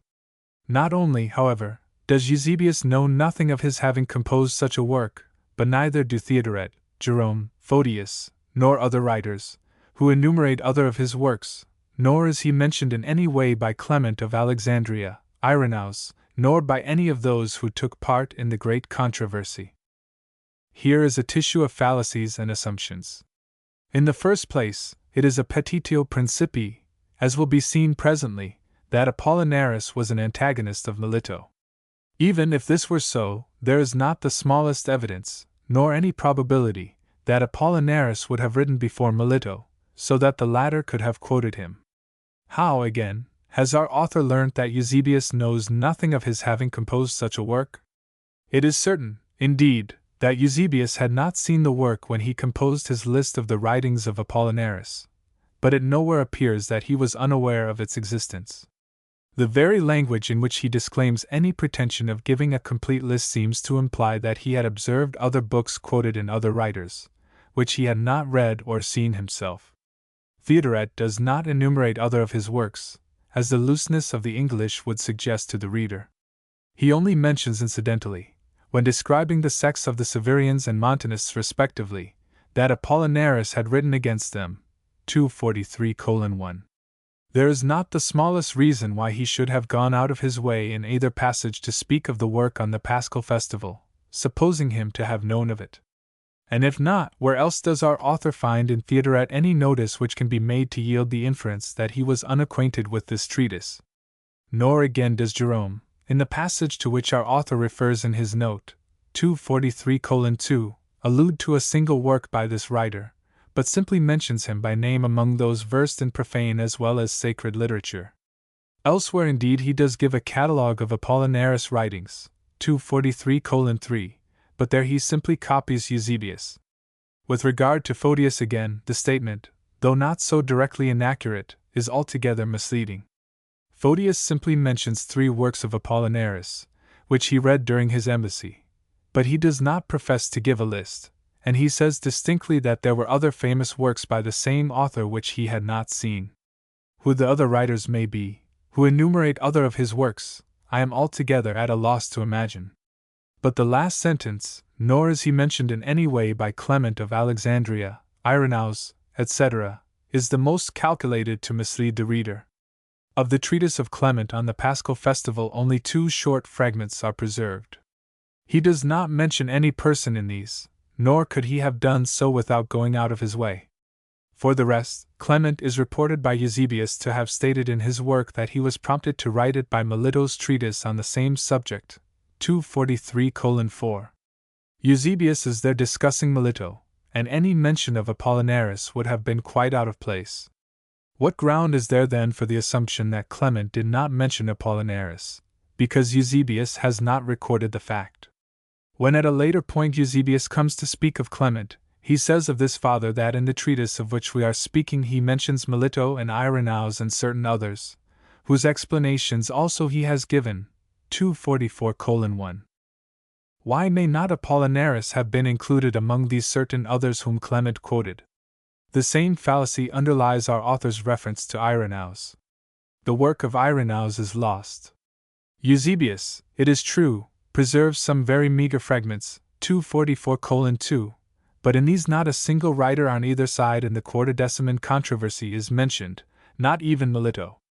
Irenaeus may have quoted Apollinaris by name in this lost treatise, just as he quotes Papias by name in his extant work on heresies, where nevertheless Eusebius does not care to record the fact. All this assumed silence of writers whose works are lost is absolutely valueless against the direct and explicit testimony of the Paschal Chronicle. 2. But secondly, our author considers that the contents of these fragments are inconsistent with their attribution to Apollinaris. His argument is instructive, 244:3. It is stated that all the churches of Asia, including some of the most distinguished members of the Church, such as Polycarp, and his own contemporary Melito, celebrated the Christian festival on the 14th Nisan, the practice almost universal, therefore, in the country in which Claudius Apollinaris is supposed to write this fragment. How is it possible, therefore, that this isolated convert to the views of Victor and the Roman Church could write of so vast and distinguished a majority as some who through ignorance raised contentions on this point, when notably all the Asiatic churches at that time were agreed to keep the 14th of Nisan, and in doing so raised no new contention at all, but, as Polycrates represented, followed the tradition handed down to them from their fathers, and authorized by the practice of the Apostle John himself? With more to the same effect. I will hand over this difficulty to those who share our author's views on the point at issue in the Quartodeciman controversy. Certainly I cannot suggest any satisfactory mode of escape from the dilemma which is here put. But what if the writer of these fragments was not an isolated convert to the views of Victor, but a Quartodeciman himself? What if the Quartodecimans kept the 14th, not as the commemoration of the Last Supper, but of the Passion, so that Melito himself would have heartily assented to the criticisms in these fragments? 245:1 This is the obvious view suggested by the account of the controversy in Eusebius, and in Irenaeus as quoted by Eusebius, and it gains confirmation from these fragments of Apollinaris. It seems to me highly improbable that Apollinaris should have been an exception to the practice of the Asiatic churches. So far I agree with our author. But this is a reason for questioning the soundness of his own views on the Quartodeciman controversy, rather than for disputing the genuineness of the fragments attributed to Apollinaris. After this account of Melito and Apollinaris, the two chief representatives of the later school of St. John, it will be worth while to call attention to a statement of Irenaeus in which he professes to record the opinion of the Asiatic elders on a point intimately affecting the credibility of the fourth Gospel, the chronology of our Lord's life and ministry. 245:2.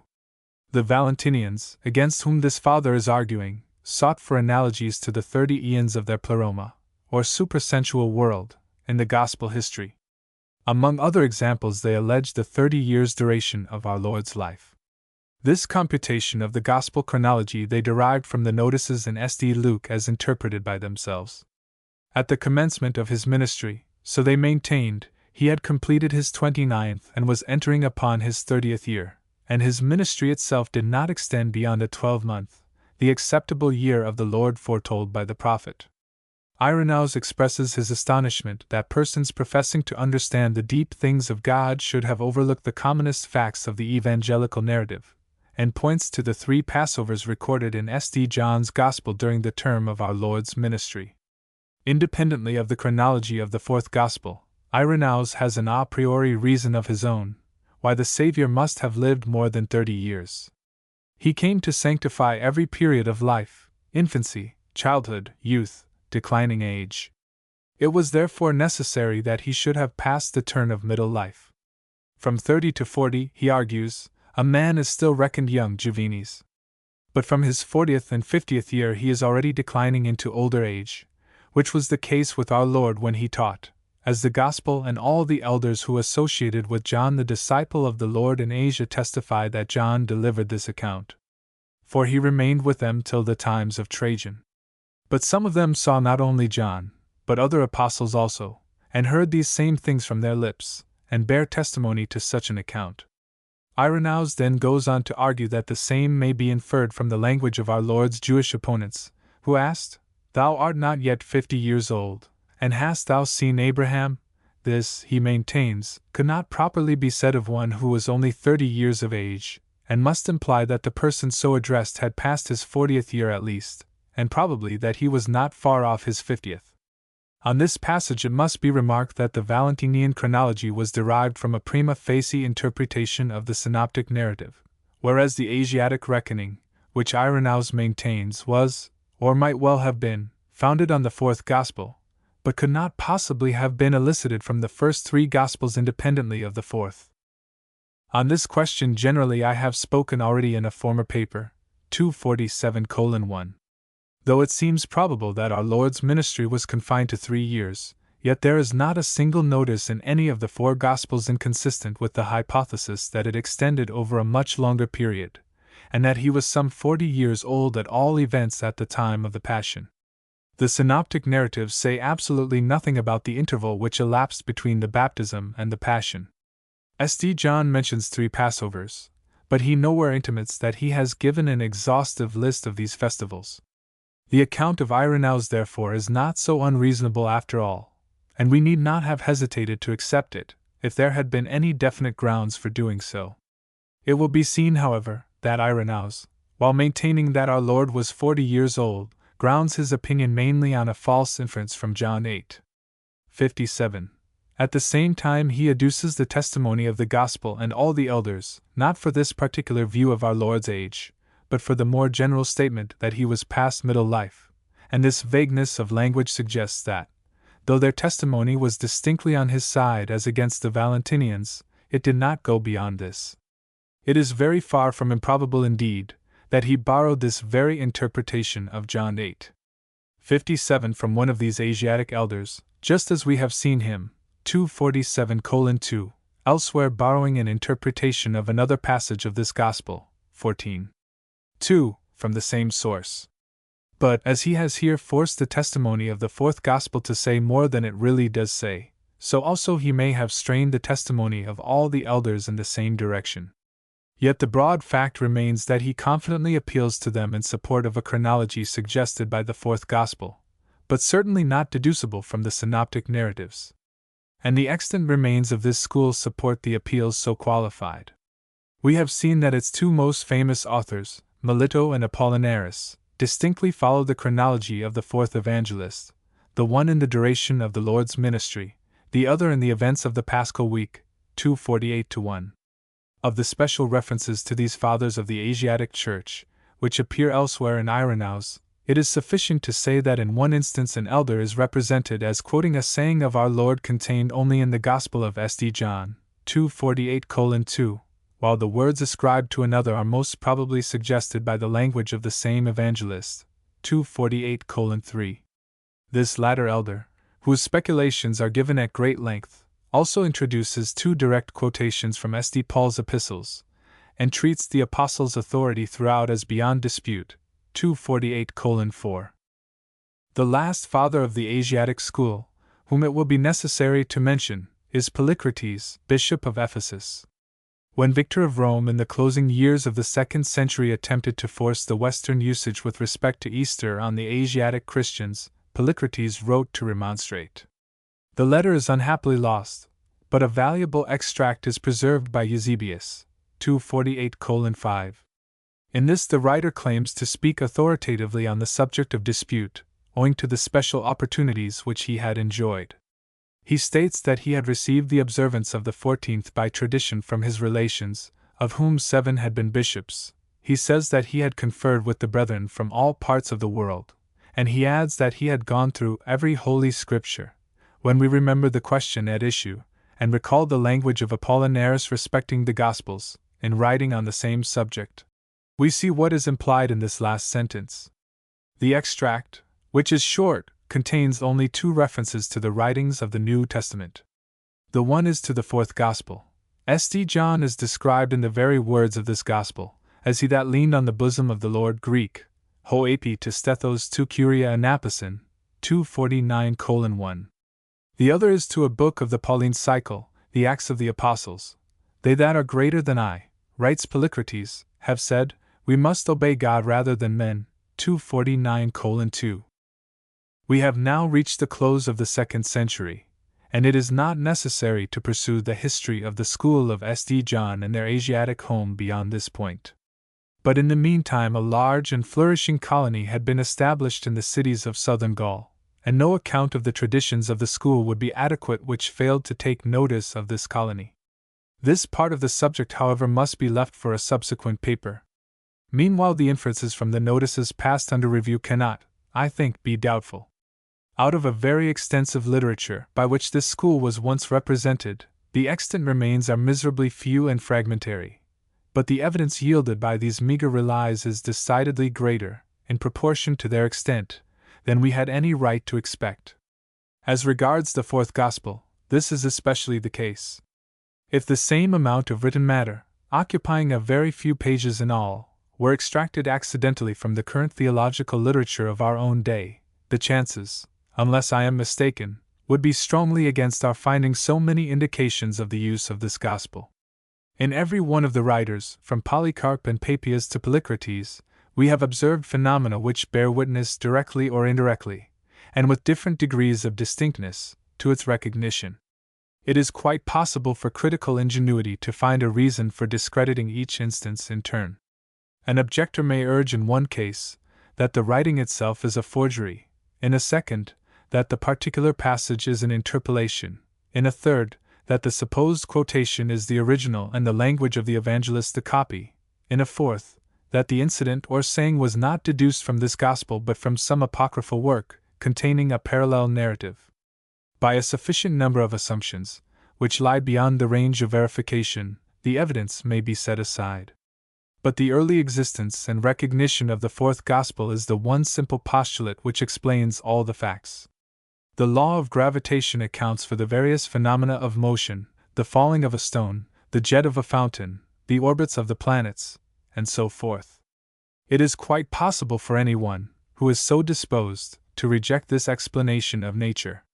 Provided that he is allowed to postulate a new force for every new fact with which he is confronted, he has nothing to fear. He will then gird the sphere with centric and eccentric scribbled o'er, cycle and epicycle, orb and orb. Happy in his immunity. But the other theory will prevail nevertheless by reason of its simplicity. 8. The Churches of Gaul. August, 1876. In the preceding papers I have investigated the testimony borne by the churches of Asia Minor to the canonical Gospels, and more especially to the fourth evangelist.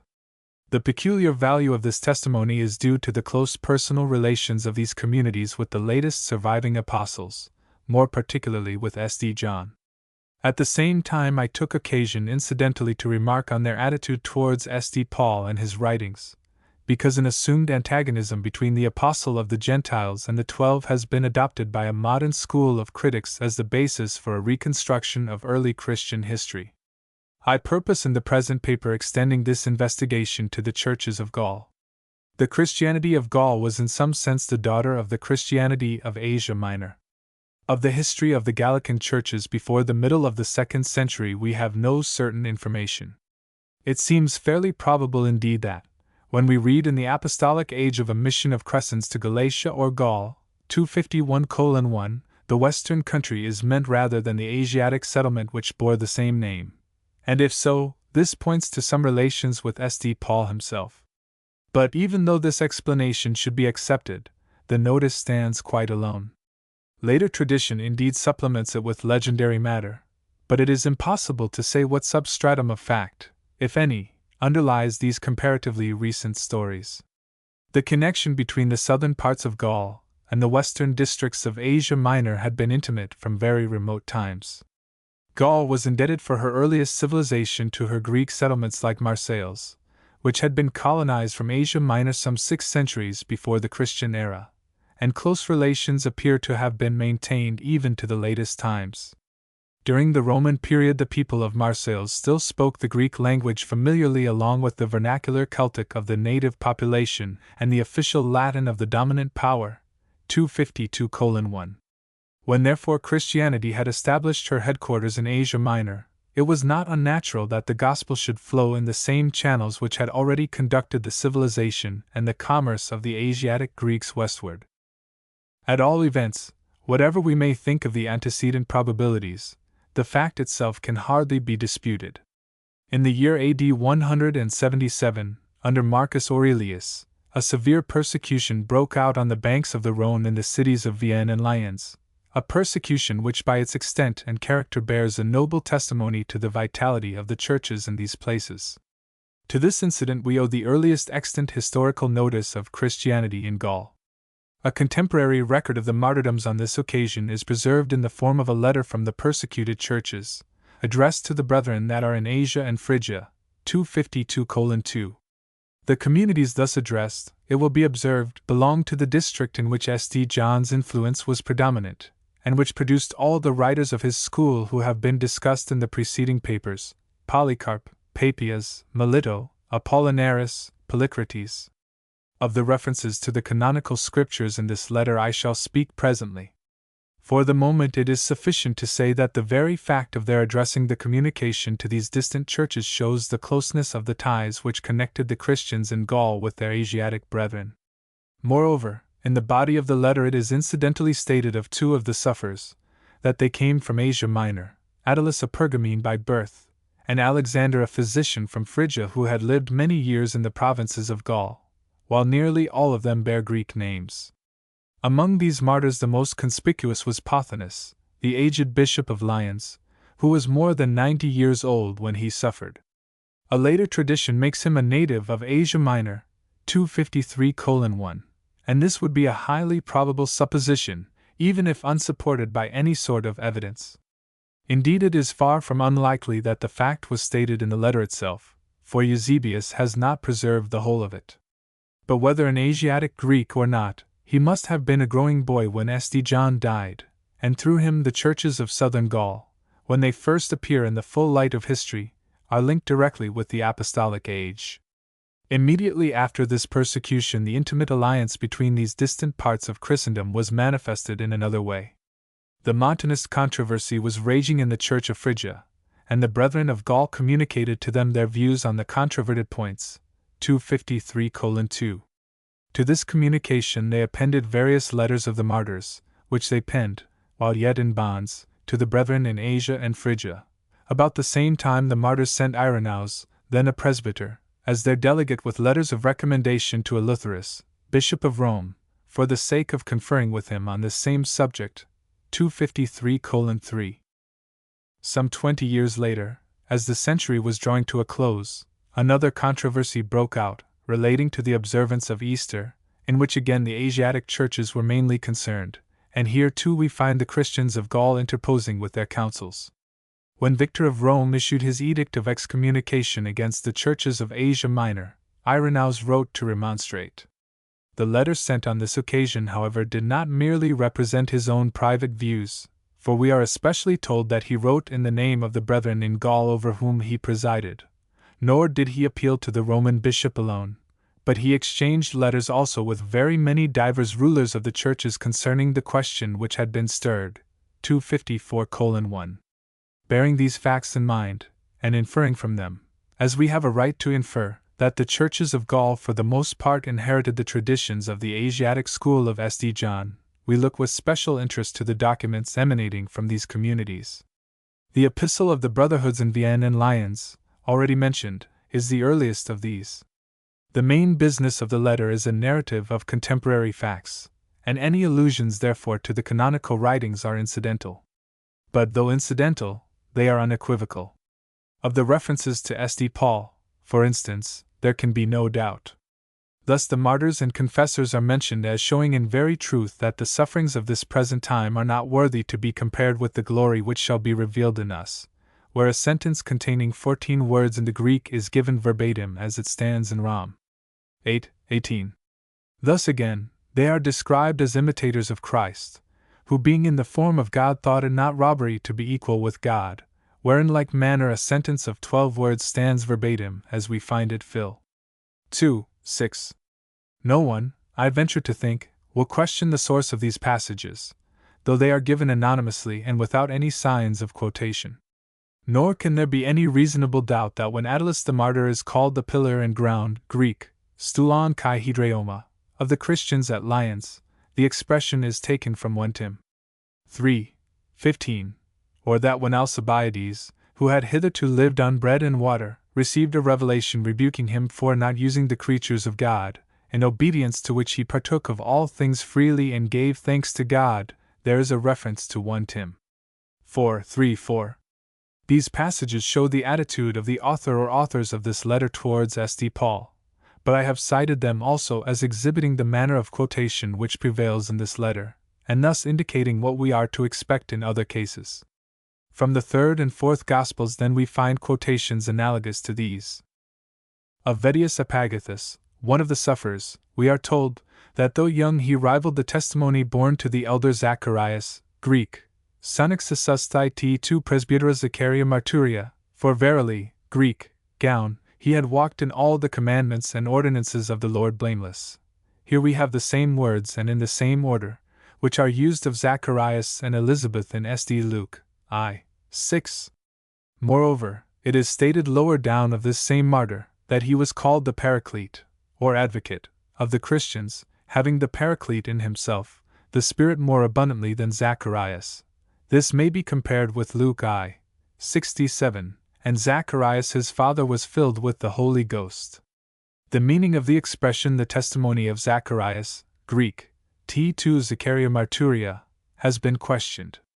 It might signify either the testimony borne to Zacharias, i.e. his recorded character, or the testimony borne by Zacharias, i.e. his martyrdom. I cannot doubt that the former explanation is correct, for the connecting particle, Greek, gown, shows that the assertion is intended to find its justification in words which immediately follow, he walked in all the commandments, etc. I need not however dwell on this point, for the author of Supernatural Religion himself adopts this rendering, 255:1. Yet with an inconsistency, of which his book furnishes not a few examples, though he not only adopts this rendering himself, but silently ignores the alternative, he proceeds at once to maintain a hypothesis which is expressly built upon the interpretation thus tacitly rejected. An early tradition or conjecture identified the Zacharias, who is mentioned in the Gospels as having been slain between the temple and the altar, Matt. 23:35, with this Zacharias the father of the Baptist. And in the extravagant romance called the Protevangelium, which is occupied mainly with the birth, infancy, and childhood of our Lord, the Baptist's father is represented as slain by Herod at the vestibule of the temple of the Lord, 256:1. Our author therefore supposes that these Christians of Gaul are quoting not from St. Luke, but from some apocryphal gospel which gave a similar account of the martyrdom of Zacharias. Whether this identification which I have mentioned is true or false it is unnecessary for my purpose to inquire. Nor again do I care to discuss the question whether or not the authors of this letter accepted it, and so believed the Baptist's father to have fallen a martyr. I am disposed on the whole to think that they did. This supposition, which however must remain uncertain, would give more point to the parallelism with Vettius Epagathus. But it is a matter of little or no moment as regards the point at issue. The quotation found in St. Luke's Gospel has, according to the interpretation which our author rightly receives, no reference whatever to the martyrdom, and therefore affords no ground for the assumption that the document from which it is taken contained any account of or any reference to the death of the Baptist's father. But granting that the writers of this letter assumed the identification, and this assumption, whether true or false, was very natural, our third Gospel itself does furnish such a reference, and they would thus find within the limits of this Gospel everything which they required relating to Zacharias. The author of Supernatural Religion indeed represents the matter otherwise, but then he has overlooked an important passage. With a forgetfulness of the contents of the Gospels which ought surely to suggest some reflections to a critic who cannot understand how the Fathers, utterly uncritical though they were, should ever quote any writing otherwise than with the most literal accuracy, he says, there can be no doubt that the reference to Zacharias in Matthew, in the Protevangelium, and in this epistle of Vienne and Lyons, is not based upon Luke, in which there is no mention of his death, 257:1. Here and throughout this criticism he appears to have forgotten Luke 11:51, the blood of Zacharias which perished between the altar and the temple. If the death of the Baptist's father is mentioned in St. Matthew, it is mentioned in St. Luke also. But if our author disposes of the coincidences with the third Gospel in this way, what will he say to those with the axe? In this same letter of the Gallican churches we are told that the sufferers prayed for their persecutors like Stephen the perfect martyr, Lord, lay not this sin to their charge. Will he boldly maintain that the writers had before them another axe containing words identical with our axe, just as he supposes them to have had another Gospel containing words identical with our third Gospel? Or will he allow this account to have been taken from Acts 7:60, with which it coincides? But in this latter case, if they had the second treatise which bears the name of St. Luke in their hands, why should they not have had the first also? Our author, however, does not stop here. He maintains that these same writers quoted not only from a double of St. Luke, but from a double of St. John also, 258:1. That was fulfilled, they write, which was spoken by the Lord, saying, There shall come a time in which whosoever killeth you will think that he doeth God's service, where the words of St. John 16:2 are exactly reproduced, with the exception that for there cometh an hour when, Greek, erkatai orehina, they substitute there shall come a time in which, Greek, elisatai kairos enho.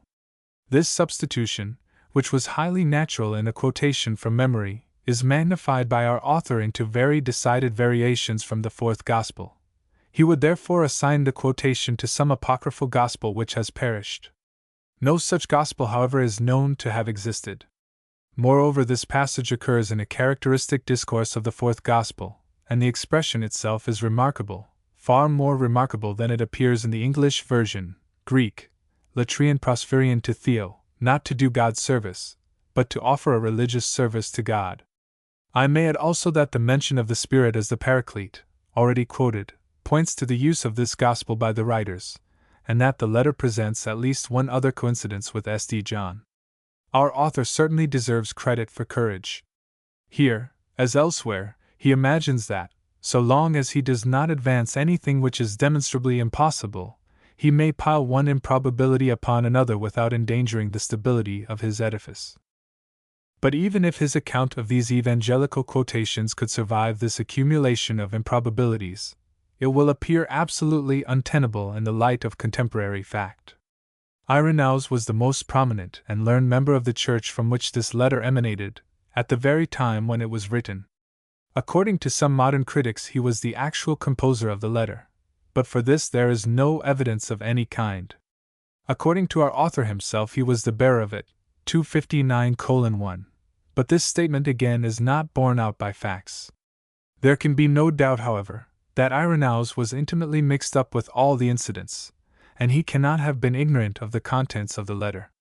Now, this letter was written AD 177 or, as our author prefers, AD 178, while Irenaeus published his third book before AD 190 at all events, and possibly some years earlier.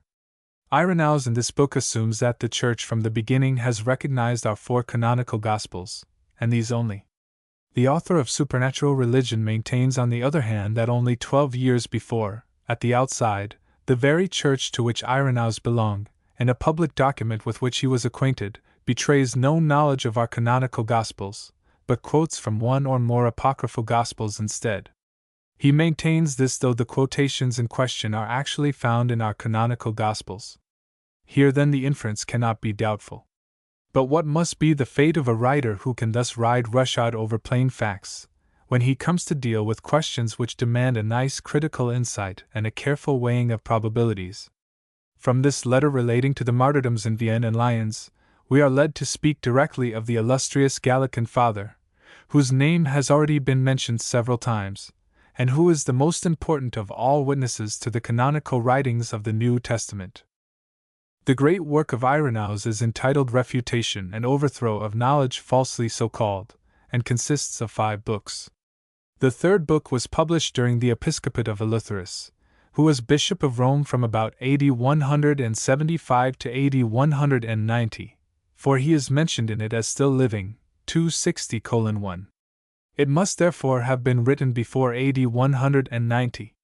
On the other hand, it contains a mention of Theodosian's version of the 70, 260:2, and Theodosian's version is stated not to have been published till the reign of Commodus, AD 182 to 190. Unfortunately, Epiphanius, the authority mainly relied on by our author and others for this statement, contradicts himself in this same passage, which is full of the grossest chronological and historical blunders, 260:3. No stress therefore can be laid on his statement, nor indeed can we regard its truth or falsehood as of any real moment for our purpose. It is immaterial whether the third book dates from the earlier or later years of Eleutherus. As the several books were composed and published separately, the author of Supernatural Religion has a right to suppose, though he cannot prove, that the fourth and fifth were written during the episcopate of Victor, AD 190 to 198, or 199. But in his partiality for late dates he forgets that the weapon which he wields is double-edged. If the fourth and fifth books must, as he confidently asserts, have been written some years after the third, it follows by parity of reasoning that the first and second must have been written some years before it. Yet, with a strange inconsistency, he assumes in the very same sentence that the two first books cannot have been written till the latest years of Eleuthерus, because on his showing the third must date from that epoch, 261:1. With the respective dates of the several books, however, we need not concern ourselves, for they all exhibit the same phenomena, so far as regards the attitude of the author towards the canonical writings of the New Testament. On this point, it is sufficient to say that the authority which Irenaeus attributes to the four Gospels, the Acts of the Apostles, the Epistles of St. Paul, several of the Catholic epistles, and the Apocalypse, falls short in no respect of the estimate of the Church Catholic in the 4th or the 9th or the 19th century. He treats them as on a level with the canonical books of the Old Testament.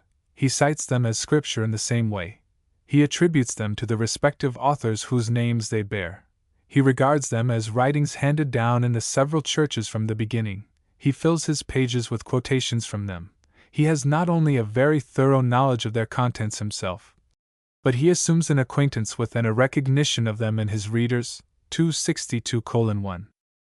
In the third book especially he undertakes to refute the opinions of his Valentinian opponents directly from the Scriptures. This leads him to be still more explicit. He relates briefly the circumstances under which our four Gospels were written. He points out that the writings of the evangelists arose directly from the oral Gospel of the Apostles.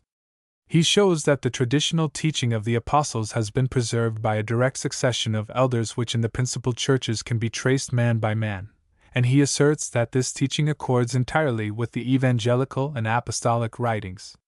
He maintains, on the other hand, that the doctrine of the heretics was of comparatively recent growth. He assumes throughout, not only that our four canonical Gospels alone were acknowledged in the Church in his own time, but that this had been so from the beginning. His Valentinian antagonists indeed accepted these same Gospels, paying especial deference to the fourth evangelist, and accordingly he argues with them on this basis. But they also superadded other writings, to which they appealed, while heretics of a different type, as Marcion for instance, adopted some one Gospel to the exclusion of all others. He therefore urges not only that four Gospels alone have been handed down from the beginning, but that in the nature of things there could not be more nor less than four. There are four regions of the world, and four principal winds, and the Church therefore, as destined to be conterminous with the world, must be supported by four Gospels, as four pillars. The Word again is represented as seated on the cherubim, who are described by Ezekiel as four living creatures, each different from the other. These symbolize the four evangelists, with their several characteristics. The predominance of the number four again appears in another way. There are four general covenants, of Noah, of Abraham, of Moses, of Christ. It is therefore an act of audacious folly to increase or diminish the number of the Gospels. As there is fitness and order in all the other works of God, so also we may expect to find it in the case of the Gospel. What is the historical significance of this phenomenon? Can we imagine that the documents which Irenaeus regards in this light had been produced during his own lifetime? That they had sprung up suddenly full-armed from the earth, no one could say how?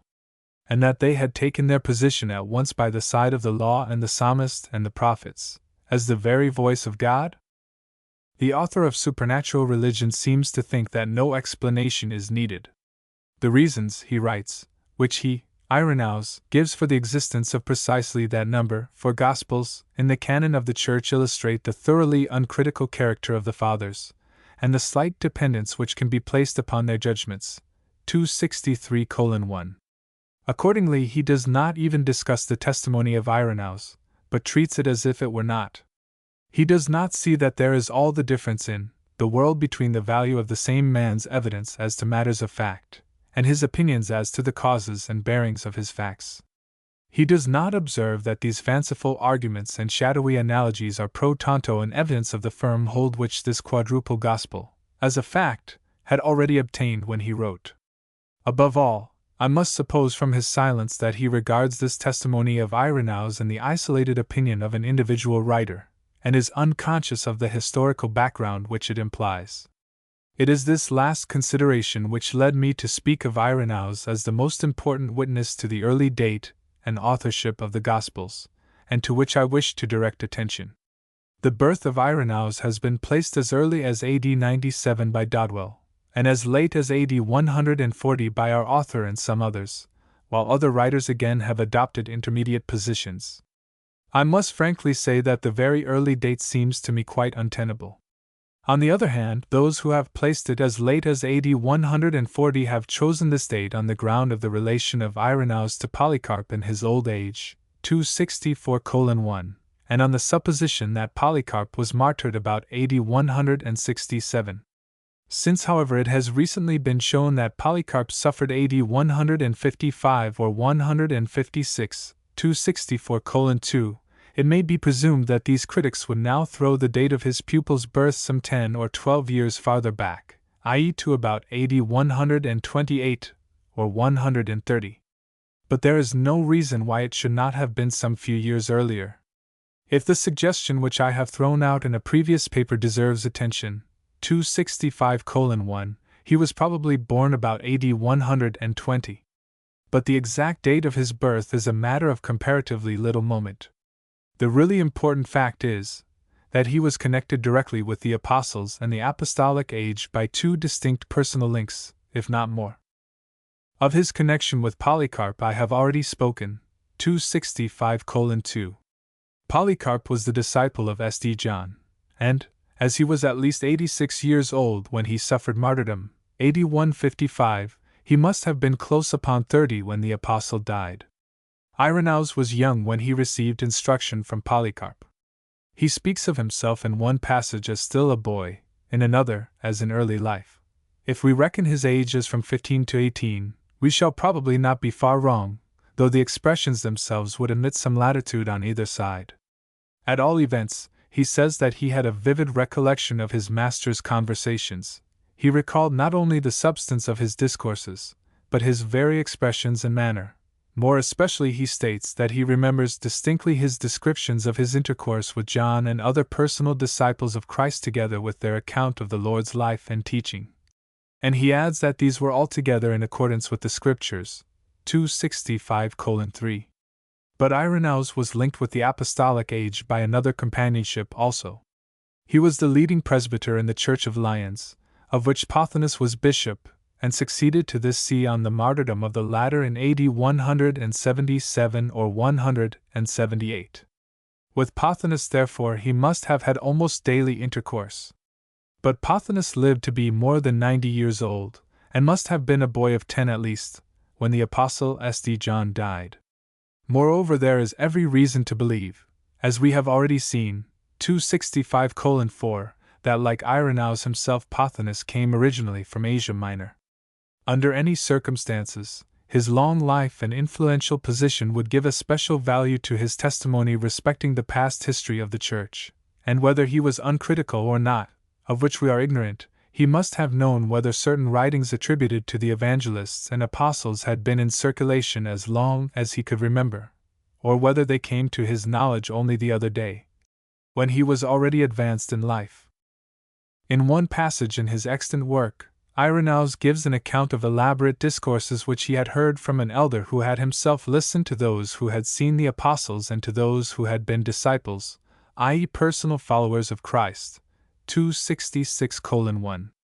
It seems most natural to identify this anonymous elder with Pothinus. In this case, the disciples whom he had heard would be such persons as Ariston and John the Presbyter, who are mentioned in this same way by Papias, while under the designation of those who had seen the apostles Polycarp more especially might be intended.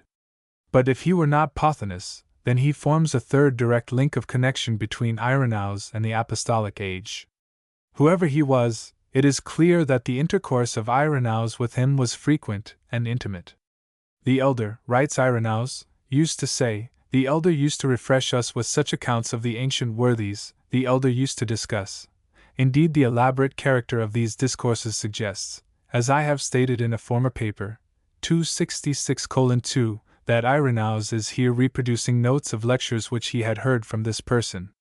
With the references direct or indirect to the canonical writings and the synonymous teacher I am not concerned here, nor indeed is it necessary to add anything to what has been said in a previous paper, 266:3.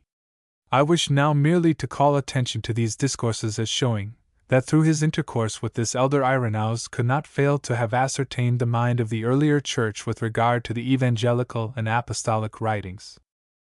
Nor were these the only exceptional advantages which Irenaeus enjoyed.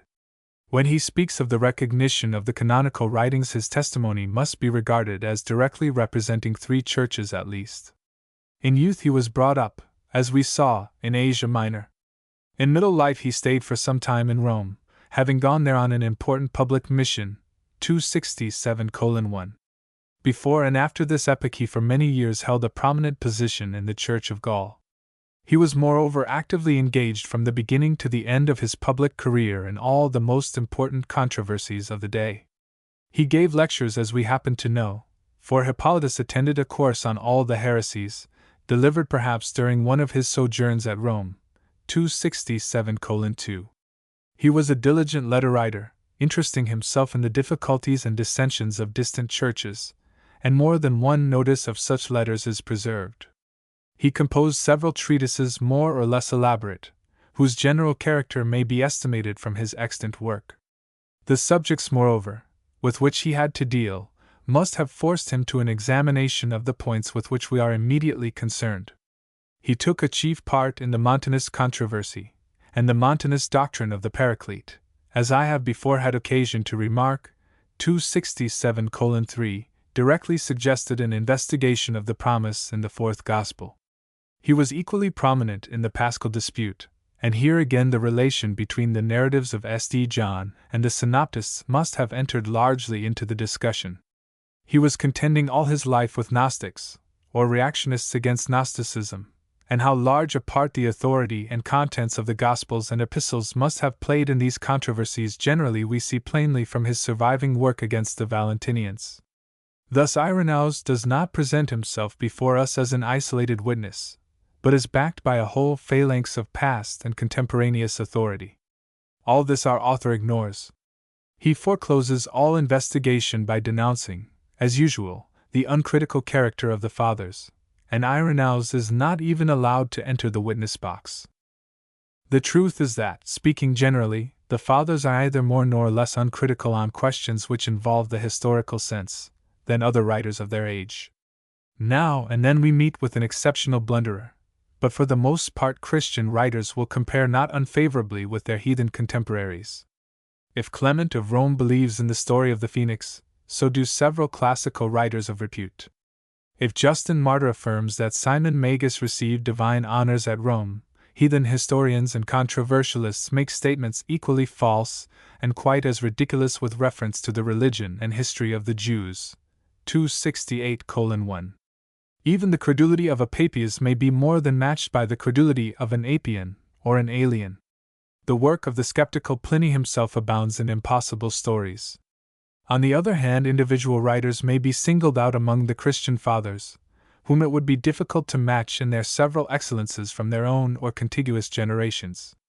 No heathen contemporary shows such a power of memory or so wide an acquaintance with the classical literature of Greece in all its branches as Clement of Alexandria. No heathen contemporary deserves to be named in the same day with Origen for patience and accuracy in textual criticism, to say nothing of other intellectual capacities, which, notwithstanding all his faults, distinguish him as the foremost writer of his age.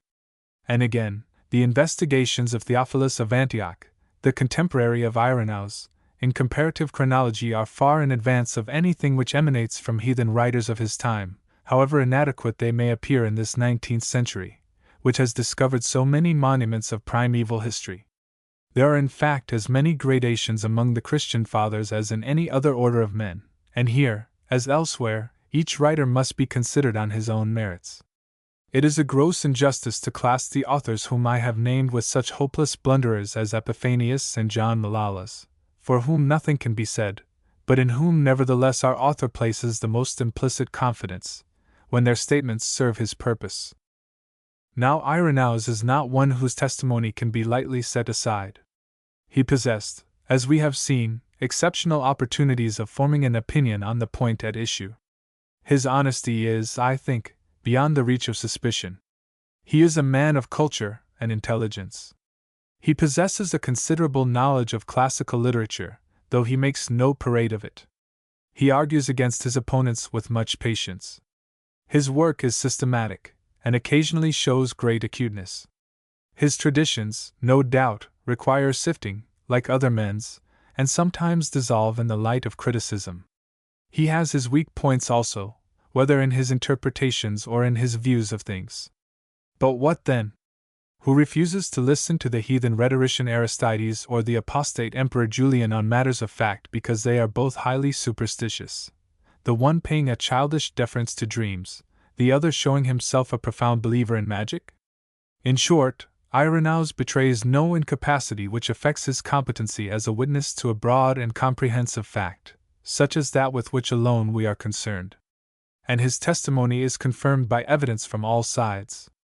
The recognition of these four Gospels from a very early date is the one fact which explains the fragmentary notices and references occurring in previous writers. Moreover, his contemporaries in every quarter of the Church repeat the same story independently. The Old Latin version, already existing when Irenaeus published his work and representing the canon of the African Christians, included these four Gospels, and these only. The author of the Muratorian fragment, writing a few years before him, and apparently representing the Church of Rome, recognizes these, and these alone. Clement, writing a few years later, as a member of the Alexandrian Church, who had also traveled far and wide, and sat at the feet of diverse teachers, in Greece, in Asia Minor, in Palestine, in Italy, doubts the authenticity of a story told in an apocryphal writing, on the ground that it was not related in any of the four Gospels handed down by the Church. 270:1. What is the meaning of all this coincidence of view?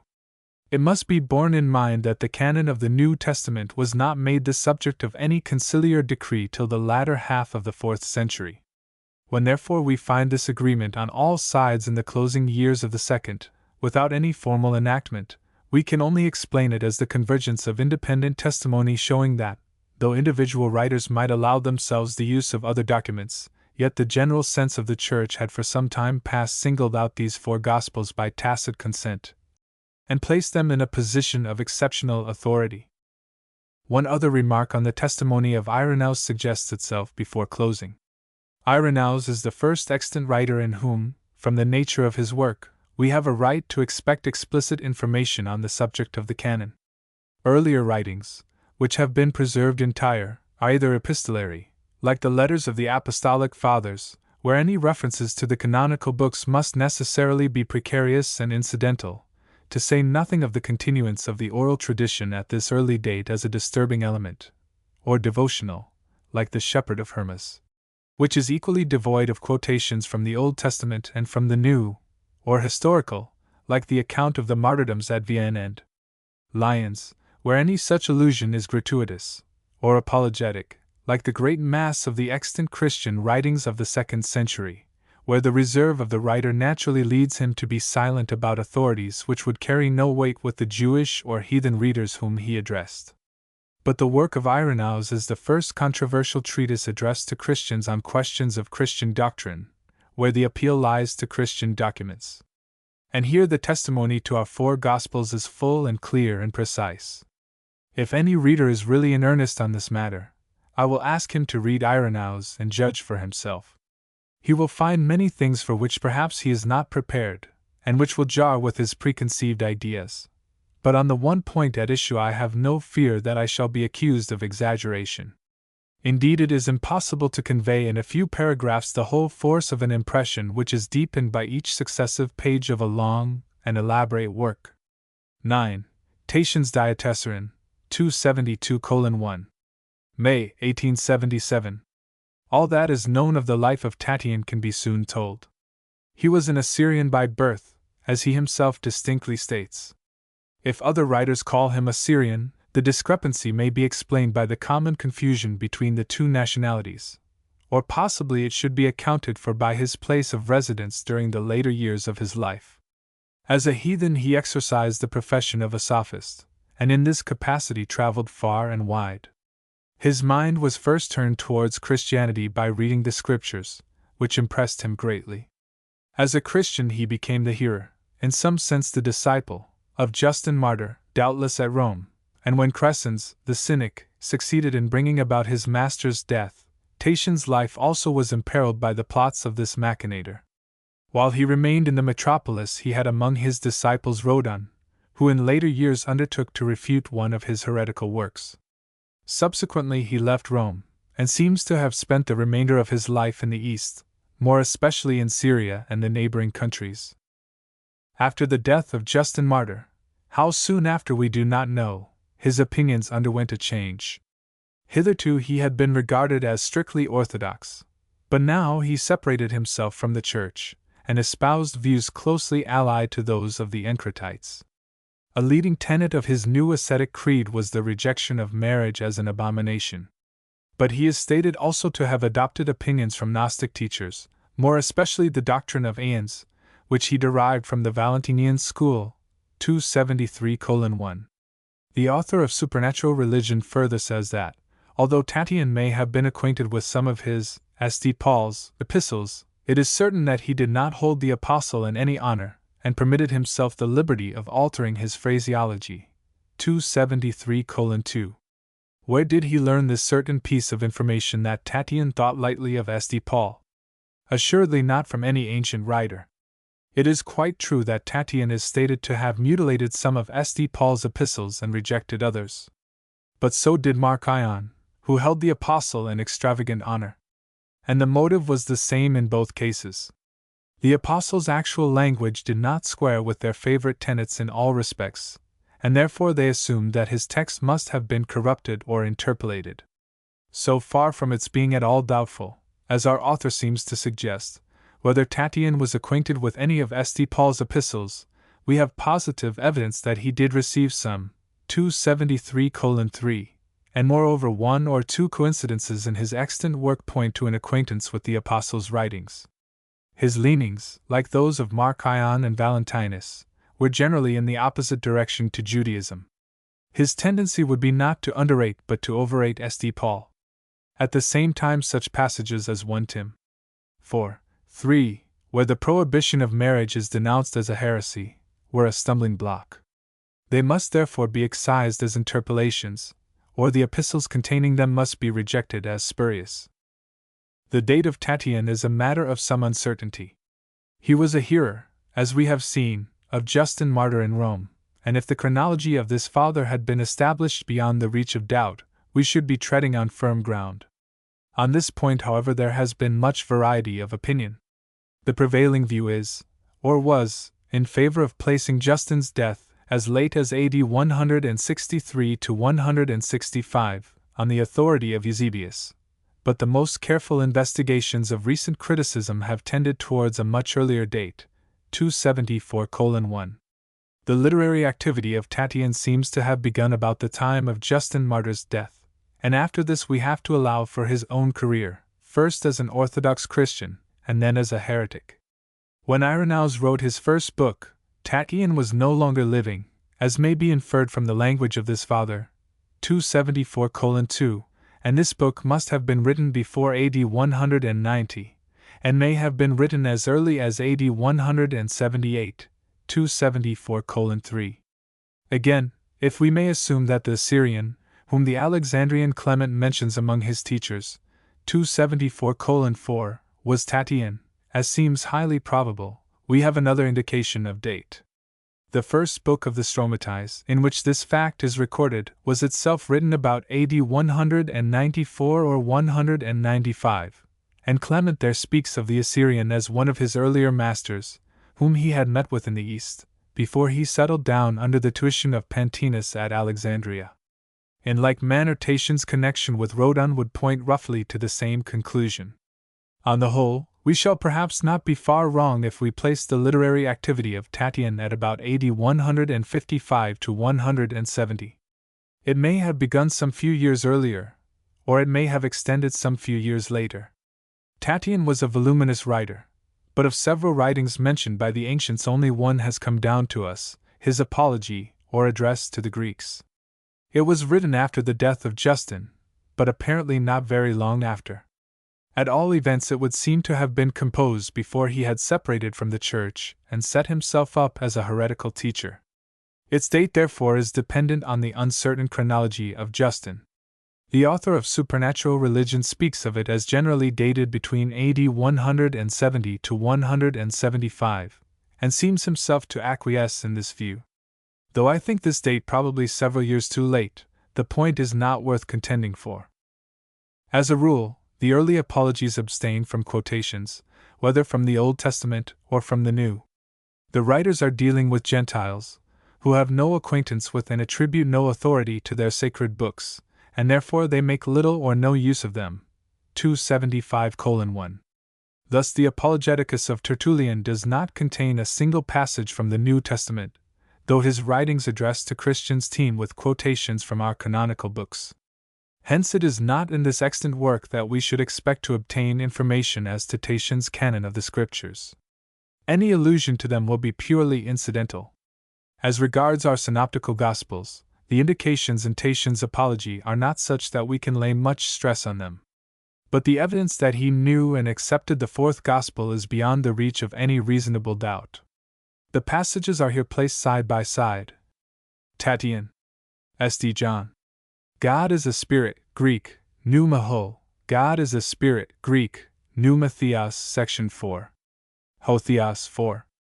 24. And this then is the saying, and the light shineth in the Greek, to ermenon, the darkness, and the darkness comprehendeth not the light, comprehended it not, Greek, he scotia to phos ou, Greek, kai he scotia auto ou catalambanii, section 13.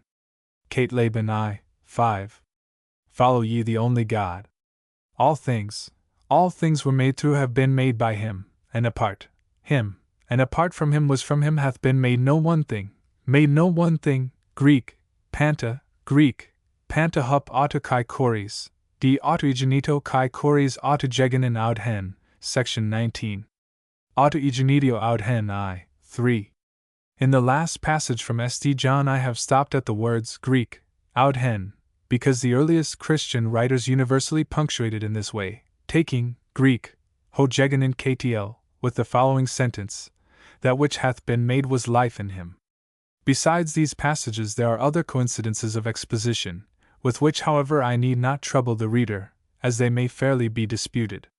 It is difficult to see how any one can resist coincidences like these, and yet the author of Supernatural Religion does resist them. The first passage our author has apparently overlooked, for he says nothing about it. If it had stood alone I should certainly not have regarded it as decisive. But the epigrammatic form is remarkable, and it is a characteristic passage of the fourth Gospel. Of the second passage it should be noticed that Tatian introduces it with the expression, Greek, to ermenon, which is used in the New Testament in quoting the Scriptures, Luke 2. 24, Acts 2. 16, 13. 40 Rom. 4. 18. That in the context he explains the word, logos, to be the light of God, and the darkness to be the unintelligent soul, that this use of Greek, Catalambanian, is very peculiar, and has caused perplexity to interpreters of St. John, being translated variously comprehended or surprised or overcame, that the passage in the fourth Gospel here again is highly characteristic, and occurs in its most characteristic part, and lastly, that the changes made by Tatian are just such as a writer would make when desiring to divest the saying of its context and present it in the briefest form. On the other hand, the author of Supernatural Religion has nothing to allege against this coincidence. He can produce nothing like it elsewhere, but he falls back on the constant use of the same similitude of light and darkness, and other arguments of the kind, which are valueless because they do not touch the point of the resemblance. On the third passage he remarks that, unlike the author of the fourth Gospel, Tatian here speaks of God, and not of the Logos.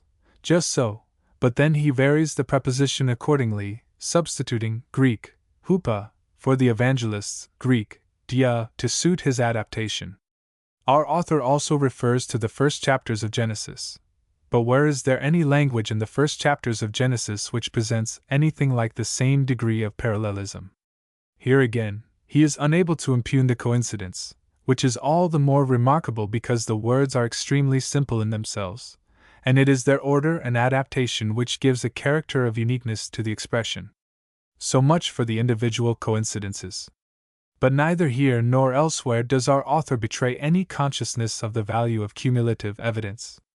It is only necessary to point to the enormous improbability that any two writers should exhibit accidentally three such resemblances as in the passages quoted, and the inference will be plain. It is not, however, in this testimony which his extant work bears to the fourth Gospel, however decisive this may be, that the chief importance of Tatian consists. Ancient writers speak of him as the author of a harmony or digest of the four Gospels, to which accordingly he gave the name of Diatessaron. This statement, however, has been called in question by some recent critics, among whom the author of Supernatural Religion is, as usual, the most uncompromising. It is necessary, therefore, to examine the witnesses. 1. In the first place, then, Eusebius states definitely, 277:1, Tatian composed a sort of connection and compilation, I know not how, of the Gospels, and called it the Diatessaron, Greek, Sunaphiantina kai sunago genukoid hopos tunuen Julian suntais to diatessaron tuto prosanamason. This work is current in some quarters, with some persons, even to the present day. This statement is explicit, yet our author endeavors to set it aside on the ground that not only is it based upon mere hearsay, but it is altogether indefinite as to the character of the contents, and the writer admits his own ignorance, Greek, oukoid hopos, regarding them, 278:1. His inference, however, from the expression I know not how is altogether unwarranted. So far from implying that Eusebius had no personal knowledge of the work, it is constantly used by writers in speaking of books where they are perfectly acquainted with the contents, but do not understand the principles or do not approve the method. In idiomatic English it signifies I cannot think what he was about, and is equivalent to unaccountably, absurdly, so that, if anything, it implies knowledge rather than ignorance of the contents. I have noticed at least 26 examples of its use in the treatise of Origen against Celsus alone, 278:2, where it commonly refers to Celsus' work which he had before him, and very often to passages which he himself quotes in the context. It is not ignorance of the contents, but disparagement of the plan of Tatian's work, which the expression of Eusebius implies. The Diatessaron was commonly current, as we shall see presently, in the neighboring districts, and it would be somewhat strange if Eusebius, who took a special interest in apocryphal literature, should have remained unacquainted with it. 2. Our next witness is overlooked by the author of Supernatural Religion. Yet the testimony is not unimportant. In the Doctrine of Addai, an apocryphal Syriac work, which professes to give an account of the foundation and earliest history of Christianity at Edessa, the new converts are represented as meeting together to hear read, along with the Old Testament, the New Testament, of the Diatessaron, 278:3. It seems clear from this notice that, at the time when the writer composed this fiction, the form in which the evangelical narratives were commonly read in the churches with which he was best acquainted was a Diatessaron, or harmony of four Gospels. From internal evidence, however, it is clear that the work emanated from Edessa or its neighborhood. The date of the fiction is less certain, but it is obviously an early writing. The St. Petersburg MS containing it is assigned to the 6th century, and the British Museum MSS to the 5th or 6th century, 279:1, while there exists an Armenian version said to have been made as early as the 5th century. The work itself, therefore, must have been written much earlier than this. There is indeed no good reason for doubting that it is the very Syriac document to which Eusebius refers as containing the correspondence of our Lord with Abderus, and preserved among the archives of Edessa, and which therefore cannot have been very recent when he wrote, about AD 325, 279:2. At the same time it contains gross anachronisms and misstatements respecting earlier Christian history, which hardly allow us to place it much earlier than the middle of the 3rd century, 279:3. Whatever may be its date, the fact is important that the writer uses Diatessaron, adopted from the Greek into the Syriac, as the familiar name for the Gospel narrative which was read in public. Of the authorship of this work, however, he says nothing. This information we have to seek from other sources. nor is it far to seek. 3. We are told that the most famous of the native Syrian fathers, Ephraim, the deacon of Edessa, who died AD 373, 280:1, wrote a commentary on the Diatessaron of Tatian. Our informant is Dionysius Bar Salabai, who flourished in the last years of the 12th century, and died AD 1207. In his own commentary on the Gospels, he writes as follows, 280:2. Tatian, the disciple of Justin, the philosopher and martyr, selected and patched together from the 4 Gospels and constructed a Gospel, which he called Diatessaron, that is miscellanies. On this work Mar Ephraim wrote an exposition, and its commencement was, in the beginning was the Word. Elias of Salomia, who is also called Aphthonius, constructed a gospel after the likeness of the Diatessaron of Ammonius, mentioned by Eusebius in his prologue to the canons which he made for the gospel.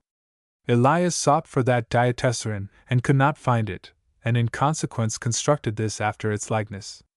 And the said Elias finds fault with several things in the canons of Eusebius, and points out errors in them, and rightly.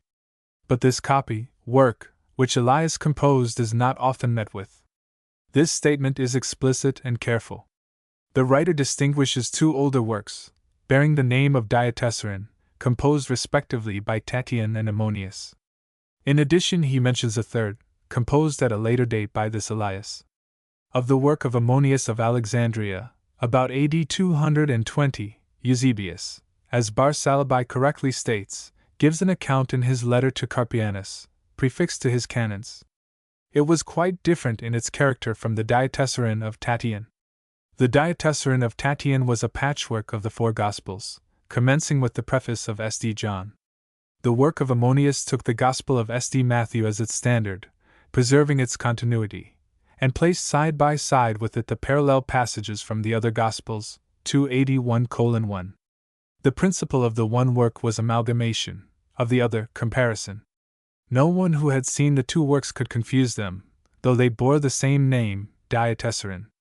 Eusebius keeps them quite distinct. So does Bar Salabai.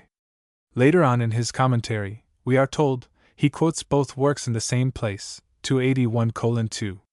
When therefore he relates that Ephraim wrote a commentary on the Diatessaron of Tatian, he is worthy of all credit. From the last witness we have learnt that the Diatessaron was commonly read in the churches of Edessa, and it was therefore most natural that this famous Edessan father should choose it for commenting upon. It is quite true that other Syrian writers have confused these 2 Diatessarons, 281:3. But this fact is only valid to show that confusion was possible. It is powerless to impugn the testimony of this particular author, who shows himself in this passage altogether trustworthy. Who would think of throwing discredit on Lord Macaulay or Mr. Freeman, because Robertson or Hume may be inaccurate? 4. Our next witness is more important than any. The famous Greek Father Theodoret became Bishop of Cyrus or Cyrrhus, near the Euphrates, in the year 420 or 423 according to different computations, and held this see till his death, which occurred AD 457 or 458. In the year 453 he wrote his treatise on heresies, in which he makes the following statement. He, Tatian, composed the Gospel which is called Diatessaron, cutting out the genealogies, 282:1, and such other passages as show the Lord to have been born of the seed of David after the flesh. This work was in use not only among persons belonging to his sect, but also among those who follow the apostolic doctrine, as they did not perceive the mischief of the composition, but used the book in all simplicity on account of its brevity. And I myself found more than 200 such copies held in respect in the churches in our parts, Greek, tais par hemen ecclesiais. All these I collected and put away, and I replaced them by the Gospels of the 4 evangelists. The churches to which he refers were doubtless those belonging to his diocese of Serestus, which contained 800 parishes, 283:1. The proportion of copies will give some idea of the extent of its circulation in these parts. It is vain, in the teeth of these facts, to allege the uncritical character of the Father as discrediting the evidence. The materials before Theodoret were ample, the man himself was competent to form a judgment, and the judgment is explicit. Neither can there be any reasonable doubt considering the locality, that the diatessaron here mentioned is the same which is named in the doctrine of Addai, and the same which was commented on by Ephraim Cyrus. When the author of Supernatural Religion argues that Theodoret does not here regard this diatessaron as patched together from the 4 canonical Gospels, it is unnecessary to follow him. This point may be safely left to the intelligence of the reader. Here then we have the testimony of 4 distinct witnesses, all tending to the same result. Throughout large districts of Syria there was in common circulation from the 3rd century down to the middle of the 5th a diatessaron bearing the name of Tatian, 283:2. It was a compilation of our 4 Gospels, which recommended itself by its concise and convenient form, and so superseded the reading of the evangelists themselves in some churches. It commenced, as it naturally could commence, with the opening words of the 4th Gospel, a Gospel which, as we have seen, Tatian quotes in his extant work. It was probably in the main a fairly adequate digest of the evangelical narratives, for otherwise it would not have maintained its grounds, but passages which offended Tatian's encratic and Gnostic views, such as the genealogies, were excised, and this might easily be done without attracting notice under cover of his general plan. All this is consistent and probable in itself. Moreover, the range of circulation attributed to it is just what might have been expected, for Syria and Mesopotamia are especially mentioned as the scene of Tatian's labors, 284:1. In this general convergence of testimony, however, there are 2 seemingly discordant voices, of which the author of Supernatural Religion makes much use. Let us see what they really mean. 1. Epiphanius was Bishop of Constantia, in Cyprus, in the latter half of the 4th century. In his book on heresies, which he commenced AD 374, he writes of Tatian, the diatessaron Gospel is said to have been composed by him. It is called by some according to the Hebrews, 284:2. Here then our author supposes that he has discerned the truth. This diatessaron was not a digest of our 4 Gospels, but a distinct evangelical narrative, the Gospel according to the Hebrews. Of this Gospel according to the Hebrews he says that at one time it was exclusively used by the Fathers. I challenge him to prove this assertion in the case of one single Father, Greek or Latin or Syrian. But this by the way. If indeed this Hebrew Gospel had been in its contents anything like what our author imagines it, it would have borne some resemblance at all events to the diatessaron, for, wherever he meets with any evangelical passage in any early writer, which is found literally or substantially in any one of our 4 Gospels, whether characteristic of St. Matthew, or of St. Luke, or of St. John, it matters not. He assigns it without misgiving to this Hebrew Gospel. But his Hebrew Gospel is a pure effort of the imagination. The only Gospel according to the Hebrews known to antiquity was a very different document. It was not coextensive with our 4 Gospels, but was constructed on the lines of the first alone. Indeed, so closely did it resemble the canonical St. Matthew, though with variations, omissions, and additions, that Jerome, who translated it, supposed it to be the Hebrew original, 285:1, of which Papias speaks. Such a Gospel does not answer in any single particular, unless it be the omission of the genealogy, which however does not appear to have been absent from all copies of this Gospel, to the notices of Tatian's diatessaron. More especially the omission of all reference to the Davidic descent of Christ would be directly opposed to the fundamental principle of this Gospel, which, addressing itself to the Jews, laid special stress on his messianic claims. How then can we explain the statement of Epiphanius? It is a simple blunder, not more egregious than scores of other blunders which deface his pages. He had not seen the diatessaron, this our author himself says. But he had heard that it was in circulation in certain parts of Syria, and he knew also that the Gospel of the Hebrews was current in these same regions, there or thereabouts. Hence he jumped at the identification. To a writer who can go astray so incredibly about the broadest facts of history, as we have seen him do in the succession of the Roman emperors, 285:2, such an error would be the easiest thing in the world. Yet it was perfectly consistent on the part of our author, who in another instance prefers John Malalas to the concurrent testimony of all the preceding centuries, 285:3, to set aside the direct evidence of a Theodoret, and to accept without hesitation the hearsay of an Epiphanius. 2. Tatian's Gospel, writes the author of Supernatural Religion, was not only called Diatessaron, but according to Victor of Capua, it was also called Diapente, Greek, diapente. By 5. A complication which shows the incorrectness of the ecclesiastical theory of its composition.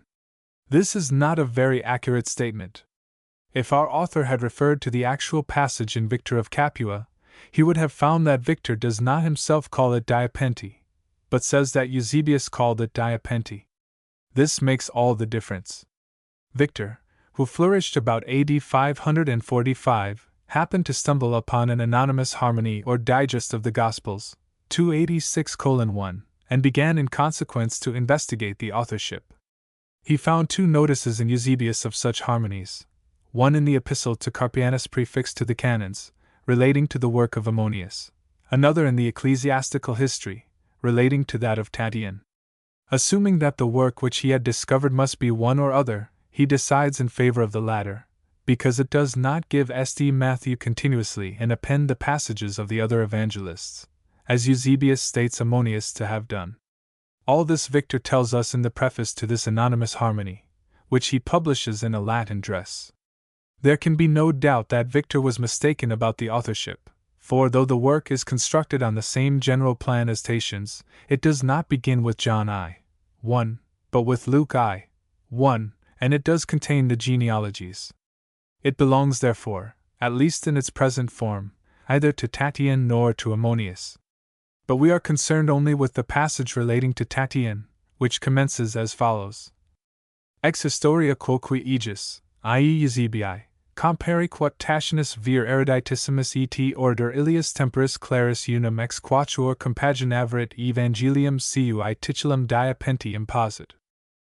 Thus Victor gets his information directly from Eusebius, whom he repeats. He knows nothing about Tatian's Diatessaron, except what Eusebius tells him. But we ourselves have this same passage of Eusebius before us, and find that Eusebius does not call it Diapente but Diatessaron. This is not only the reading of all the Greek MSS without exception, but likewise of the Syriac version, 287:1, which was probably contemporary with Eusebius, and of which there is an extant MS belonging to the 6th century, as also of the Latin version which was made by Rufinus a century and a half before Victor wrote. About the text of Eusebius, therefore, there can be no doubt. Moreover, Victor himself, who knew Greek, says ex quatuor, which requires Diatessaron, and the work which he identifies with Tatian's harmony is made up of passages from our 4 Gospels alone. Therefore he can hardly have written Diapente himself, and the curious reading is probably due to the blundering or the officiousness of some later scribe, 287:2. Thus we may safely acquiesce in the universal tradition, or as our author, Greek, oukoid hopos, prefers to call it, the ecclesiastical theory, respecting the character and composition of Tatian's Diatessaron, 287:3. The actual Diatessaron of Tatian has since been discovered, though not in the original language, so that no doubt can now remain on the subject. The history of this discovery has been given in the careful and scholarly work of Professor Hemphill of Dublin, The Diatessaron of Tatian 1888, where, CESPP, XXSQ, full information will be found. Ephraim's commentary exists in an Armenian translation of some works of the Syrian father, which had been published in Venice as early as 1836. I had for some years possessed a copy of this work in 4 volumes, and the thought had more than once crossed my mind that possibly it might throw light on Ephraim's mode of dealing with the Gospels, as I knew that it contained notes on St. Paul's epistles or some portion of them. I did not, however, then possess sufficient knowledge of Armenian to sift its contents, but I hoped to investigate the matter when I had mastered enough of the language. Meanwhile, a Latin translation was published by Mosinger under the title of Evangelii Concordantis Expositio Facta a Sancto Ephremo Doctor Syro Venit. 1876, just about the time when I wrote the above article, but it was not known in England till some years after. Later still, an Arabic translation of the Diatessaron itself has been discovered and published in Rome by Sciasca, Tatiani Evangeliorum Harmonii Arabis Nunc Primum etc., 1888. On the relation of Victor's diatessaron, which seems to be shown after all not to be independent of Tatian, and for the quotations and aphrates, etc., see Hemphill's diatessaron. Thus the ecclesiastical theory, the only theory which was supported by any sound continuous tradition, is shown to be unquestionably true, and its 19th-century critical rivals must all be abandoned. Discoveries illustrating the Acts of the Apostles. May, 1878. In a former volume M. Renaud declared his opinion that the author of the third Gospel and the Acts was verily and indeed, bien réellement, Luke, a disciple of St. Paul, 291:1. In the last installment of his work he condemns as untenable the view that the first-person plural of the later chapters is derived from some earlier document inserted by the author, on the ground that these portions are identical in style with the rest of the work, 291:2. Such an expression of opinion, proceeding from a not too conservative critic, is significant, and this view of the authorship, I cannot doubt, will be the final verdict of the future, as it has been the unbroken tradition of the past. But at a time when attacks on the genuineness of the work have been renewed, it may not be out of place to call attention to some illustrations of the narrative which recent discoveries have brought to light. No ancient work affords so many tests of veracity, for no other has such numerous points of contact in all directions with contemporary history, politics, and topography, whether Jewish or Greek or Roman. In the publications of the year 1877, Cyprus and Ephesus have made important contributions to the large mass of evidence already existing. 1. The government of the Roman provinces at this time was peculiarly dangerous ground for the Romance writer to venture upon. When Augustus assumed the supreme power, he divided the provinces under the Roman dominion with the Senate. From that time forward there were two sets of provincial governors. The ruler of a senatorial province was styled a proconsul, Greek, Antipatos, while the officer to whom an imperatorial province was entrusted bore the name of propraetor, Greek, Antistrategos, or legate, Greek, presbytes. Thus the use of the terms proconsul and propraetor was changed. 4. Whereas in republican times they signified that the provincial governors bearing them had previously held the offices of consul and praetor respectively at home, they were now employed to distinguish the superior power under which the provinces were administered without regard to the previous rank of the governors administering them. Moreover, the original subdivision of the provinces between the emperor and senate underwent constant modifications. If disturbances broke out in a senatorial province and military rule was necessary to restore order, it would be transferred to the emperor as the head of the army, and the senate would receive an imperatorial province in exchange. Hence, at any given time it would be impossible to say without contemporary, or at least very exact historical knowledge, whether a particular province was governed by a proconsul or a propraetor. The province of Achaia is a familiar illustration of this point. A very few years before St. Paul's visit to Corinth, and some years later, Achaia was governed by a propraetor. Just at this time, however, it was in the hands of the Senate, and its ruler therefore was a proconsul as represented by St. Luke. Cyprus is a less familiar, but not less instructive, example of the same accuracy. Older critics, even when writing on the apologetic side, had charged St. Luke with an incorrect use of terms, and the origin of their mistake is a significant comment on the perplexities in which a later forger would find himself entangled in dealing with these official designations. They fell upon a passage in Strabo, 292:1, where this writer, after mentioning the division of the provinces between the emperor and the Senate, states that the Senate sent consuls to the two provinces of Asia and Africa but praetors to the rest on their list, among which he mentions Cyprus, and they jumped at the conclusion, very natural in itself, that the governor of Cyprus would be called a propraetor. Accordingly, Baronio, 293:1, suggested that Cyprus, though a praetorian province, was often handed over honoris causa to be administered by the proconsul of Cilicia, and he assumed therefore that Sergius Paulus held this latter office, while Grotius found a solution in the hypothesis that proconsul was a title bestowed by flatterers on an official whose proper designation was propraetor. The error illustrates the danger of a little learning, not the less dangerous when it is in the hands of really learned men.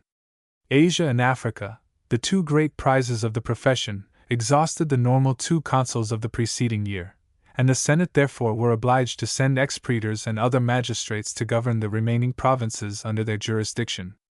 But it is now an unquestioned and unquestionable fact that all the provincial governors who represented the Senate in imperial times, whatever magistracy they might have held previously, were styled officially proconsuls, 293:2.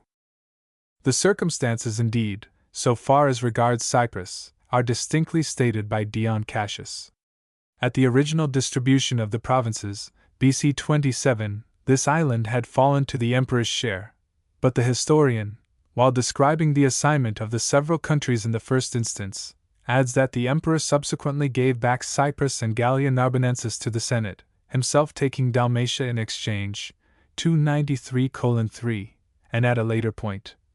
When he arrives at the time in question, BC 22, he repeats the information respecting the transfer. And so, he adds, proconsuls began to be sent to those nations also, 294:1. Of the continuance of Cyprus under the jurisdiction of the Senate, about the time to which St. Luke's narrative refers, we have ample evidence. Contemporary records bear testimony to the existence of proconsuls in Cyprus not only before and after but during the reign of Claudius. The inscriptions mention by name 2 proconsuls who governed the province in this emperor's time, AD 51, 52, 294:2, while a third, and perhaps a fourth, are recorded on the coins, 294:3. At a later date, under Hadrian, we come across a propraetor of Cyprus, 294:4. The change would probably be owing to the disturbed state of the province consequent on the insurrection of the Jews. But at the close of the same century, AD 198, under Severus, it is again governed by a proconsul, 294:5, and this was its normal condition. Thus the accuracy of St. Luke's designation is abundantly established, but hitherto no record had been found of the particular proconsul mentioned by him. This defect is supplied by one of General Cesnola's inscriptions. It is somewhat mutilated indeed, so that the meaning of parts is doubtful, but for our purpose it is adequate. A date is given as Greek, Api Paulou, Anth Eupatou, in the proconsulship of Paulus. On this Cesnola remarks, the proconsul Paulus may be the Sergius Paulus of the Acts of the Apostles, chapter 13, as instances of the suppression of one of two names are not rare, 294:6. An example of the suppression in this very name Sergius Paulus will be given presently, thus justifying the identification of the proconsul of the Acts with the proconsul of this inscription. Of this Sergius Paulus, the proconsul of Cyprus, Dean Alfred says that nothing more is known, but is it certain that he is not mentioned elsewhere? In the Index of Contents and Authorities which forms the first book of Pliny's Natural History, this writer twice names one Sergius Paulus among the Latin authors to whom he was indebted. May not this have been the same person? The name is not common. So far as I have observed, only one other person bearing it, 295:1, probably a descendant of this Cyprian proconsul, is mentioned, of whom I shall have something to say hereafter, and he flourished more than a century later. Only one test of identity suggests itself. The Sergius Paulus of Pliny is named as an authority for the 2nd and 18th books of that writer. Now, on the hypothesis that the proconsul of Cyprus is meant, it would be a natural supposition that, like Sir J. Emerson Tennant or Sir Rutherford Alcock, this Sergius Paulus would avail himself of the opportunities afforded by his official residence in the East to tell his Roman fellow countrymen something about the region in which he had resided. We therefore look with interest to see whether these two books of Pliny contain any notices respecting Cyprus, which might reasonably be explained in this way, and our curiosity is not disappointed. In the second book, besides two other brief notices, cc 90, 112, relating to the situation of Cyprus, Pliny mentions, c. 97, an area in the temple of Venus at Paphos on which the rain never falls. In the 18th book again, besides an incidental mention of this island, c. 57, he gives some curious information, c. 12, with respect to the Cyprian corn, and the bread made therefrom.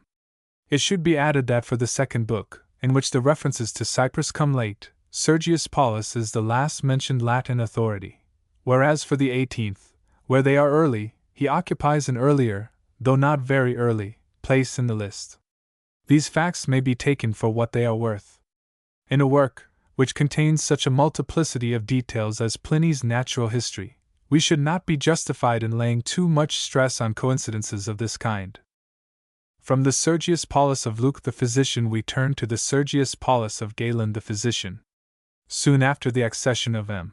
Aurelius, AD 161, Galen paid his first visit to Rome, where he stayed for 3 or 4 years. Among other persons whom he met there was L. Sergius Paulus, who had been already consul suffectus about AD 150, and was hereafter to be consul for the second time in AD 168, on this latter occasion as the regular consul of the year, after which time he held the prefecture of the city, 296:1. He is probably also the same person who is mentioned elsewhere as proconsul of Asia in connection with the Christian martyrdom, 296:2. This later Sergius Paulus reproduces many features of his earlier namesake. Both alike are public men, both alike are proconsuls, both alike show an inquisitive and acquisitive disposition. The Sergius Paulus of the Acts, dissatisfied, as we may suppose, alike with the coarse mythology of popular religion and with the lifeless precepts of abstract philosophies, has recourse first to the magic of the sorcerer Elymas, and then to the theology of the apostles Barnabas and Saul, for satisfaction. The Sergius Paulus of Galen is described as holding the foremost place in practical life as well as in philosophical studies. He is especially mentioned as a student of the Aristotelian philosophy, and he takes a very keen interest in medical and anatomical learning. Moreover, if we may trust the reading, there is another striking coincidence between the two accounts. The same expression, who is also Paul, Greek, ho kai Paulos, is used to describe Saul of Tarsus in the context of the Acts, and L. Sergius in the account of Galen. Not the wildest venture of criticism could so trample on chronology as to maintain that the author of the Acts borrowed from these treatises of Galen, and conversely I have no desire to suggest that Galen borrowed from St. Luke. But if so, the facts are a warning against certain methods of criticism which find favor in this age. To sober critics, the coincidence will merely furnish an additional illustration of the permanence of type which forms so striking a feature in the great Roman families. One other remark is suggested by Galen's notices of his friend. Having introduced him to us as Sergius, who is also Paulus, he drops the former name altogether in the subsequent narrative, and speaks of him again and again as Paulus simply. This illustrates the newly published Cyprian inscription, in which the proconsul of that province is designated by the one name Paulus only. 2. The transition from General Cesnola's Cyprus to Mr. Wood's Ephesus carries us forward from the first to the third missionary journey of St. Paul. Here, again, we have illustrative matter of some importance. The main feature in the narrative of the Acts is the manner in which the cultus of the Ephesian Artemis dominates the incidents of the apostles' sojourn in that city. As an illustration of this feature, it would hardly be possible to surpass one of the inscriptions in the existing collection, 297:1. We seem to be reading a running commentary on the excited appeal of Demetrius the silversmith, when we are informed that not only in this city but everywhere temples are dedicated to the goddess, and statues erected and altars consecrated to her, on account of the manifest epiphanies which she vouchsafes, Greek, tas hup auts gynomenas energias epiphanias. That the greatest proof of the reverence paid to her is the fact that a month bears her name, being called Artemision among ourselves, and Artemisius among the Macedonians and the other nations of Greece and their respective cities, that during this month solemn assemblies and religious festivals are held, and more especially in this our city, which is the nurse of its own Ephesian goddess, Greek, T trophotes idias theotes Ephesias, and that therefore the people of the Ephesians, considering it meet that the whole of this month which bears the divine name, Greek, ton eponymen tu theo onomatos, should be kept holy, and dedicated to the goddess, has decreed accordingly. For so, concludes this remarkable document, the cultus being set on a better footing, our city will continue to grow in glory and to be prosperous to all time. The sense of special proprietorship in this goddess of worldwide fame, which pervades the narrative in the Acts, could not be better illustrated than by this decree. But still the newly published inscriptions greatly enhance the effect.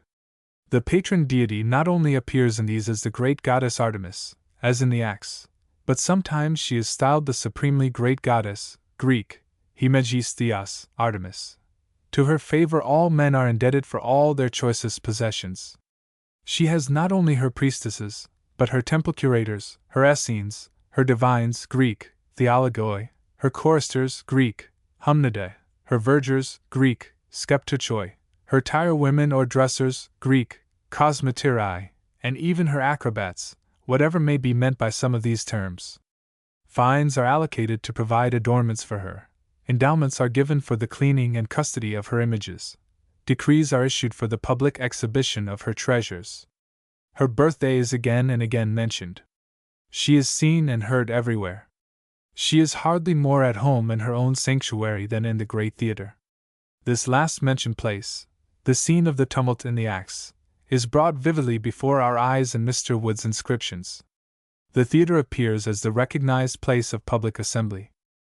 Here edicts are proclaimed, and decrees recorded, and benefactors crowned. When the mob, under the leadership of Demetrius, gathered here for their demonstration against St. Paul and his companions, they would find themselves surrounded by memorials which might stimulate their zeal for the goddess. If the town clerk had desired to make good his assertion, what man is there that knoweth not that the city of the Ephesians is sacristan of the great goddess Artemis?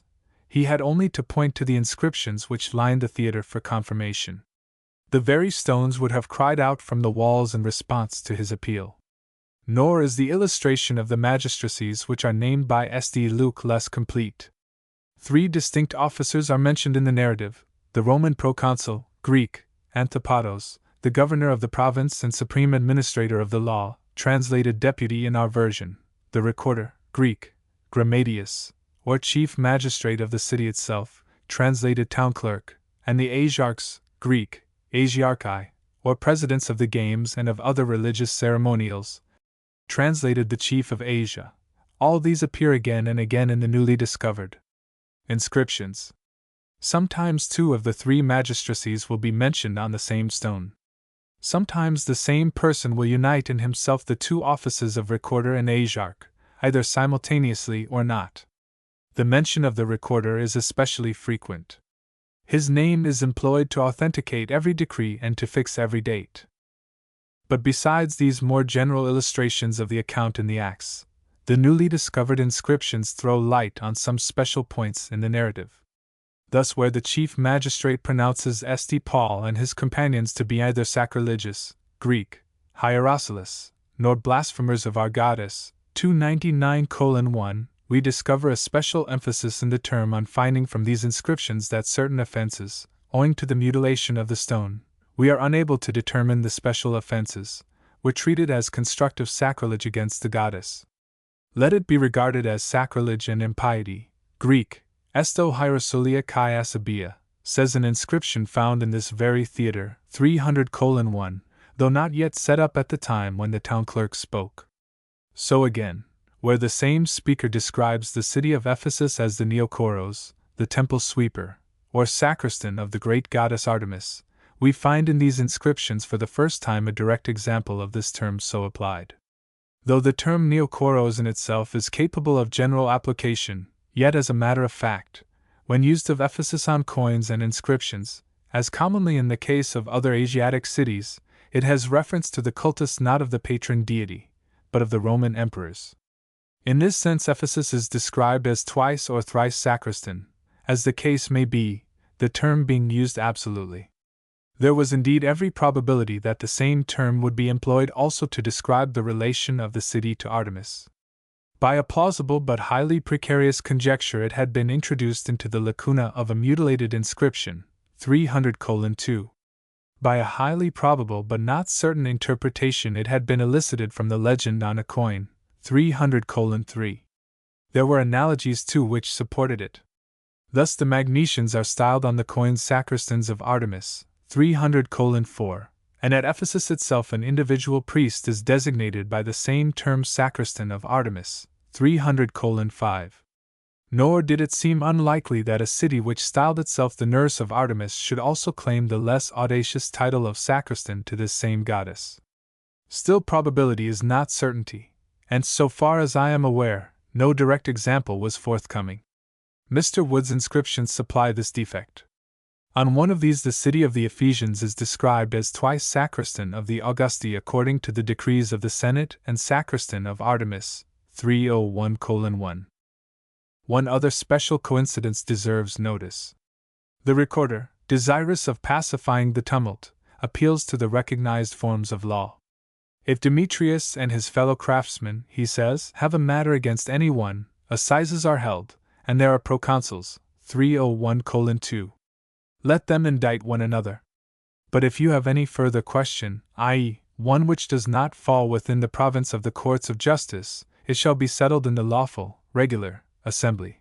By a lawful, regular, assembly, Greek, enmos ecclesia, he means one of those which were held on stated days already predetermined by the law, as opposed to those which were called together on special emergencies out of the ordinary course. Though in another sense these latter might be equally lawful. An inscription found in this very theatre in which the words were uttered illustrates this technical sense of lawful. It provides that a certain silver image of Athene shall be brought and set at every lawful, regular, assembly, Greek, kata pasan nomen ecclesian, above the bench where the boys sit, 301:3. With these facts in view, we are justified in saying that ancient literature has preserved no picture of the Ephesus of imperial times, the Ephesus which has been unearthed by the sagacity and perseverance of Mr. Wood, comparable for its lifelike truthfulness to the narrative of St. Paul's sojourn there in the Acts. I am tempted to add one other illustration of an ancient Christian writer, which these inscriptions furnish. Ignatius, writing to the Ephesians from Smyrna in the early years of the 2nd century, borrows an image from the sacred pageant of some heathen deity, where the statues, sacred vessels, and other treasures of the temple are borne in solemn procession. He tells his Christian readers that they all are marching in festive pomp along the Via Sacra, the way of love, which leads to God. They all are bearers of treasures committed to them, for they carry their God, their Christ, their shrine, their sacred things, in their heart, 302:1. The image was not new. It is found in Stoic writers. It underlies the surname Theophorus, the God-bearer, which Ignatius himself adopted. But he had in his company several Ephesian delegates when he wrote, and the newly discovered inscriptions inform us that the practice which supplies the metaphor had received a fresh impulse at Ephesus shortly before this letter was written. The most important inscriptions in Mr. Wood's collection relate to a gift of numerous valuable statues, images, and other treasures to the Temple of Artemis by one C. Vibius Salutaris, with an endowment for their custody. In one of these, dated AD 104, it is ordained that the treasures so given shall be carried in solemn procession from the temple to the theatre and back at every meeting of the assembly, and at the gymnastic contests, and on any other days that may be directed by the council and the people. Orders are given respecting the persons forming the procession, as well as respecting its route. It must pass through the length of the city, entering by the Magnesian Gate and leaving by the Corretian, 302:2. Footnotes 1:1 Supernatural Religion, an inquiry into the reality of divine revelation. 2 volumes 2nd edition, 1874. Subsequent editions are as follows: 3rd and 4th editions, 1874, 5th and 6th editions, 1875, 3rd volume, 1877, complete edition, in 3 volumes, 1879. 3:1 Iron. V. 36. 1-2. 4:1 SR2. Page 328 SQ. 4:2, Canon page 63, note 2. 4:3, the Greek is, Greek, enai de ten diastalon ton tes oikisios, kai dia tuto I reconai ton kurian en tois tu patras malmonas enai palas katiel. 4:4, tacitly corrected in edition 4-2. Page 328, where the sentence runs, but there is this distinction etc. see below, page 56. 5:1, the author's defense is dealt with, pages 53 SQ, 126 square. 5:2, the question is discussed below, page 142 SQ, where the author's subsequent explanation is considered. 5:3, this charge is withdrawn in edition 4-2. Page 328 n. 3. But objection is still taken to the words they taught as conveying too positive a view of the case. On the character of this withdrawal, see below, page 53 square. 5:4, our author has already page 326, accused Tischendorf of deliberately falsifying the text by inserting, say they. Tischendorf's words are, Und die Schaubsagen sie have der Herr den Ausspruch getan. He might have spared the Sagen sie, because the German idiom have enables him to express the main fact that the words are not Irenau's own, without this addition. But he has not altered any idea which the original contains, whereas our author himself has suppressed this all-important fact in his own translation. On this treatment of Tischendorf, see below, pages 55 sq. 128, 138. The language is modified in edition 4, page 326. Tischendorf renders the oblique construction of the text by inserting, say they, referring to the presbyters of Papias, where the point of grammar is silently conceded. The reader may compare SR2. Page 100, the lightness and inaccuracy with which the great African proceeds is all the better illustrated by the fact that not only does he accuse Marcion falsely, but he actually defines the motives for which he expunged the passage which never existed, etc. He actually repeats the same charge on 2 other occasions. 6:1 SR2. Page 334. 6:2, on the wording of this footnote in edition 4, see below, page 58. It is omitted in edition 6, where C2. Page 333. 6:3, see further on this subject below, pages 53 sq. 126 square. 7:1, see, cells. I8. 7:2, see, cells. 8, 76. 7:3 SR2. Page 231 square, so also the complete edition, 1879 page 229 square. 7:4, there is also another aorist in the part of the sentence, which our author has not quoted, Greek, allosyntagma, and ho didaxion epingelato. 8:1, tacitly corrected in edition 6 page 46. 8:2, some of the grammatical errors are corrected in edition 6 page 63, where however new mistranslations are introduced, as Greek, palachos, in divers parts, and Greek, hudomakarizaitai, hodi opsitai tunthian, becomes so blessed that he shall see God. 8:3, Greek, terima, from reason becomes word in edition 6, but Greek, zetasantes, still remains they who inquire, page 265. 8:4, page 296 square, corrected in edition 6. 8:5, page 193. Corrected in edition 6. 8:6, page 448, comp page 455. The latter passage is struck out in edition 6 CI, page 455. The former becomes committed no error. See below, page 163. 8:7, page 384. 8:8, but in edition 6 page 384, I see that my translation is tacitly substituted. 8:9, defended as a paraphrase, see below, page 129, but corrected in edition 6, which also omits the first clause. 9:1, other errors in translation are given below, page 129. 9:2, page 113.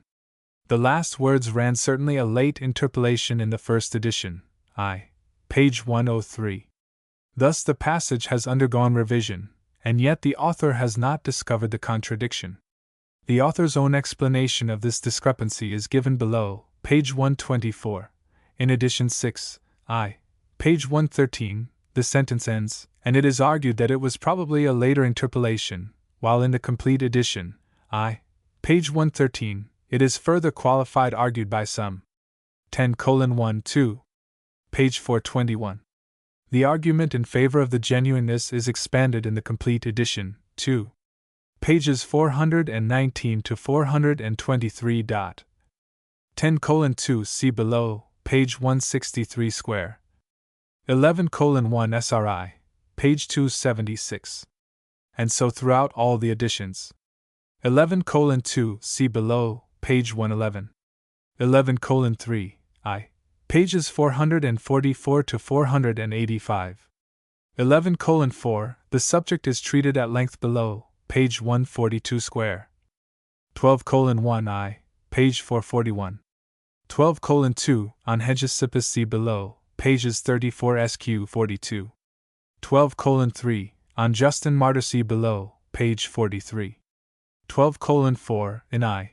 Page 360, there is a footnote. For the arguments of apologetic criticism, the reader may be referred to Canon Westcott's work on the canon, pages 112 to 139. Dr. Westcott does not attempt to deny the fact that Justin's quotations are different from the text of our Gospels, but he accounts for his variations on grounds which are, seem to us edition 6, purely imaginary.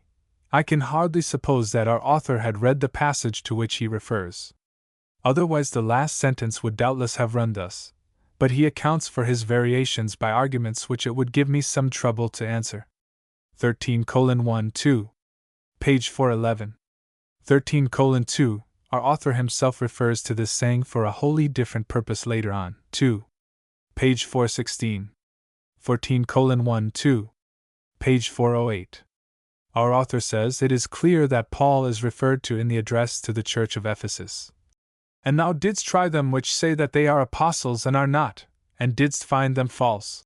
He seems to forget what he himself has said, page 395. No result of criticism rests upon a more secure basis than the fact that the Apocalypse was written in AD 68-69, i.e., after St. Paul's death. This theory, moreover, is directly at variance with the one definite fact which we know respecting the personal relations between the two apostles, namely, that they gave to each other the right hands of fellowship. Gal. 2:9. It is surprising, therefore, that this extravagant paradox should have been recently reproduced in an English review of high character. 14:2, 1 Cor X. 7, 8, 14, 21. When the season of persecution arrived, and the constancy of Christians was tested in this very way, St. Paul's own principles would require a correspondingly rigid abstinence from even apparent complicity in idolatrous rites. There is every reason, therefore, to believe that, if St. Paul had been living when the Apocalypse was written, he would have expressed himself not less strongly on the same side. On the other hand, these early Gnostics who are denounced in the Apocalypse seem, like their successors in the next generation, to have held that a Christian might conform to Gentile practices in these matters to escape persecution. St. Paul combats this spirit of license, then in its infancy, in the first epistle to the Corinthians. 14:3, on the diction of the fourth Gospel see below, page 131 square. 14:4-2. Page 445. 15:1, the authorship and historical character of the fourth Gospel, 1872.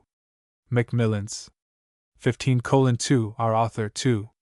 Page 444, speaks of the works of imagination of which the world is full, and the singular realism of many of which is recognized by all. Is this a true description of the world in the early Christian ages? If not, it is nothing to the purpose. 15:3-2. Page 389. Apologists lay stress on the difference of theme. See below, page 131 square. 15:4, he does however mention the term elsewhere. See below, page 123. 15:5-2. Page 468, and elsewhere. 16:1-2. Page 451. 16:2, these passages are added without comment in the complete edition in a note on 2. Page 453. 16:3, on this point see below, page 131. 17:1-2, page 472 sq. Comp pages 186 sq. 271. The statement stands unchanged in the complete edition, 2. Page 474 sq. 17:2, see further, page 99 square. 17:3-2. Page 421. Travelers and apologists alike now more commonly identify Sichar with the village bearing the Arabic name Asker. This fact is not mentioned by our author. He says, moreover, it is admitted, evident edition 6, that there was no such place, as Sichar, Greek, sucher, and apologetic ingenuity is severely taxed to explain the difficulty. This is altogether untrue. Others besides apologists point to passages in the Talmud which speak of the well of Sucher, or Soker, or Sichar. See Neubauer La Geographie du Talmud page 169 square. Our author refers in his note to an article by Delitzsch Zeitsch. F. Luth. Theology 1856 page 240 square. He cannot have read the article, for these Talmudic references are its main purport. 18:1 The whole question of Sichar entreated at length below, page 133 sq, where also the author's explanation of his meaning is given. 18:2 page 419. This whole section is struck out in the complete edition, C2. Page 417, but the error survived edition 6-2. Page 419. 18:3, never once edition 6-2. Page 424. 19:1-2. Page 423 sq. 19:2, Kredner Anal. I. Page 210, hat yes nicht für nothing gefunden, den Toffer Johannes von dem gleichnamigen Apostel Johannes auch Nerien einziges Mal durch den Zusatz, Greek, Ho Baptists, zu unterscheiden, I. 6, 15, 19, 26, 28, 29, 32, 35, 41, 3. 23, 24, 25, 26, 27, 4. 1 v. 33, 36, x. 40, 41. 19:3, for the author's own explanation of this error see below, page 124 square. 20:1 SRI, page 459. 21:1, Canon page 264. The words of Clement Strum. 7. 17, to which Dr. Westcott refers, are Greek, Cathoper ho Basilides, Kenglokian epigraphatai didaskalon, hos archusen autoi, ton petro Hermenia. 21:2 SR2. Page 44 square. The words which I have enclosed in brackets were inserted in the second edition. A frank withdrawal would have been worth something, but this insertion only aggravates the offense. After having been partly rewritten in edition 6-2. Page 44, the whole section is cut out in the complete edition, C2. Page 44. 22:1, for the author's explanation of his language see below, page 123 square. 22:2, this point is reverted to below, pages 134, 187 square. 22:3, our author's explanation of the term is given below, page 134. 23:1, one such list is dealt with in full, page 65 square. 24:1, Essays and Criticism page 57. 24:2, Paulus page 469 sq, first edition. 24:3, Nashipost. Zeitalter 2. Page 135. 24:4, Theologue. Jarb. 15. Page 311 sq 16. Page 147 sq. 25:1, Zurkritik Polnischer Brief. Leipzig, 1870. The author's conclusions are supported by an appeal to the Hebrew, Arabic, Syriac, and Armenian languages. The learning of this curious pamphlet keeps pace with its absurdity. If the reader is disposed to think that this writer must be laughing in his sleeve at the methods of the modern school to which he belongs, he is checked by the obviously serious tone of the whole discussion. Indeed, it is altogether in keeping with Hitzig's critical discoveries elsewhere. To this same critic we owe the suggestion that the name of the fabulist Aesop is derived from Solomon's hyssop that springeth out of the wall. 1 Kings 4. 33, Die Sprüche Salomos, page 16. SQ. 25:2, e.g., respecting the date of the Book of Judith, on which depends the authenticity of Clement's epistle, I. Page 222, the date of Celsus, 2. Page 228, etc. 25:3, see further, page 141. 27:1, our author objects to this conclusion, see below, page 138 square. 27:1-2. Page 484. 27:2-2, page 487 SQ. 27:3-2, page 486. 27:4-2, page 487 SQ. 27:5-2, page 489. 28:1 SR2, page 490. 29:1 SRI, page 14. 30:1-2, page 492. 30:2-2, page 492. 30:3-2, page 492. 32:1I, page 212. The references throughout this article are given to the 4th edition. But with the single exception which I shall have occasion to notice at the close, I have not observed any alterations from the 2nd, with which I have compared it in all the passages here quoted. 32:2 Yuzeb. HE4. 26-27. 34:1 SRI, page 432. 34:2 I, page 433 square. I must leave it to others to reconcile the statement respecting the Apocalypse in the text with another which I find elsewhere in this work. I, page 483. Andrew, a Cappadocian bishop of the 5th century, mentions that Papias, amongst others of the Fathers, considered the Apocalypse inspired. No reference is made to this by Eusebius. But although, from his millenarian tendencies, it is very probable that Papias regarded the Apocalypse with peculiar veneration as a prophetic book, this evidence is too vague and isolated to be of much value. The difficulty is increased when we compare these two passages with the third. 2.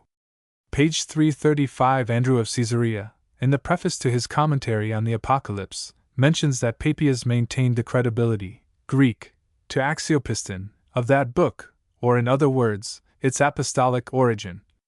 Apologists admit the genuineness of this statement, nay, claim it as undoubted evidence of the acquaintance of Papias with the Apocalypse. Now he must therefore have recognized the book as the work of the Apostle John. The italics, I ought to say, are my own, in all the 3 passages quoted. 34:3, regarding the composition of the first 2 Gospels, edition 6, I, page 433. The error is acknowledged in the preface to that edition, page 21. 35:1I, page 435. 35:2, so far as we know inserted in edition 6. 35:3-2, page 320. 35:4, said anything interesting about complete edition, 2, page 318. 35:5, I, page 483. 35:6, to state what the Fathers say about edition 6. On the ambiguity of this expression see below, page 183 square. 35:7, mention edition 6. 35:8 2, page 322. 35:9, said anything regarding the composition or authorship, edition 6.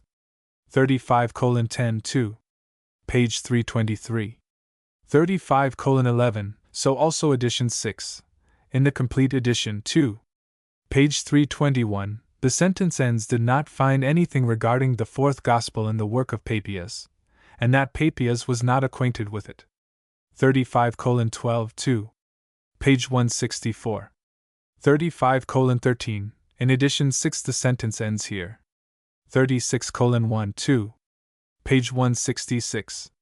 36:2, said anything about edition 6. The whole sentence is omitted in the complete edition. 37:1 Yuzeb. HE3. 3. The important words are, Greek, tines ton kata chronis ecclesiasticon sungraphian hopoiais kakrentite ton antilegomenon, tina t peri ton endiathekon kai homologomenon graphen kai hosa peri ton me toiton autois iartai. The words spaced will show the 2 different modes of treatment. 1. The mention of references or testimonies in the case of the disputed writings only. 2. The record of anecdotes in the case of acknowledged and disputed writings alike. The double relative in the first clause, Greek, times, hopoiais, is incapable of literal translation in English, but this does not affect the question. The 2 modes are well illustrated in the case of Irenaeus.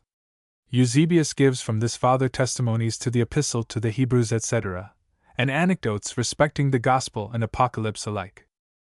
38:1, quoted by SR Edition 6, page 14. For his criticism upon this essay see below, page 178 square. 39:1 HE3. 24. 40:1, see Lardner Credibility 2. Page 35 SQ, 1835. For the sake of economizing space, I shall refer from time to time to this work, in which the testimonies of ancient writers are collected and translated, so that they are accessible to English readers. Anyone whose ideas have been confused by reading supernatural religion cannot fail to obtain a clearer view of the real state of the case by referring to this book. It must be remembered, however, that recent discovery has added to the amount of evidence, more especially in reference to the fourth Gospel. I refer, of course, to the quotations in the Gnostic fragments preserved by Hippolytus, and in the Clementine homilies. 40:2 Clem. Rom. 5. 40:3 SRI, page 223. 40:4 Clem. Rom. 47. Take up the epistle of the blessed Paul the Apostle. What first did he write to you in the beginning of the Gospel? Of a truth he gave injunctions to you in the Spirit, Greek, pneumatikos, concerning himself and Cephas and Apollos, because even then ye had made parties, Greek, prosklesias. 40:5 Euseb. He3. 37. 41:1 Pollock. 2. Comp Mat. X. 16. 41:2 Fs. 14. Comp Mat. 12. 33. 41:3 SMY Ren. 6. Comp Mat. 19. 12. 41:4 Philad. 7. Comp John 3. 8. 41:5 Mang. 8. Comp John 8. 29. 41:6 Ram. 4. 41:7 Fs. 12. 41:8 C. Lardner 2.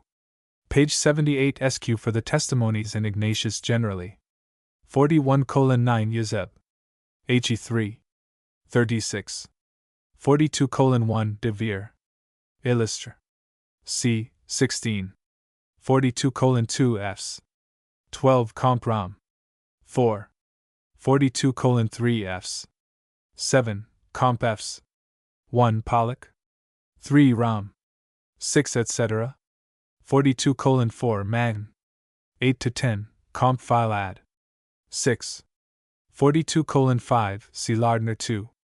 Page 99 SQ for the passages. 43:1 He4. 14. 43:2 He3. 36. 43:3 I. Apol. 66. 43:4 C. Semish Justin Martyr I. 43:5 He4. 18. 44:1 He4. 24. 44:2 Lardner 2. Page 208 SQ. 44:3 Ad Autel. 2. 22. 44:4 SR2. Page 474. 44:5 He4. 24. 44:6 Lardner 2. Page 176 SQ. 45:1 HEV. 6. 45:2 HEV. 8. 46:1 HEV. 26. 47:1 HE4. 26. 47:2 HEV. 18. 47:3 HE6. 20. 47:4 HE6. 13. 14. 48:1 Iron. 3. 1. 1. 48:2 Iron. 3. 11. 1. 48:3 Iron. 2. 25 cited in Euseb. He3. 23. 49:1 Pollock. Phil. 7. 49:2 SRI. Page 483. 49:3 The author's mode of dealing with this passage in his later editions is commented upon below, page 191 square in the complete edition, 1879. The words as elsewhere still remain. The last sentence, however, which survived edition 6, is at length withdrawn, and with it the offending note. 50:1 SR2. Pages 374 to 379, 336 to 341. 50:2, on this matter see below, page 191 square. 51:1 SR2. Page 62. 51:2 SR2. Page 66. 52:1, see below, page 188 square. 53:1, see above, pages 3SQ5 square. 54:1 2. Page 328. In the quotations which follow, I have italicized some portions to show the difference of interpretation in the earlier and later editions. 55:1, I see that it was pointed out in the Inquirer of Nov. 7th, 1874. 55:2, SR, edition 4, 11, page 326. 56:1, SR, edition 2, 11, page 327. 57:1, SR2. Page 330. 58:1 SR2. Page 334. See above, page 6. 59:1, the essay on the Ignatian epistles represents the writer's views at the time when it was written. In the course of the essay he has stated that at one time he had entertained misgivings about the 7 Vossian letters. His mature opinions establishing their genuineness will be found in his volumes on the Apostolic Fathers Part 2. S. Ignatius S. Polycarp, 1885, London, Macmillan and Company, to which he refers his readers. 60:1 SRI, page 263. 62:1 I, page 269. 62:2 I, page 270. 62:3 I, page 274. 63:1 I, page 274. 63:2, Many edition 6, I, page 264. The reading most is explained in the preface to that edition, page 26, as a misprint. 63:3, I, page 263 SQ. 64:1, Die Ignatianischen Brief etc. Ein Streitschrift gegen Herrn Bunsen, Tübingen, 1848. 64:2, Apostelgeschichte, page 51. He declares himself ganz einverstanden with Bauer's view. 64:3, Apostle. Vater, page 189, Zeitschrift, 1874, page 96 SQ. 64:4, Melitimata Ignatiana, 1861. 64:5, Die Alt.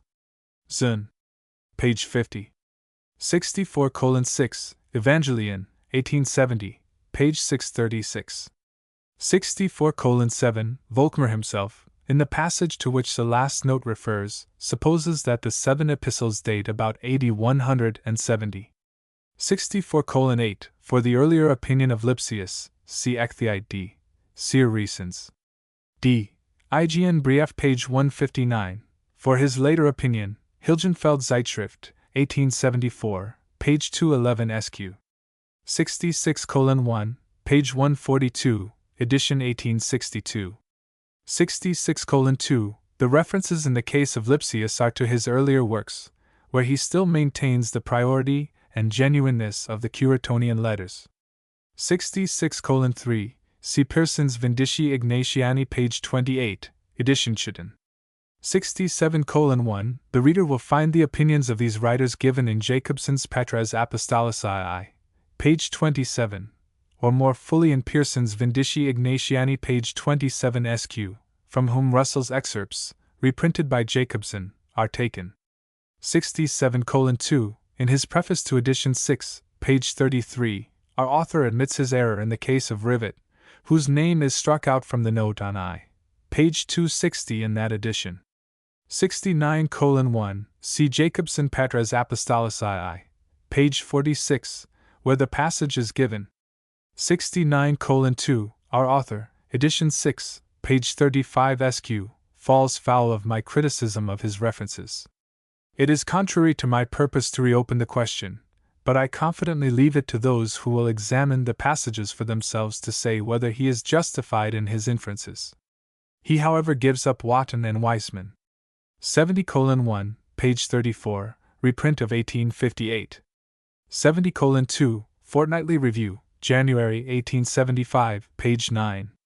71:1, he mentions an earlier edition of this version printed at Constantinople in 1783, but had not seen it. Corp. IGN, page 16. 72:1 page 264. 72:2 page 265. 73:1, the Roman epistle indeed has been separated from its companions, and is embedded in the martyrology which stands at the end of this collection in the Latin version, where doubtless it stood also in the Greek, before the MS of this latter was mutilated. Otherwise the Vossian epistles come together, and are followed by the confessedly spurious epistles in the Greek and Latin misses in the Armenian. All the Vossian epistles are together, and the confessedly spurious epistles follow. See Zahn Ignatius von Antiochian, page 111.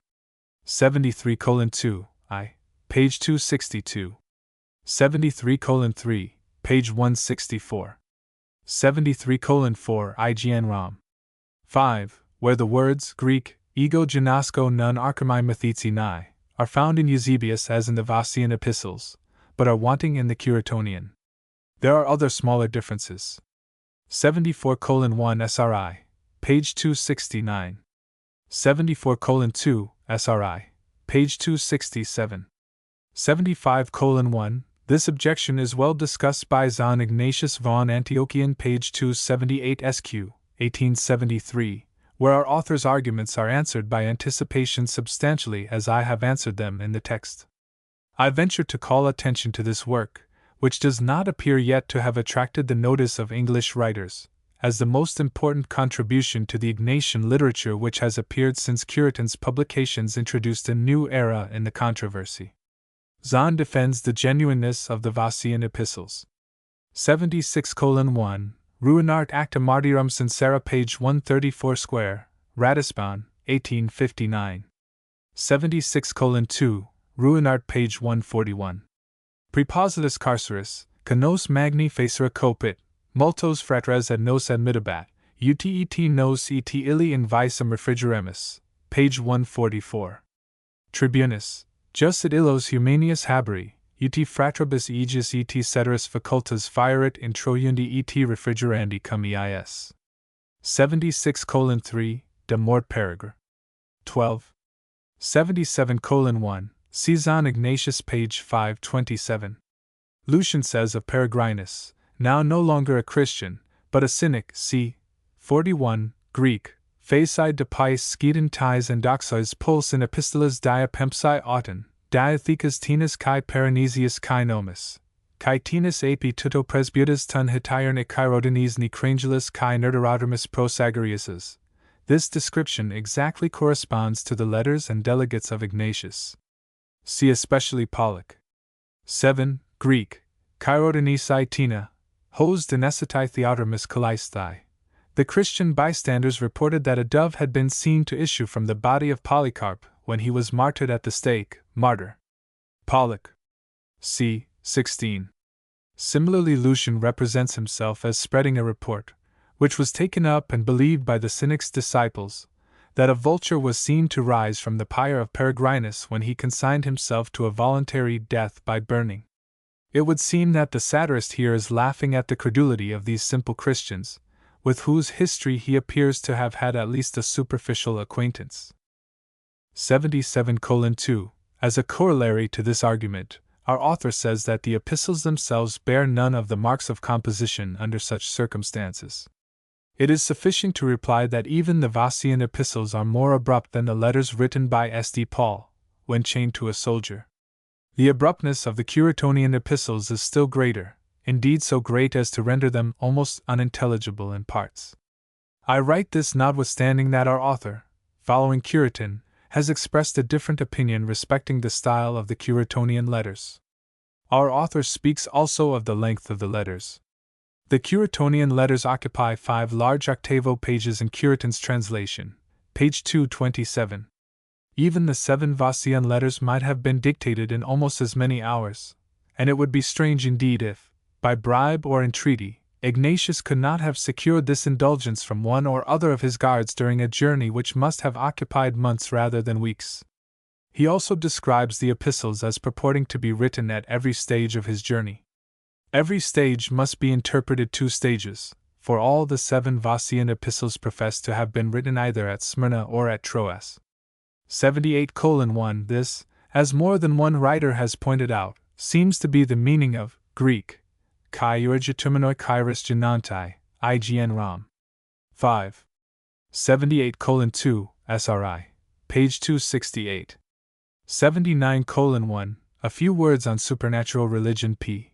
XXSQ, a preface to the 4th edition of Dr. Westcott's History of the Canon, but published separately. 79:2, Handbuch der Einleitung in die Apocryphen I, pages 49 SQ, 121 SQ. 79:3, page 276, edition Bonn. 79:4, in S.D. Chrysostom's age it appears to have been kept at quite a different time of the year, in June. See Zahn, page 53. 80:1, the one first published by Ruinart from a Colbert MS, and the other by Dressel from a Vatican MS. The remaining martyrologies, those of the Metaphras, of the Bollandists, and of the Armenian version, have no independent value, being compacted from these 2. 80:2, the authorities for these statements will be found in Curitin's Corpus Ignatianum, page 158 SQ. 80:3, see Lipsius über das Verhaltnis des Texts der drei syrischen Briefe etc. page 7. 81:1, pages 268, 279, edition Bonn. 81:2, the former explanation is suggested by Lipsius, LC, the latter by Zahn, page 67. 81:3, the testimonies to which I refer in this paragraph will be found in Curitin's Corpus Ignatianum, page 158 square. The question of the credibility of Malalas, and of the meaning of Greek, epi Traianu, is treated more fully in my Apostolic Fathers, Part 2. S. Ignatius S. Polycarp 2. Pages 437 to 447, edition 2. 82:1, this pledge is fulfilled below, page 93 square. 85:1, IGN Rom. 7. In the Syriac version the expression is watered down, perhaps to get rid of the Gnostic coloring, and becomes fire for another love, and similarly in the long Greek, philauntiai, is substituted for Greek, philolon. Compare Rom. 6. Neat per materiam seducatus, a passage which is found in the Latin translation, but has accidentally dropped out, or been intentionally omitted, from the Greek. 85:2, e.g. Philippians page 232 SQ. 86:1, IGN Mag. 8. Greek, hos estin autologos, adios, uk apos sigs proelthan. 87:1, Curitin's Corp. IGN page 245. 87:2 Euseb. Ecclesiology 2. 9 etc. See on this subject a paper in the Journal of Philology, No. 2. Page 51 SQ. 90:1, see below, page 103 SQ. 90:2 Mart. Pollock. 9. Greek, agoi kanta kai hexit echo diluan auto. This expression is somewhat ambiguous in itself, and for Greek, echo diluan, Eusebius reads Greek, dilio. 91:1, Papias in Euseb. He3. 39, Iron. 2, 22.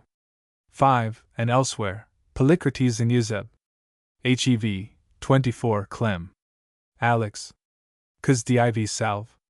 42, page 958, Apollonius in Euseb. Hev. 18. 91:2, Muratorian fragment page 33, edition Trigels, written about AD 170 to 180. 91:3 John I. 44, 12. 21 SQ. 91:4, Papias in Euseb. He3. 39, Polycrates in Euseb. He3. 31 v. 24 Caius Hippolytus in Euseb. He3. 30, I have given reasons for believing that the Philip who lived at Hierapolis was the apostle and not the evangelist in Colossians page 45 SQ. 91:5 Papias, LC. 92:1 1 Pet. I 1. 92:2 Iron. 3 4. 92:3 Iron. 2 22. 5 3 4. 92:4 E.G. Turtle. De Presker. Hare. 32. 93:1 IGN Pollock. 1-4. 93:2 IB Section 8. 93:3 Pollock. Phil. 13. See below, page 111 SQ. 93:4 This supposition is quite consistent with his using certain writings as authoritative. Thus he appeals to the oracles of the Lord, section 7, and he treats St. Paul as incomparably greater than himself or others like him, section 3. 94:1 The question of the Jewish or Gentile origin of Clement has been much disputed.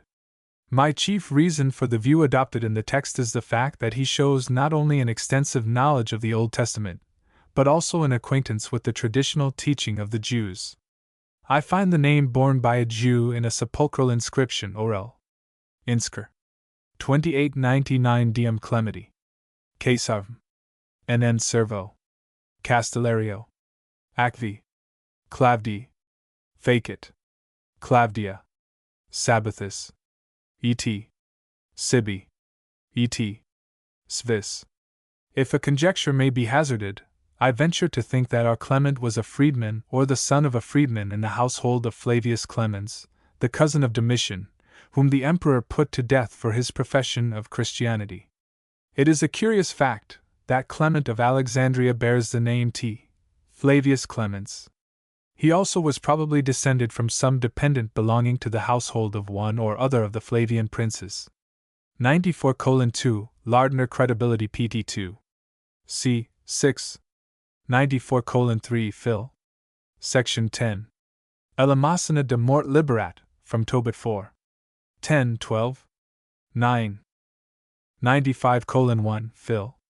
Section 12.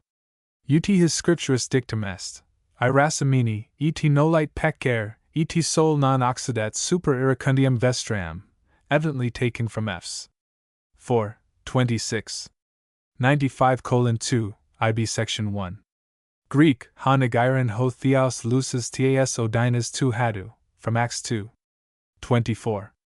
95:3 See above, page 49 square. 95:4 The unrepresented epistles are Titus and Philemon. The reference to Colossians is uncertain, and in one or two other cases the coincidence is not so close as to remove all possibility of doubt. 96:1 Phil. Section 8. 97:1 Greek, ton autopton tes zois tu logu. I would gladly translate this the eyewitnesses of the word of life, comp 1 John I. 1, as it is commonly taken, but I cannot get this out of the Greek order. Possibly there is an accidental transposition in the common text. The Syriac translator has those who saw with their eyes the living word. 97:2 Euseb. HEV, 20.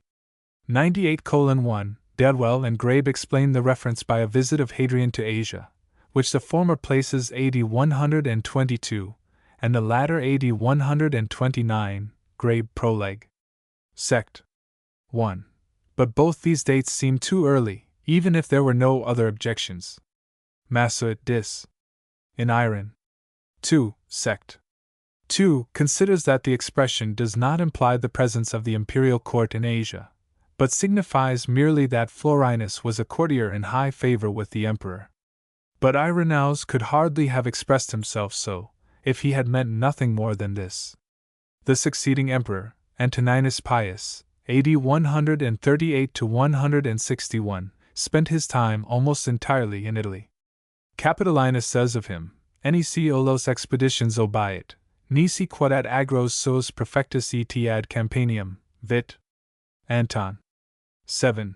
He appears, however, to have gone to Egypt and Syria in the later years of his reign. Aristid. Op. I. Page 453, edition dined, and the account of John Malalas would seem to imply that he visited Asia Minor on his return, page 280, edition Bonn. But M. Waddington, Vidu Retur Elias Aristide, page 259 SQ, shows that he was still at Antioch in the early part of the year 155, so that this visit, if it really took place, is too late for our purpose. As no known visit of a reigning emperor will suit, I venture to offer a conjecture. About the year 136 T. Aurelius Fulvus was proconsul of Asia. Waddington Fasts de Provinces Asiatiques, page 724. Within 2 or 3 years from his proconsulate he was raised to the imperial throne, and is known as Antoninus Pius. Florinus may have belonged to his suite, and Irenaeus in after years might well call the proconsul's retinue, in a loose way, the royal court by anticipation. This explanation gives a visit of sufficient length, and otherwise fits in with the circumstances. 98:2 Euseb. HEV, 1520. 100:1. This at least seems to be the most probable meaning of Greek, Parachares 10 Eucharistian. 100:2 HEV, 24. 101:1 Iron. 3:3. 4. 102:1, quoted anonymously in Euseb. HEV, 28.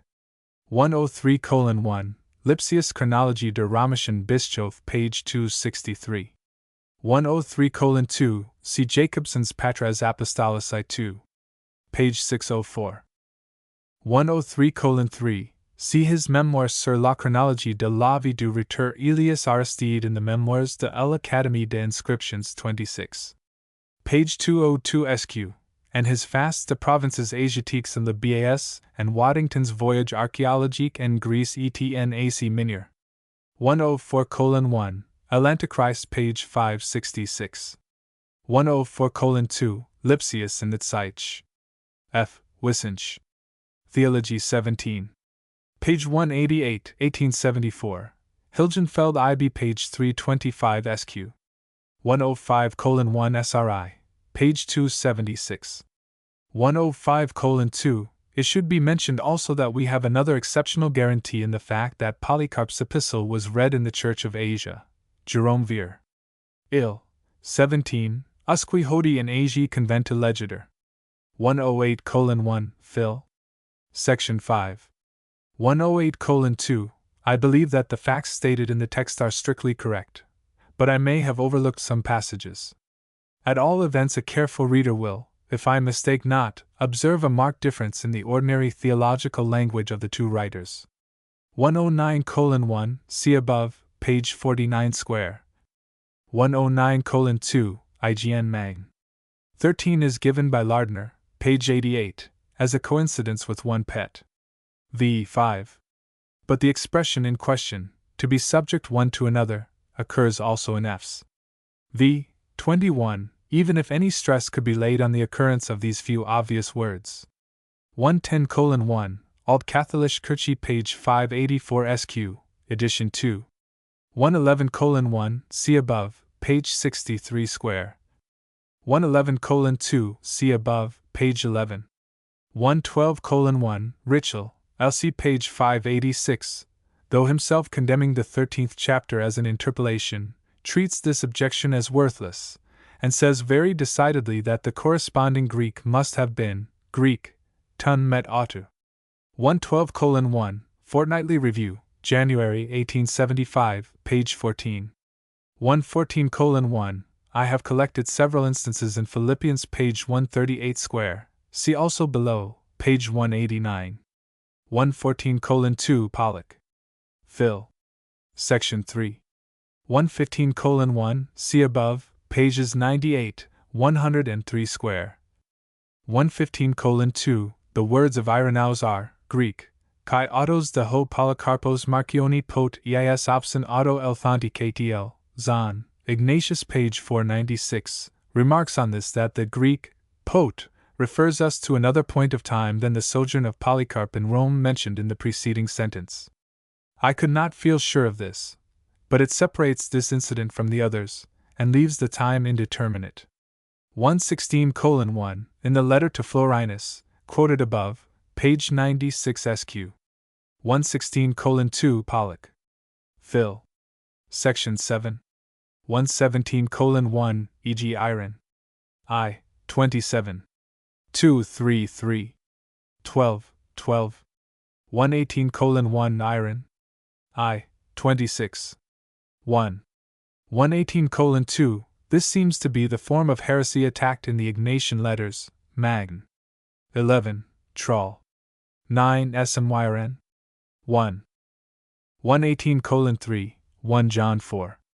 2, 3. Every spirit that confesseth Jesus Christ come, Greek, elelithoda, in the flesh is of God, and every spirit that confesseth not Jesus is not of God. I cannot refrain from expressing the suspicion that the correct reading in this second clause may be, Greek, li, divideth or dissolveth, instead of, Greek, me homologiae, confesseth not. It is the reading of the Old Latin, of Irenaeus, of Tertullian, and of Origen, and Socrates He 7. 32 says that it was found in the old copies. Though the passages of Irenaeus and Origen are only extant in Latin versions, yet the contexts clearly show that the authors themselves so read it. It is difficult to conceive that the very simple Greek, me homologiae, would be altered into Greek, li, whereas the converse change would be easy. At all events, Greek, li, must represent a very early gloss, dating probably from a time when the original reference of St. John was obvious, and it well describes the Christology of Cerinthus.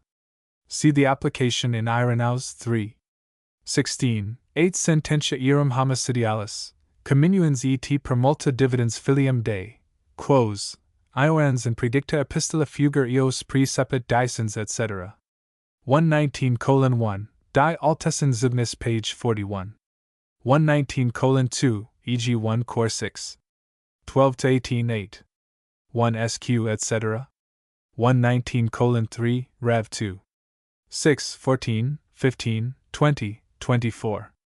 120:1, 1 Cor 15. 12. 120:2 2 Tim. 2 18. 120:3 Iron. 2 31. 2 Turtle. De Reser. Carn. 19. 120:4 Iron. I. 27. 3 Turtle. ADV Mark. V. 10 De Presker. Hare. 33. 120:5, see Niederchurch History 2. Page 147, and to the references there given ad Iron. 3. 25. To alterum cadem jude care et alterum cadem salverdixerunt, and sect. 3. Mark ion igiter ipsi dividends deum in duo, alterum cadem bonum et alterum judicialum dicens, with the context. 121:1. I might add also that it is directly stated in the account of his martyrdom, section 13, that he was treated with every honor, Greek, kai protes polias, even before his gray hairs, as the words ran in Eusebius, He 4. 15. The common text substitute, Greek, kai protes martyrias. 122:1, Hilgenfeld, a post. Fata page 273, evidently feels this difficulty, and apologizes for it. 123:1, this reference to 1 Tim. 2 is pointed out in Jacobson's note. 123:2, see above, page 15 SQ. 124:1, see above, page 20. 124:2, see above, page 17 SQ. 124:3 SR1. Page 423. 124:4, Credner Einleitung page 209 SQ. 125:1, the author, in his reply, calls attention to the fact that the language of the other writers to whom he gives references in his footnote is too clear to be misunderstood. 125:2, I do not think I can have misapprehended our author's meaning, but it is best to give his own words. Now even Tischendorf does not pretend that this, a saying cited in the Epistle of Barnabas, is a quotation of Matt. XX 16. Thus the last shall be first, and the first last. Greek, utos essentai esket proto kai proto esket, the sense of which is quite different.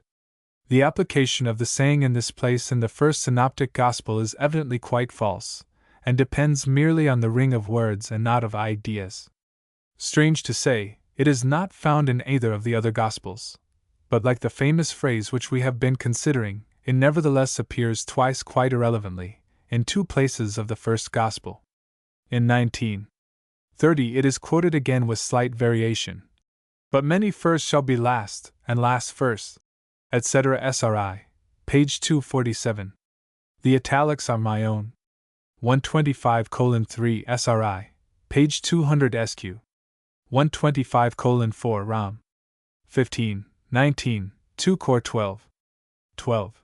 The point to be observed is that St. Paul treats the fact of his working miracles as a matter of course, to which a passing reference is sufficient. 125:5 see above, page 9. 126:1 SRI, page 113. 126:2 Fortnightly Review, January 1875, page 9 SQ. 126:3 see above, page 3 square. 126:4 see above, page 53 SQ. 127:1 see below, page 194 square. 127:2 Fortnightly Review, LC page 5. The author states that he actually inserted in the text the opening words, Greek, enai de ten diastolin tauntes oikisios, for the express purpose of showing the construction.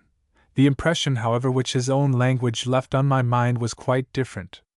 It suggested that he inserted the words not for this purpose, but for quite another, namely, to show that there was nothing corresponding to Tischendorf's they say, or Dr. Westcott's they taught, in the original, and so to justify his charge of falsification, if the reader will refer to the context, and more especially to note 4 on page 328 of the second volume of Supernatural Religion. In the editions before the fourth, he will see what strong justification I had for taking this view. 127:3 SR2. Page 330. 128:1. I ought to add that these alterations do not appear to have been made in all copies of the fourth edition. I am informed by a correspondent that in his copy the whole passage stands as in the earlier editions. 128:2 Inquirer, NOV. 7, 1874. Elsewhere, a blunder on the part of the writer is made the occasion of a grave charge against Dr. Tischendorf and Canon Westcott. They are accused of deliberately falsifying, etc. His own translation, however, overlooks the important fact that at the critical point in question Irenaeus passes from the direct to the indirect speech. This is made obvious by the employment of the infinitive in place of the indicative. The English language affords no means of indicating this change except by the introduction of some such phrases as those employed by Tischendorf and Westcott, which simply denote the transition to the obliqua oratio. To neglect this is to throw the whole passage into confusion, and the writer's attempt to fasten a suspicion of dishonesty on the critics whose views he is combating recoils in the shape of a suggestion of imperfect scholarship upon himself. This occurs in a highly favorable review of the book. 128:3 see above, page 3 SQ. 128:4 Fortnightly Review, LC page 9. 128:5 corresponding to about a page in this reprint, pages 7, 8. These two examples, Commentaries of Caesar. 129:1 SRI, page 336. Tacitly corrected in edition 6. 129:2 SR2. Page 23. Tacitly corrected in edition 6. 129:3 Fortnightly Review, LC page 7 square. I need not stop to inquire whether Tischendorf's Nicht geschrieben hat conveys exactly the same idea which is conveyed in English, has not written, as our author assumes in his reply. 129:4 see above, page 8. 129:5 Fortnightly Review, LC page 9, note. 131:1 Fortnightly Review, LC page 18. 131:2 see above, page 16 square. 131:3 Iron. 2, 22. 5. The Passover of the Passion cannot have been later than AD 36, because before the next Passover Pilate had been superseded. This is the only terminus ad quem, so far as I am aware, which is absolutely decisive, and it would allow of a ministry of 8 years. The probability is that it was actually much shorter, but it is only a probability. 131:4 see above, page 14 square. 132:1 I am afraid, however, that our author would not agree with me in regarding it as plainly the language of a man accustomed to think in Hebrew. He himself says, SR2. Page 413, its Hebraisms are not on the whole greater than was almost invariably the case with Hellenic Greek, though the word is printed Hellenic, not only in the 4 editions, but likewise in the author's own extract in the Fortnightly Review, page 19. I infer from the context that it ought to be read Hellenistic, which word is tacitly substituted in edition 6. By Hellenic would be meant the common language, as ordinarily spoken by the mass of the Greeks, and as distinguished from a literary dialect like the Attic. By Hellenistic, the language of Hellenists, i.e., Greek-speaking Jews. The two things are quite different. 132:2 SR2. Page 395. 133:1 see above, page 17 square. 133:2 Fortnightly Review, LC page 20. 134:1 SRI, page 469, 2. Pages 56, 59, 73, 326. The last reference should be omitted. The words had been already withdrawn, edition 4, before this essay was written, but the language in the other references remains unaltered through 6 editions, and is only slightly modified in the complete edition. 134:2 SR2. Page 421, and so edition 6. The complete edition substitutes evident for admitted. 136:1, Stanley's Sinai and Palestine, page 229. 136:2, John 4. 35. 137:1, see above, page 20 square. 137:2, Fortnightly Review, LC page 13. 138:1, see above, pages 5, 55, 128. 138:2, see above, page 26. 139:1 SRI, page 210. The italics are mine. 139:2, towards the close of his reply the author makes some remarks on a personal God, in which he accuses me of misunderstanding him. It may be so, but then I venture to think that he does not quite understand himself, as he certainly does not understand me. I do not remember that he has anywhere defined the terms personal and anthropomorphic, as applied to deity, and without definition, so many various conceptions may be included under the terms as to entangle a discussion hopelessly. No educated Christian, I imagine, believes in an anthropomorphic deity in the sense in which this anthropomorphism is condemned in the noble passage of Xenophanes which he quotes in the first part of his work. In another sense, our author himself in his concluding chapter betrays his anthropomorphism, for he attributes to the divine being wisdom and beneficence and forethought, which are conceptions derived by man from the study of himself. Indeed, I do not see how it is possible to conceive of deity except through some sort of anthropomorphism in this wider sense of the term, and certainly our author has not disengaged himself from it.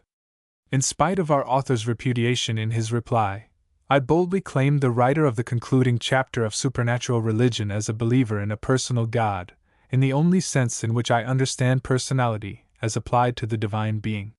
He distinctly attributes will and mind to the divine being, and this is the very idea of personality, as I conceive the term. He not only commits himself to a belief in a personal God, but also in a wise and beneficent personal God who cares for man. On the other hand, the writer of the first part of the work seemed to me to use arguments which were inconsistent with these beliefs. 142:1 Iron. V. 33. 4. Greek, Ioannoumenikos, Pelukarpode heteros gigonos. 143:1 Yezeb. He3. 39. Greek, Ukoniso de soi kai hosapot para ton presbyteron kalos emathon kai kalos emiminus asunkatataxi, VL, Greek, syntaxi, Greek, ties hermeniais, diabebiamenos hupra auton alethean, KTL. This same reference will hold for all the notices from Eusebius which are quoted in this article, unless otherwise stated. 144:1, see above, page 96 SQ. 145:1, Hare. 4, 27. 134. 30, 1 4. 31, 1 v 5. 1 v 33. 3 v 36. 1 2. 145:2, ref. Hair.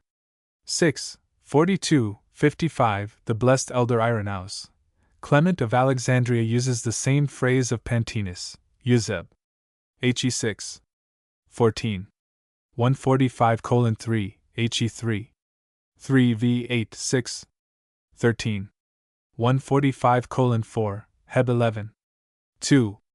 146:1, Wyffenbach das Papias Fragment, Gießen, 1874, has advocated at great length the view that Papias uses the term as a title of office throughout, page 34 sq, but he has not succeeded in convincing subsequent writers.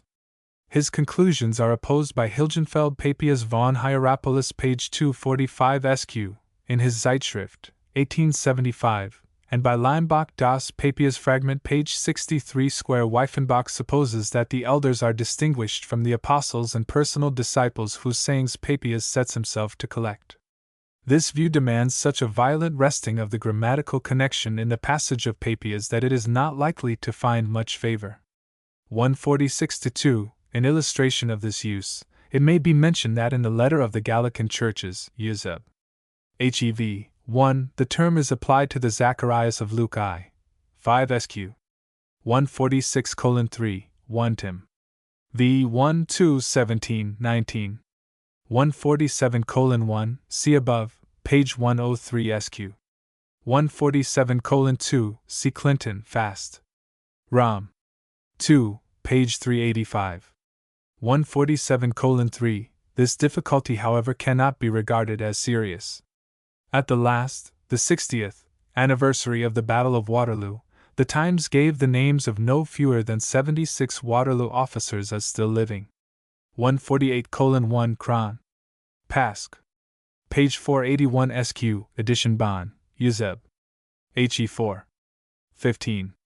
148:2. There is no indication that the author of this chronicle used any other document in this part besides the history of Eusebius, and the extant martyrology of Polycarp, which Eusebius here quotes. 149:1, the martyrdom of Papias is combined with that of Polycarp in the Syriac epitome of the Chronicon of Eusebius, page 216, edition Shawn. The source of the error is doubtless the same in both cases. 149:2, SRI, page 448. 149:3, I had taken the latter view in an article on Papias which I wrote for the Contemporary Review some years before these essays. But I think now that the apostle is meant, as the most ancient testimony points to him. I have given my reasons for this change of opinion in Colossians, page 45 sq. 149:4, Acts 21. 9. 150:1, see above, page 90. 150:2, the chapter relating to Papias is the 39th of the third book. Those relating to Polycarp are the 14th and 15th of the fourth book, where they interpose between chapters assigned to Justin Martyr and events connected with him. 150:3, it is true that he uses the present tense once, Greek, ha te aristion kai ho presbyteros ioans, Ligusin, see above, page 143, and hence it has been inferred that these two persons were still living when the inquiries were instituted. But this would involve a chronological difficulty, and the tense should probably be regarded as a historic present introduced for the sake of variety. 150:4 SRI, page 444, about the middle of the 2nd century, elsewhere, too. Page 320, he speaks of Papias as flourishing in the second half of the 2nd century. 151:1, Justin Martyr Dial. 51 sq, page 271 sq, 80 sq, page 307, Irenaeus Hair. v. 81 sq, Tertullian adv Mark. 3, 24 de Rizur. Carn. 24. 151:2, E.P. Barn. Section 15.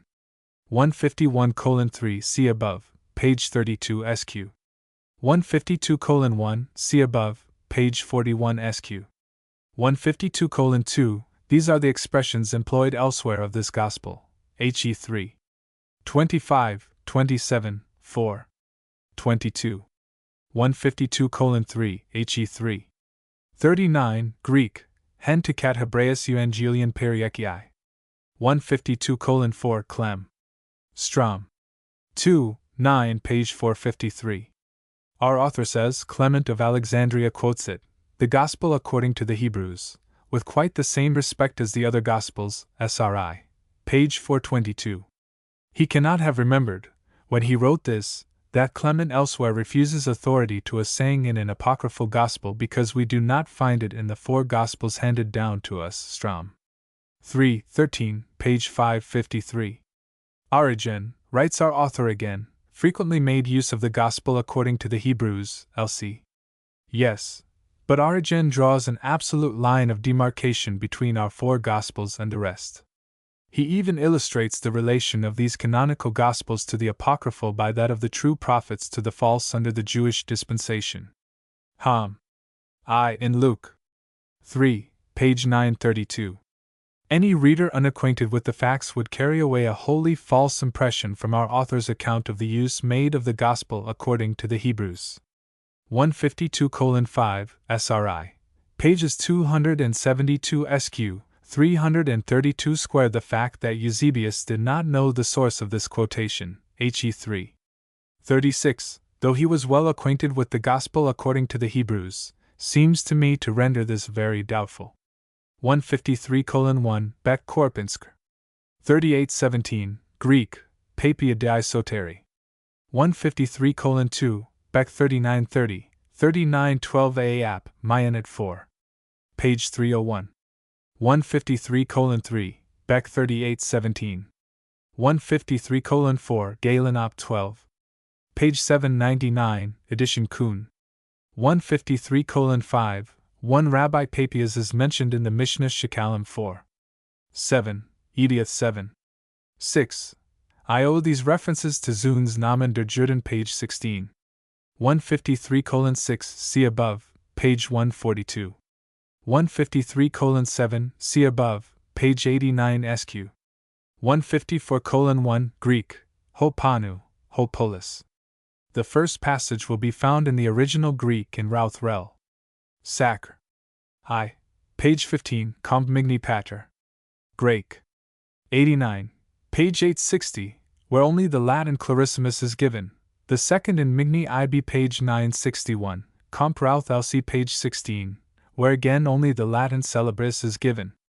155:1, whether the first word should be singular or plural, exposition, Greek, exegesis, or expositions, Greek, exegesius, I need not stop to inquire. The important points are, 1. That Papias uses Greek, logion, not Greek, logon, oracles, not words or sayings. 2. That he has Greek, kuriakon logion, not Greek, logion to kuria, dominical oracles, not oracles of the Lord. I shall have occasion hereafter to call attention to both these facts, which are significant, as they give a much wider range to his subject matter than if he had used the alternative expressions. 155:2, SRI, page 434 SQ.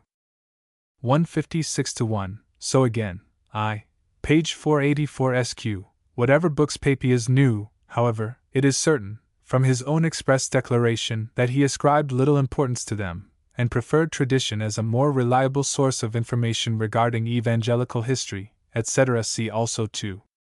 Page 820 SQ. 156:2, HE4. 23 v. 8. 156:3, see below, page 160. 157:1, the references will be found above, page 154. 157:2, the proper word, if the work had been what our author supposes, was not Greek, exegesis, but Greek, diegesis, which Eusebius uses several times of the anecdotes related by Papias, HE3. 39. 158:1, this attempt has recently been made by Weifenbach das Papias fragment, page 16 SQ, and it is chiefly valuable as a testimony to the real significance of the words, which can only be set aside by such violent treatment. Weifenbach is obliged to perform 2 acts of violence on the sentence. 1. He supposes that there is an anacoluthon, and that the Greek, kai hosapot, here is answered by the words, Greek, ei depo kai parakolithikos, which occur several lines below. 2. He interprets, Greek, tais hermeniais, the interpretations belonging to them. Each of these by itself is harsh and unnatural in the extreme, and the combination of the two may be safely pronounced impossible. Even if his grammatical treatment could be allowed, the fact will still remain that the interpretations are presupposed. Wyfenbacher's constructions of this passage are justly rejected by the two writers who have written on the subject since his essay appeared, Hilgenfeld and Leimbach. 158:2 Hare. V. 33. 1 SQ. 158-3. It may be observed in passing, as an illustration of the looseness of early quotations, that this passage, as given by Irenaeus, does not accord with any one of the synoptic evangelists, but combines features from all the three. 159:1. The view that Papias took written Gospels as the basis of his interpretations is maintained by no one more strongly than by Hilgenfeld in his recent works. Papias von Hierapolis, Zeitschrift, 1875, page 238 SQ. Einleitung in das Neue Testament, 1875, pages 53 SQ. 454 square. But it seems to me that he is not carrying out this view to its logical conclusion, when he still interprets, Greek, Biblia, of evangelical narratives, and talks of Papias as holding these written records in little esteem. 160:1, Hare. Brief. 1. See also I. 3. 6. Not only do they attempt to make their demonstrations from the evangelical and apostolic writings by perverting the interpretations and falsifying the expositions, Greek, exegesias, but also from the law and the prophets, as being able to wrest what is ambiguous into many senses by their exposition, Greek, dia tes exegesios. 161:1 Clem. Alex. Strom. 7, 17, page 898. 161:2. Compare also the language of Hippolytus respecting the books of the Nasines. Hare. V. 7. These are the heads of very numerous discourses, Greek, Paul and Panulagon, which they say that James, etc. 161:3. This same epithet foreign, Greek, allotrios, is applied several times in the Ignatian epistles to the Gnostic teaching which the writer is combating. Rom. Insker, Troll. 6 Philad. 3. 161:4. Reasons are given by Dr. Westcott in the 4th edition of his History of the Canon, page 288. Footnote 5 Strom. 4, 12, page 599. 162:1. The following passage in Supernatural Religion is highly instructive, as showing the inconsistencies involved in the author's view. Page 485. It is not possible that he, Papias, could have found it better to inquire what John or Matthew, or what any other of the disciples of the Lord say, if he had known of Gospels such as ours, and believed them to have been inserted in the complete edition, actually written by them, deliberately telling him what they had to say. The work of Matthew which he mentions being, however, a mere collection of discourses of Jesus, he might naturally inquire what the apostle himself said of the history of the Master.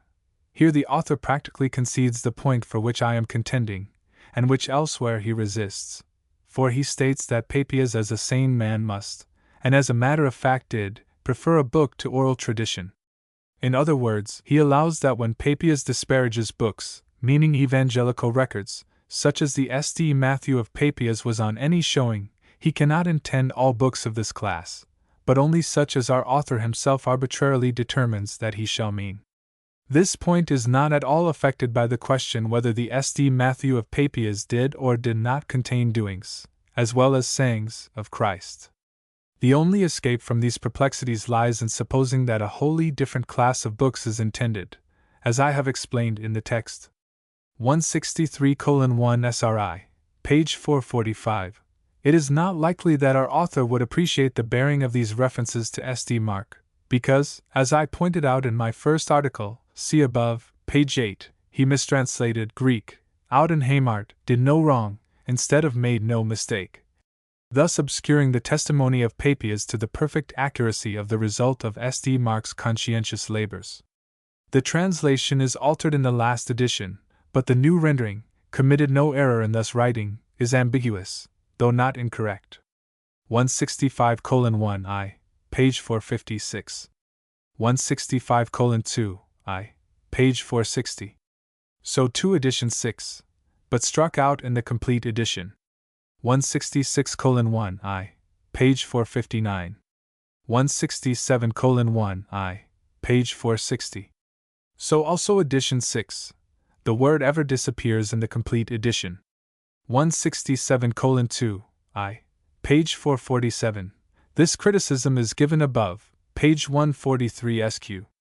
167:3 page 447. 168:1 The manner in which Eusebius will tear a part of a passage from its context is well illustrated by his quotation from Irenaeus 2. 22.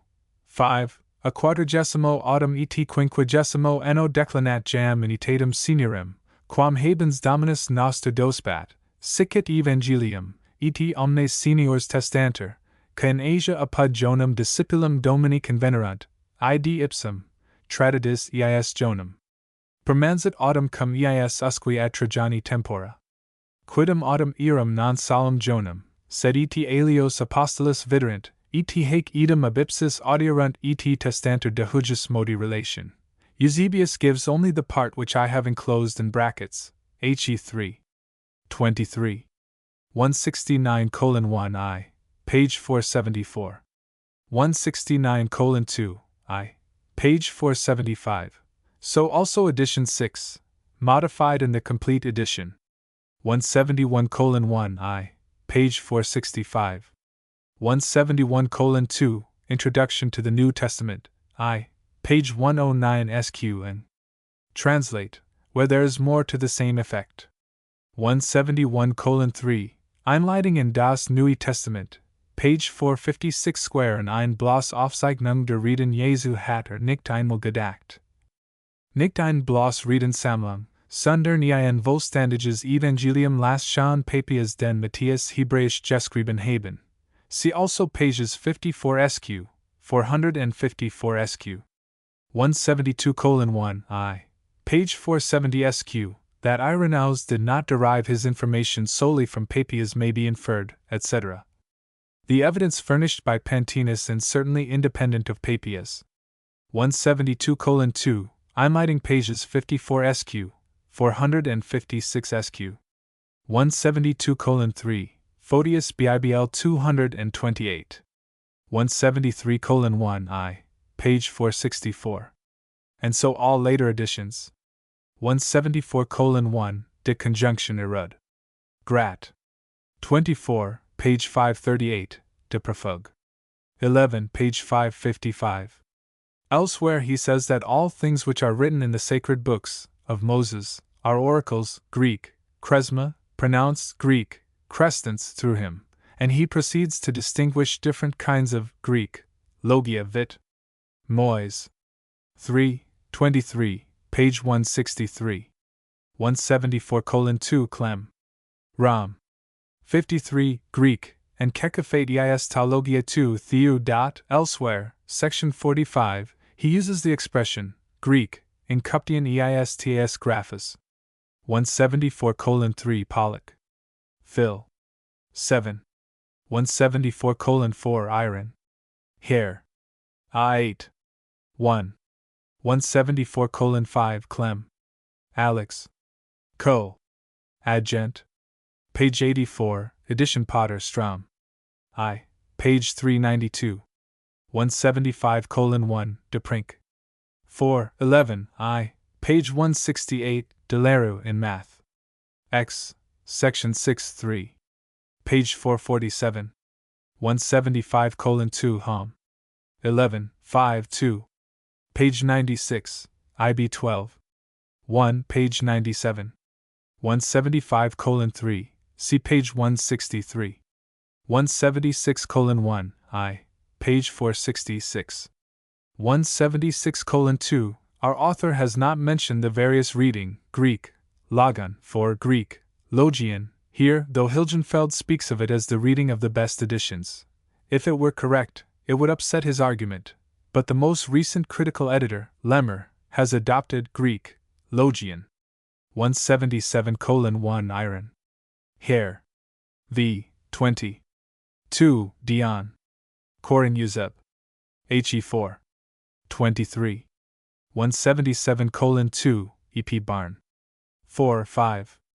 The bearing of this fact on the testimony of Papias is pointed out in an able and scholarly article on supernatural religion in the April, 1875, number of the Dublin Review, page 403. 177:3. The essay on the Epistle of Barnabas was never written. See the preface to this reprint. 178:1, see above, page 34 SQ. 178:2, see above, pages 36 SQ, 46 square. 179:1, preface to SR edition 6, pages 11 to 23. 179:2, the passage quoted occurs above, page 38. Eusebius therefore proposes, however precise. 179:3, preface to SR edition 6, page 15. 180:1, see above, page 44 square. 180:2, preface to edition 6, page 21. 182:1 Iron. Hare. 3, 11. 1. 182:2, preface to edition 6, page 21. So again he says, too.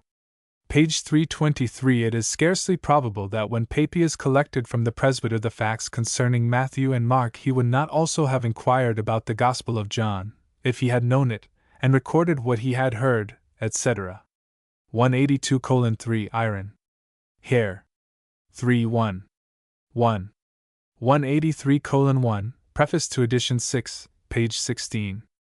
183:2, preface to edition 5, page 19. 183:3 Uzeb. He4. 22. 184:1, see above, page 44 square.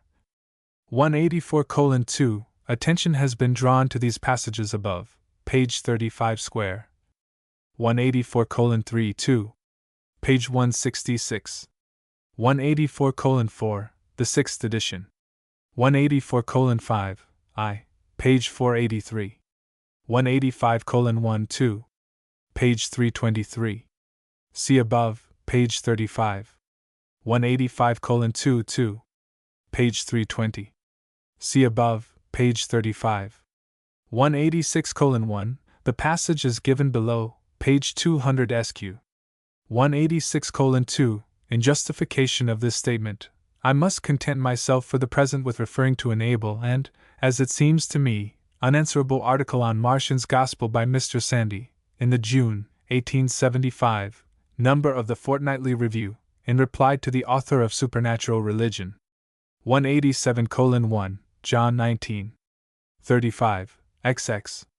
31. 188:1, this fragment may be conveniently consulted in the edition of Trigell's, Oxford, 1867, or in Westcott's History of the Canon, page 514 SQ, edition 4.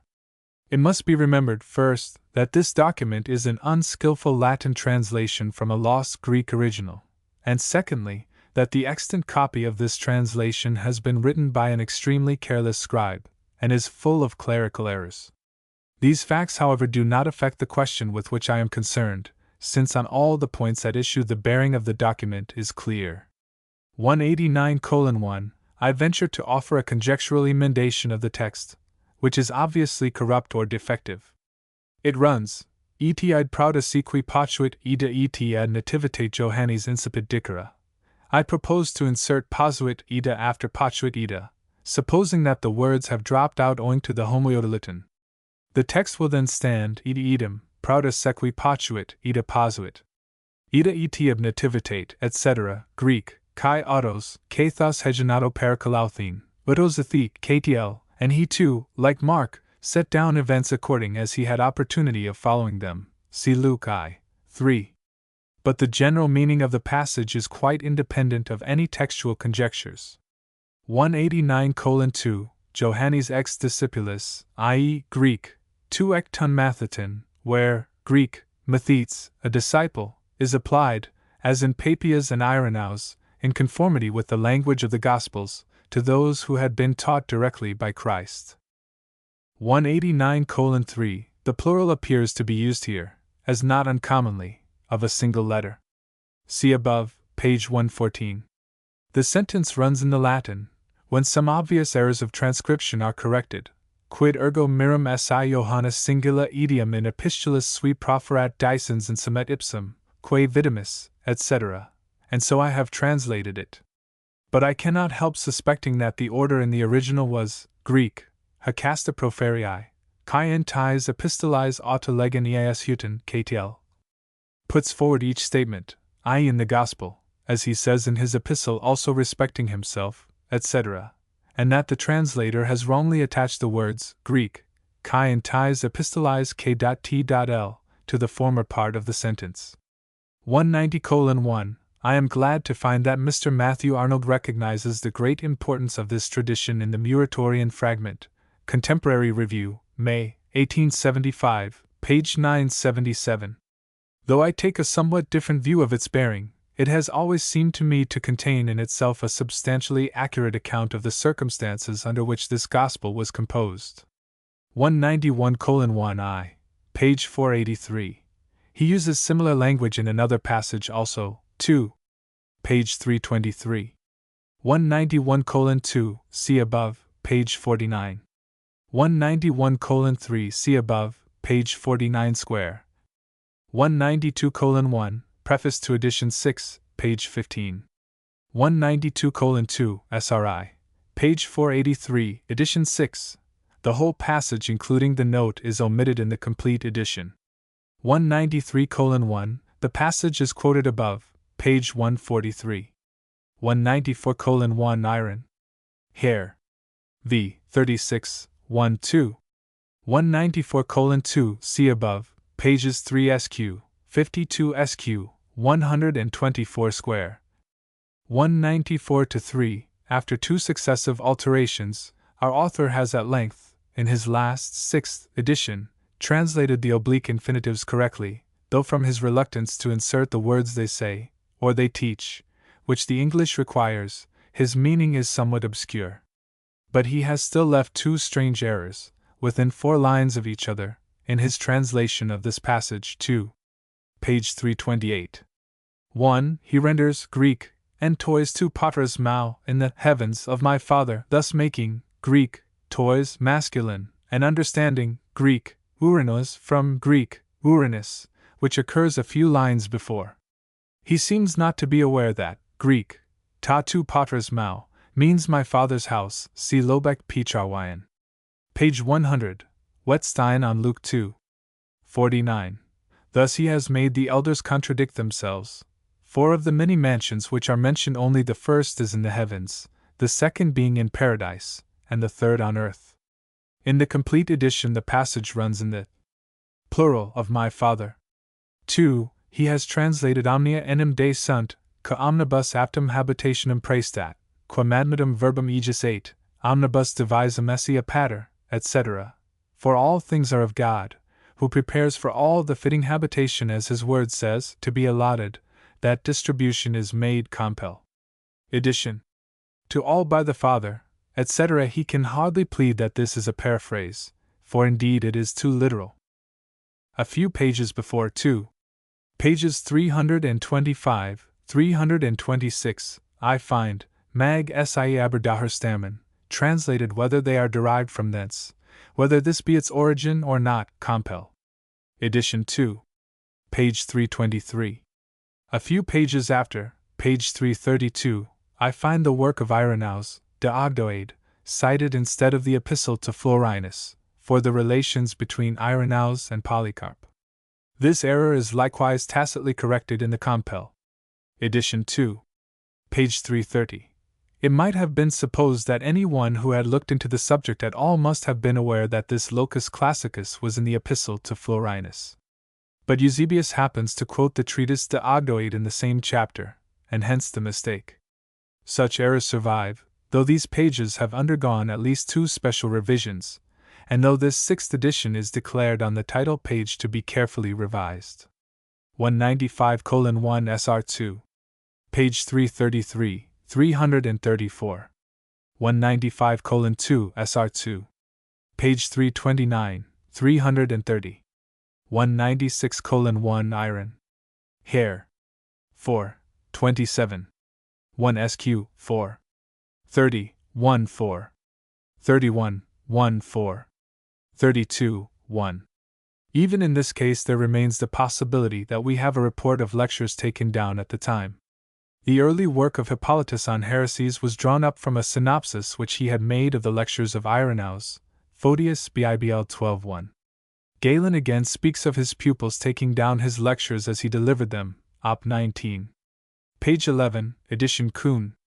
The discourses which Irenaeus reports from the lips of this anonymous elder, perhaps Melito or Pothinus, are so long and elaborate that the hypothesis of lecture notes seems almost to be required to account for them. 197:1, see above, page 143. 197:2, see above, page 158 SQ. 198:1, see above, page 158. 198:2, Iron. Hair. V. 6. 1. 199:1 SR2. Page 333. 199:2, see above, page 143.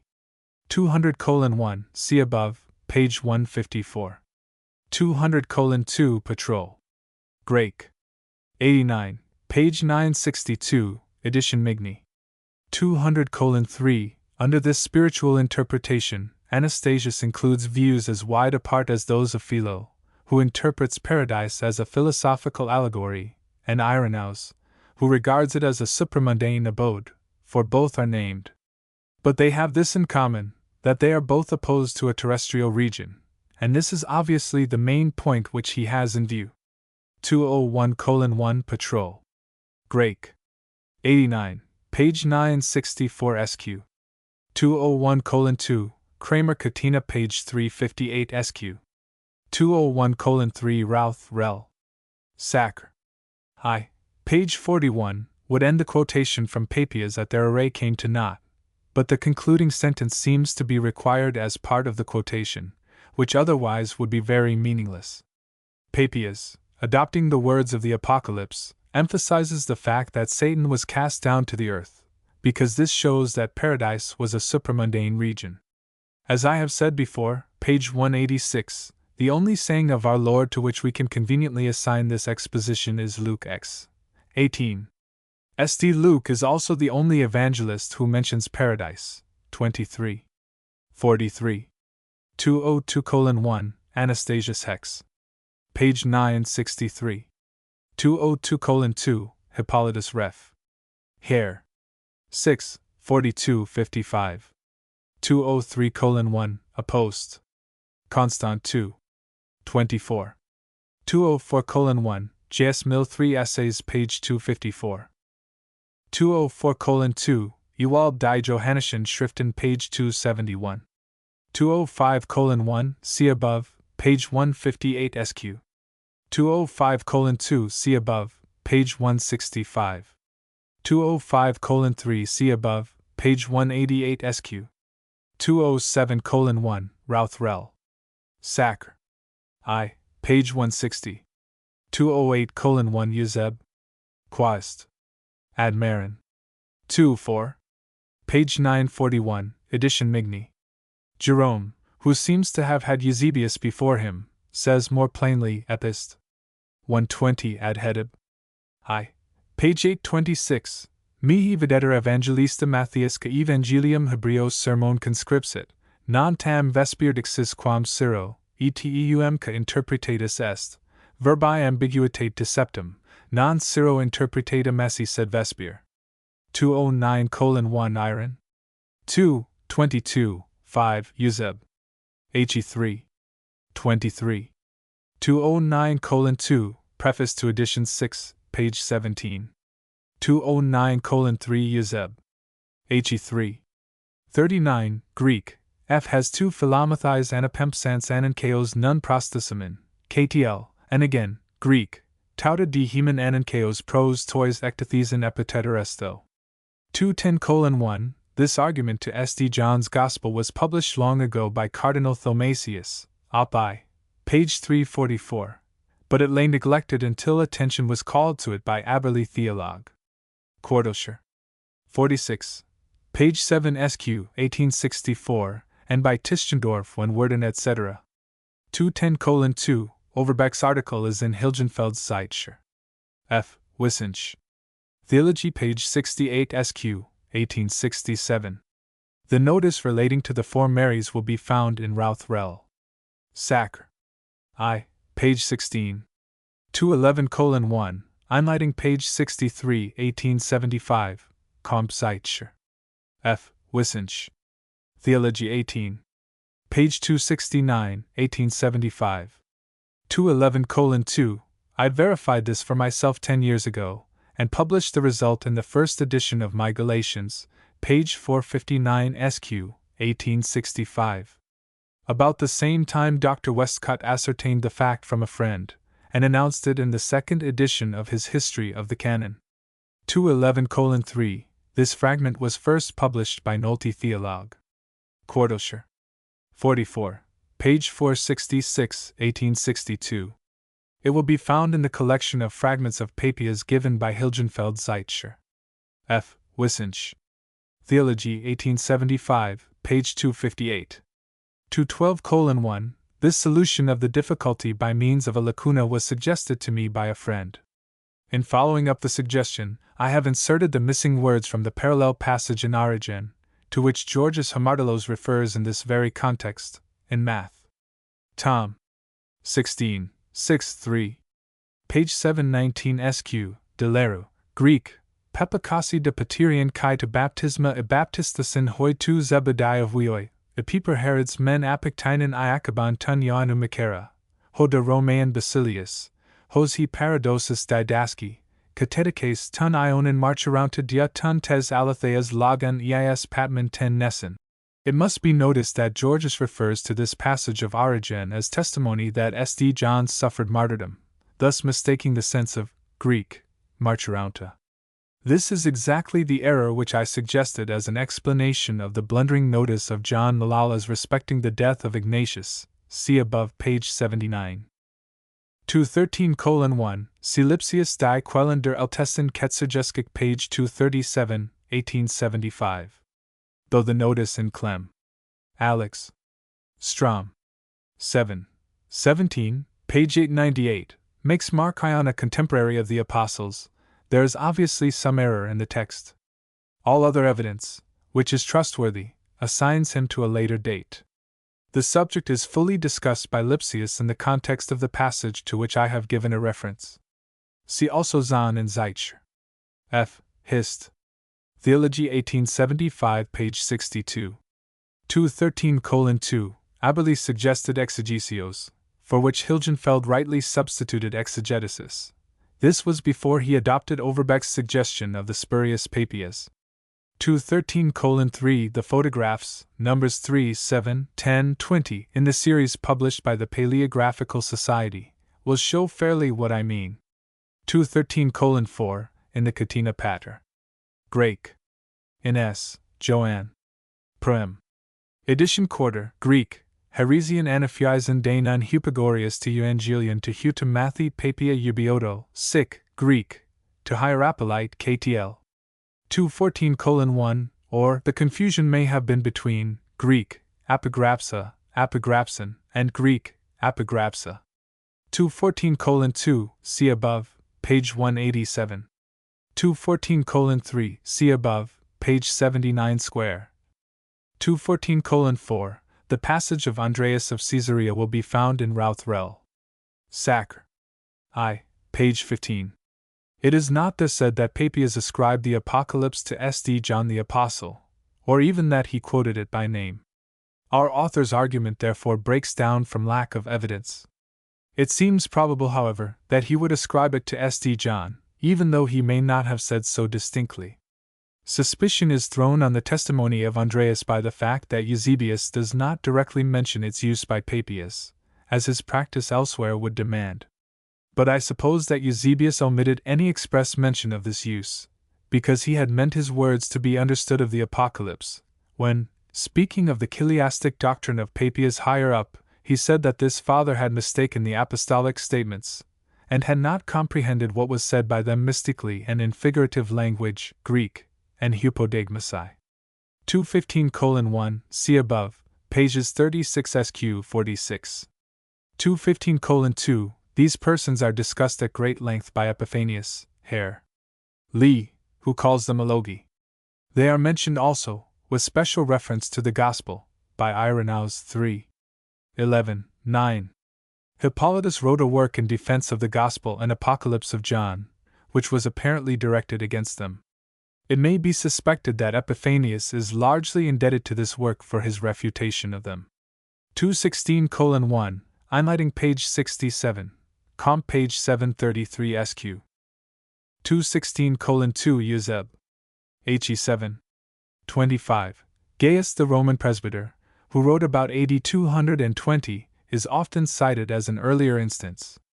I gave reasons some years ago for suspecting that the dialogue bearing this name was really written by Hippolytus, Journal of Philology, page 98, 1868, and I have not seen any cause since to change this opinion.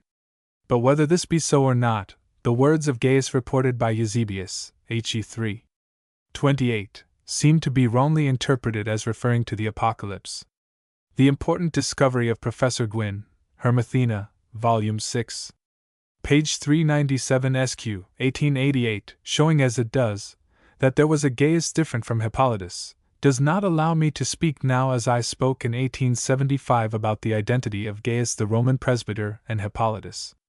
217:1, see above, page 89 SQ. 217:2, Iron. 2:22. 5:3. 3:4. 218:1, see above, page 189. 218:2 Clem. Alex. Strom. 1, page 322, Greek, Homen Epites Helados, Hoionikos. 218:3 Clem. Alex. Cos div salve. 42, page 959. 218:4 Iron. 2:22. 5. 218:5 Iron. 3:3. 4. 218:6 Iron. V. 30. 1. 218:7 Iron. V. 33. 3. 218:8 Epiad Floor. In Euseb. HEV. 20. See above, page 96. 218:9 Iron. 4. 26. 2. 218:10 Iron. V. 5. 1. 220:1, see above, pages 89 SQ, 142 SQ. 220:2 Martyr. Pollock. Section 1. 221:1 Martyr. Pollock.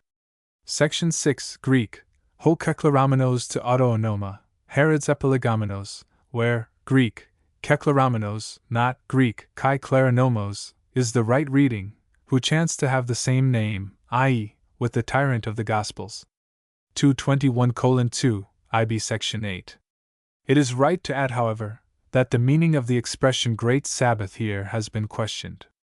221:3, IB Section 6, Greek, Protodontes auton oikia huperkon. 221:4, IB Section 8.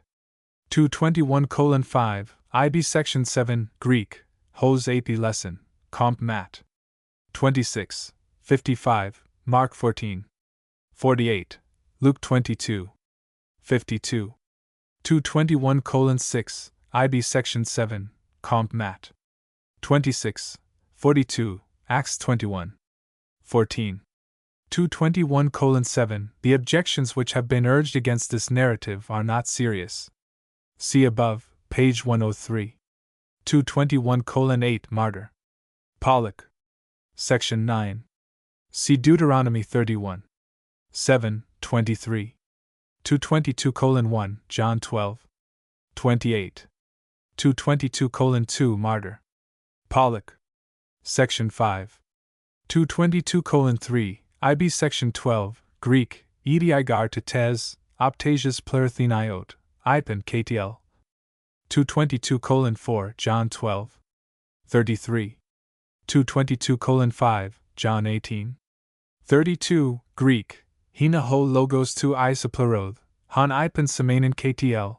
The coincidence extends to the language used when the change is brought about. In Polycarp's case, Philippus the Asiarch says, section 12, Greek, me and I exon auto, ktl. In our Lord's case, the language of the Jews is 18. 31, Greek, he menuk exestin apectine iodina. 222:6 Martyr. Pollock. Section 16, Greek, exelth, peristera kai, plethos haimatos. It is unnecessary for my purpose to inquire whether the words Greek, peristera kai, should be altered into Greek, peristeraka, according to Bishop Wordsworth's ingenious emendation, or omitted altogether as in the text of Eusebius. 222:7, John 19. 34 SQ. 222:8 Martyr. Pollock. Section 15. 222:9, John 19. 28-30. 223:1 Martyr. Pollock. Section 16. 223:2, IB Section 14, Comp John v. 29, 17. 3. 223:3, quoted in Euseb. HE 4. 26. 223:4, Fast the Provinces Asiatiques, page 731, in the BAS and Waddington's Voyage Archaeologique etc. Borghese, over 8. Page 507, had placed it between AD 163 to 68. 223:5 Euseb. LCC Autocorp Apol. Christ. 9. Page 377 SQ. 223:6 he writes, Greek, api posi kai to pros antanonon biblidion. The meaning assigned in the text to Greek, api posi, is generally accepted, but cannot be considered quite certain. 224:1, quoted by Euseb. HEV, 24. 224:2, see above, page 218. 225:1, Greek, peri tu pacha.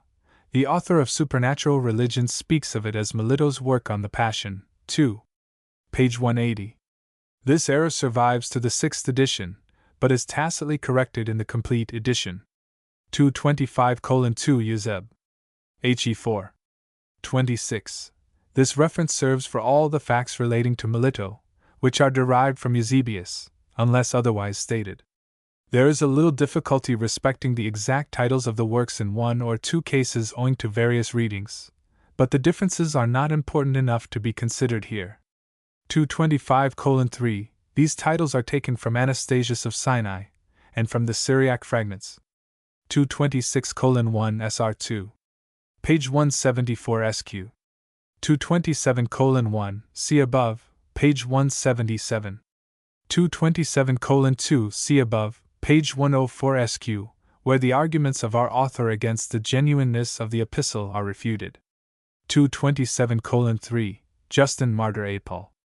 I. 67, Greek, ta eponymata ton apostolan e ta sun grammata ton propheton anagnoskisha ktl, compared with IB 66, Greek, apostola en tois genominois hup auton eponyminomasin hakel tai euangelia. 228:1, quoted by Euseb. HE 4. 23. 228:2, the only complete collection of the fragments of Melito is in Autocorp Apol. Christ. 9. Page 374 SQ. 228:3 SR2. Page 180. 229:1, for an account of these writings see Auto, page 390 SQ, page 402 SQ. 229:2, quoted by Jerome Veer. IL, 24. 230:1 Euseb. HEV, 28. 230:2 Mignes Patrol. Grake. 39, page 228 SQ. 231:1 SD Luke 3. 23. 232:1, given in Petrus Spisel. Solzum. 2, p. Lix. SQ, and in Curitan Spisel. Seer page 53 square. See also Otto, page 420. 232:2, the translators hitherto, Renat, Curitin, Sichot, have rendered this expression by the singular in voce, in the voice. But this makes no sense, and I can hardly doubt that it should be translated as I have given it, though the ribui, the sign of the plural, seems to have disappeared in the existing Syriac text. We have here the distinction between Greek, phone, and Greek, logos, on which writers of the 2nd and 3rd centuries delighted to dwell. It occurs as early as Ignatius Ram. 2. The correct reading. They discovered this distinction in John I.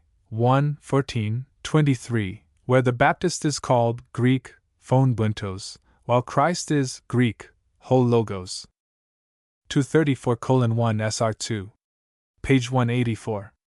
Our author has stated just before, it is well known that there were many writers, other writers compel. Edition. In the early church bearing the names of Melito and Miletius or Meletius, which were frequently confounded. It is dangerous always to state a sweeping negative, but I am not aware of any other writer in the early church bearing the name of Melito. 235:1, Justin Martyr Dial. Section 61, page 284. 235:2, Justin Martyr Dial. Section 34, page 251. 235:3, Justin Martyr Dial. Section 100, page 327. 236:1, Justin Martyr Dial. Section 100, page 327. 236:2, see Spissel. Solzum. I, page 4. The Syriac abridgment commences in the same way. See IB page 3. 237:1, see above, page 202. 237:2, Spissel. Solzum. I, page 1. 237:3, Ram. I, 516. 26. 237:4, Phil. 2, 7. 238:1, Euseb. He4. 27. This is the reference for all the facts relating to Apollinaris given by Eusebius, unless otherwise mentioned. 238:2, see Autocorpepal. Christ. 9, page 480 SQ. 238:3, quoted by Eusebius, HEV, 19. 238:4, Euseb. He4. 27, Greek, Pollen parapolois sozamenon, ta iis hamas elthanta esti tade. 238:5, Photius Bibl 14, Greek, Legitai de autokai hetera sungrammata axiomiminidae, ois opa hemais aneticomen. 238:6, Kron. Pasch. Page 13, edition dined. 238:7, Theodoret HFI, 21. 239:1, Serapion, LC, Eusebius, HE4. 21, Jerome, EP70 I, page 428, Theodoret HF3. 2, Socrates HE3. 7, Photius LC. 240:1, see above, page 17. 241:1, our author says, and page 190, the two fragments have by many been conjecturally ascribed to Pierius of Alexandria, a writer of the 3rd century, who composed a work on Easter, and in his note he gives references to 4 persons, Tillemont, Lardner, Donaldson, and Routh, apparently as supporting this view. Routh, however, mentions it only to reject it, and distinctly ascribes the fragments to Apollinaris, Rel. Sacre. I, page 167. Neither have I yet found any passage in Tillemont, where he assigns them to Pierius. Lardner indeed states this of Tillemont, but in the only reference which he gives, T2, page 3. Page 91, edition Bruxelles, nothing of the kind is said. Tillemont there refers in the margin to S. Pierre d'Alix, because this Peter of Alexandria is likewise quoted in the preface of the Chronican Pascal, and the question of the genuineness of the fragments ascribed to Apollinaris is reserved to be discussed afterwards in connection with this Peter, IB page 268 SQ. But he does not ascribe them to Peter, and he does not mention Pierius there at all, so far as I have observed. It should be added that the title of Pierius' work was a discourse relating to the Passover and Hosea, Greek, Hoeis to Pacha Kai Ozi Logos, see Photius Biblioc 6. So far as we can judge from the description of Photius, it seems to have been wholly different in subject and treatment from the works of Melito and Apollinaris. It was perhaps an exposition of Hosea 2. 6-17. In the complete edition, Tillemont and Routh are tacitly omitted from the note, and some substituted for many in the text. Our author, also by way of discrediting the Chronican Pascal as a witness, rejects 2. Page 190, a passage of Melito quoted on the same authority, page 482, edition Dind, but he gives no reasons. The passage bears every mark of genuineness. It is essentially characteristic of an apologist in the 2nd century, and indeed is obviously taken from the Apology of Melito, as the chronicler intimates. Otto accepts it without hesitation. 242:1 Die Alt. Zun. Page 105, quoted by Otto. 242:2 SR2. Page 189. This paragraph is rewritten in the complete edition. 243:1 Theodoret H. F. I. 21, 3. 2. 243:2 Epist. Ad Magnum EP page 83. 243:3 Jerome Veer. Ill. 26. 243:4 Euseb. HE4. 26. 244:1 Euseb. HE6. 13. 244:2 Euseb. HEV. 24. 244:3 SR2. Page 189. Rewritten in the complete edition. 245:1, our author himself says elsewhere, 2.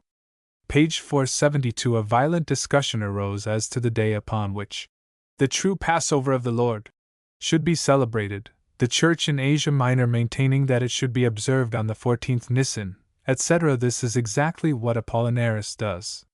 By incidentally quoting the words of Apollinaris, Greek, to Alethanon tu Curia Pacha, he has unconsciously borne testimony to the true interpretation of the passage, though himself taking the opposite view. 245:2 Iron. Hair. 2, 22. 247:1, see above, page 131. 247:2, see above, page 4 square. 248:1, I observe also that Melito, while commenting on the sacrifice of Isaac, lays stress on the fact that our Lord was Greek, Telios, not Greek, Neos, at the time of the Passion, as if he too had some adversary in view. Fragm. 12, page 418. This is an incidental confirmation of the statement of Irenaeus respecting the Asiatic elders. 248:2, see above, page 194. Reasons are there given for identifying this elder with Papias. 248:3 Iron. Hair. 4, 31. 1, see John 8. 56. 248:4 Iron. Hair. 4, 27 SQ. 248:5 Euseb. HEV. 24. 249:1 John 21. 20, Com 13. 25. 249:2 Acts v. 29. 251:1 2 Tim. 4, 10. Gaul was almost universally called Galatia in Greek at this time and for many generations afterwards. 252:1, they are called Trilings, Vero and Isid. Etymology 15. 1. 252:2, it is preserved in great part by Eusebius, HEV. 1, and may be read conveniently in Routh Rel. Sacr. I. Page 295 SQ. 253:1, see the references in Tillemont Memoirs 2. Page 343. 253:2 Euseb. HEV. 3. 253:3 Euseb. HEV. 4. 254:1 Euseb. HEV. 24. 255:1 SR2. Page 201. In earlier editions the words are translated the testimony of the elder Zacharias, but in the 6th I find substituted the testimony borne to the elder Zacharias. The adoption of this interpretation, therefore, is deliberate. In the complete edition, too, page 199 SQ, the rendering borne by the elder Zacharias is substituted for the above, and defended at some length. 256:1, Protev. 23. See Tischendorf Evangelis Mappacre. Page 44. 257:1 SR2. Page 203. So previously, page 202, his martyrdom, which Luke does not mention. I have already had occasion to point out instances where our author's forgetfulness of the contents of the New Testament leads him into error. See above, page 125. Yet he argues throughout on the assumption that the memory of early Christian writers was perfect. The whole section is struck out in the complete edition. The Protevangelium bears all the characteristics of a romance founded partly on notices in the canonical Gospels. Some passages certainly are borrowed from St. Luke, from which the very words are occasionally taken, e.g. sections 11, 12, and the account of the martyrdom of Zacharias is most easily explained as a fiction founded on the notice in Luke 11:51, the writer assuming the identity of this Zacharias with the Baptist's father. I have some doubts about the very early date sometimes assigned to the Protevangelium, though it may have been written somewhere about the middle of the 2nd century, but, the greater its antiquity, the more important is its testimony to the canonical Gospels. At the end of section 19, the writer obviously borrows the language of St. Thomas in John XX. 25. This, as it so happens, is the part of the Protevangelium to which Clement of Alexandria, Strom. 7. Page 889 refers, and therefore we have better evidence for the antiquity of this than of any other portion of the work. 258:1 SR2. Page 381. 259:1 SR2. Page 200. The two communities of Vienne and Lyons sometime after addressed an epistle to their brethren in Asia and Phrygia, and also to Eleutherus, Bishop of Rome, relating the events which had occurred. This epistle has in great part been preserved by Eusebius, and again too. Page 210. We know that he, Irenaeus, was deputed by the Church of Lyons to bear to Eleutherus, then Bishop of Rome, the epistle of that Christian community describing their sufferings during the persecution, etc., so also in the complete edition. Accordingly, in the index, pages 501, 511, Irenaeus is made the bearer of the epistle. This is a confusion of two wholly distinct letters, the letter to the churches of Phrygia and Asia, containing an account of the persecution, which is in great part preserved by Eusebius, but of which Irenaeus was certainly not the bearer, and the letter to Eleutherus, of which Irenaeus was the bearer, but which had reference to the Montanist controversy, and of which Eusebius has preserved only a single sentence recommending Irenaeus to the Roman bishop.